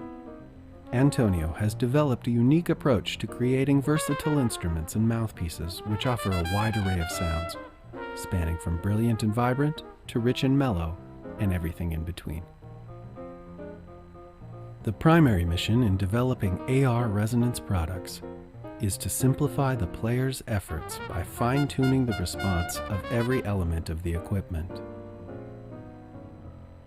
Using the finest modern technology, artisanal ethics, coupled with the typical classy Italian aesthetic, Antonio has built a line of products that have achieved global notoriety, on par with top custom brands in this business. The use of non-conventional materials, bronze, titanium, stainless steel, and buffalo horn, to name a few, allows for immense personalization in sound and feel. With thousands of combinations of rims, cups, weights, backbores, materials, and platings, there is something for even the most discerning of musicians. Mouthpieces are available for trumpets in any key, cornets, flugelhorns, trombones, euphoniums, and tubas. Most of the key components of trumpets and flugelhorns are made on CNC machines that create precise fits for a true tension-free result. From the water keys to the way the braces fit the threaded integral receiver lead pipe, elements of the horn are 3D modeled and manufactured in our shop. AR Resonance is built on a deep understanding of how equipment works and how players think. The result is a truly unique and world-class line of instruments. Currently, there are 8 models of horns in production, with more on the way. The mouthpiece threads into the horn using a triple-threaded system, which allows for an ideal fit, quick insertion and removal, and the option to choose any gap level needed, which ultimately connects the player to the horn in the most efficient way possible. AR Resonance is a family-owned small business located in a small village in northern Italy. Antonio and his wife Elisa enjoy the company of the many customers that visit them from across the globe. Their goal is to leave a personal stamp on the industry through kindness, competence, and the joy of creating art that allows for artistic creation.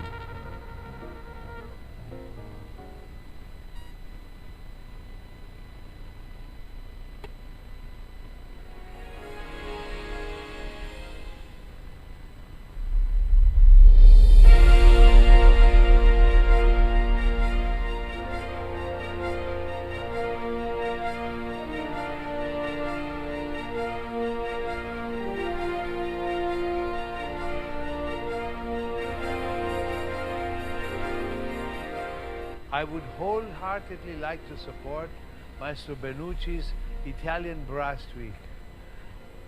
Young French horn players from all over the world attend this yearly week of study and performance, and it's only positive and the results are excellent. Please support Maestro Benucci's Italian Brass Week. Musicians from all over the world and students from all over the world will have the chance to study with these amazing musicians. My name is Dale Clevenger, associated with the Italian Brass since its beginning. Hello everybody, Alain Trudel du Canada. This year we will have a special edition and we will crowdfunding to help your dreams. We also have a dream to make it become reality. This is our mission, to give the wings to the talent from all over the world.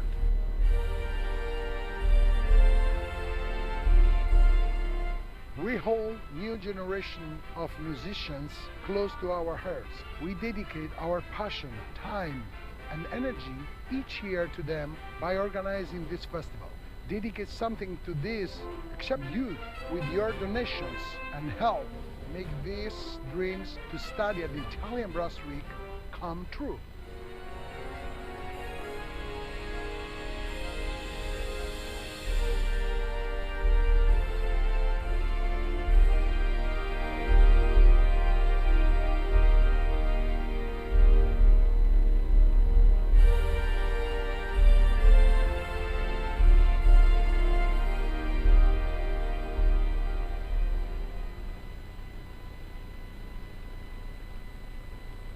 In Magnerkirchen gibt es eine sehr lange Tradition von der Herstellung von Musikinstrumenten, die über 350 Jahre mittlerweile andauert.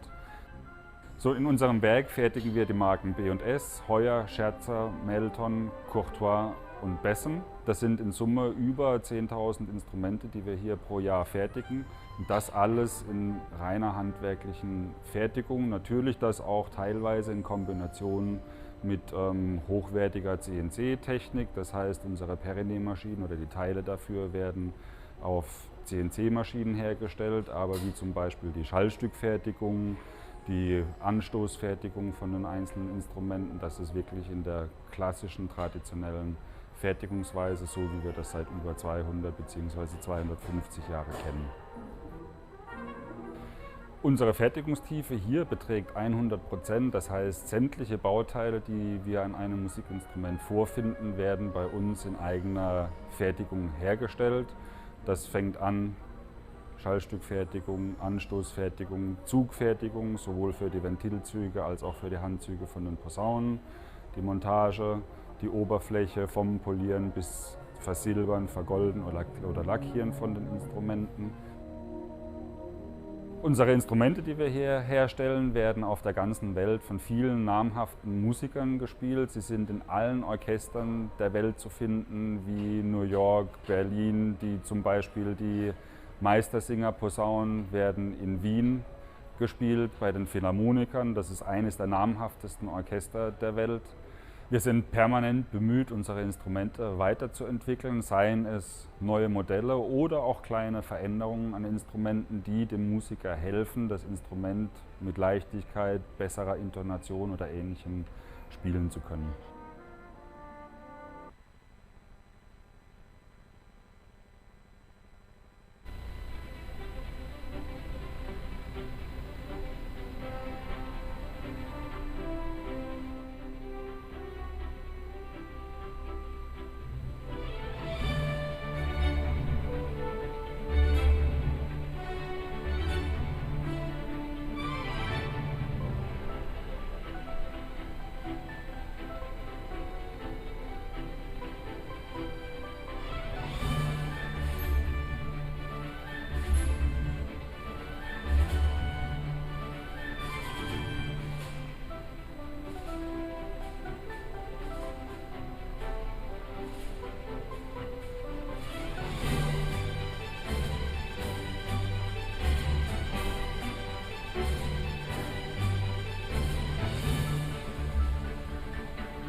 is a DM Brass visualizer.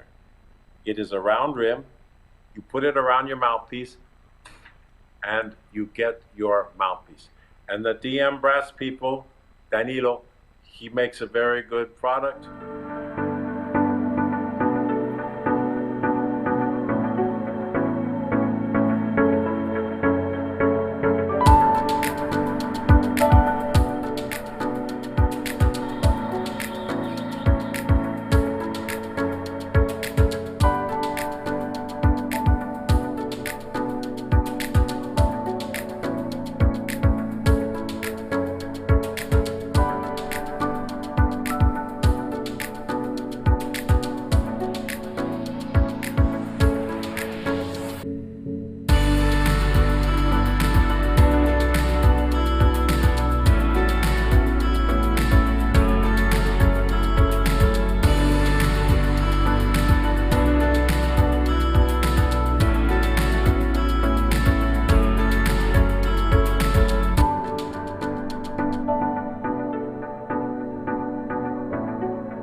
I would wholeheartedly like to support Maestro Benucci's Italian Brass Week. Young French horn players from all over the world attend this yearly week of study and performance, and it's only positive and the results are excellent. Please support Maestro Benucci's Italian Brass Week. Musicians from all over the world and students from all over the world will have the chance to study with these amazing musicians. My name is Dale Clevenger, associated with the Italian Brass since its beginning. Hello everybody, Alain Trudel du Canada. This year we will have a special edition and we will crowdfunding to help your dreams. We also have a dream to make it become reality. This is our mission, to give the wings to the talent from all over the world.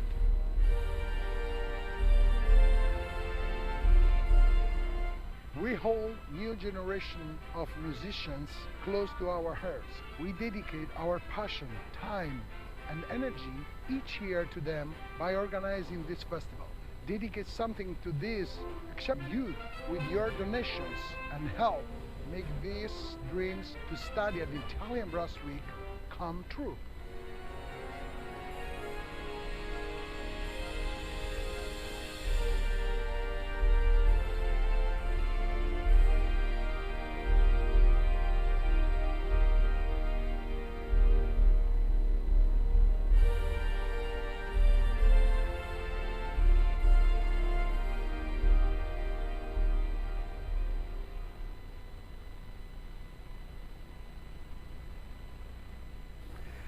Hello, Mr. Langfur. This is Luca Benucci from the Italian Brass Week. Welcome to the festival. Thank you so much. I so appreciate this opportunity. Can we turn the volume a little bit up? Can you please turn your volume a little bit up? Sure. Yeah. You want to welcome too? Yes, of course I want to welcome him, but I want to hear him too. Well, welcome, Gabriel. It's a pleasure having you here on the Italian Brass Week. Thank you very much for taking your time to be here. Thank you very much. Is this better? Yeah, yes, now we hear you. Better, Before I didn't hear you at all. Sorry. So you will start your masterclass now with a topic from the creative practice methods for accurate and independent rhythm, right? And how to use a metronome so you won't need a metronome. This is very interesting. That sounds very interesting, yes. So in my career as a performer, I have had the opportunity to play in many different orchestras and ensembles, ranging from being hired as a ringer. I don't know if that's a familiar term for in Italian. I'm not sure what the right term is, but hired to play alongside students in student orchestras. Yeah. And then also, you know, being able to play at Symphony Hall in Boston with the Boston Symphony, and every kind of orchestra in between. And the thing that I've noticed over the course of my career is that the biggest differences, especially between professional orchestras, is the very best orchestras play just better rhythmically, more rhythmically together than the orchestras, the tier below them and the tier below those. And so I know from, you know, taking orchestral auditions and sitting behind the screen and you know, being on the panel to hire players for orchestra auditions, that rhythm is really at the, it has to be the top priority. You know, the ability of a player to demonstrate you know, accurate and secure rhythm that makes the other players feel confident in what they're going to do is incredibly important. For those who don't know me, I'll just give a quick synopsis. I teach at Boston University, and I play all over the New England area of the United States. I am the bass trombone player for 2 orchestras, the Rhode Island Philharmonic and the Vermont Symphony. And like I said, I get to play in a lot of other settings in my career. So it's become one of the things I really focus on with my students is this rhythmic security that comes from inside. You know, we all know to practice with a metronome, but sometimes what I see, and I see it for myself, and I see it with my students, is that if all we do is have the metronome give us every beat, then when the metronome's not there, we're sort of in trouble, right? So I have several different things that I do, and I do believe that a metronome is a very, very valuable tool. And there are several things that I do with it, and some things that I do without it, to cultivate this independent rhythm. So one of them is not an original idea. There are parts of my daily routine, my daily warm-up and practice that I like to do before I play with anybody else, where I do like to use a metronome in order to focus and challenge me. I think all brass players play lip slurs. I like to use a metronome for some of my lip slurs. And one of the things that I do, just to start out, is I will, let's say there's a lip slur that I like to do that goes well at about 80 beats per minute. So I'm going to turn on a metronome. I hope it's not, it's a little right next to my computer. I hope it's not entirely too loud. Okay. It's okay. So there's my 80 beats per minute metronome. And let's say I'm going to do a lip slur that works for that. So something like,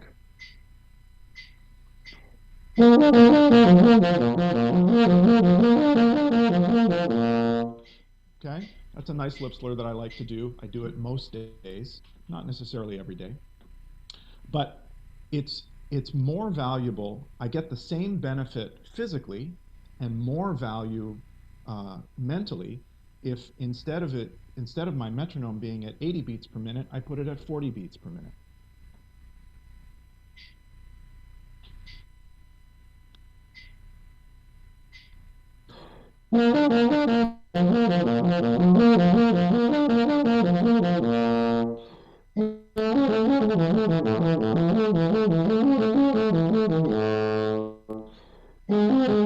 Etc.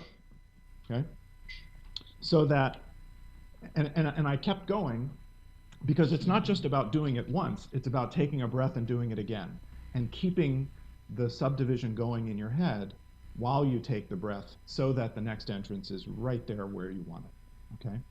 And then there's another very basic exercise that I do that I give my students. I have a YouTube video about this, but I'll demonstrate it a little bit as well. This one I often actually do without a metronome. I call this a shifting subdivision scale exercise. Okay, so let's say I'll put the metronome at 72. I'll do this with a metronome right now, just so that it's easier to hear the sound and to hear how it relates.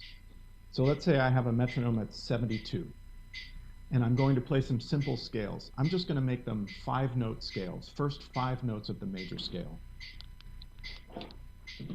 Okay, and I will just play them at an andante tempo, 72.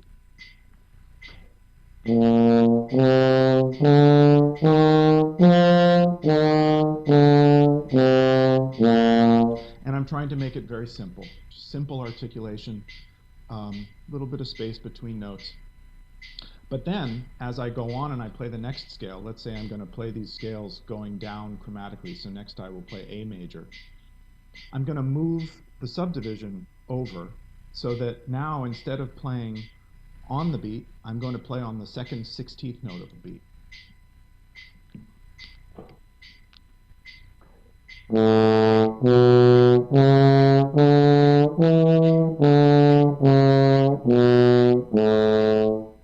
Okay, and then I'll play the next one, move it over once more. Okay,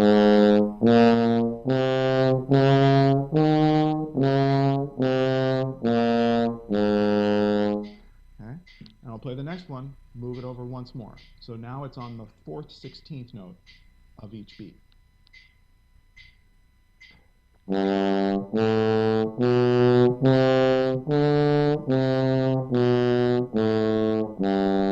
Okay.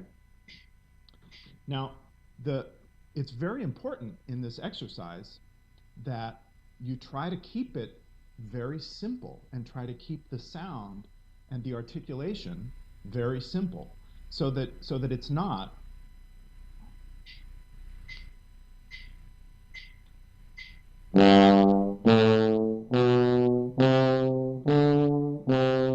okay, so that it really is about being very calmly able to keep subdividing. I've worked with students who could play very, very well and could prepare music very, very well. And when I would ask them to sight read, they'd have trouble. And when I would give them some new music to play that was complicated rhythmically in some way, mixed meter or things like that, they would have a lot of trouble learning it at first. And what I found was that they had not developed yet really the ability to subdivide. They developed the ability to hear music well, reproduce it well, right? But to learn it from the building blocks of the rhythm and the subdivision was more difficult for them. And then I discovered that when I started to convince them to try to do that and to start doing it, sometimes they could do it for a line of music and then their brain would get really tired. and they would stop being able to subdivide. And then they increased to being able to do 2 lines of music and then 3 lines of music. And I started to realize that rhythm is something that requires our constant attention, and being able to do that requires building up a certain kind of rhythmic stamina or endurance, rhythmic endurance, just the way we have physical endurance for the muscles that we need, right? So that was something that I realized, and then I started to develop these sort of very simple exercises where they could start to practice and build up that mental endurance of the subdividing and maintaining a tempo. So then, as I prepare myself and help my students prepare for auditions, I want for them to be able to do very well, and I want for them to be able to, maintain tempo really well. So I started to think about, you know, one of the common things, especially with slow excerpts, is to start at a tempo and then just get slower and slower and slower. So, you know, one of those for us, for bass trombone players, is the Schumann-Rennisch. And we have to play that. And if we let it get too slow, we have no chance of making the phrases, right? So let's say that a good tempo for Rennisch is 54 beats per minute. I encourage my students, and when I practice it myself, I will put on a metronome, but I don't want to think of the metronome as being on the beat. I want to think of the metronome as being on the and, on halfway between each beat, okay?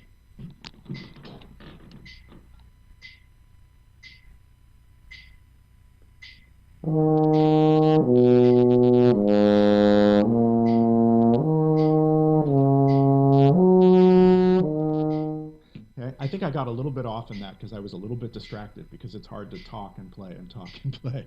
But then when I'm starting to get to the final stages of the audition preparation, I'm not going to use the metronome as often anymore, but I will actually tap my toe a little bit in that same offbeat, and that helps me keep the tempo and keep it moving and keep it steady. Okay, so I'm thinking of the tempo as being a thing that exists in the middles of notes, not just the beginnings of notes. In the middles of notes, not just the beginning. Okay. So then another thing that I will do, in fact, let me show you now. For the next few things that I'd like to demonstrate, I'd like to show you the metronome that I really like, the metronome app. It's called Time Guru, okay? And it looks like this, okay? This is an app that's available for both iPhone and Android phones and tablets. And it allows me to do a lot of different things. It was designed to be a metronome by accident. It's a rhythm training app by design. And here's one of the things that allows me to do. So I have it set at 54 beats per minute, and I have it set with 4 single beats, and I can show you a little bit more about how the controls work, or you can look it up online. There's a website. If you Google Time Guru, in fact, I'll put it in the chat. Okay. So one of the things that I can do is I have it set to sound for 4 beats. So let's say I'm going to put these now on the beats of Rennisch again. Okay, now I'm going to do it on the beat.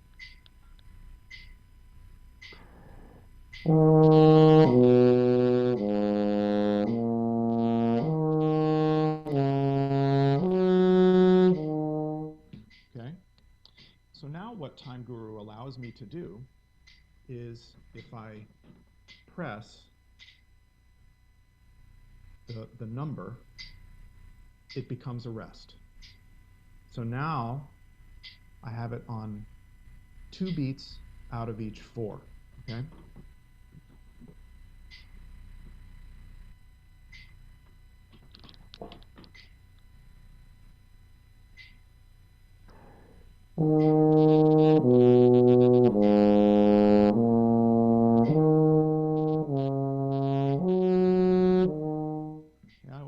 Perfect, right? And then, this is something that I do very often in lessons. I'll make it 1 beat per measure. Okay? And I'm going to put my phone down on my music stand, facing the other way so I can't see it.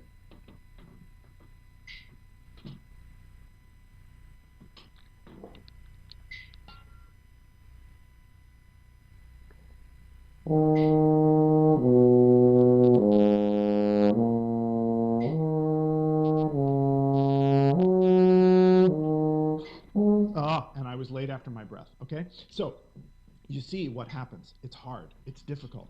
And when I do this in lessons, my students, I see their eyes roll. I go, oh no, here it comes. But it's amazing how fast, if I did that a couple of more times, you'd see how fast my brain fills in, and I fill in the rest of the beats, okay? You can also use this with faster excerpts. So, so let's say Hungarian March is another one that we have to play very often, all trombone players. And let's say I'm going to do it a little bit on the slow side, 88 beats per minute. And I'll just do the main section after the introduction. So I have it 88, those are the half notes in this, right?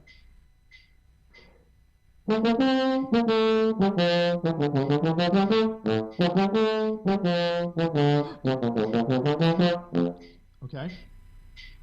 So similarly, now let me take away half of the beats.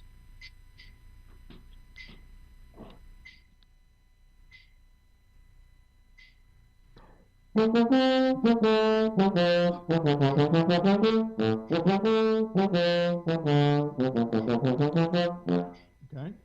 now let's take away and only have one every 4. And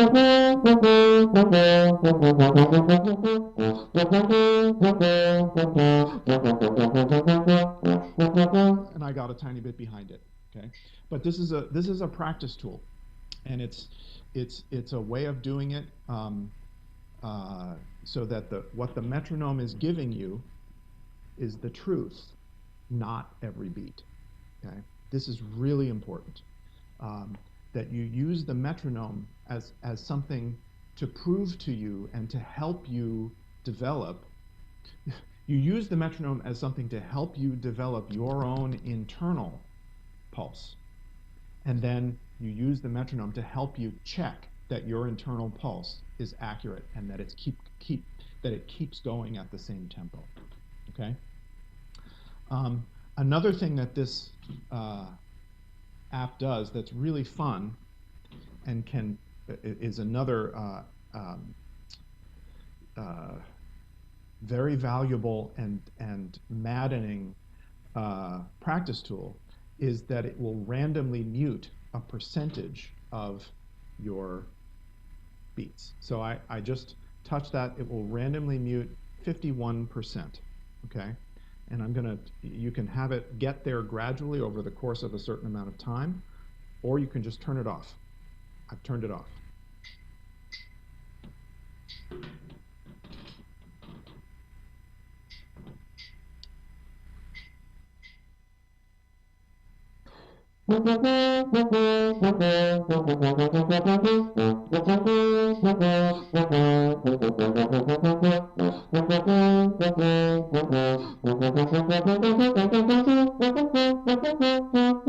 Okay, so I never know when a beat is going to come.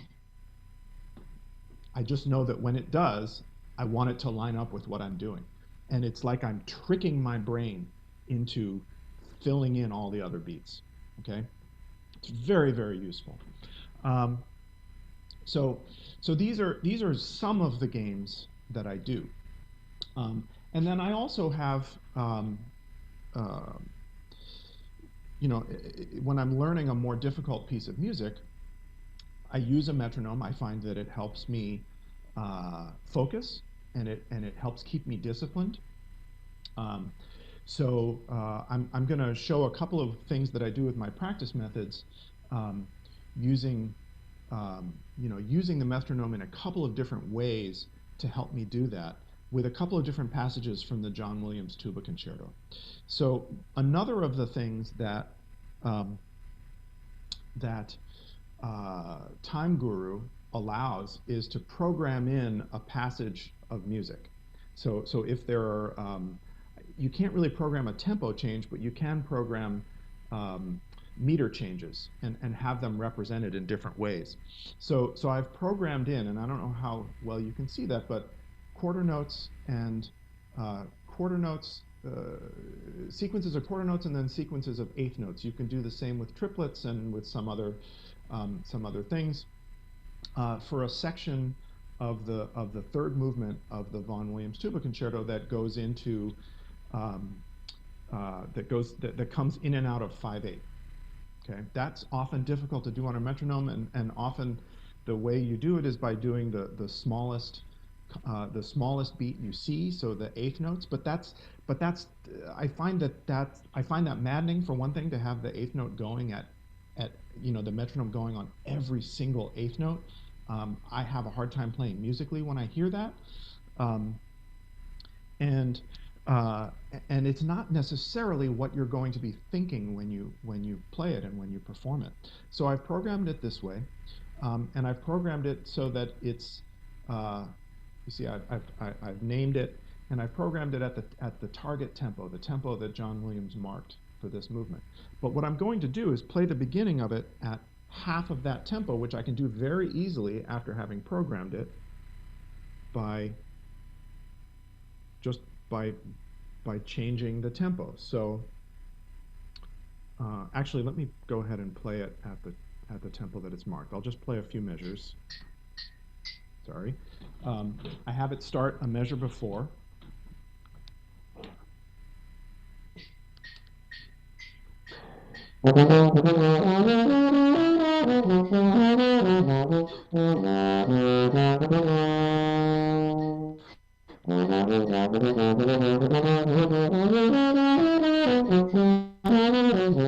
Okay, so in the process of learning that, I programmed it in, and then I started at half tempo, which is always where I start. Sometimes slower if the music is really fast and I need to.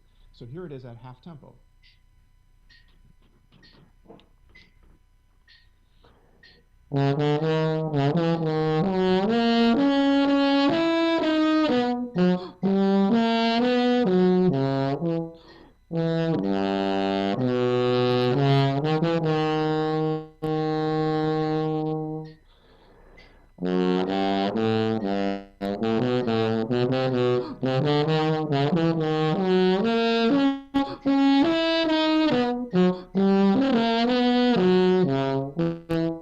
Okay, and at half tempo, it gives me the time to work out all the differences of articulation and note lengths that I would like to have, and the shape of the phrase slowed down like that. And now I can very easily speed it up gradually.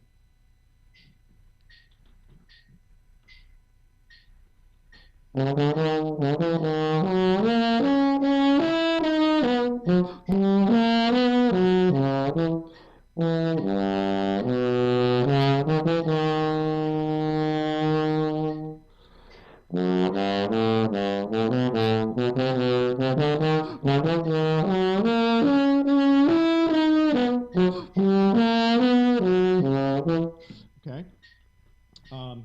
so I really like that practice method, and that's the tried and true metronome practice method for difficult music, right? You start it slow, you speed it up gradually, and this app helps you to do that even with music of changing meters that's complex that way. And then if I'm doing something that isn't in changing meters, let's say the beginning of the piece, metronome marking of 124.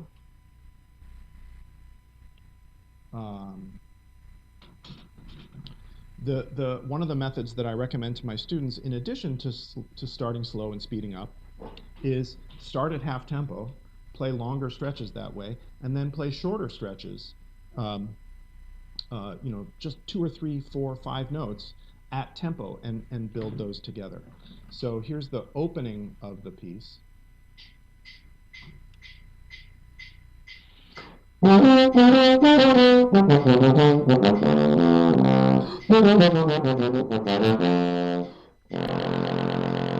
Okay. So it's very easy with this app. So if I have it at 124, the opening of the tempo, and then I can make it half tempo just by having 2 beats and making one of them silent.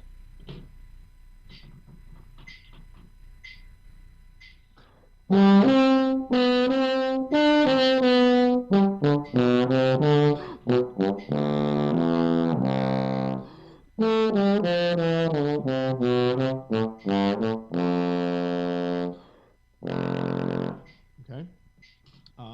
And then I can very easily remove that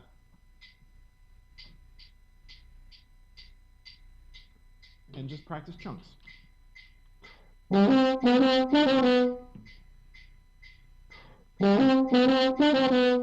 Etc.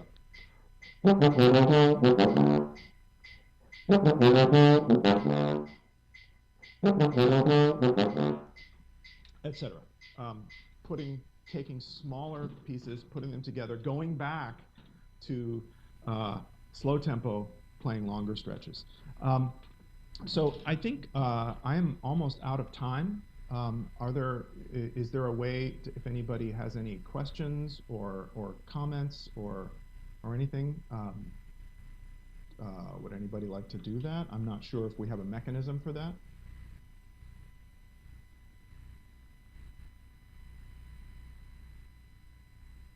Anything?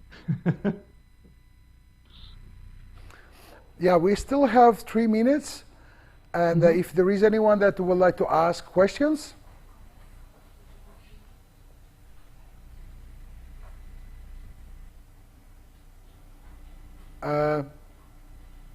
Nobody want to ask a question to Mr. Langfur?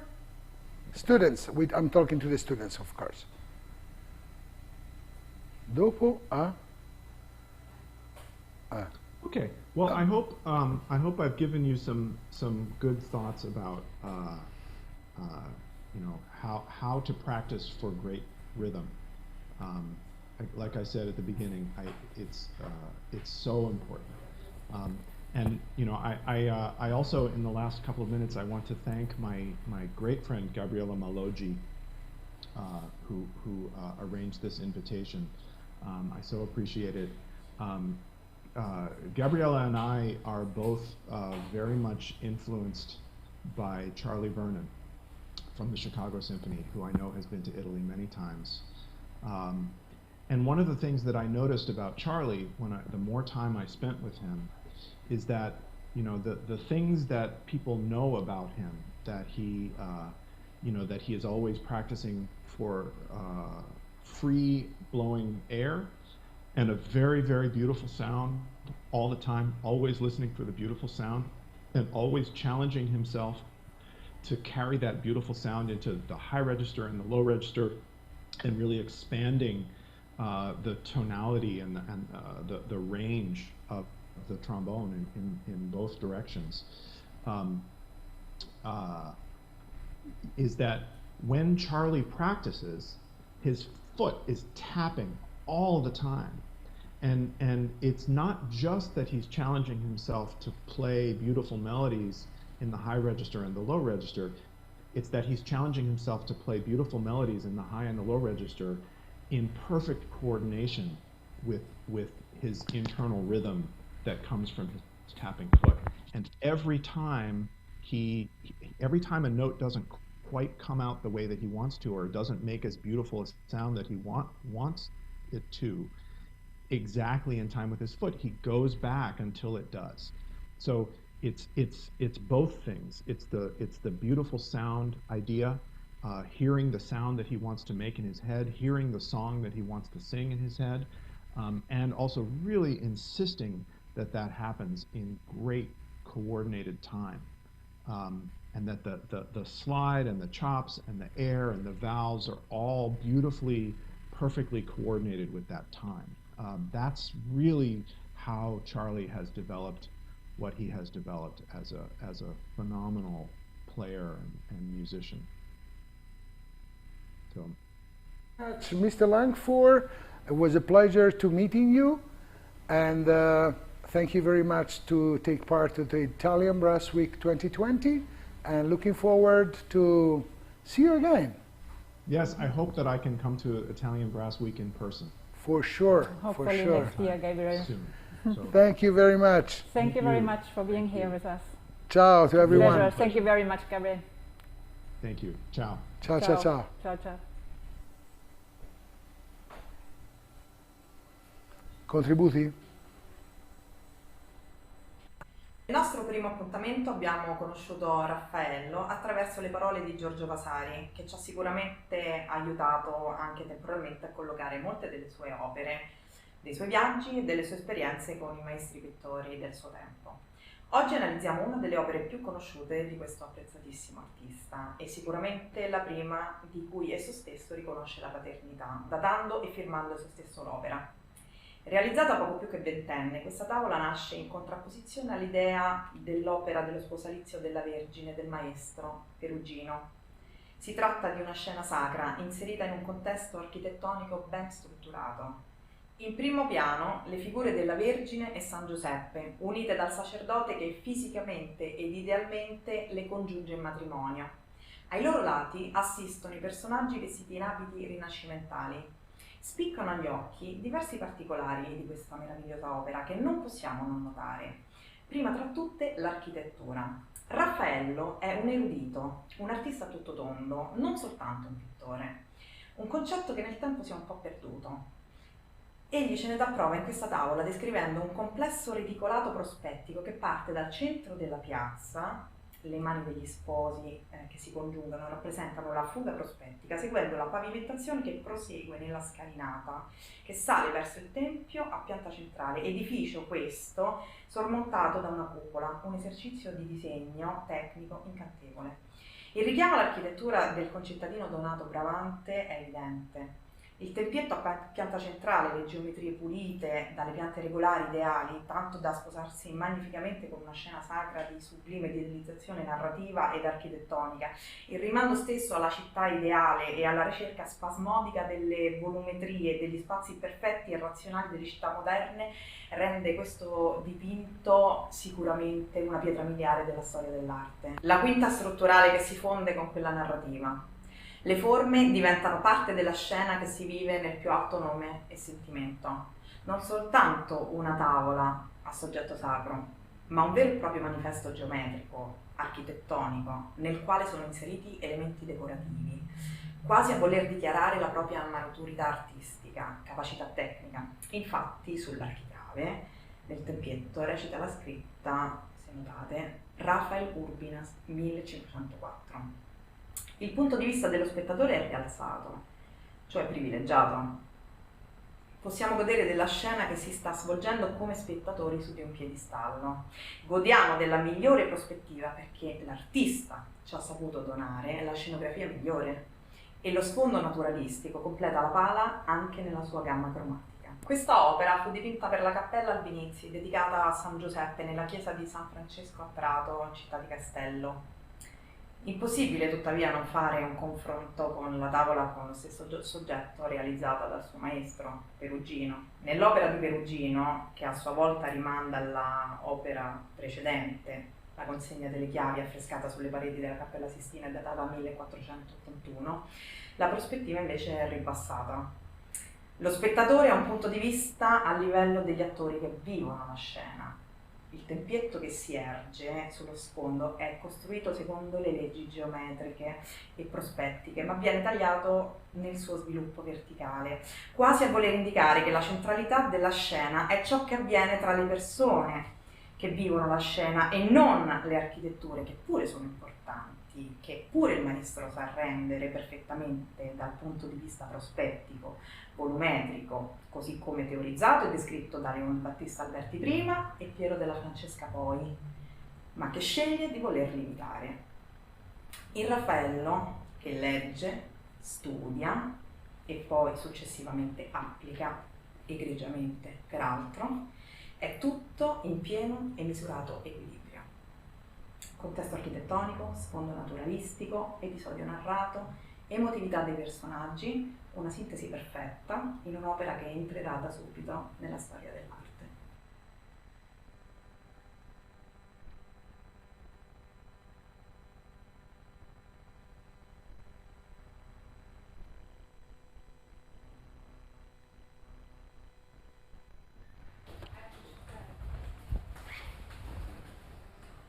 Chi c'è adesso?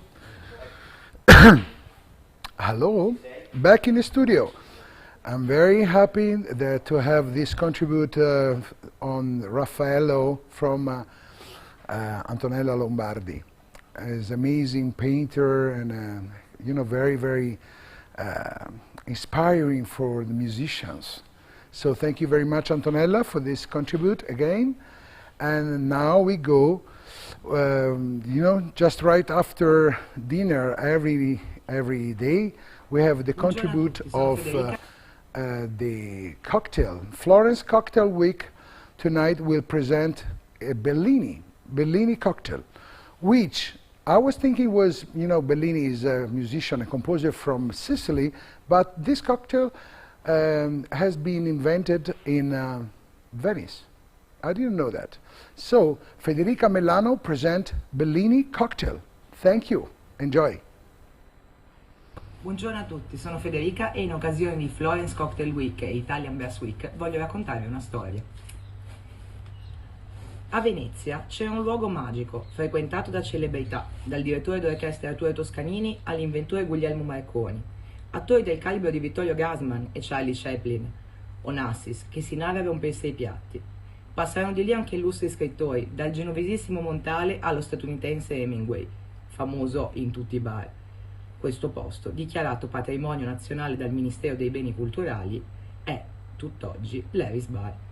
Nel 1948 Giuseppe Cipriani, fondatore del locale, ideò un cocktail chiamato Bellini. Il Bellini fu dedicato all'omonimo pittore, detto anche il Giambellino. Prosecco e succo di pesca bianca si sposano assieme, con un tocco di purea di lamponi per richiamare il colore della veste di un santo in un dipinto del pittore veneziano. Cipriani fu anche il creatore del Carpaccio, ispirato a Kandinsky, ma questa è un'altra storia. Adesso, per fare il nostro Bellini, che è uno forse dei cocktail più iconici tra gli sparkling, quindi tutti i drink che hanno una bollicina all'interno, io ho fatto del succo di pesca bianca, l'ho estratto grazie all'estrattore, e ho aggiunto una punta di purea di lamponi appunto per richiamare questo iconico colore rosato. Vado a metterlo in un flute dal sapore un po' etero,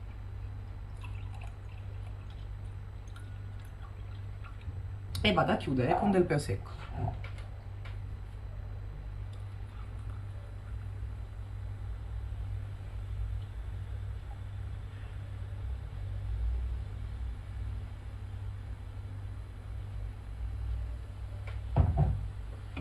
Una leggera mescolata e il drink è pronto. Salute! Wow, very easy, molto facile da realizzare. È molto estivo, penso che stasera ne farò 2 Bellini. Tonight I'm going to have probably 2 Bellini just to have a little, release of my energy. Now we keep going. So after a nice cocktail made by a wonderful bartender, we have the music, the electronica music with DJ Tutsi and his Elastica Records. Enjoy Alberto Tucci, DJ Tutsi.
promises you made.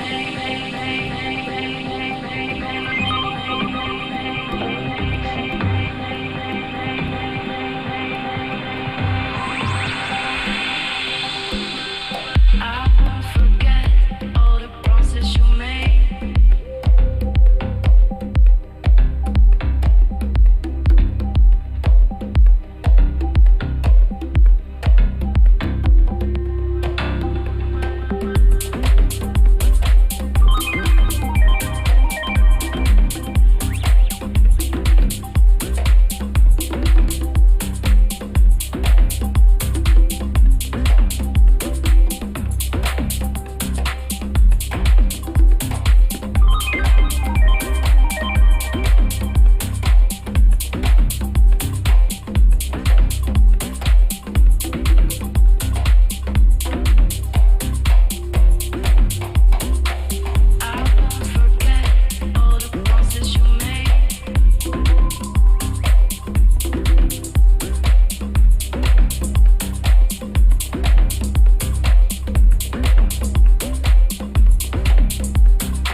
seas along the stream I ever had.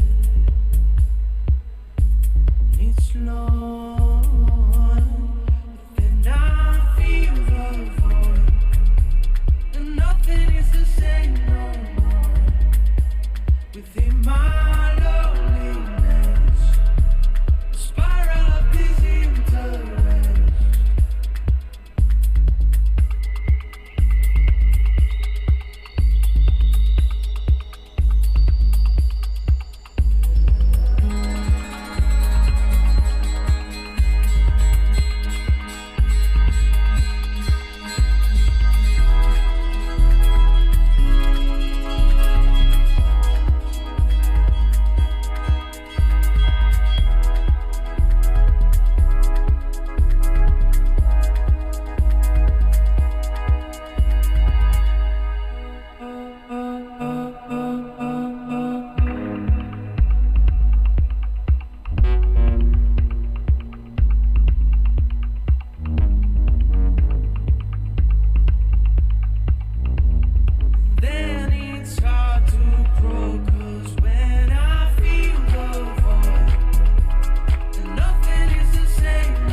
At 45 became everything you wanted me to be. You might never leave me. At 45 became everything your heart desired. You'd be wrong.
Dear friends of the Italian Brass Week, we are here now. We are South Brass. We are a group, as you can see, consisting of 7 young musicians, and today it's a little bit challenging because normally we speak in German, but today we have to do in English, so we use our smartphones a little bit.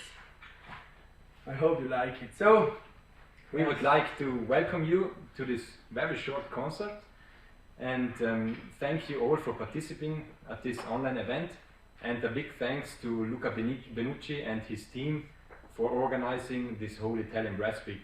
We can only imagine how difficult this is during these hard times. Nevertheless, our first piece was the Montana March. It's an original marching piece, so it's called here in South Tyrol March, so it's called, and that was the Montana March, and it's a typical march of the böhmische mährische Blasmusik, the Egerländer Blasmusik. And the next song we will present is music composed by this man here. It's called the South Brass Polka, as our group named SOUTHBRASS, and that's the name of the next piece. It's a polka written by Alexander. Have fun. Enjoy.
This piece was a waltz